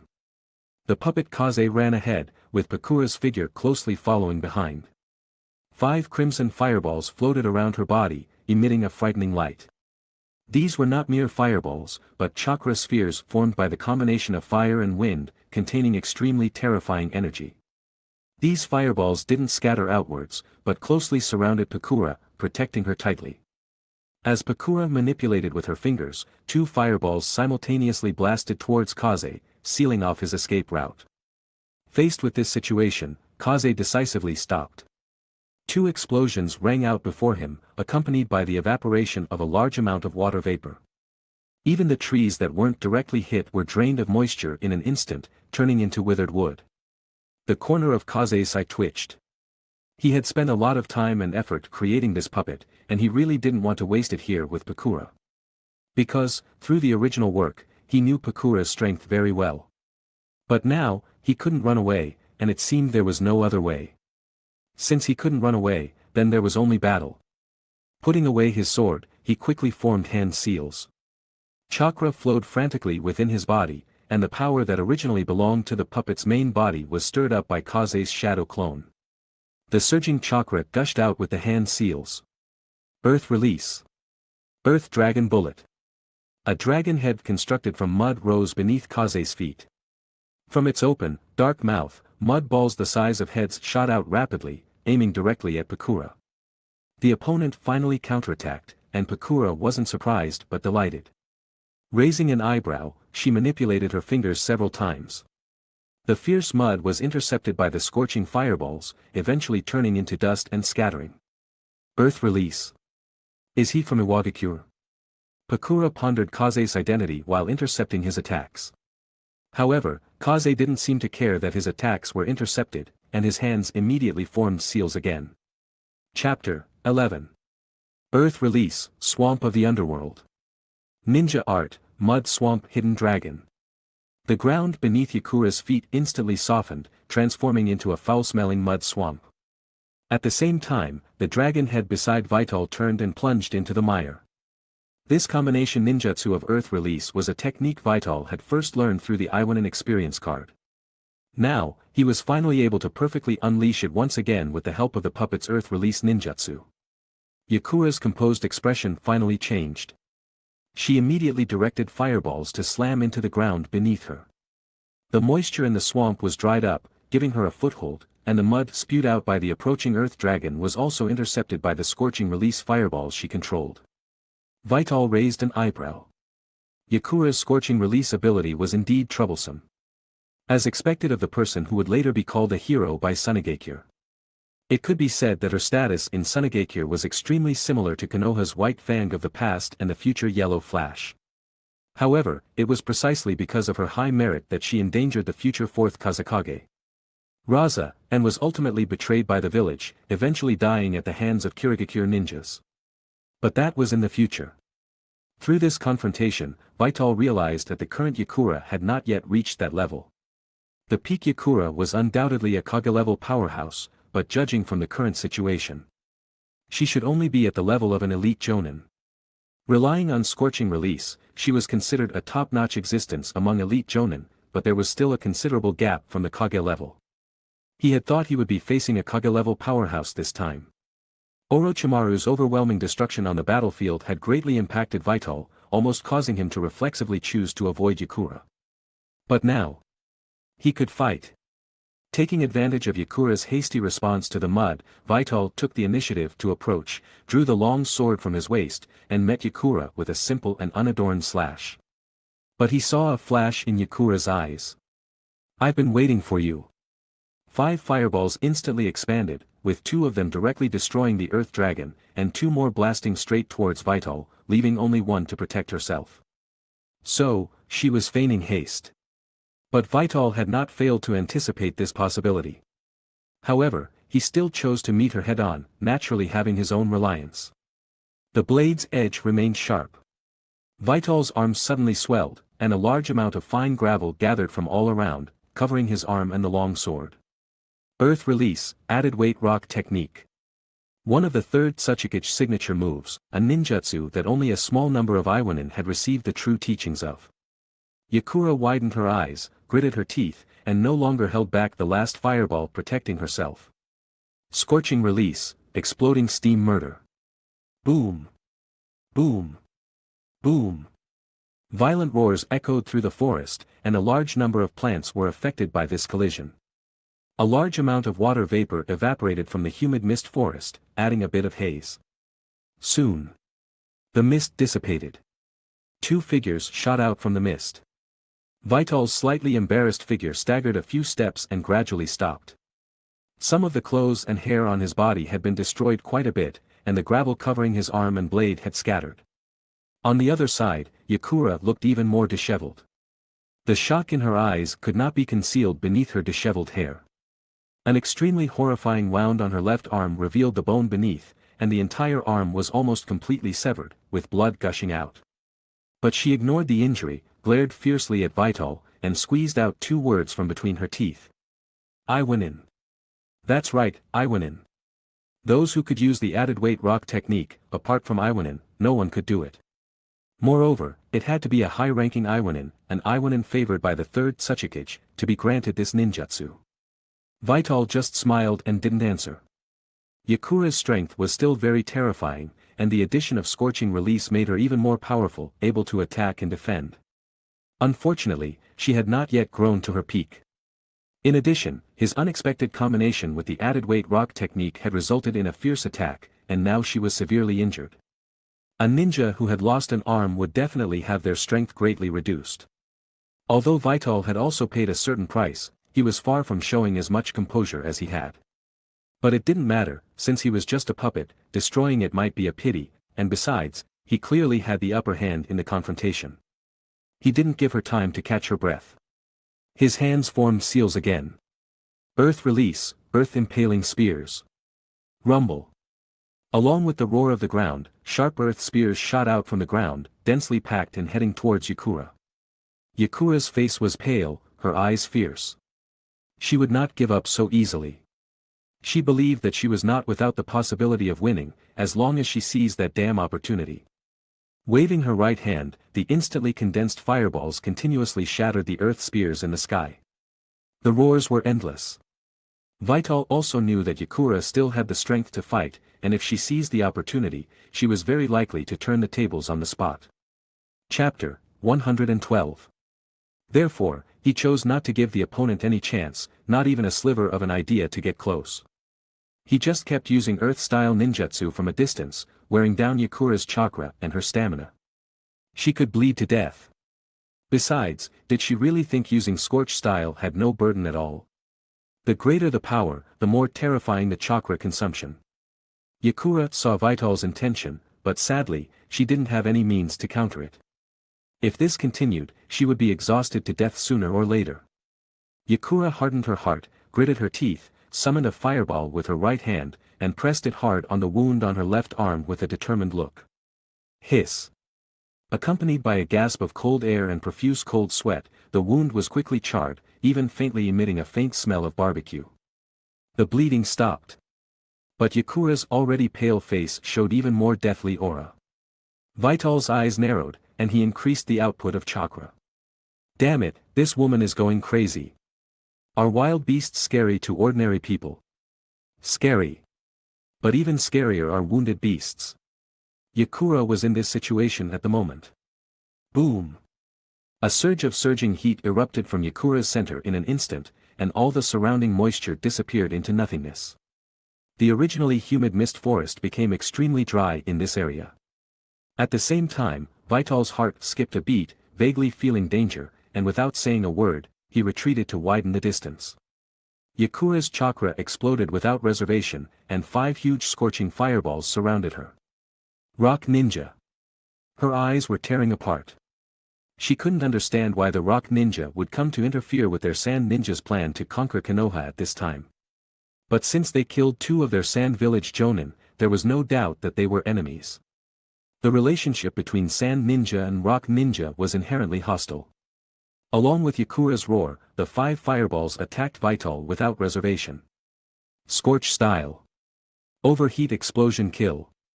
When she no longer reserved some energy for defense and released all her chakra, the speed of the Scorch-style fireball increased by more than 1 level. Even if Vital retreated, the Scorch-style fireball still caught up with him at an extremely fast speed. Crap! Vital's pupils shrank. With just a moment of stagnation, the Scorch-style fireball surrounded him from all directions. Boom! Boom! Boom! In the earth-shattering explosion, the environment and terrain of the entire mist forest were completely changed in this violent attack. This violent attack method demonstrated the true power of the Bloodline Limit's Scorch style to the fullest. Just after Yakura released this all-out attack, she also suffered the aftermath of the explosion, and her whole body flew backward. The already broken clothes on her body now only left a few pieces of cloth, but no spring scenery was revealed. Cough cough. Yakura's body fell to the ground, staggering and slowly standing up with her right arm, staring intently at the dilapidated scene after the explosion not far away. To force her to this extent, this Rock Ninja must not be an unknown existence. She must tell the village this information in time. However, judging from the current situation, he should be dead, right? I felt the Scorch style hit the target. Dust filled the air. She couldn't see the situation in the center clearly. But what was certain was that even she, who was only affected by the aftermath, suffered a lot of impact. Vital, who was in the center, should have been turned into powder. But the next moment, Yakura's eyes, which she was trying to open, revealed an undisguised shock and disbelief. I saw. A figure slowly walked out of the dust, his steps a little staggering, but the direction was very firm, and the steps became smoother and smoother. How is it possible? Yakura's throat uttered a difficult voice. At this moment, what was presented in her eyes was a body that was almost fragmented, with the left arm and right leg broken. If it weren't for the milky white bones hanging, it would probably have been broken. And the clothes on his body were as broken and incomplete as hers, and the skin underneath was charred and tattered, with the muscles everted, revealing the tough bones inside. This. Yakura's pupils shrank suddenly. As a Sand Ninja, she knew too well about their Sand Village's puppetry, and even knew that there was a forbidden human puppet in Sand Village. At this moment, Vital's appearance was undoubtedly. Chapter 113. It's a human puppet. But this far exceeded Yakura's understanding. How is it possible? Kayake's followed her gaze, glanced at his body, and forced a smile. If you do this, it will be difficult to repair. Thinking of the situation just now, he was really a little scared. To be honest, even Kayake's himself felt that it was over. This human puppet that he had worked so hard to create was about to be scrapped in its first battle. However, he did not give up resisting. He still used the strongest earth style to defend, and the whole person burrowed into the ground at the fastest speed. Finally, relying on the puppet skeleton made of bones based on the corpse bone veins, he abruptly withstood it. Appearing in front of Yakura again. It didn't matter that the identity of the human puppet was exposed. Because with Yakura's current state, it was impossible to pose much of a threat to him, even if he was dragging such a crippled body. There was no way, Kayake's couldn't feel the pain when controlling the human puppet with shadow clones, which was the biggest advantage. He held the hilt of the knife behind him, slowly pulled out the long knife, and walked towards Yakura step by step. But Yakura was still immersed in the unbelievable reality. The identity of the human puppet, the ninjutsu of Iwanin, the abnormal bones, all kinds of things combined made it impossible for her to guess Kayake's identity. How is it possible? Yakura opened her mouth with difficulty. Looking at Kayake's getting closer and closer, she tried to mobilize the chakra in her body again, but her seriously injured body and dry chakra did not allow her to do so. Forcing it would only cause the wounds on her body to burst open, and she spat out a mouthful of blood. Her eyes were black, and her body staggered and could not continue to support itself. She braced herself to barely prevent herself from falling completely. Kayake's had already appeared in front of her, the shadow shrouded her, and the sharp blade was less than a centimeter away from her skin. "Who are you?" The hoarse voice seemed to be Yakura's last insistence. "Hey, guess." Kayake's appearance was also very miserable, but his tone seemed particularly relaxed. The next second, a sharp light burst out in Yakura's eyes, and her right hand suddenly slammed towards Kayake's neck, and the fire of Shingma flickered. But in the next instant, Kayake's gently wiped the long knife in his hand, Yakura's arm was directly swung away, and at the same time, a line of blood appeared on her throat. Feeling the rapid loss of strength in her body, Yakura's eyes dimmed. Before her vision completely disappeared, she stared at Kayake's again, and finally slowly closed her eyes and fell to the ground with a sway. Seeing that Yakura had finally lost her vitality, Kayake's finally breathed a sigh of relief. Overall, this battle was won with a bit of luck. Sitting next to Yakura's body, he touched his pocket. Then he remembered that he was just a puppet and didn't have any cigarettes on him. "I have to prepare some on the puppet in the future, a cigarette afterwards. Without a cigarette to end, I always feel that things are not perfect." He glanced at Yakura's body. His face became a little strange. A woman's body is always so mysterious. He shook his head, giving up the idea of exploring further. He's not that kind of person. No. I guess the main body didn't expect to kill Yakura. This may be the first ninja with some fame in the original book that I solved. While speaking, he was a little proud. The Third Ninja World War was an extremely important time node in the ninja world. At this time node, a large number of well-known ninjas emerged. Many people rose to fame during the Third World War, and many strong people fell. This era is destined to belong to those geniuses. Yakura and Raza of Sunagakure, Minato Namikaze and Shursui Uchiha of Konoha, the 4th Reikage and B of Kumogakure, and the 2 generations of Ninja Sword 7 of Kirigakure are all one of the protagonists of this time point. After that, he may encounter more strong people like Yakura. He will even fight them. Thinking about it, Kayake's pursed his lips. "I still feel too dangerous. It's just a little heartache to lose a human puppet. If I die, I will have nothing. Let Minato Namikaze and Shursui Uchiha take care of the war. It's better to be honest." After experiencing Yakura's strength, Kayake's confirmed the idea in his mind even more. It's too dangerous outside. He wants to go back to Konoha. He took out a scroll from his arms and tore it apart casually. Because there is no way to communicate between the main body and the puppet, Kayake's came up with this simple method. After destroying the scroll, the main body can obtain some simple signals. This scroll means the problem has been solved. He put away Yakura's body. Retreat. Chapter 114. Team Leader Vital, the camp is not far ahead. Shizen said, gazing at the outline of the Konoha camp in the distance. Vital nodded silently and looked back at the direction of the distant mist forest, wondering what the situation was like inside. He also wondered what the outcome would be for Zotzi and his team. But whether for the mission or the actual situation, him and Shizen staying behind would not only fail to provide any help but would also be a burden to them. This was the wisest course of action. Suddenly, Vital's heart stirred. He had received the signal from his puppet. Have the pursuing ninjas been taken care of? He wondered inwardly. Patting Shizen on the shoulder, he said, "Let's go, we need to tell Lady Tsunade this information as soon as possible." Even though they could see the outline of the camp, it was still quite a distance. The intelligence about the Sand and Rain Ninjas alliance would only be useful if it was reported quickly. Shizen nodded. The two of them once again hurried towards the Konoha camp. But as they approached, Vital's expression gradually became grave. "Wait," he said, stopping Shizen. "What's wrong?" Shizen looked at him strangely. Vital frowned, gazing into the distance, his brow furrowing even more tightly. "Something's not right." Vital slowly crouched down, watching the ripples gently spreading in a small puddle of water on the damp ground. I'm afraid, Vital stood up and said in a deep voice. I'm afraid our intelligence is no longer important. Hearing this, Shizen covered her mouth, her eyes widening. She understood what Vital meant. Konoha was already engaged in a direct confrontation with the Sand and Rain Ninjas.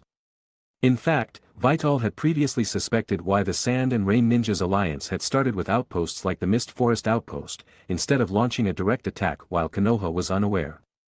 Even if the Mist Forest outpost was important, it was not as significant as severely damaging Konoha. It was like picking up sesame seeds and losing the watermelon, unable to distinguish between what was important. In a surprise attack, Konoha would definitely suffer a great loss, and might even have to abandon its base in the Land of Rain. It wasn't as if the Sand Ninjas didn't have enough wise individuals.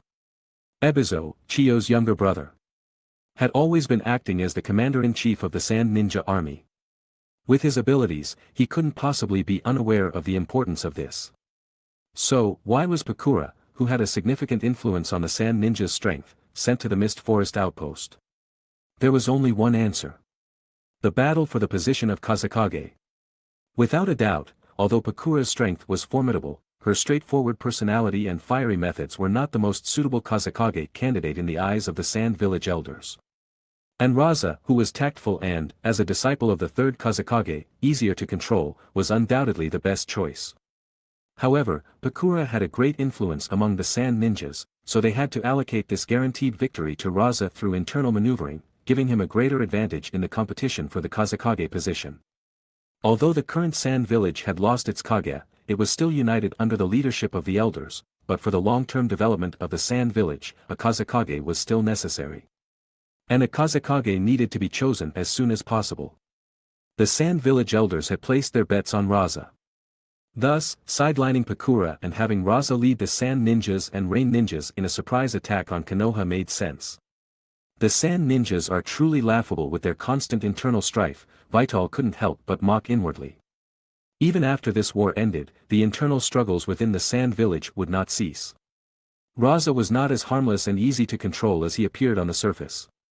As his position gradually stabilized, he used his child Gaara as the Jinchuriki of Shikaku to consolidate his position as Kazekage, gradually excluding the elders from the highest power center of the Sand Village. These were some of Raza's most well-known actions. But at the moment, the Sand Village, united against outsiders, was still one of Konoha's most troublesome enemies. Perhaps even the most troublesome. After joining forces with the Rain Village, the Sand Ninjas' threat had further expanded. Then what do we do? Is Lady Tsunade in danger? Shizun's words interrupted Vital's thoughts, anxiety filling her face. She was like a headless fly, helpless but anxious. Vital patted her head reassuringly. Don't worry, even if the Sand and Rain Ninjas try their best to attack, you don't have to worry about Lady Tsunade's safety. With medical ninjutsu that was unparalleled in the ninja world, the creation rebirth technique combined with the strength of 100 seal, it could be said that as long as her chakra wasn't exhausted, Tsunade was immortal. Moreover, she was currently at her peak. Really? Shizun seemed to have grabbed onto a lifeline, hoping that his words were true. Don't worry. Rather than worrying about Tsunade's safety, it was better to worry about how much damage Konoha would suffer. In the original story, the Third Shinobi World War didn't last long, only 3 short years, but the complete signing of the peace treaty was delayed for a long time. In the end, Hayashi Hyuga's life was sacrificed to barely appease the Cloud Ninjas and completely end the war that swept across the entire ninja world. Thinking too far ahead. But in these 3 years, the last to be ended by Konoha was the Sand Village. Before, he didn't understand the situation, so he wasn't clear. He simply believed, like most people, that Minato Namikaze had routed the IWA ninja army in the Battle of Kanabi Bridge, instantly killing 50 IWA jonin and scaring the IWA ninjas. In addition, Danzo's secret operations had turned the IWA village against the Cloud Ninjas, leading them to attack the Cloud Ninjas from behind, so they started with the IWA ninjas and Cloud Ninjas first. But now it seemed that the combined strength of the Cloud Ninjas and IWA ninjas was clearly stronger than that of the Sand Village, and the threat was greater. Chapter 115. If he were the Hokage, he would definitely choose to start with the Sand Village. Then why didn't he choose to do so? I'm afraid it has a lot to do with the situation he is experiencing now. The Sand Ninja and Rain Ninja jointly raided Konoha, causing heavy damage to Konoha, forcing them to change from offensive to defensive, and choosing the Cloud Ninja and Rock Ninja as a breakthrough. It seems that this impact is really far-reaching. At the same time, it also laid the foundation for Raza's position in the Sand Village. Understanding these things is very important for his next choice. The Konoha camp at this time is a meat grinder. Even jonin may die at any time. With his and Shizen's Chunin and Genin strength, they are still just corpse collectors with not much combat power. They should not actively intervene in such a battle. At least, not at this time. This is different from the last time the Konoha advance team collided with the Rock Ninja advance team. This time it is more dangerous, and Qifeng was already a member of the battlefield at that time, so he couldn't just not get involved. But this time, he and Shizen are shouldering another task. There is no return and no report, there are enough reasons and excuses. Besides, it's useless for them to go. Shizen, Qifeng called out. Squad leader Qifeng, are we going back to rescue them? Shizen opened her eager eyes. Although Qifeng said that Tsunade would be fine, she was still a little worried. Have you forgotten what I told you before? The principles that a corpse collector should abide by. Without waiting for Shizen to speak, he continued. We corpse collectors bear extremely important responsibilities. We need to safely send our companions' remains back to Konoha. In order to complete this great task, we need to prioritize our own safety. So we. Shizen was struggling. But Qifeng's eyes gave her determination. With heavy emotion, Shizen, this is the corpse collector, we must and can only witness our companions dedicating themselves to Konoha, because we are also repaying these heroic companions and the village's trust in us in our own way. As if feeling the heaviness in Qifeng's words, Shizen bit her lip and nodded emphatically. I understand. Then tell me, what should we do now? Qifeng asked rhetorically. We should wait until we are sure it is safe enough before approaching the battlefield, so as not to become a burden to our companions. Every ninja is responsible for their own work, and we corpse collectors are no exception. We cannot let personal emotions affect our judgment. Shizen's eyes were simple. Good, you said that. Qifeng nodded with satisfaction. The two slowed down and slowly approached the battlefield. Lord Tsunade. The frontline defense forces can't hold on anymore. Standing on a small hill overlooking the chaotic battle not far away, a slug the size of a palm on Tsunade's shoulder made a sound that did not belong to it. Tsunade frowned and gritted her teeth. The joint raid by the Sand Ninja and Rain Ninja did catch her off guard. Before, not only Konoha and Sand Ninja, but also the Rock Ninja of Tgthegood and the Cloud Ninja of Yugikure had been in a state of minor skirmishes, and the largest scale of conflict did not exceed 10 people. All parties were restrained and did not want to be the first bird to be shot, suffering Konoha's strong counterattack.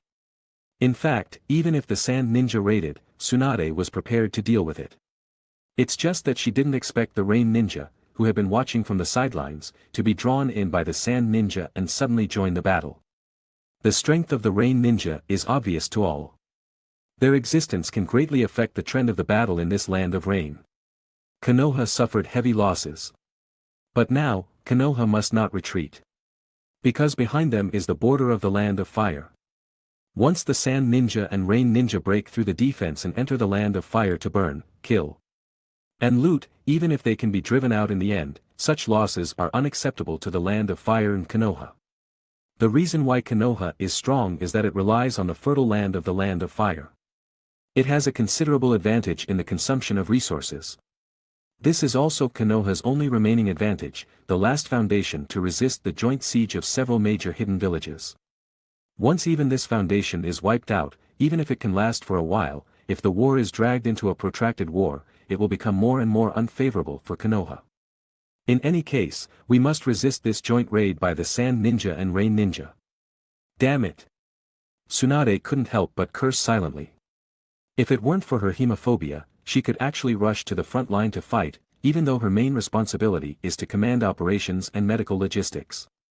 The only thing that made her feel a little fortunate was that the Sand Ninja and Rain Ninja were wary of her existence, so Chiyo and others did not rashly take action. It's just that, even without them taking action, the combined number and overall strength of the two sides of ninjas are much stronger than Konoha's side. As time goes by, Konoha ninjas will eventually be unable to hold on. Tsunade's eyes narrowed, and her gaze became firm. The purple crystal diamond at the center of her forehead quietly dissipated, and black lines extended and curved from the center of her forehead, gradually covering Tsunade's forehead, down her neck, chest, arms, and ankles, until they covered her entire body. Mitotic regeneration, strength of 100 ceilings. An S-rank ninjutsu developed by Tsunade herself, which stores daily chakra in the form of the In seal. When the In seal is released, Tsunade will obtain all the chakra accumulated during this period, unleashing her strongest state. But Tsunade still didn't move. Chapter 116. The opponent's number of strong individuals was clearly greater than Konoha's. If she remained still, she could restrain the enemy. However, if she joined the battle, the opponent's Chiyo, Ebizo, and even Hanzo would all enter the fray, making the situation even more dangerous for Konoha. Therefore, she covered the slug on her shoulder with chakra. At the same time, the slug, splitting into countless tiny individuals, used its own ability to transmit Tsunade's chakra to every ninja on the field. Mass healing. Instantly, the previously injured and exhausted Konoha ninjas felt reborn. Sensing the healing from Tsunade, they turned around and rejoined the battle.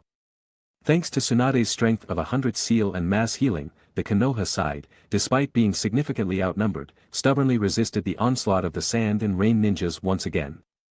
Sand Ninja Camp. Sister, the Konoha ninja's condition is not right.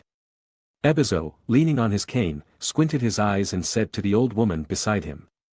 Chiyo calmly nodded, "This is that little girl's technique, it's alright, she won't be able to maintain it for long, once she can't hold on anymore, that's when we will win this war." As someone who had clashed with Tsunade many times during the Second Shinobi World War, Chiyo was quite familiar with Tsunade. She also acknowledged Tsunade's strength. However, with the overwhelming advantage in numbers, Tsunade wouldn't be able to hold on for long. Ebizo glanced at the salamander Hanzo, who was not far away, closing his eyes and leaning against a tree, and couldn't help but frown. He had personally communicated with the Rain ninjas and reached an agreement to join forces, but Hanzo showed no intention of joining the battlefield at all. Clearly, the Rain ninjas just wanted to profit from it, and it was impossible for them to take the lead and suffer heavy casualties. Even so, Ebizo had to rely on Hanzo. After experiencing the painful failure of the Second Shinobi World War, Hanzo had also learned his lesson. This time, the Sand ninjas were at the forefront of the assault. Following Ebizo's gaze, Chiyo also looked at Hanzo and shook her head imperceptibly. As long as Hanzo and the Rain ninjas didn't stand on Konoha's side, even if they didn't move a single soldier, they had to communicate well. Moreover, the Rain ninjas had already entered the fray. "We will expand the war on our side, as long as we gain even a slight advantage. Those two old guys, Anoki and the third Raikage, won't be able to sit still, want to wait for us Sand ninjas to charge first. Humph. We'll show them." Perhaps, the Sand ninjas could directly win this war through this battle, thereby tearing off a coveted piece of prime marbled meat from the huge fat of Konoha. Turning her head to look at the direction of the battlefield again, hatred gradually appeared in her eyes, and she squeezed out two words from between her teeth, Konoha. Her feud with Konoha was known throughout the entire shinobi world. On the other side, Vital and Shizun carefully approached the Konoha camp. They entered a small forest, attempting to use the forest as cover to slowly approach. Suddenly, Vital's expression changed slightly, his brow furrowed for a moment, then quickly relaxed. Swish! Swish! Swish! Three figures suddenly appeared in front of the two, and the aura of killing was undisguised, rushing towards them. Shizun was startled. Vital looked up and saw three ninjas wearing pale masks. Umbu? No, it's Root.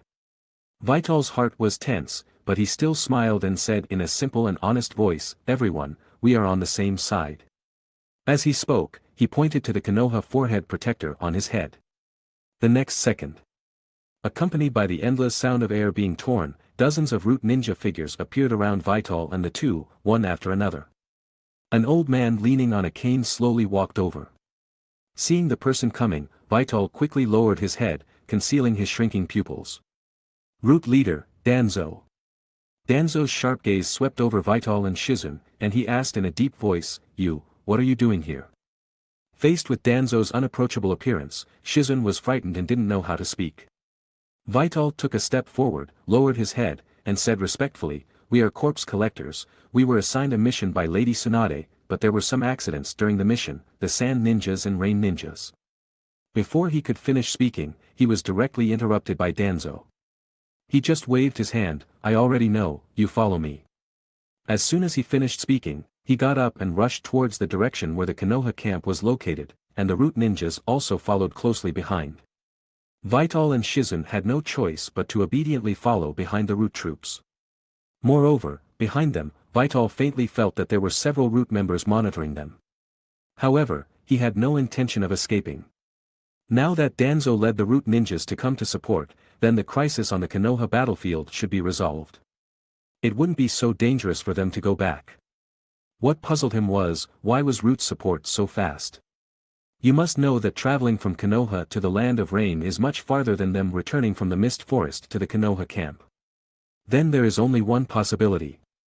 Danzo knew in advance about the alliance between the Sand Ninjas and the Rain Ninjas, and he guessed that the Konoha ninja army might suffer heavy losses, so he set off to support in advance.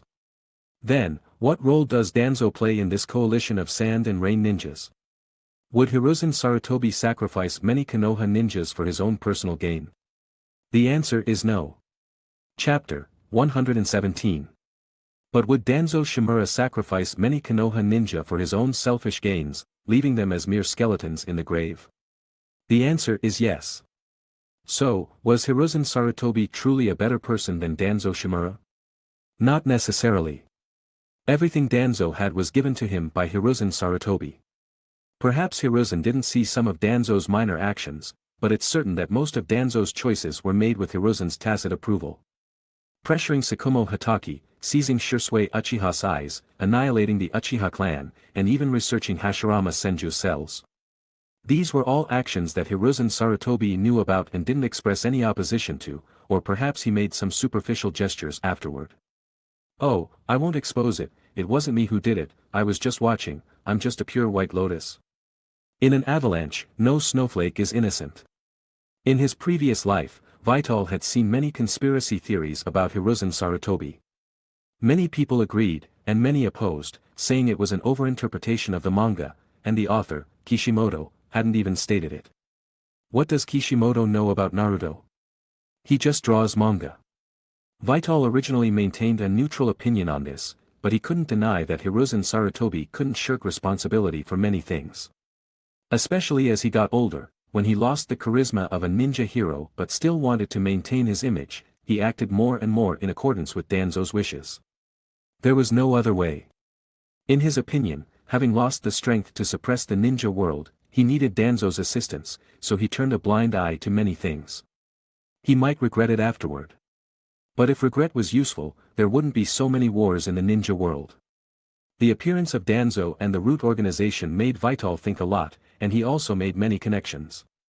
This time, the Sand and Rain Alliance's surprise attack was very likely a plan made by Danzo to win the position of Hokage.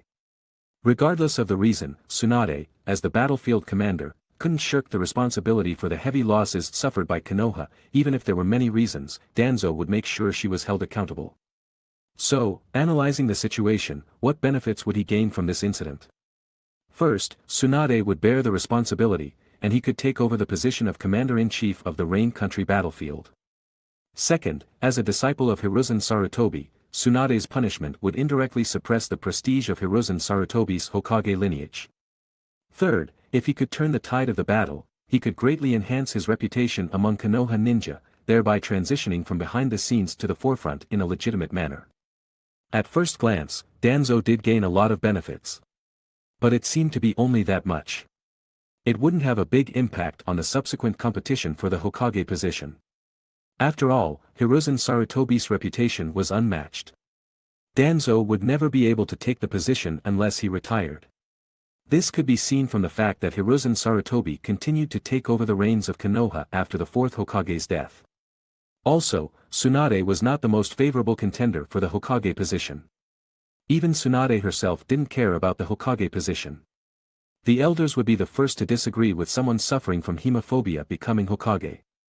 However, only by delving deeper could one understand the purpose of Danzo's step-by-step plan. They're still mocking Suna for its internal strife, but in reality, Konoha is the hidden village with the greatest undercurrents, right? It's just that it's not so obvious under the cover of the war's enormous pressure. Vital couldn't help but mock in his heart.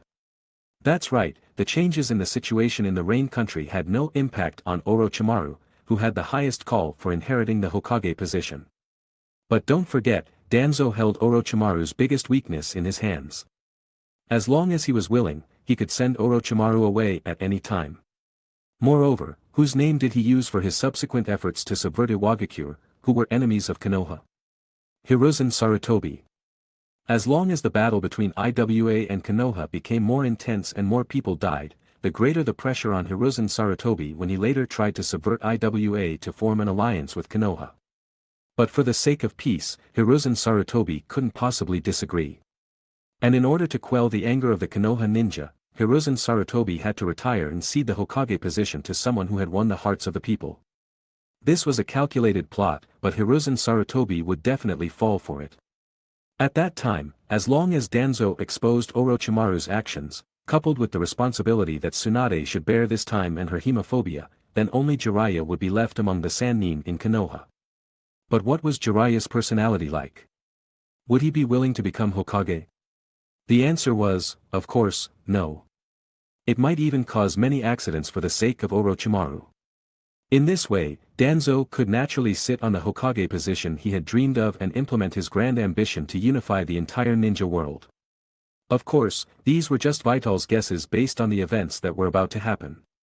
Perhaps people's hearts weren't so dark, but Danzo's heart definitely was. He had to guess in the worst possible direction and be prepared for the worst-case scenario. Vital had to be prepared like that.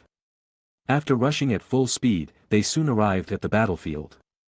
Without any orders from Danzo, the Root Ninja turned around and directly plunged into the battlefield. At this time, the arrival of the Root Ninja and Danzo gave the Konoha Ninja a shot in the arm. Reinforcements are here. Everyone, hold on, fight back. Reinforcements are here. Reinforcements are here. Charge. Greatly boosting the morale of the Konoha side. In contrast, the morale of the Sand and Rain Ninja immediately dropped. First, then decline, then exhaustion. In terms of morale alone, the Sand and Rain Ninja fell into a disadvantage. You must know that on the battlefield, morale is a very crucial thing. Although they didn't know how many reinforcements Konoha had, the shadow left by the Second Shinobi World War immediately loomed over them when they heard the word reinforcements.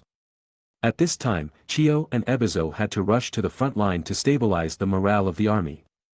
Chapter 118. Don't panic. Konoha's reinforcements are not many. This battle is to avenge our third Kazekage. Until death do us part. Until death do us part. The morale of the Sand Ninjas was stirred up by Chiyo.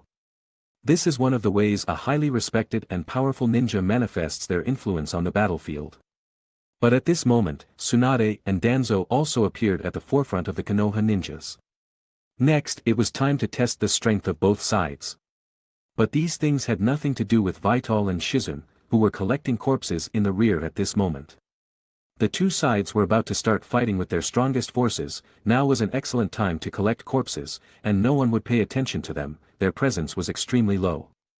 To this end, in order to collect the corpses more quickly, Vital didn't know where he got a huge bamboo basket. It was a very huge one, several dozen times the size of Shizun. Carrying it on her shoulders looked particularly awkward. The two had a clear division of labor. Vital was responsible for throwing the corpses into the bamboo basket, while Shizun was responsible for carrying it. When it was full, the two would work together to seal it, then take out a new bamboo basket and continue collecting corpses. It must be said that Konoha's losses were truly heavy. In a sea of yellow, green, and white light spots, the two seemed to have transformed into a mushroom-picking boy and girl.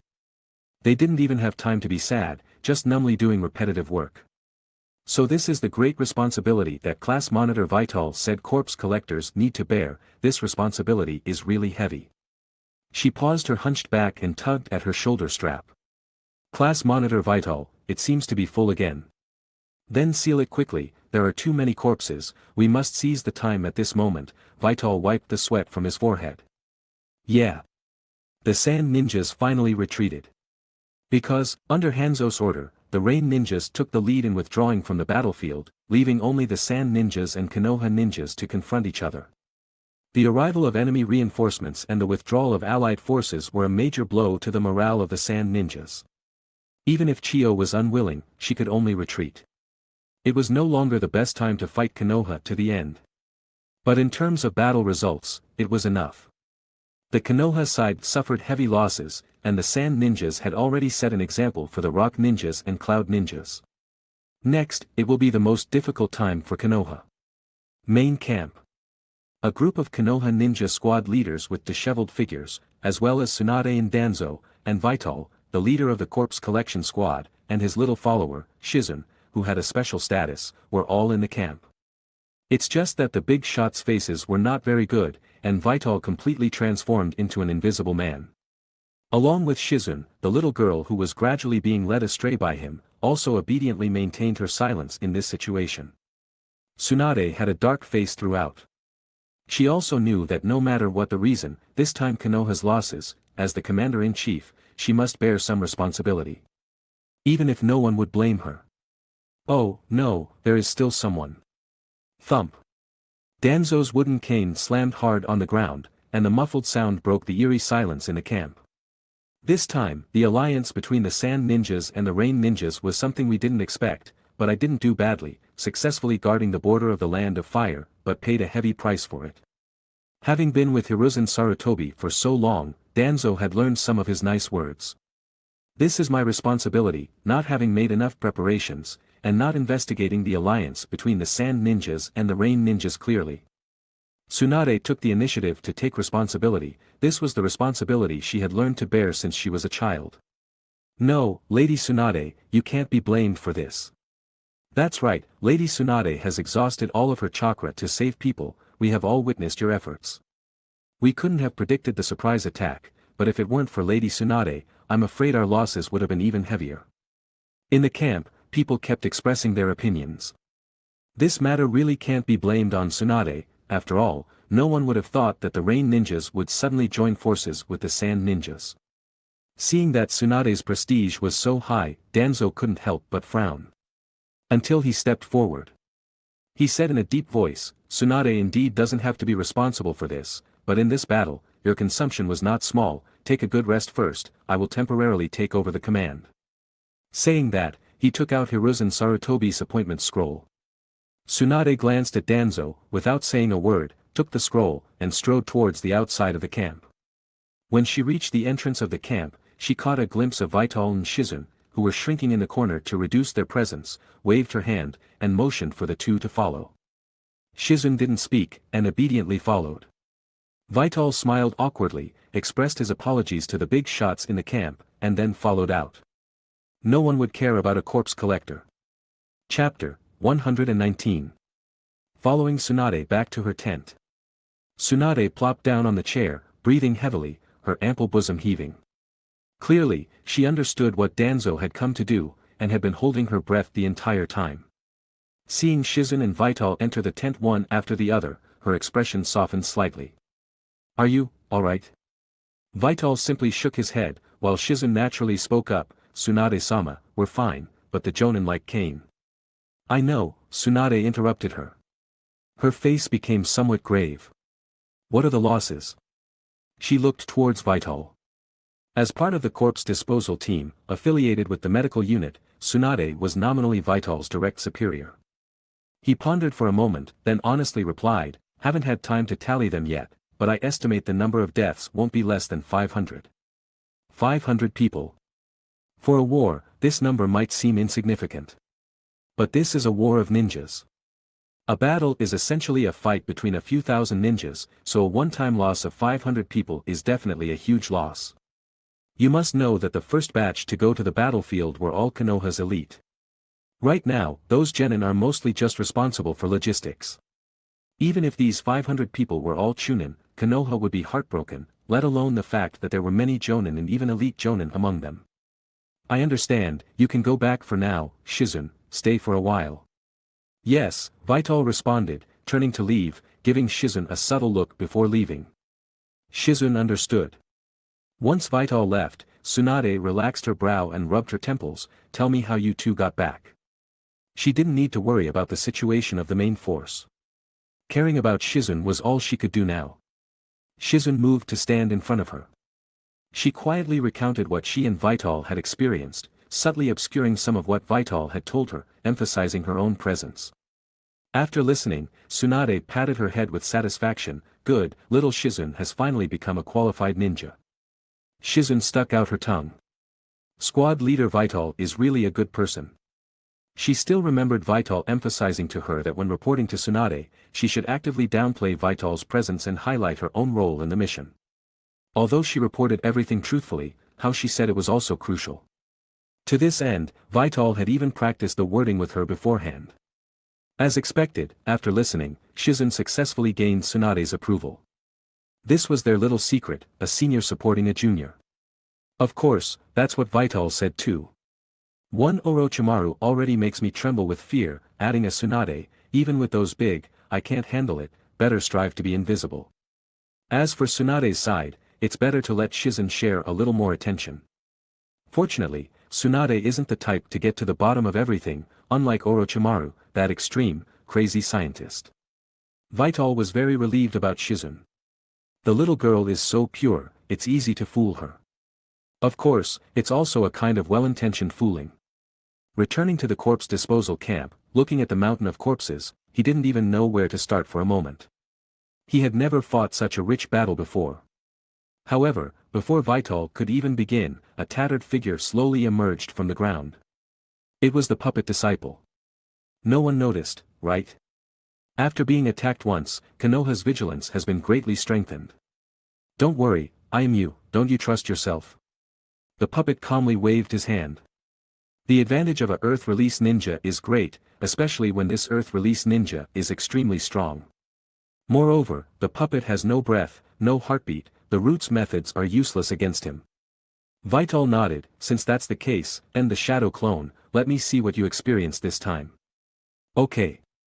As soon as he finished speaking, a muffled sound came from inside the puppet, and the shadow clone was dispelled.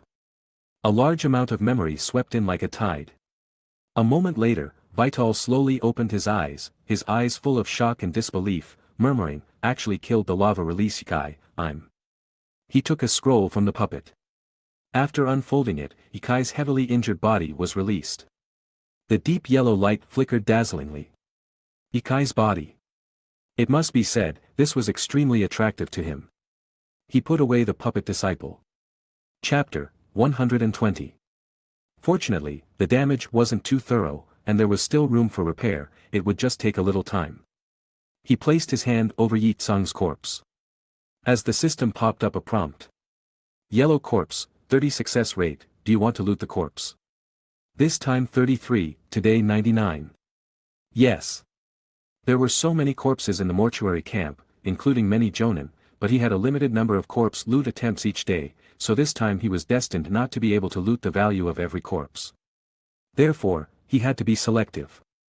If all went well, the end of this battle could raise his overall strength by a level, or even more. Directly 3 consecutive draws. Failure. Success.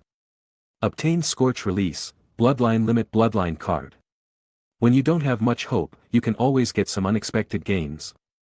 The facts prove that the success or failure of corpse looting has nothing to do with his attitude towards the corpse or his relationship with the owner of the corpse before his death. Scorch Release Bloodline Limit. This was already the 3rd bloodline limit that Vital had obtained, and it was also the only bloodline limit that could be used without fixing a specific body. Like the Sharingan and Corpse Bone Pulse, they must be fixed to this body to be used. I didn't want to. He shifted his gaze to Yi Tsung's corpse. The first thought that flashed through his mind was, human puppet. Yi Tsung's strength, and her bloodline limit, if they could be perfectly preserved, would definitely be a very good choice. If he hadn't obtained this bloodline card, he might not have paid attention to Yi Tsung's corpse. But now. Think about it, a shadow clone who has mastered Scorch Release, coupled with a puppet who should have mastered Scorch Release, will explode with even stronger power. He rubbed his head with a headache. How did I unknowingly become this kind of person? Was he going to break his own principles again? Although he had already broken it once.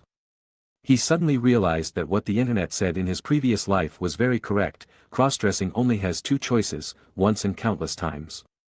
And breaking principles is the same as cross-dressing, there is only the first time and countless times. Since it is a broken principle, of course it cannot be called a principle. Forget it, let's just throw caution to the wind.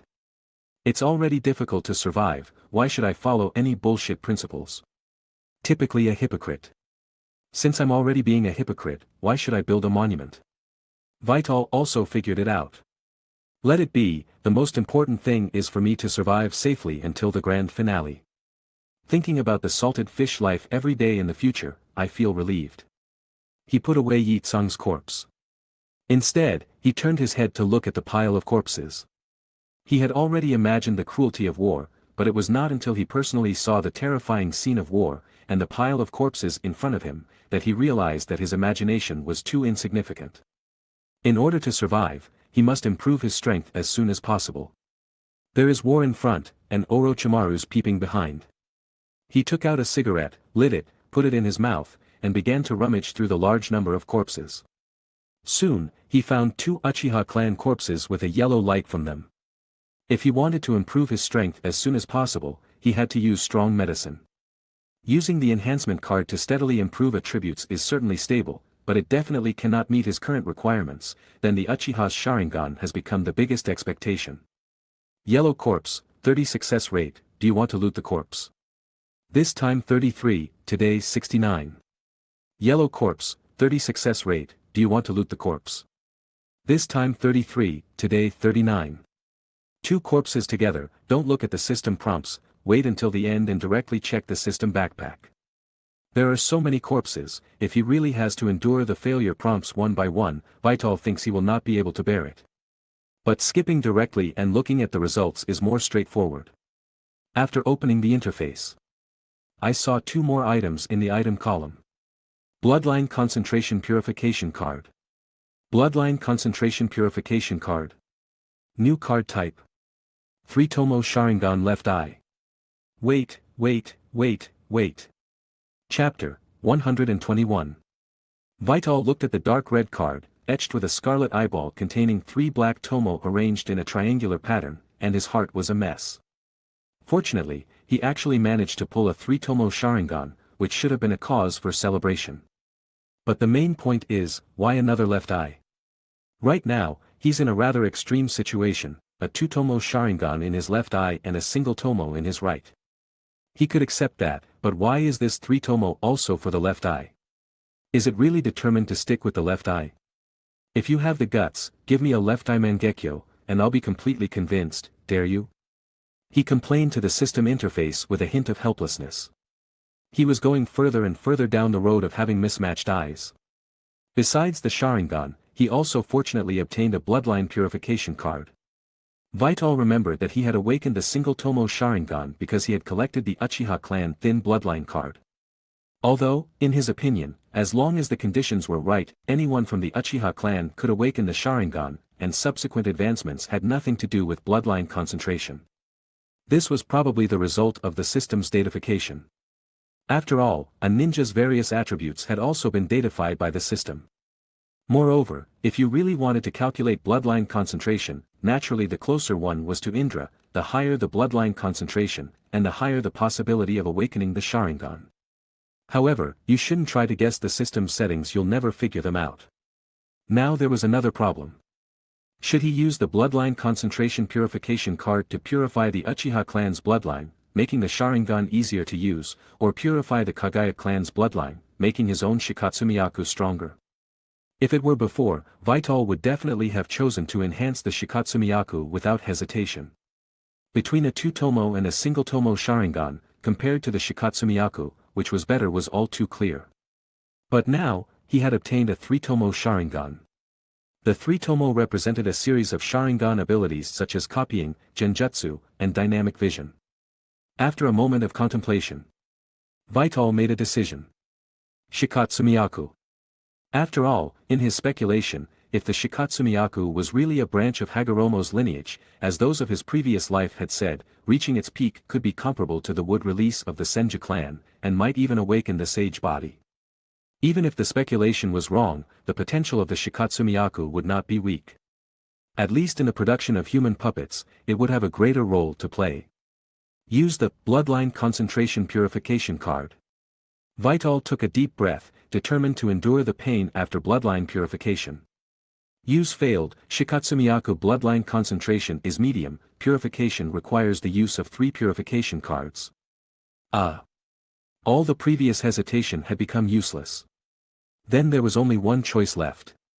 Successfully purified the Uchiha thin bloodline into the Uchiha medium bloodline. He grunted softly. His eyes closed and opened.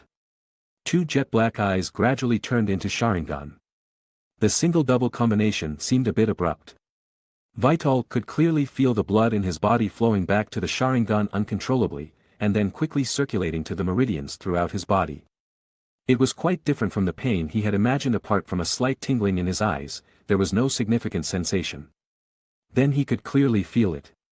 The chakra consumption of activating the Sharingan had decreased, and the use of the Sharingan had become more comfortable.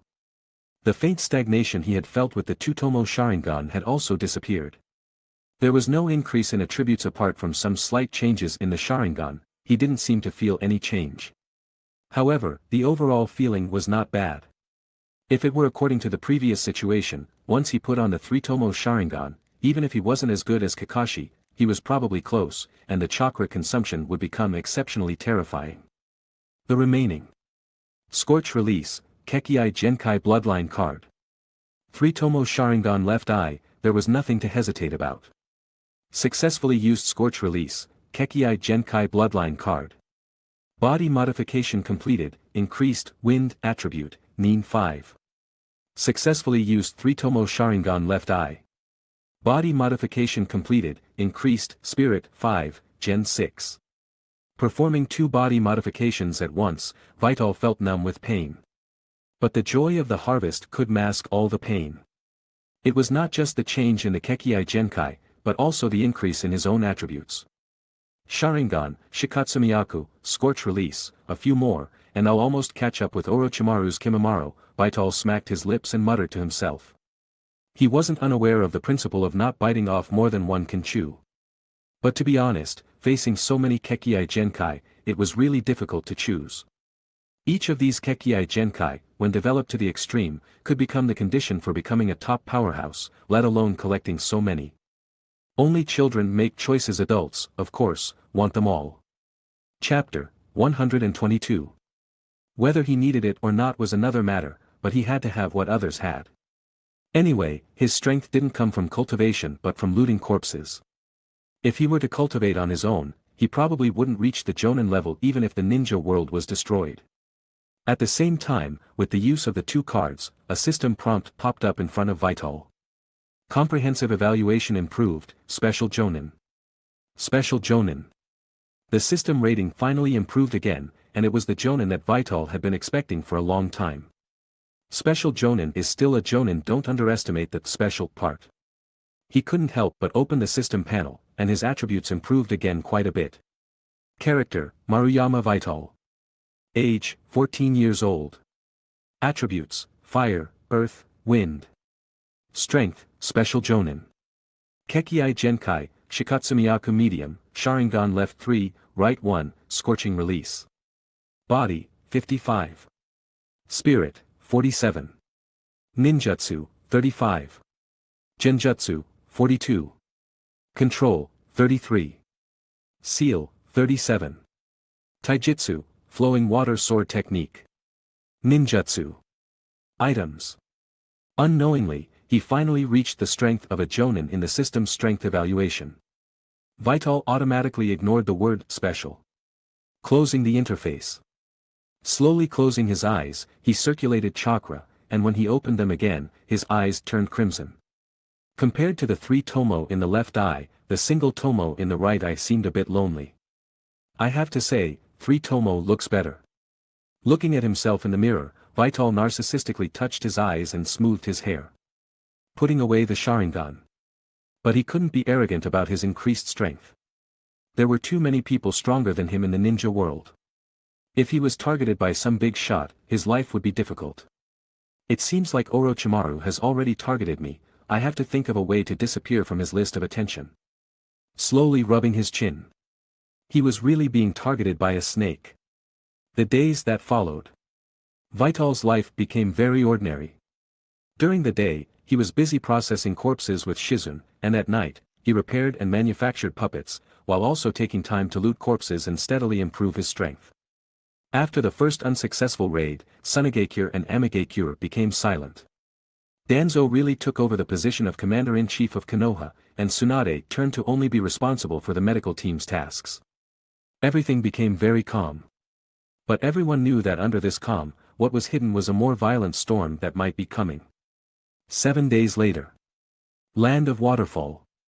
Vital, back on the battlefield of the Land of Waterfall in the body of a puppet disciple, looked at the town in front of him, which was fragmented because of the war. Wearing a turban, covering half of his face, wearing a black vest, carrying a shovel on his back that was somewhat out of tune with his attire, he stepped into the town. Coming towards him was a strong smell of gunpowder, mixed with a faint fishy stench. The biggest impact of war is often on the residents of these small countries. The reason why the Land of Fire can still maintain a peaceful scene is only because the ninjas of Konoha have intercepted the battlefield outside the Land of Fire. There is no such thing as a good time, it's just that a group of people are moving forward with heavy burdens. It's just that the Land of Waterfall doesn't have ninjas who can bear this responsibility. Or, it's not that they don't want to, but that they can't. Small countries living in the cracks of big countries are often so sad. Dilapidated houses, unextinguished flames, muddy ground mixed with blood, and corpses nowhere to be placed. The cruelty of war is vividly displayed. In this world, if you don't have enough power to protect yourself, the ending will be so miserable. Vital didn't pity them. He was also experiencing war, and gradually adapting to it, until he ignored it. Weakness in this world is a sin. Chapter 123. This point, he had already learned. Silently picking up a corpse, he drew the shovel from his back and directly dug a pit on the spot, then buried the corpse lying across the road inside. And all of this was seen by a snake hidden in the shadows of a corner of the house. However, Vital did not name him. Only after burying this corpse did he silently walk to another corpse and continue to repeat the same action. His expression was indifferent, without any emotional fluctuations, as if he was just a person digging pits and burying soil. He also didn't deliberately search for corpses in the dilapidated houses, but simply buried the corpses he could see in his field of vision one by one. This process lasted for a full 2 hours. Finally, when Vital walked to the end of the street, he straightened his back and said to the empty street, "Stop watching, you've been watching for so long, isn't that enough?" It was still quiet, and he didn't get any response. Vital frowned. Just as he was about to say something, he saw the ground in front of him slowly wriggling, and a familiar figure slowly condensed into shape.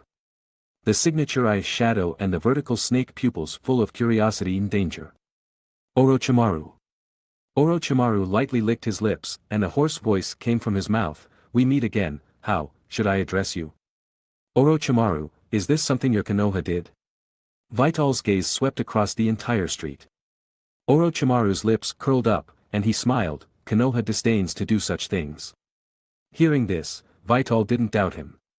He silently nodded, glanced at Orochimaru again, and directly turned around and left. Whoosh! Whoosh! Whoosh! Suddenly, 3 sounds of air being torn apart streaked past Vital, almost brushing against his clothes. Only after the things that streaked past fell on the ground could he see that they were 3 small snakes, sticking out their tongues and staring at Vital, as if they would launch an attack without hesitation if he made any more movements. "You still haven't answered my question," Orochimaru's voice came from behind. Vital raised an eyebrow, the corner of his eye twitching imperceptibly.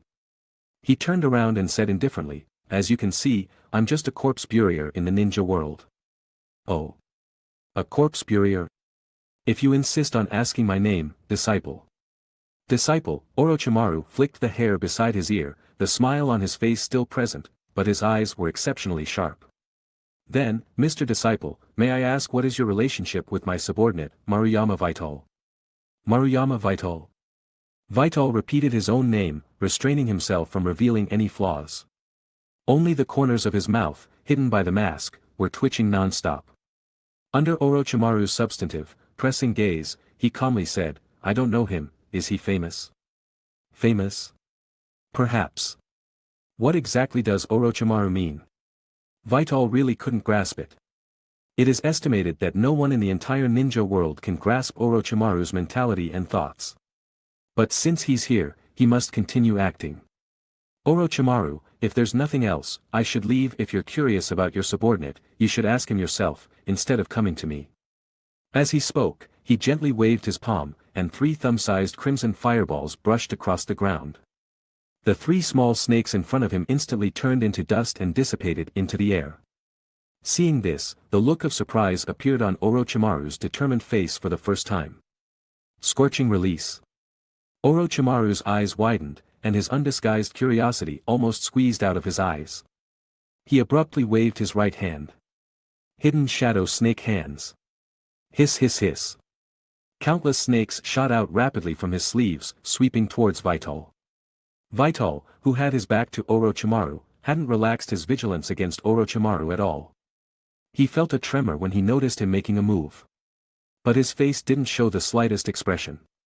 He quickly turned around, and 5 clusters of blazing fireballs surrounded his body. Waving 2 clusters of fireballs, he met the massive snake stream head-on. Along with the unpleasant burnt smell, countless shriveled snake bodies fell from the sky. But Orochimaru's snakes seemed to be endless. The more snakes that were killed, the more snakes continued to pour out of his sleeves, their appearances ferocious. Orochimaru's lips slowly curled upwards, he licked his lips, and said in a low voice, "Hidden shadow many snake hands." The sleeves on his arms bulged, and even more snakes gushed out frantically, with an appearance that wanted to drown Vital. Vital's expression was solemn, and both hands moved in unison. 2 more fireballs greeted him. The shriveled snake corpses had already covered his feet. Orochimaru seemed indifferent to the deaths of these seemingly ordinary snakes, only the look of curiosity in his eyes grew even more intense. As Orochimaru's eyes narrowed slightly, the bulging sleeves swelled again. No longer a dense stream of snakes, but a brown python as thick as 2 people sprang out, wrapped in a savage momentum, and pounced towards Vital. Vital's eyes flickered, and he casually summoned a fireball, then grabbed the corpse-covering shovel on his back. A blazing light rose from the corpse-covering shovel, and a bright red arc of light covered the sharp edge of the shovel. Aiming at the rushing python, he swung the shovel down on its head. Boom! A muffled sound. The sharp edge of the shovel collided with the dense, metallic-glossed scales of the python.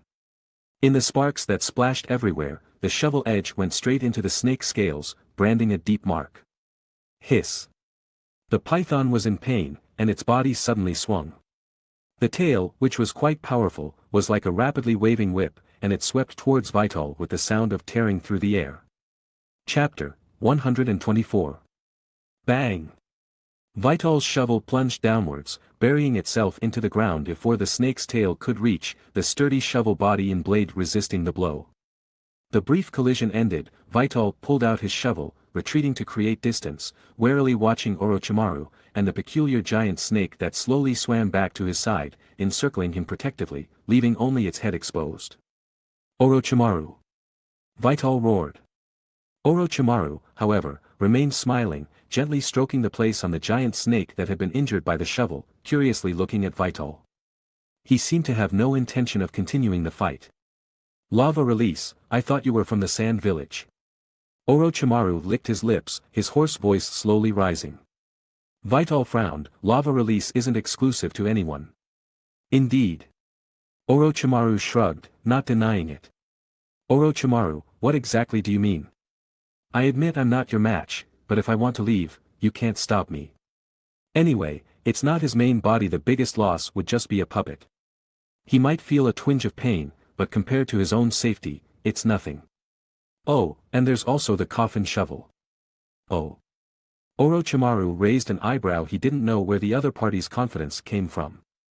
Indeed, possessing lava release, and the genjutsu he displayed last time, perhaps he was hiding some other abilities. But all of these combined, in his eyes, he was just an elite jonin, perhaps the most outstanding among elite jonin, even if half a foot had already touched the threshold of the Kage level. But that was it. Where did his confidence come from that he could safely leave while facing him? Faced with Orochimaru's questioning, Vital said nothing more. A silent, strangely quiet atmosphere gradually spread between the two, making one uneasy. Just as Vital was feeling a little apprehensive, Orochimaru finally spoke again. No matter who you are, I'm short on manpower right now. Vital slowly placed the shovel back on his back. What do you mean? You want me to work for your Leaf Village? I'm the one who's short on manpower. Orochimaru's magnetic voice rang out again. Vital raised an eyebrow. Has he already separated the Leaf Village from himself? You want me to work for you? To become your subordinate? If Mr. Disciple doesn't like that way of putting it, we can completely change it. After a slight pause, he spat out two words, cooperation. Vital chuckled, cooperation. Does your Leaf Village know you're doing this? Tossing a scroll from his bosom to Vital, Orochimaru said, when I need you to do something, I'll contact you through this scroll. And when you need something, you can also try to contact me through this scroll. It's bidirectional.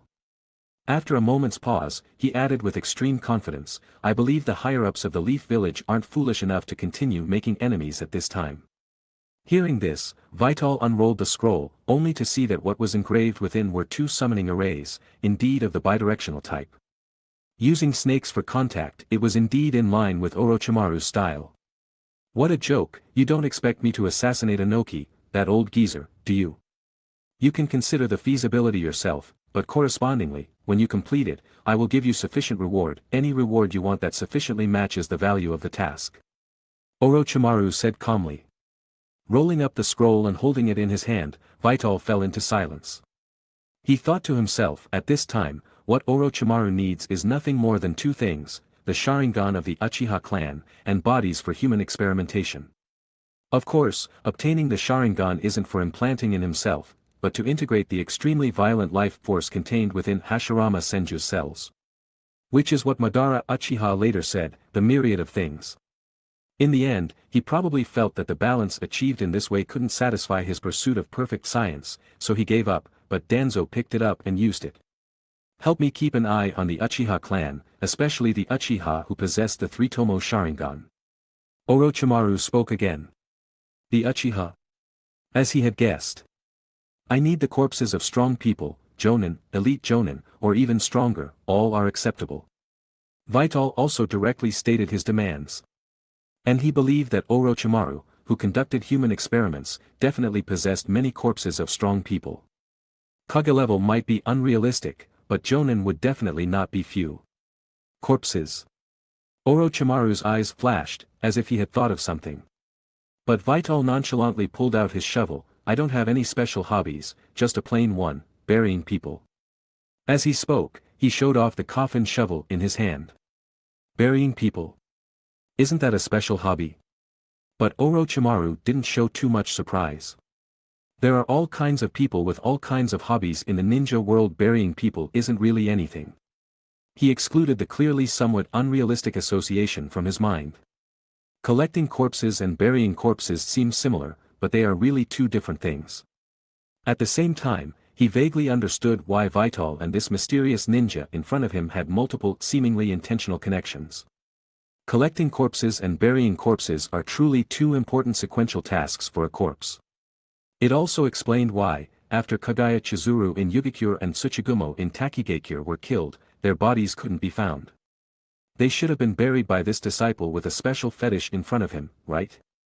Wandering around the ninja world is just to bury the strong. Chapter 125. Interesting. However, this further confirmed to him that the person in front of him was a madman, a complete and utter one. But this, on the contrary, made him even more interested. Shouldn't madmen have a resonance?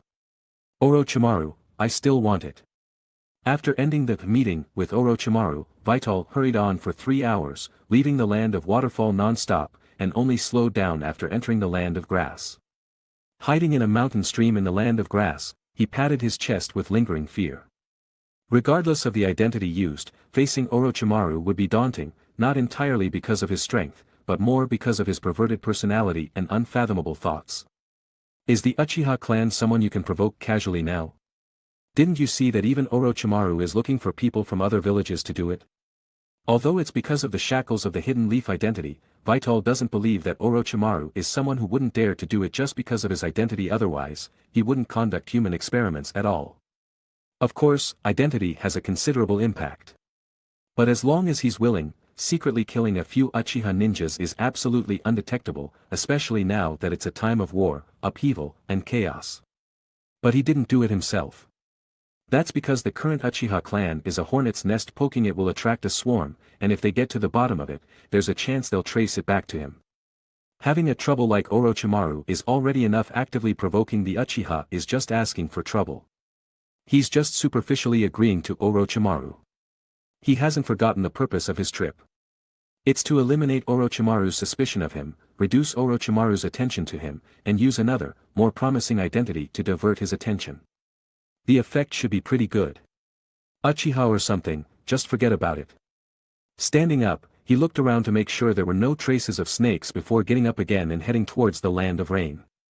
Being a small country and located between the Land of Rain and the Land of Waterfall, the Land of Grass is also sandwiched between the Land of Fire and the Land of Earth.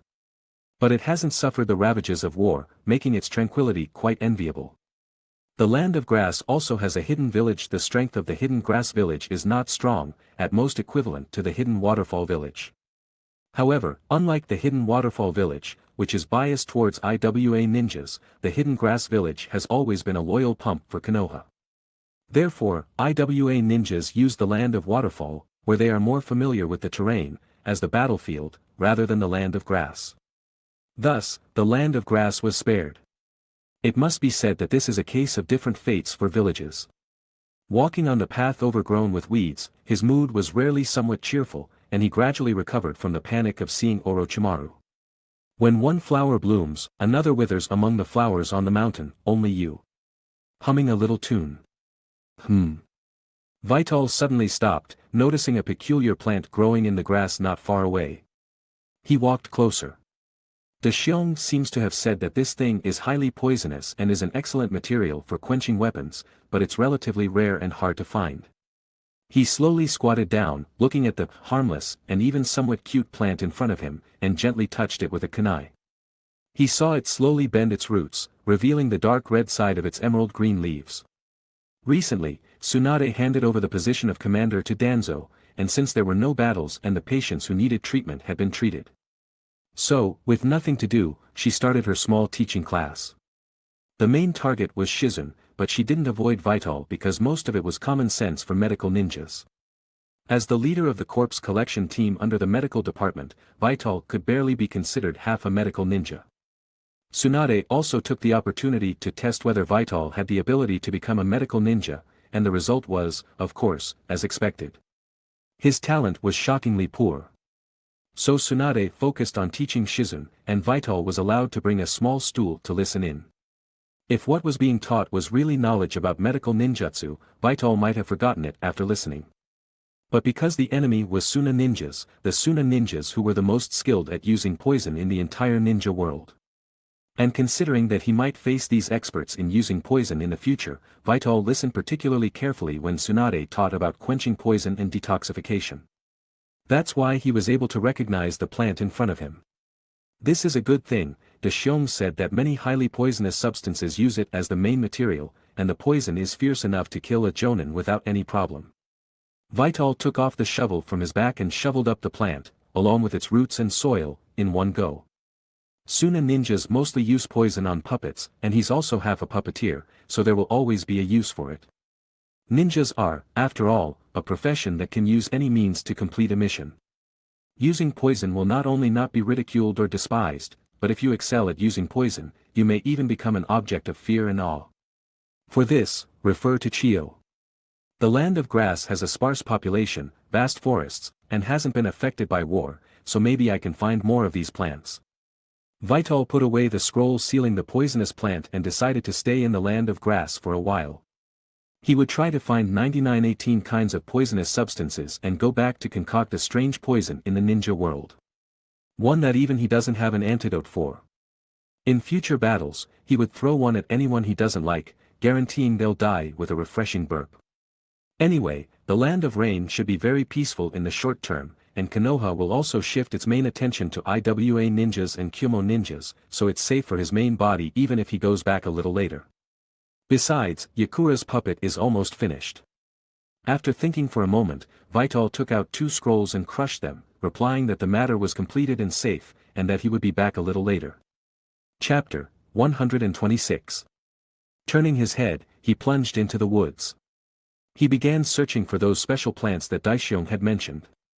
The land of the grass country wasn't particularly fertile or rich, but for some reason, it seemed especially suitable for the growth of all kinds of plants. Orochimaru has been dealt with, but he'll be back later. Looking at the 2 scrolls in his hand that had similarly shattered, Vital was somewhat confused about what the puppet he'd sent out was doing. The communication methods in the ninja world were really too backward. They clearly had televisions, movies, and wireless earphones, but no telephones. God knows why this technology tree had grown so crookedly. If there were telephones, he could just give them a call. I need to find a way to get a summoning beast, otherwise, once the puppets are out, it's too inconvenient to contact them. Vital sat inside the corpse collection camp tent, propping up his head, a cigarette in his mouth, looking somewhat listless. Lift your feet. Shizen walked by with a broom. Vital expertly lifted his feet, allowing Shizen to sweep the ashes and cigarette butts on the ground into the dustpan. Squad leader Vital, smoking really isn't a good habit, it's bad for your health. Shizen put away the broom, glancing at the tent with satisfaction, the inside clean and tidy. I know. But some things, children don't understand, and he was too lazy to explain. He took a few more big puffs. Feeling happy. Suddenly, an idea struck him, and he said, by the way, Shizen, do you have a summoning beast? Yes, I do. Shizen blinked, I can summon Lady Katsuyu like Lady Tsunade. Well, he forgot that she was well connected.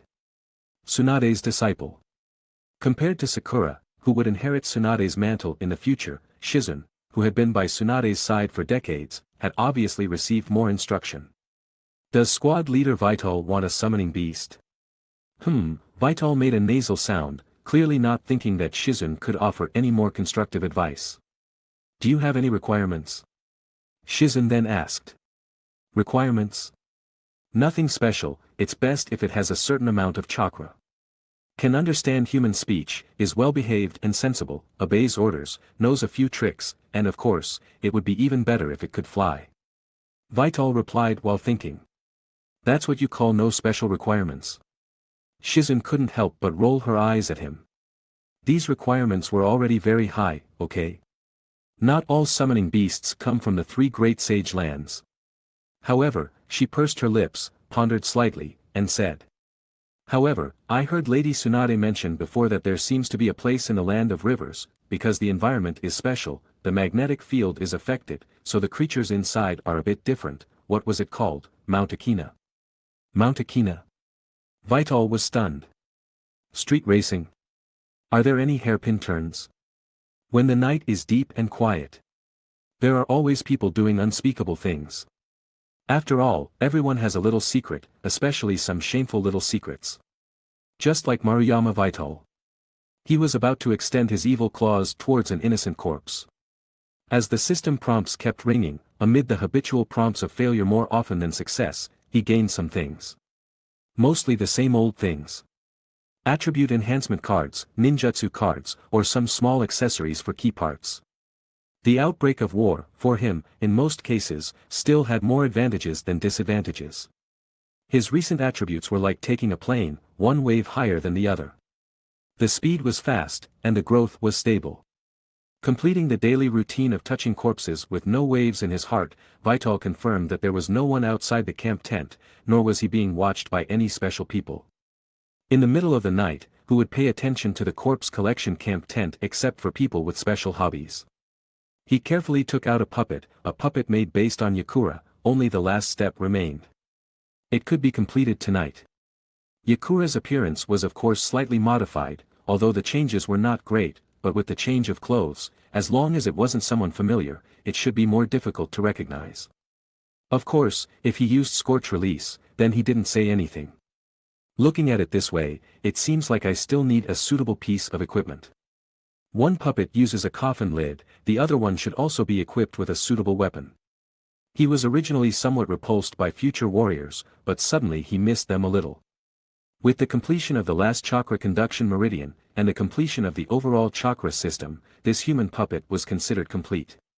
Compared to the first puppet, truthhe, the puppet-making technique was becoming more and more skilled, and the original strength of the puppet itself was better preserved. Most importantly, Yakura's scorch release was retained. Chapter 127. The strength lost after the puppet's creation was immediately compensated by the dual scorching style. The scorching style possessed by the puppet itself, coupled with Kaze's ability to use scorching style, would make the power of scorching style even greater. In addition, some of the ninjutsu and genjutsu that Kaze mastered but Yakura originally couldn't use, when combined, would also make the puppet's strength even stronger. In other words, the final strength should be close to that of a puppet disciple, the ceiling of an elite jonin. Then, next is the skillful shadow clone paired with the beast-man clone. Special puppet manipulation techniques.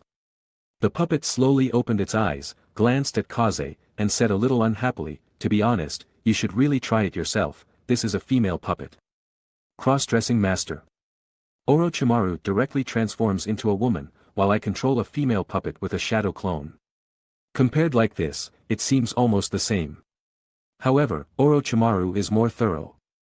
Actually, I don't really want to experience it, but once your mission is complete, I think I should be able to feel it. Kaze couldn't help but roll his eyes. What else can I do? He hadn't even thought about the cross-dressing aspect beforehand. The puppet shrugged, "You're the original, so you decide." Kaze took out a scroll and stuffed it into the puppet's hand. "This should be the place that Shizen mentioned, go and see if you can find a suitable summoning beast. If you can, capture one." Understood. As soon as the words fell, the puppet slowly sank into the ground.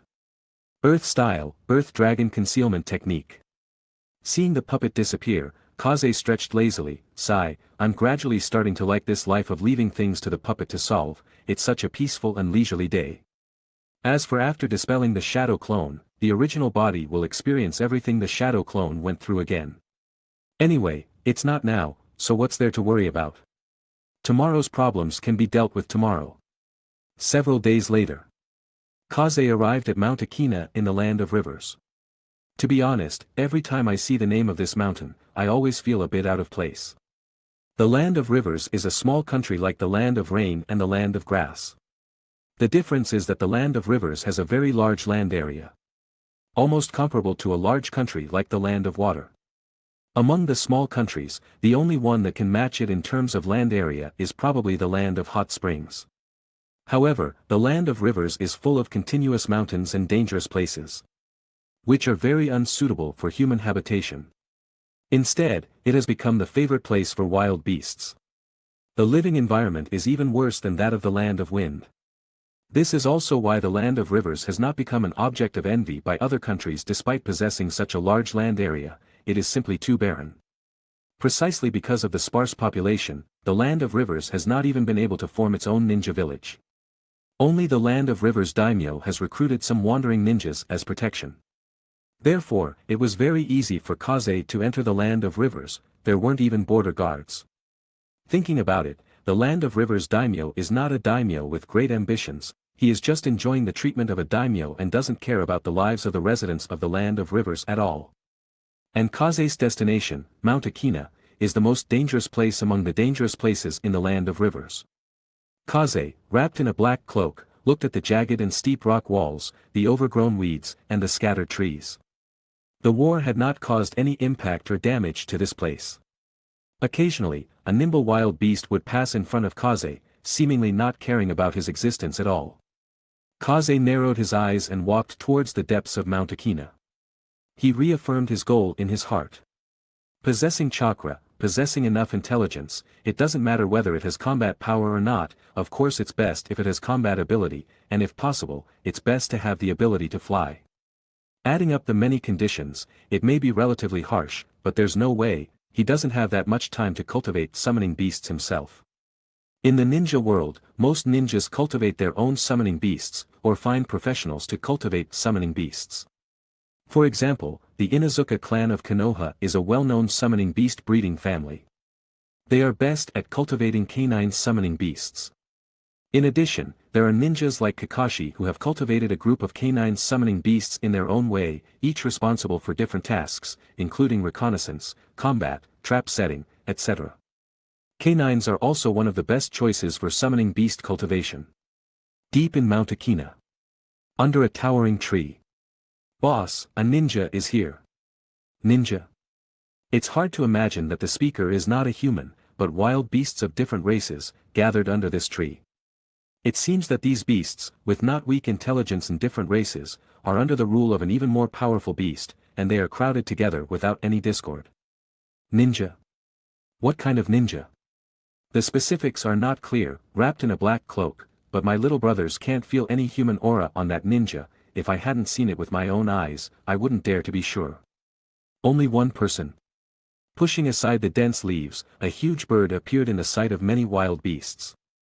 Yes, only one has been found so far, boss. It's been a long time since any ninjas have come here. Should we take him out? The speaker was a leopard, baring its teeth and revealing two sharp fangs. No. The bird's sharp gaze swept over all the wild beasts, and it said in a deep voice, "Notify everyone, we are transferring our base." Eh? The leopard was stunned. Chapter 128.